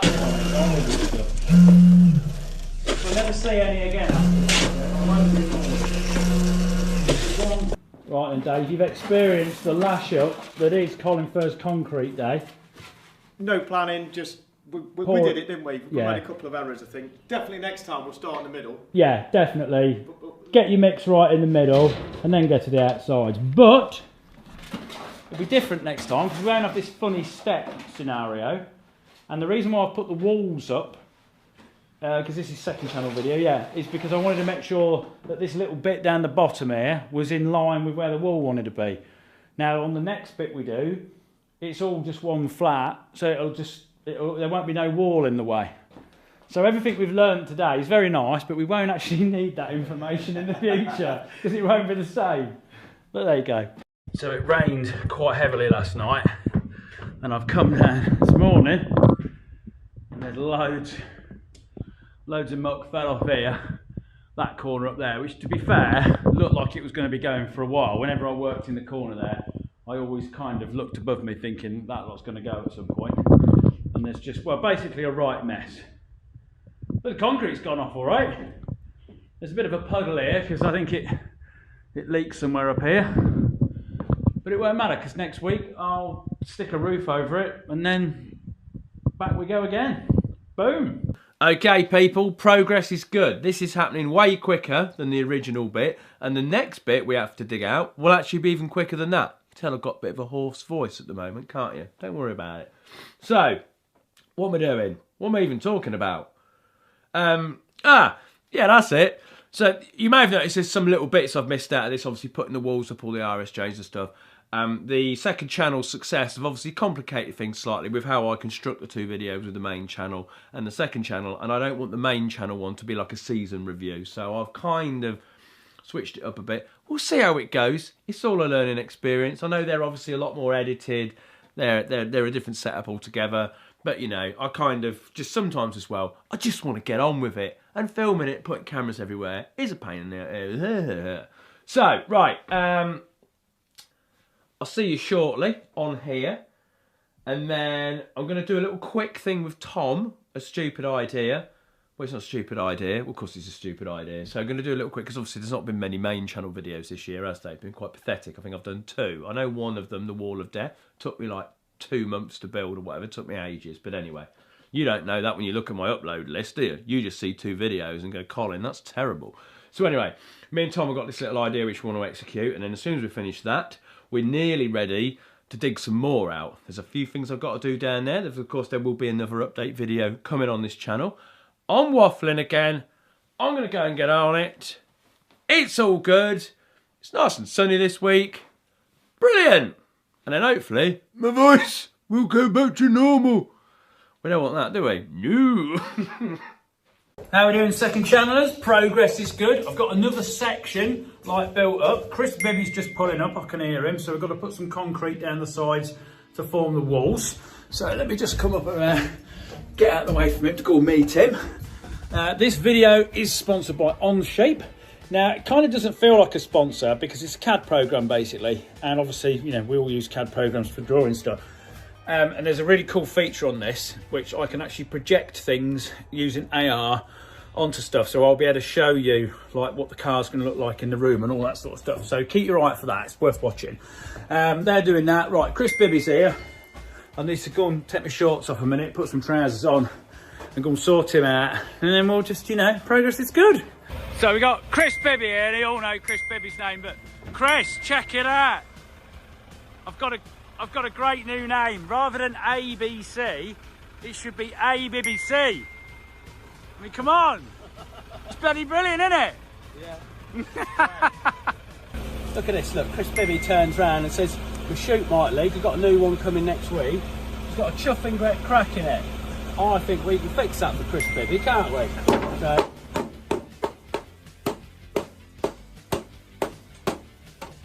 to be fair, even and that's better, Chris. That's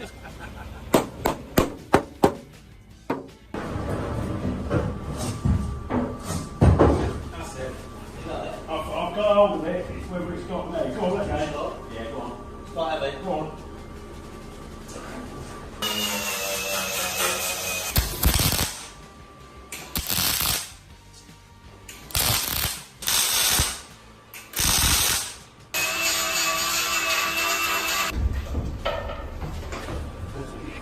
You got it? Do you think this will be reflected in my concrete invoice? Look at this one, Christopher. I reckon if you had that done somewhere else, that'd cost you about 2 cubic metres of concrete. Right, here we go.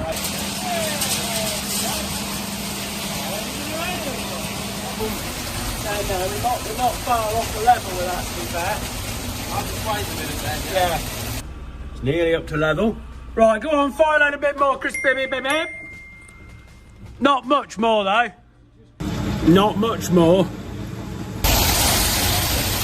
There it comes.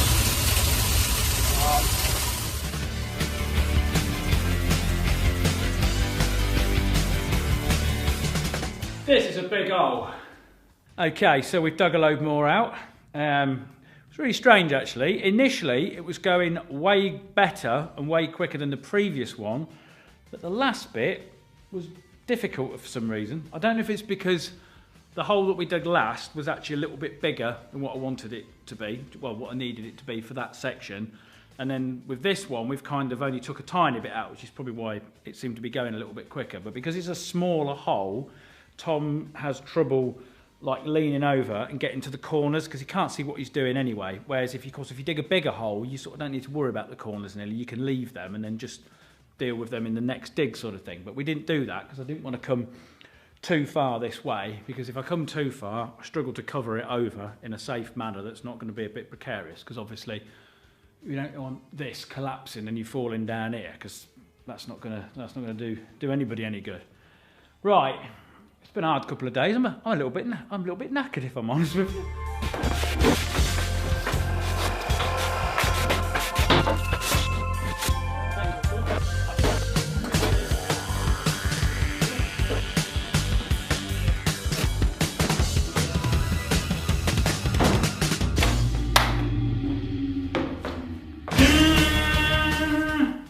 I can start to visualise what this room's going to be like now, because it's tiny.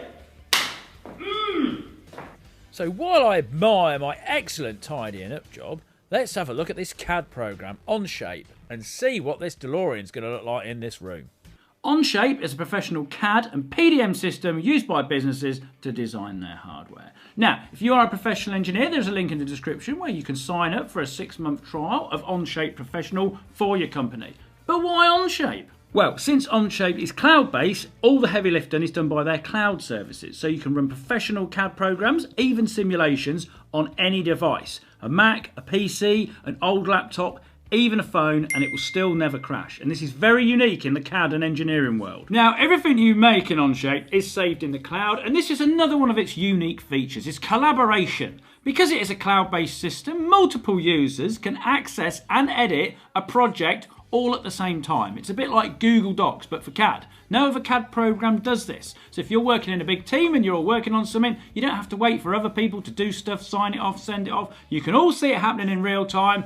Boom! Now, I've been using it to plan the underground garage, but any project, large or small, Onshape is useful. Years ago, when I used to make the pulse jet engines, obviously big or small, I used to have to make the cones. Now, I would be drawing them out with compasses or using massive bits of string, so for some of the big radiuses. But of course with Onshape, you can do it better. You can go online, go onto a cone calculator, find the dimensions, put that into Onshape, draw it, and then you can print it out on a piece of paper. Of course, if it's massive, it'll be on multiple pieces of paper. Stick it all together, and then you've got yourself a nice template, which you cut around with a grinder. Oh, that would have been so much easier. Now, one feature which really excited me is augmented reality.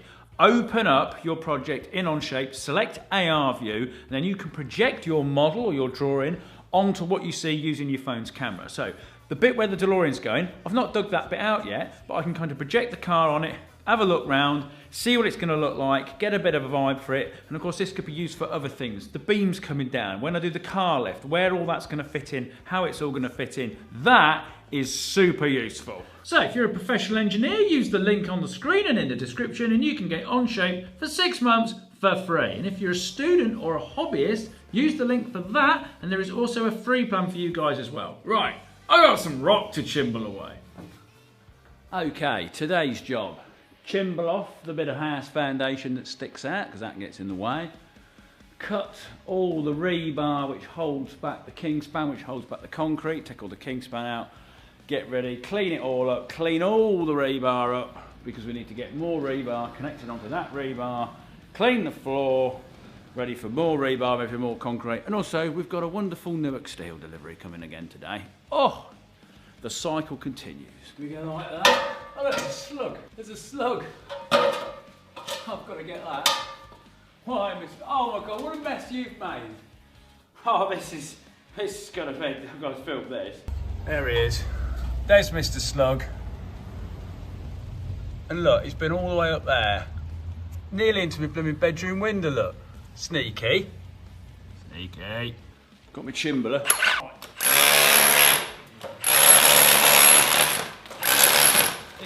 I should probably have some tubs under here, shouldn't I? Alexa, pause. I'll have that on, can't I?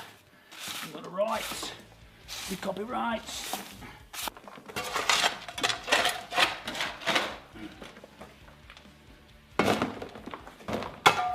We need more tubs, boy. Colin, you scooped a load of it and never filmed it. Well, no, I didn't. We've got to time that together. Shield wind stand. Pin this stuff upside. Oh, I'm seeing Tom dig it with a digger. This just feels like stupidly hard work now. And to think we did 20 odd metres plus, all by hand. We're good fun though. But when you have to do it like that, you can't do the digger. It flicks a little switch in the brain that just says, Colin, this is acceptable. Don't worry about it. So I didn't worry about it. Okay, let's got the foundations scraped out and stuff. I was kind of thinking as I was doing it, obviously it would always be a worry digging underneath your house foundations whether there's going to be any collapse. And I was thinking my whole house at this point is just stuck on soft clay. So the fact that it's going to have a nice bit of concrete shoved up against it, I think's nice. Should hold it up. Right, got to do this bit now. Come down here. Yeah. All this kingspan was held back with these interspersing bits of rebar. These bits are the bits that go through the actual concrete. If I come to the side, you can see where the wall of them are. But these cross members, they're just tack welded onto the things. We just get the grinder, slit them off, cut them in, and the whole lot should just snap and hopefully unfold, and then we can scrape out all the kingspan and reveal, hopefully, a lovely wall of concrete. Up there, all the way up there. Right, let's get out sorted.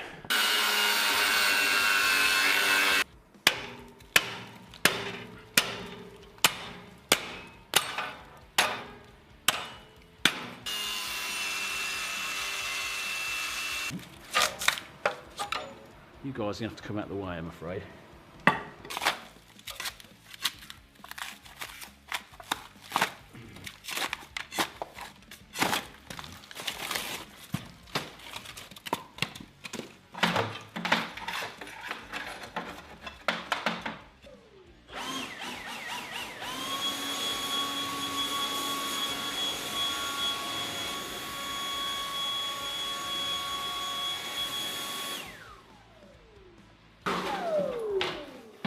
If you're wondering why the leaf blower's got this on it, I did an invention show this week. It was for kids, and I did the old toilet roll on the end of the leaf blower trick. Completely covered the whole audience. It was lovely. There. Only problem with the old kingspan, it does make a little Celotex, whatever you want to call this stuff. It does make a blooming mess.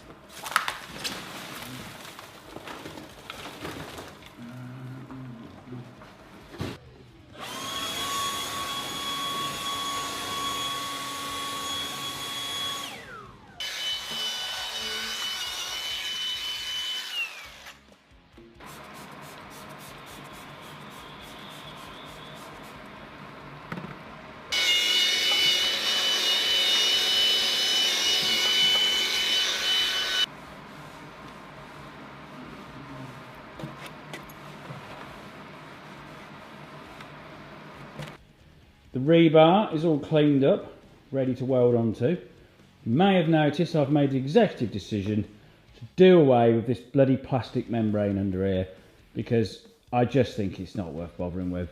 The tunnel never had it, the bunker never had it, that part of the room never had it. This rock is drier than anything and drains better than anything, so why put a bit of plastic there to capture moisture?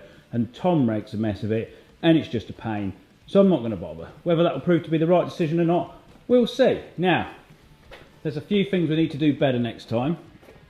Some of these bits of concrete, it's like it's not been vibrated properly, but I think what happens is when I get the vibrator really close to the kingspan here, it all starts dribbling out of the little gaps. You can see where you can see that little tiny little bits where it kind of pops through. So I tend to not go too crazy with it here because obviously all the water comes out and it brings out all the cement powder or whatever you want to call it, and then that's no good. But of course we get these little bits here. I'll just find a focus. That we don't really want to see that. Now this was done in like 3 separate bits of kingspan, but over here where it was one solid bit, as you can see, that's perfect. Nice and smooth, very little air bubbles, brilliant. So we need to do it more like this and less like that. Right, next job, focus Colin. Bring some rebar down, the sun's coming out now, isn't it? Let's come over here. Bring some rebar down, lay it on the floor, attach it and weld it to all these bits of rebar sticking out here, then build the frame out over the top of it, then lift it up and kind of temporarily fix it to that frame with little tabs and stuff, which of course I break off afterwards, because remember, the rebar around the outside of the room is not supposed to touch anything, so we can hold it in position, but once the concrete's set, and then have to cut them off so it remains electrically neutral to anything else. I'm not going to put the sheets on top of the frame after that, because as well as the roof getting tom-lammed, these sheets are getting sort of tom-lammed as well. There's a few little dents. You probably can't pick it up on this, but it's been bashed a little bit, and they don't need to be on there. It can just be concrete, and then once the whole thing's finished, then I can put the floor down, and then they'll be a lot better, and they won't get absolutely covered in mud and stuff like this. Anyway, that's enough of my hand, which apparently, one of the previous videos looked like an old man's hand. But I don't know whether it was just the lighting, I don't know. I mean, I've got quite veiny hands, but you know, I don't know. Look all right on this. Let me, I'm on my other camera at the minute, so it's got manual focus, and I don't think my hand's perfectly. Anyway, I digress. Let's get some blooming rebar down. But look, oh, the size of this place is absolutely fantastic. It's getting so much bigger.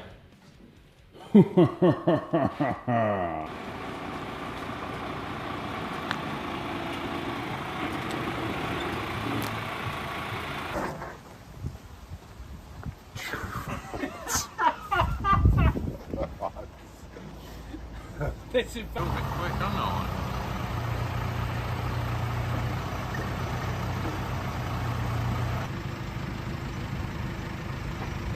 That's our Barrett doer delivery. See you later, alligator!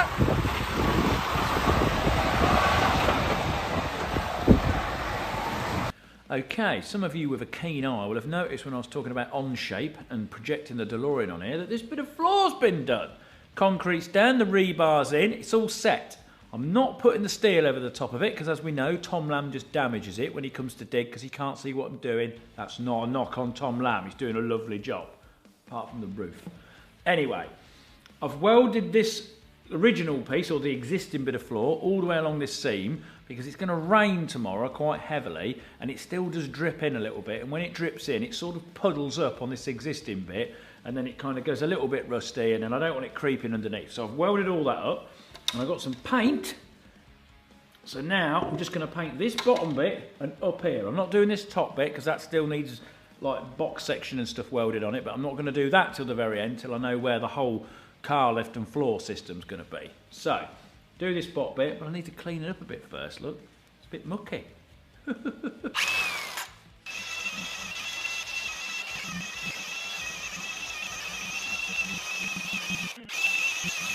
What a mess. It's weird, although this looks like a right dusty mess, I don't know how much of this is rust and how much is just dust which has come from the digging. It's a mixture of both, I think. Oh, I'm gonna have some black bogies tonight, ain't I?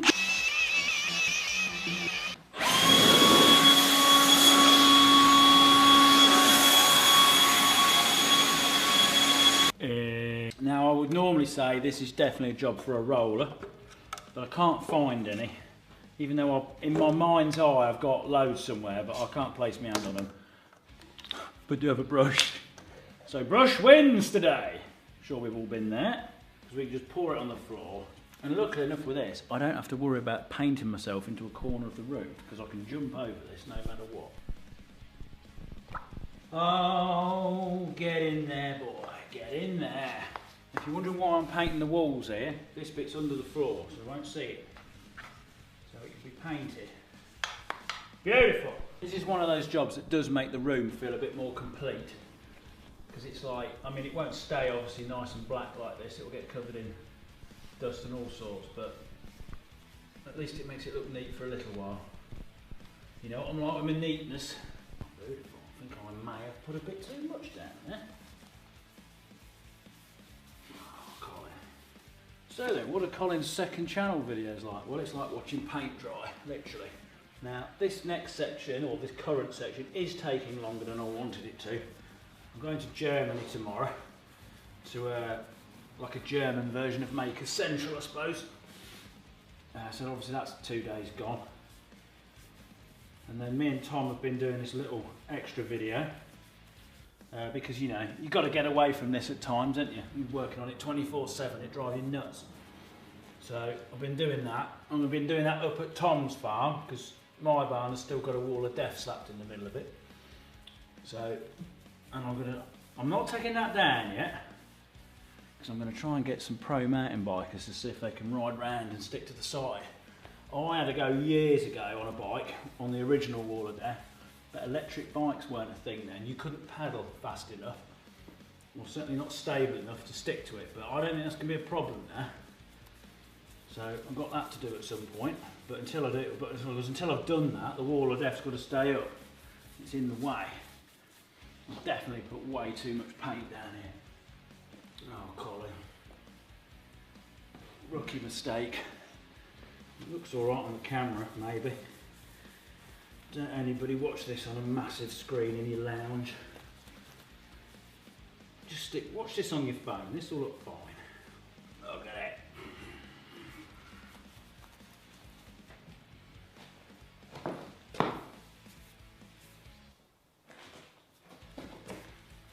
I'm resorting to just using the brush now.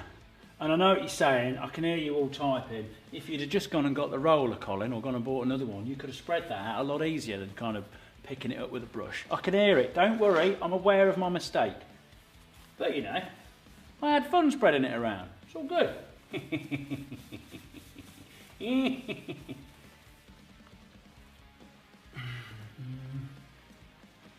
Right, painted it, glad I did that. You can see we've got a load more rain, a bit more rust. Might actually paint this top rim here and possibly do a little bit more of that bar. I didn't do it originally because it's got to be welded, and obviously you don't want to paint something you then got to weld, but of course if it's going to keep going rusty like this, maybe I should. But on the flip side of it, once I've got the roof above it again, it won't do it. Just can't decide. I'll leave it for the time being. Right, today's little job, today or the next task, how are we doing for brightness? All right. There's a little bit of rock, you probably can't see it on the camera here, that just veers out slightly, just where Tom couldn't quite reach. Just wants a bit chimbling off, because our wall's got to be a minimum of 300 mil.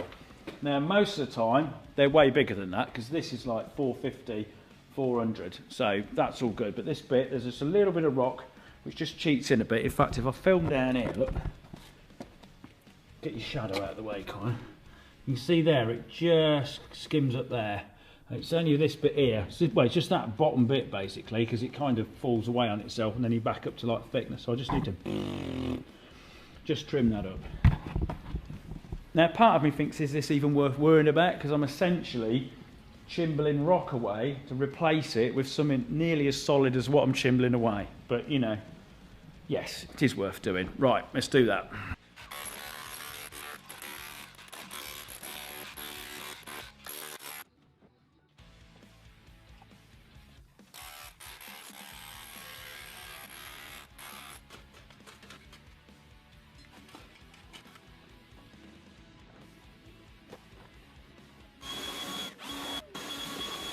Don't know if you can see that. That's got rid of that. It was only a tiny bit, but I feel better for it. Right, next up, it's going to be a lot easier to put this damp proofing in before I put all the rebar up. So I'm going to put a bit across there and a bit across there. Yabba dabba doo!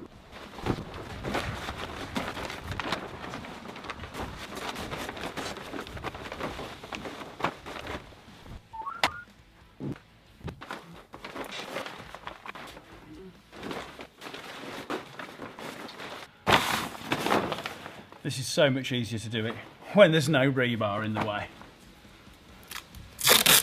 Getting the processes sorted. By the time I've finished this thing, I'll have it nailed. Right, you, very nice. Come on down here, we need to some way of sticking you up in there, ideally. I think, looking by what's happened there, the concrete's heavy enough to like push it right up, but still.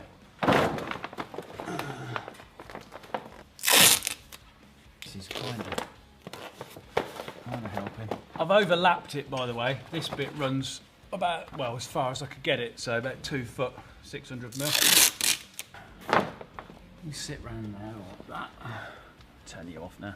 To hold this, to stop this doing this, basically, I've got some long screws, washers on the end, and this is just stuff that up in there, push that down there, and then just literally, there you go, in there. It's not great, obviously, and it's not going to stop it doing it loads, but it's enough when the concrete goes down, this top bit, just to hold it back in position and stop it coming away.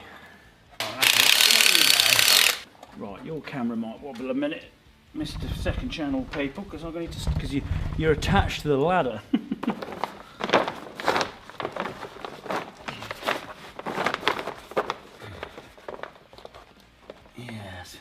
Yes. Right.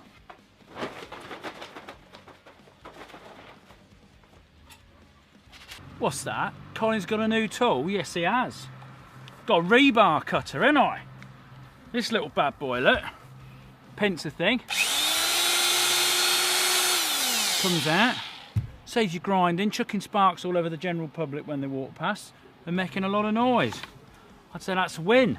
Only thing is, ordered it off eBay, never read the description, did I? Blooming 110 volt. So I've got a lump around, a transformer with me all the time. That I'm not happy about. I remember these when plumbing. Absolute pain, weigh a ton, cable's really short. Ugh. But they are, it's my fault, should have read the description. How many? Come on, we've all done it, haven't we? So, right.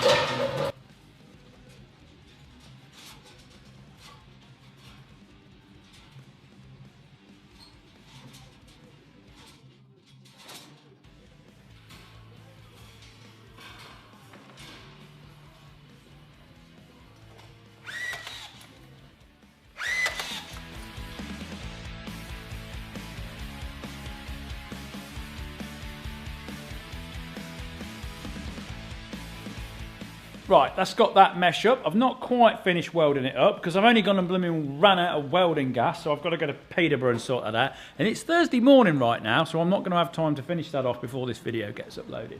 So, just to put in perspective where we're actually at with this project, that's obviously up there. I need to do that side.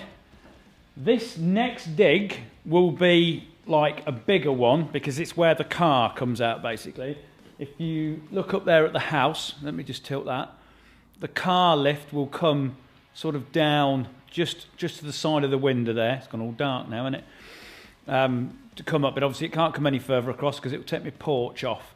So this bit here, because you saw everything's opposite, that is like, oh my God, what are you doing, Colin? That bit there is partly where the car lift will be, but the majority of it, of course, is where I haven't actually dug out yet. So the next dig will be a bigger one because it will go right to the boundary of the house, basically. So take it right across right there. So kind of the last dig, really.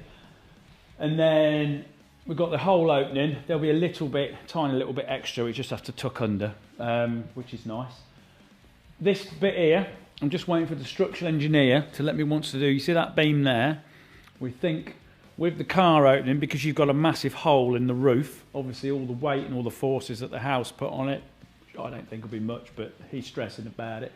That needs a bit more reinforcement, so there's probably going to be 2 of those going across there, and this is the reason why I want to do it all in one go, because obviously I want them dead straight. When you do it in little bits like I've been doing here, there is the opportunity for it to like kind of wander and sort of get out of straightness. Although I've done a brilliant job of it so far, it doesn't bend or get out of straightness at all if I do that. Look at that, look. Straight as anything. Not a problem, Colin. Now what I'll do, obviously I'm going to draw it in on shape, once he's told me what he wants, and then I'll project it on here so you can see exactly what it's going to look like. Let me just wait for that lorry to go. Excellent. Because obviously it's quite good that being able to project the stuff is. So once I've got it drawn on, I can draw it on. And then also I need to decide where this beam that comes down here, because basically, obviously there's another RSJ got to go across here, right near the opening. And then once I know exactly where that is, then I can just cut out these and then slot it in, weld it all up. The process continues. It's a bit cut and paste now, really. This will be the last second channel video until there's a main channel video. Now the next main channel video won't be the next tunnel video, it'll be this project which I'm doing up at Tom's. Hopefully that will either be, not next week, it'll probably be the week after. So, interesting. If you imagine what happens if you cross a Weeble with a van. There you go. So that'll be the week after next. And then after that, it will be the main channel video of what we've been doing here. Now, I've tried to keep bits out of it, so there's things that we've done here which you haven't seen on these second channel videos, so it's not like a season review. It does feel like additional content, because that's the only problem with these videos, is I'm always worried that, you know, everyone's seen anything, so why watch the main channel video when you've watched all these? But anyway, I've done my best, so that's that. The last tunnel dirt jars got picked up about 2 hours ago. So they're all on the way to the warehouse. So if you've been patiently waiting for your tunnel dirt, you'll get them very soon. I do apologise. It took me a bit longer to do. I know everyone was saying, like, Colin, why don't you build a machine to fill the jars up? But getting rocks into jars, you have to jiggle them around and stuff like that. It's pretty complicated, but we've got it all sorted now. It's all done. Right. I think that's about it. Subscribe. Enjoy yourselves. Pray that the weather stays good. Yeah, right. I'm going to go and whack this on the edit, get it uploaded. See you at 4 o'clock. Excellent. Oh, look at it though. Let's have a little walk through though. Before we go, let's have a walk through. Oh, let's come right over here. Right, Colin, so look at this. Lovely big, and it's like, oh, I feel like going to my workshop. I've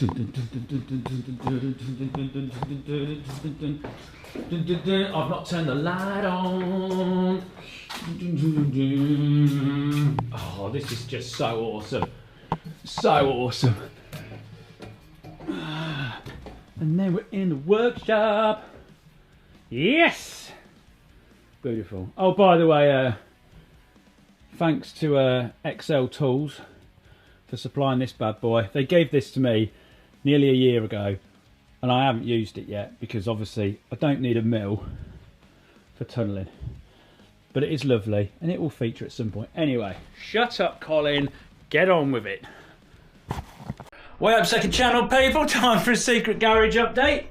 Right, sorry you've had to wait so long between videos. I honestly don't know. I have no idea why this project is taking so long. I'm working on it all the time, but anyway. Now, this video is sponsored by Ace Pro. It's what this whole video is being filmed on. I'm going to tell you that at the start so you know it's sponsored. Now, we're going to do it slightly different in this video. Basically, each day, Charlotte's going to come in and she's going to ask me, Colin, what are you up to? So you can get a bit of a snippet into like the daily routines and the structure of the whole place. So that's very nice. And then obviously the last thing before we get started, it's Christmas. There's colinfurze Mining Company t-shirts. Now, there's also a mug available. If you order the t-shirt and the mug together, you get a signed Christmas card, which looks like this. Very funny, Colin. Now, they are limited, not on purpose, but because everyone's so busy at the moment. I've ordered so many. If you don't get them in the first run, I don't know if the second run will be in time for Christmas, so that's the only thing I can say. Anyway, enough selling, Colin. How are you getting on with this garage and what are you doing today? What are we up today then, Colin? Well, funny you should ask. So, I'm working on the walls today. We've done this bottom bit. That's all been done, that's all concreted. So I'm now putting the plates up the top. I've done that side, but I've got a nice little touch I've been doing. On the back of the plates, we put these little tags. So the concrete kind of knits into it nicely. Then we've got this little lifting hook here, and then I've got my little winch set up so I can pull it up, as I will demonstrate. Right, let's go see if this. Don't walk under the ladder. We don't want any bad luck on this project. But I do have a rule. If you walk under it, if you then undo it by walking back out the same way, it doesn't matter. Right. Here.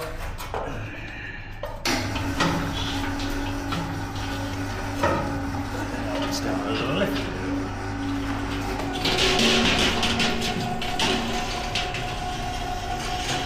Okay. I feel like I need a nice step rather than this big one. Let's move this out of the way.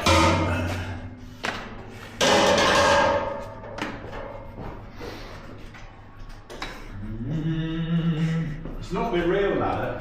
Yeah, not my real ladder, it's my step ladder. Stay right out.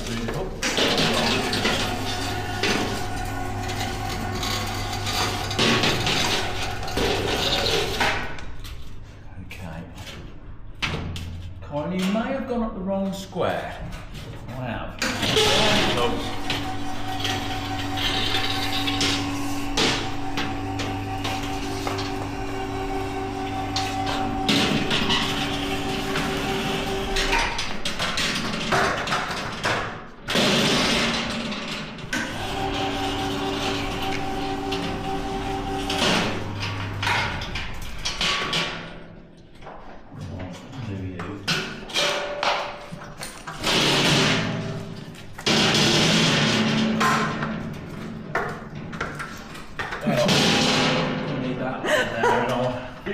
You tell it's not rehearsed, can't you? Tell it's not rehearsed.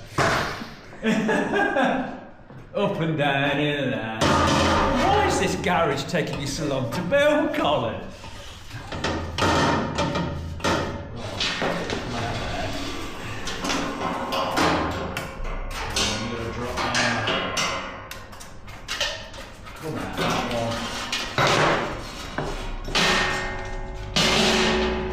She's in the wrong place.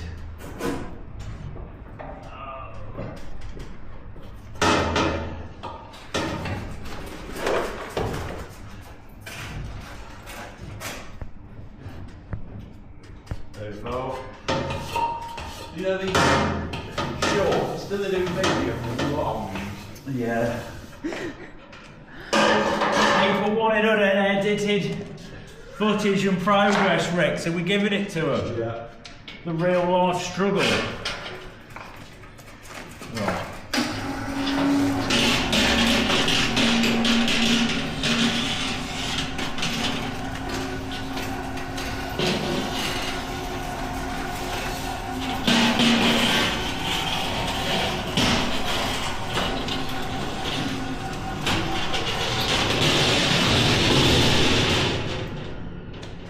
Now I need this in.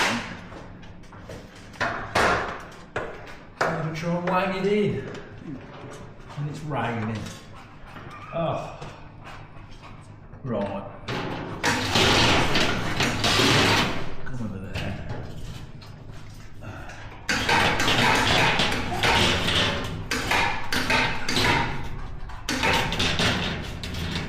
Pull you out there.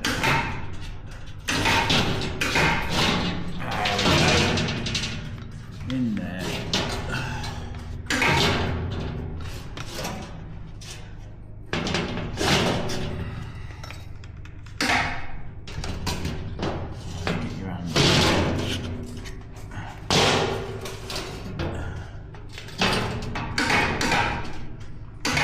There we go. Right, and a bit of pulling and pushing, heaving and mushing. That's what I'm doing today.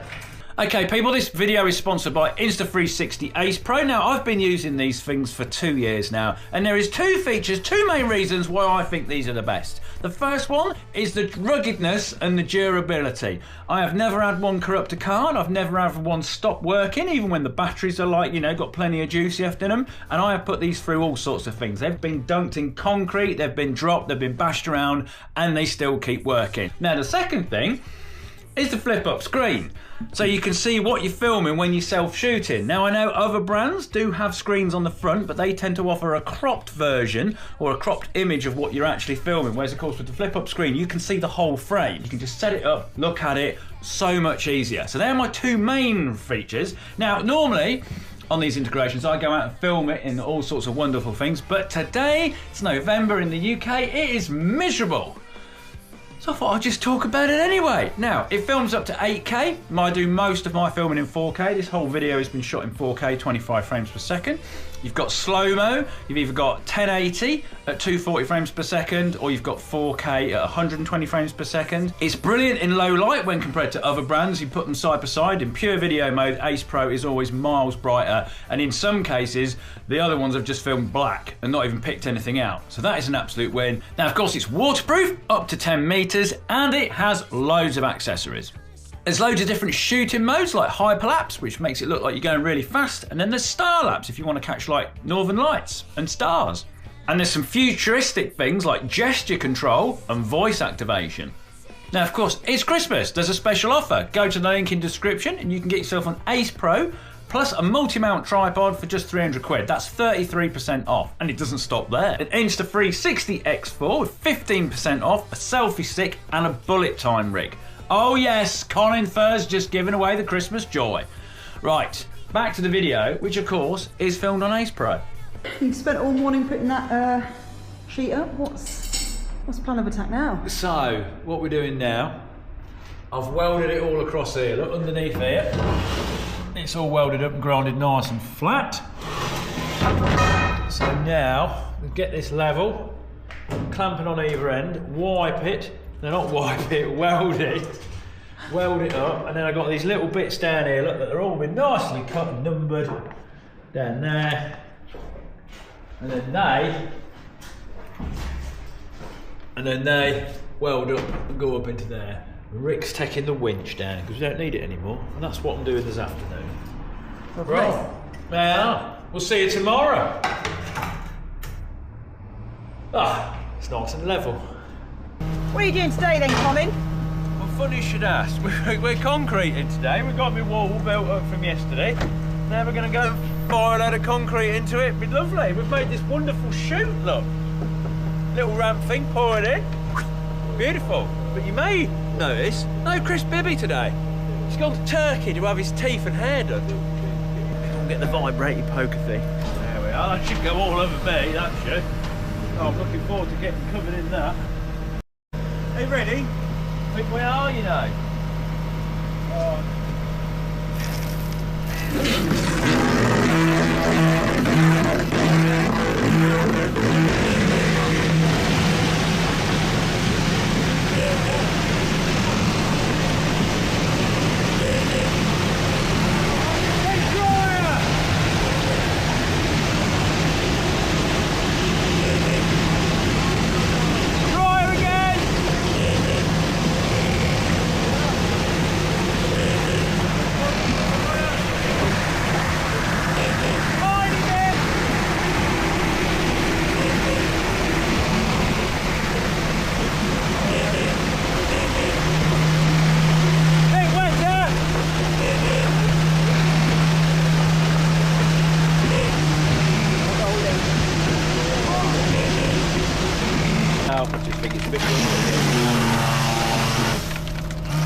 I'll get it all scraped along.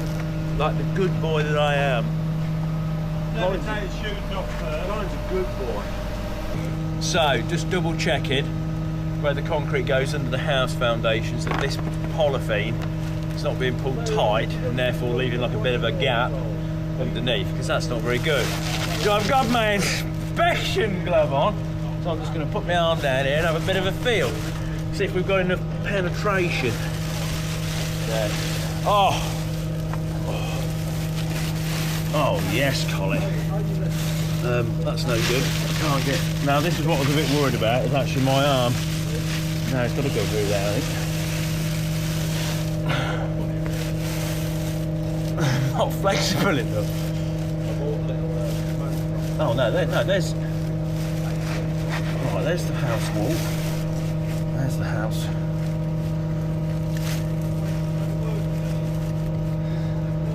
Can't feel it. Literally can't feel anything.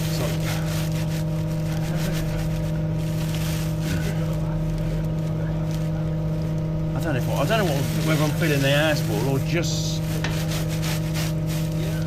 Oh, here we go. No, that's rebar.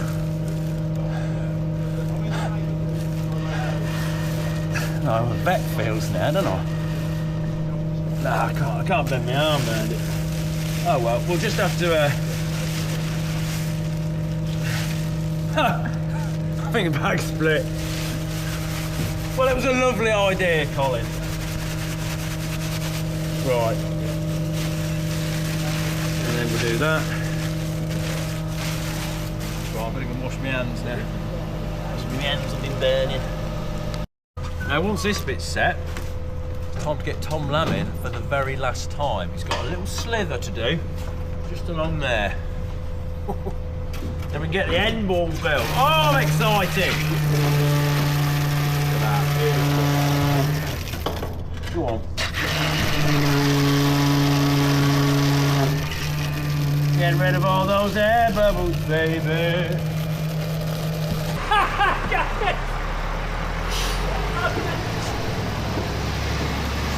Freddie's moved his car. I fucking moved this 1 metre, fucking... A metre?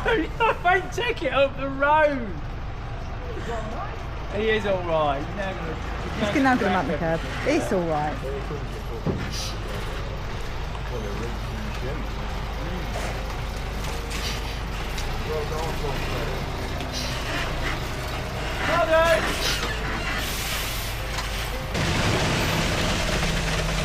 Is that okay? I'd say a little bit wetter. A little bit wetter. Actually,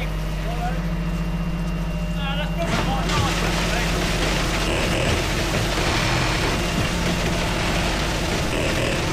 So that's for a treat then, Freddie.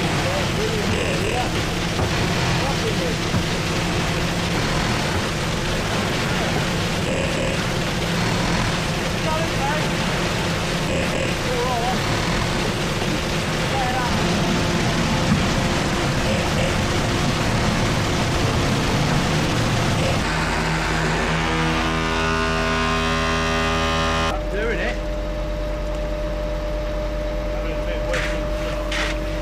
Yeah.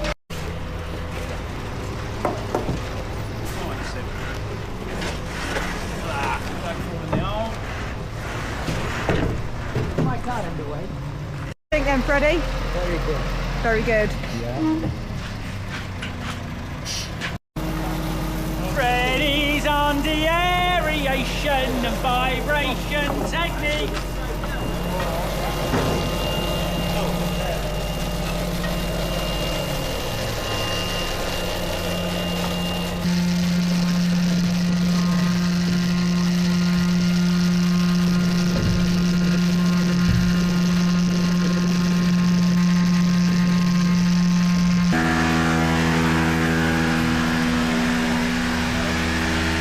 What's happening today then, Colin?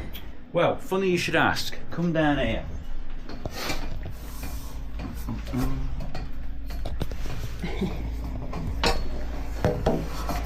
Oh, you've not.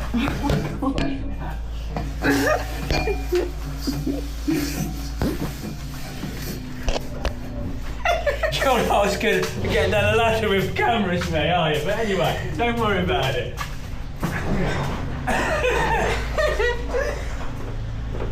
So, internet.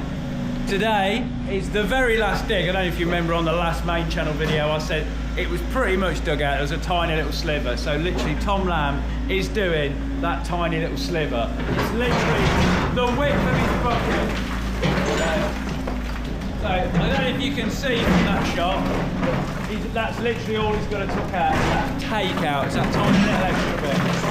So now, oh, of course.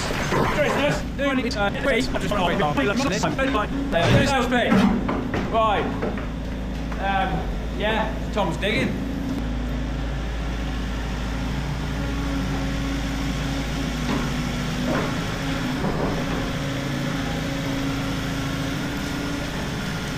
Right, Fizz. Yeah, I'm just cleaning this bit up. The rubber mats I've put down. All been ripped to pieces. Never mind.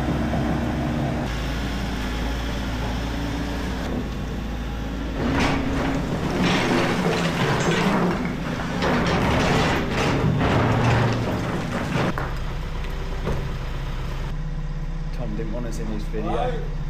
He was filming for his video. We started taking the mic and he turned his camera off. Unbelievable. Unbelievable.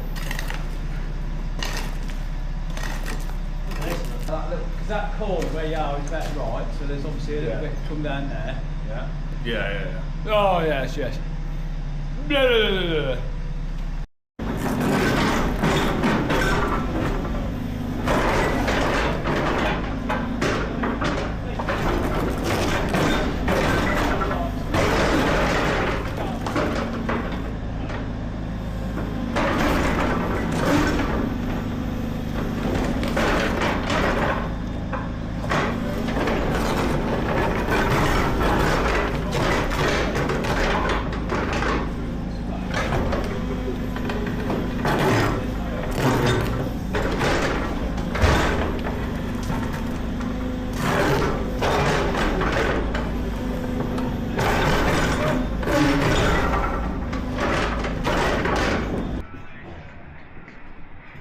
Oh, Colin, what are you doing today? Funny you should ask. So it's the second day of digging this last bit out. I've got my time lapse set up. Obviously put the battery bank, clip it up, set it off again. So we've got that. And then we just got these, well, it's always the difficult bit. We thought we'd be able to get it done in one day yesterday because it was only like literally, we've dug that much out. But it's the same, whether it's a massive hole or a small hole, the top bit's really quick. And then you've got all these corners and stuff which you can barely reach. So we've lowered the mini digger down again, a bit of a scrape up, loaded up, and then we'll see. And then hopefully that's it. Tom Lamb's wrapped. All the digging's done. Boom. Right, we need to get these bits off the top here. So if we have a look, we have to cover it up obviously to stop it falling in the hole. So it has all these joists and stuff go across it. And there we are. Oh, Tom's doing something.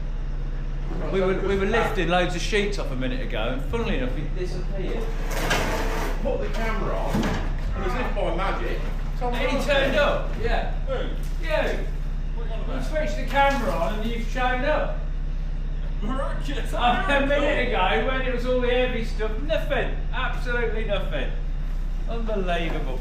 Go forward. That's it. Go forward. You're all right.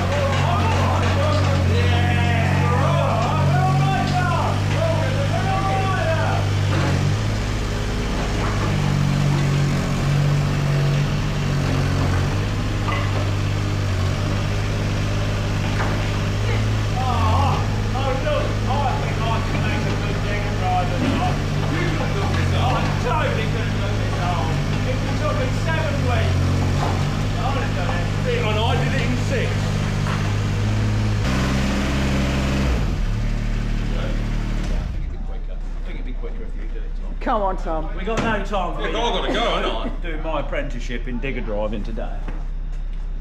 How come you bought the midget trailer? I remember now. because I didn't think there'd be that much to come out, and it's easier to load. We think it's because it's more trip, and then Tom could be like, it just took a lot longer, so I'm gonna have to add a bit onto the bill because, you know, all the trips, all the extra diesel. Do need a new digger.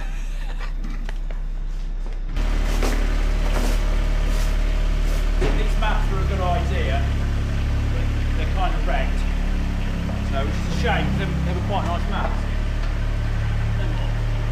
Move them out of the way. Sorry.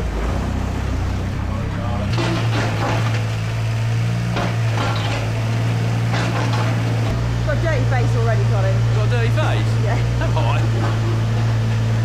Can't help it. Tom's not here at the minute, so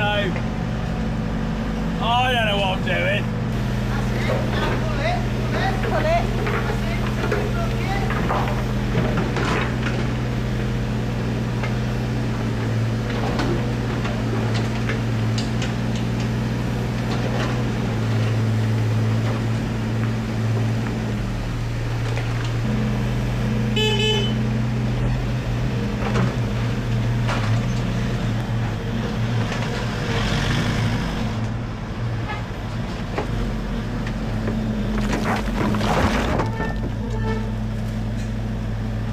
I don't mind having a go at stuff.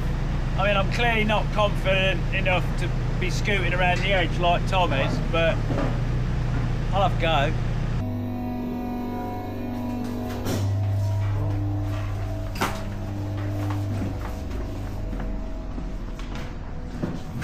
Oh! What's happening today then, Colin? Well, funny you should ask. We're tidying up the corners. Obviously, Tom has dug the bulk of it out, but he can never get the bucket in the corners to pull bits out and get the picking because of all the angles and stuff. So we're using the old hydraulic ram to pick and pickle it out. We've got the jackhammer, we've got the SDS drill to sort of like get a nice square and straight corner. So when the concrete comes down and all the rebar, it goes up nice and neatly. That's the plan. Oh, this thing built the tunnel, this did. That is there. Ooh. And it's quiet, you see, because remember, this is a secret garage. You don't know about this. Oh, beautiful. Get in there, get in there. A bit more.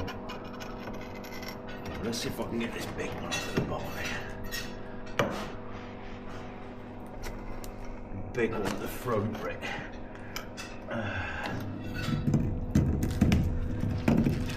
There, look at that.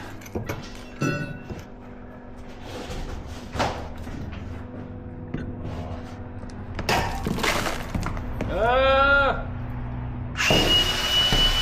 got it. Oh, got it.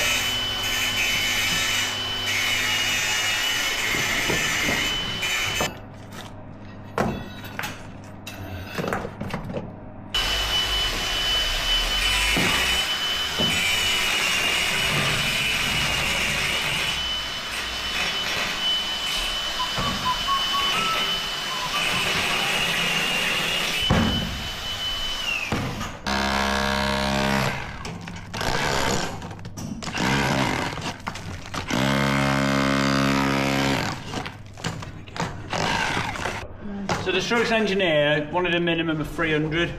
You see a nice bit of face like that and you think, I'd like it to be level with that. So here he's got about 500 mil. He'll be happy. Or will he?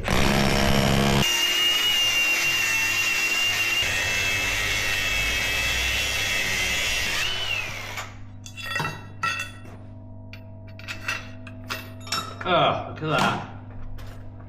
And then he swoops in and straightens them out. Beautiful. Okay, there we go. I think 25 minutes of that is enough. Now then, there will be another video in very quick succession. I know you've had to wait months for this one, but basically got a guy coming on Monday to come and scan the wall and scan the whole tunnel to get like a 3D map of the whole place. So that's going to be really cool. So that's going to be the next video. Thank you for watching. Thank you for supporting. We have reached that point in the year now where I feel the weather is turning, which is not good, obviously. If you look at it here, oh, this is just, it's all covered up, but what a mess. No, come on, Colin, you should have got it done a lot faster across the summer. You wouldn't have had to worry about that, would you? But anyway, for some reason, this is taking ages. I don't know why. I look back sometimes at like when we dug a certain part until when we get the bit in, and I'm like, that bit seemed to take like 3 days, and then it was like 2 weeks for the next bit. And I mean, I do have other things to do, if you know what I mean. I mean, the Christmas tree's up because I've got my Secret Santa thing to make and all that malarkey. But sometimes I think like, Colin, you never used to be this slow, did you? Anyway, I can't do anything about it. It is what it is. But I am excited because it's a massive room and it's going to look awesome. I'm starting to finalise in my head how I'm going to do all the inside and stuff. So it's going to be good. It's going to be good, people. Thank you for your patience. Right, shut up, Colin. You're rambling.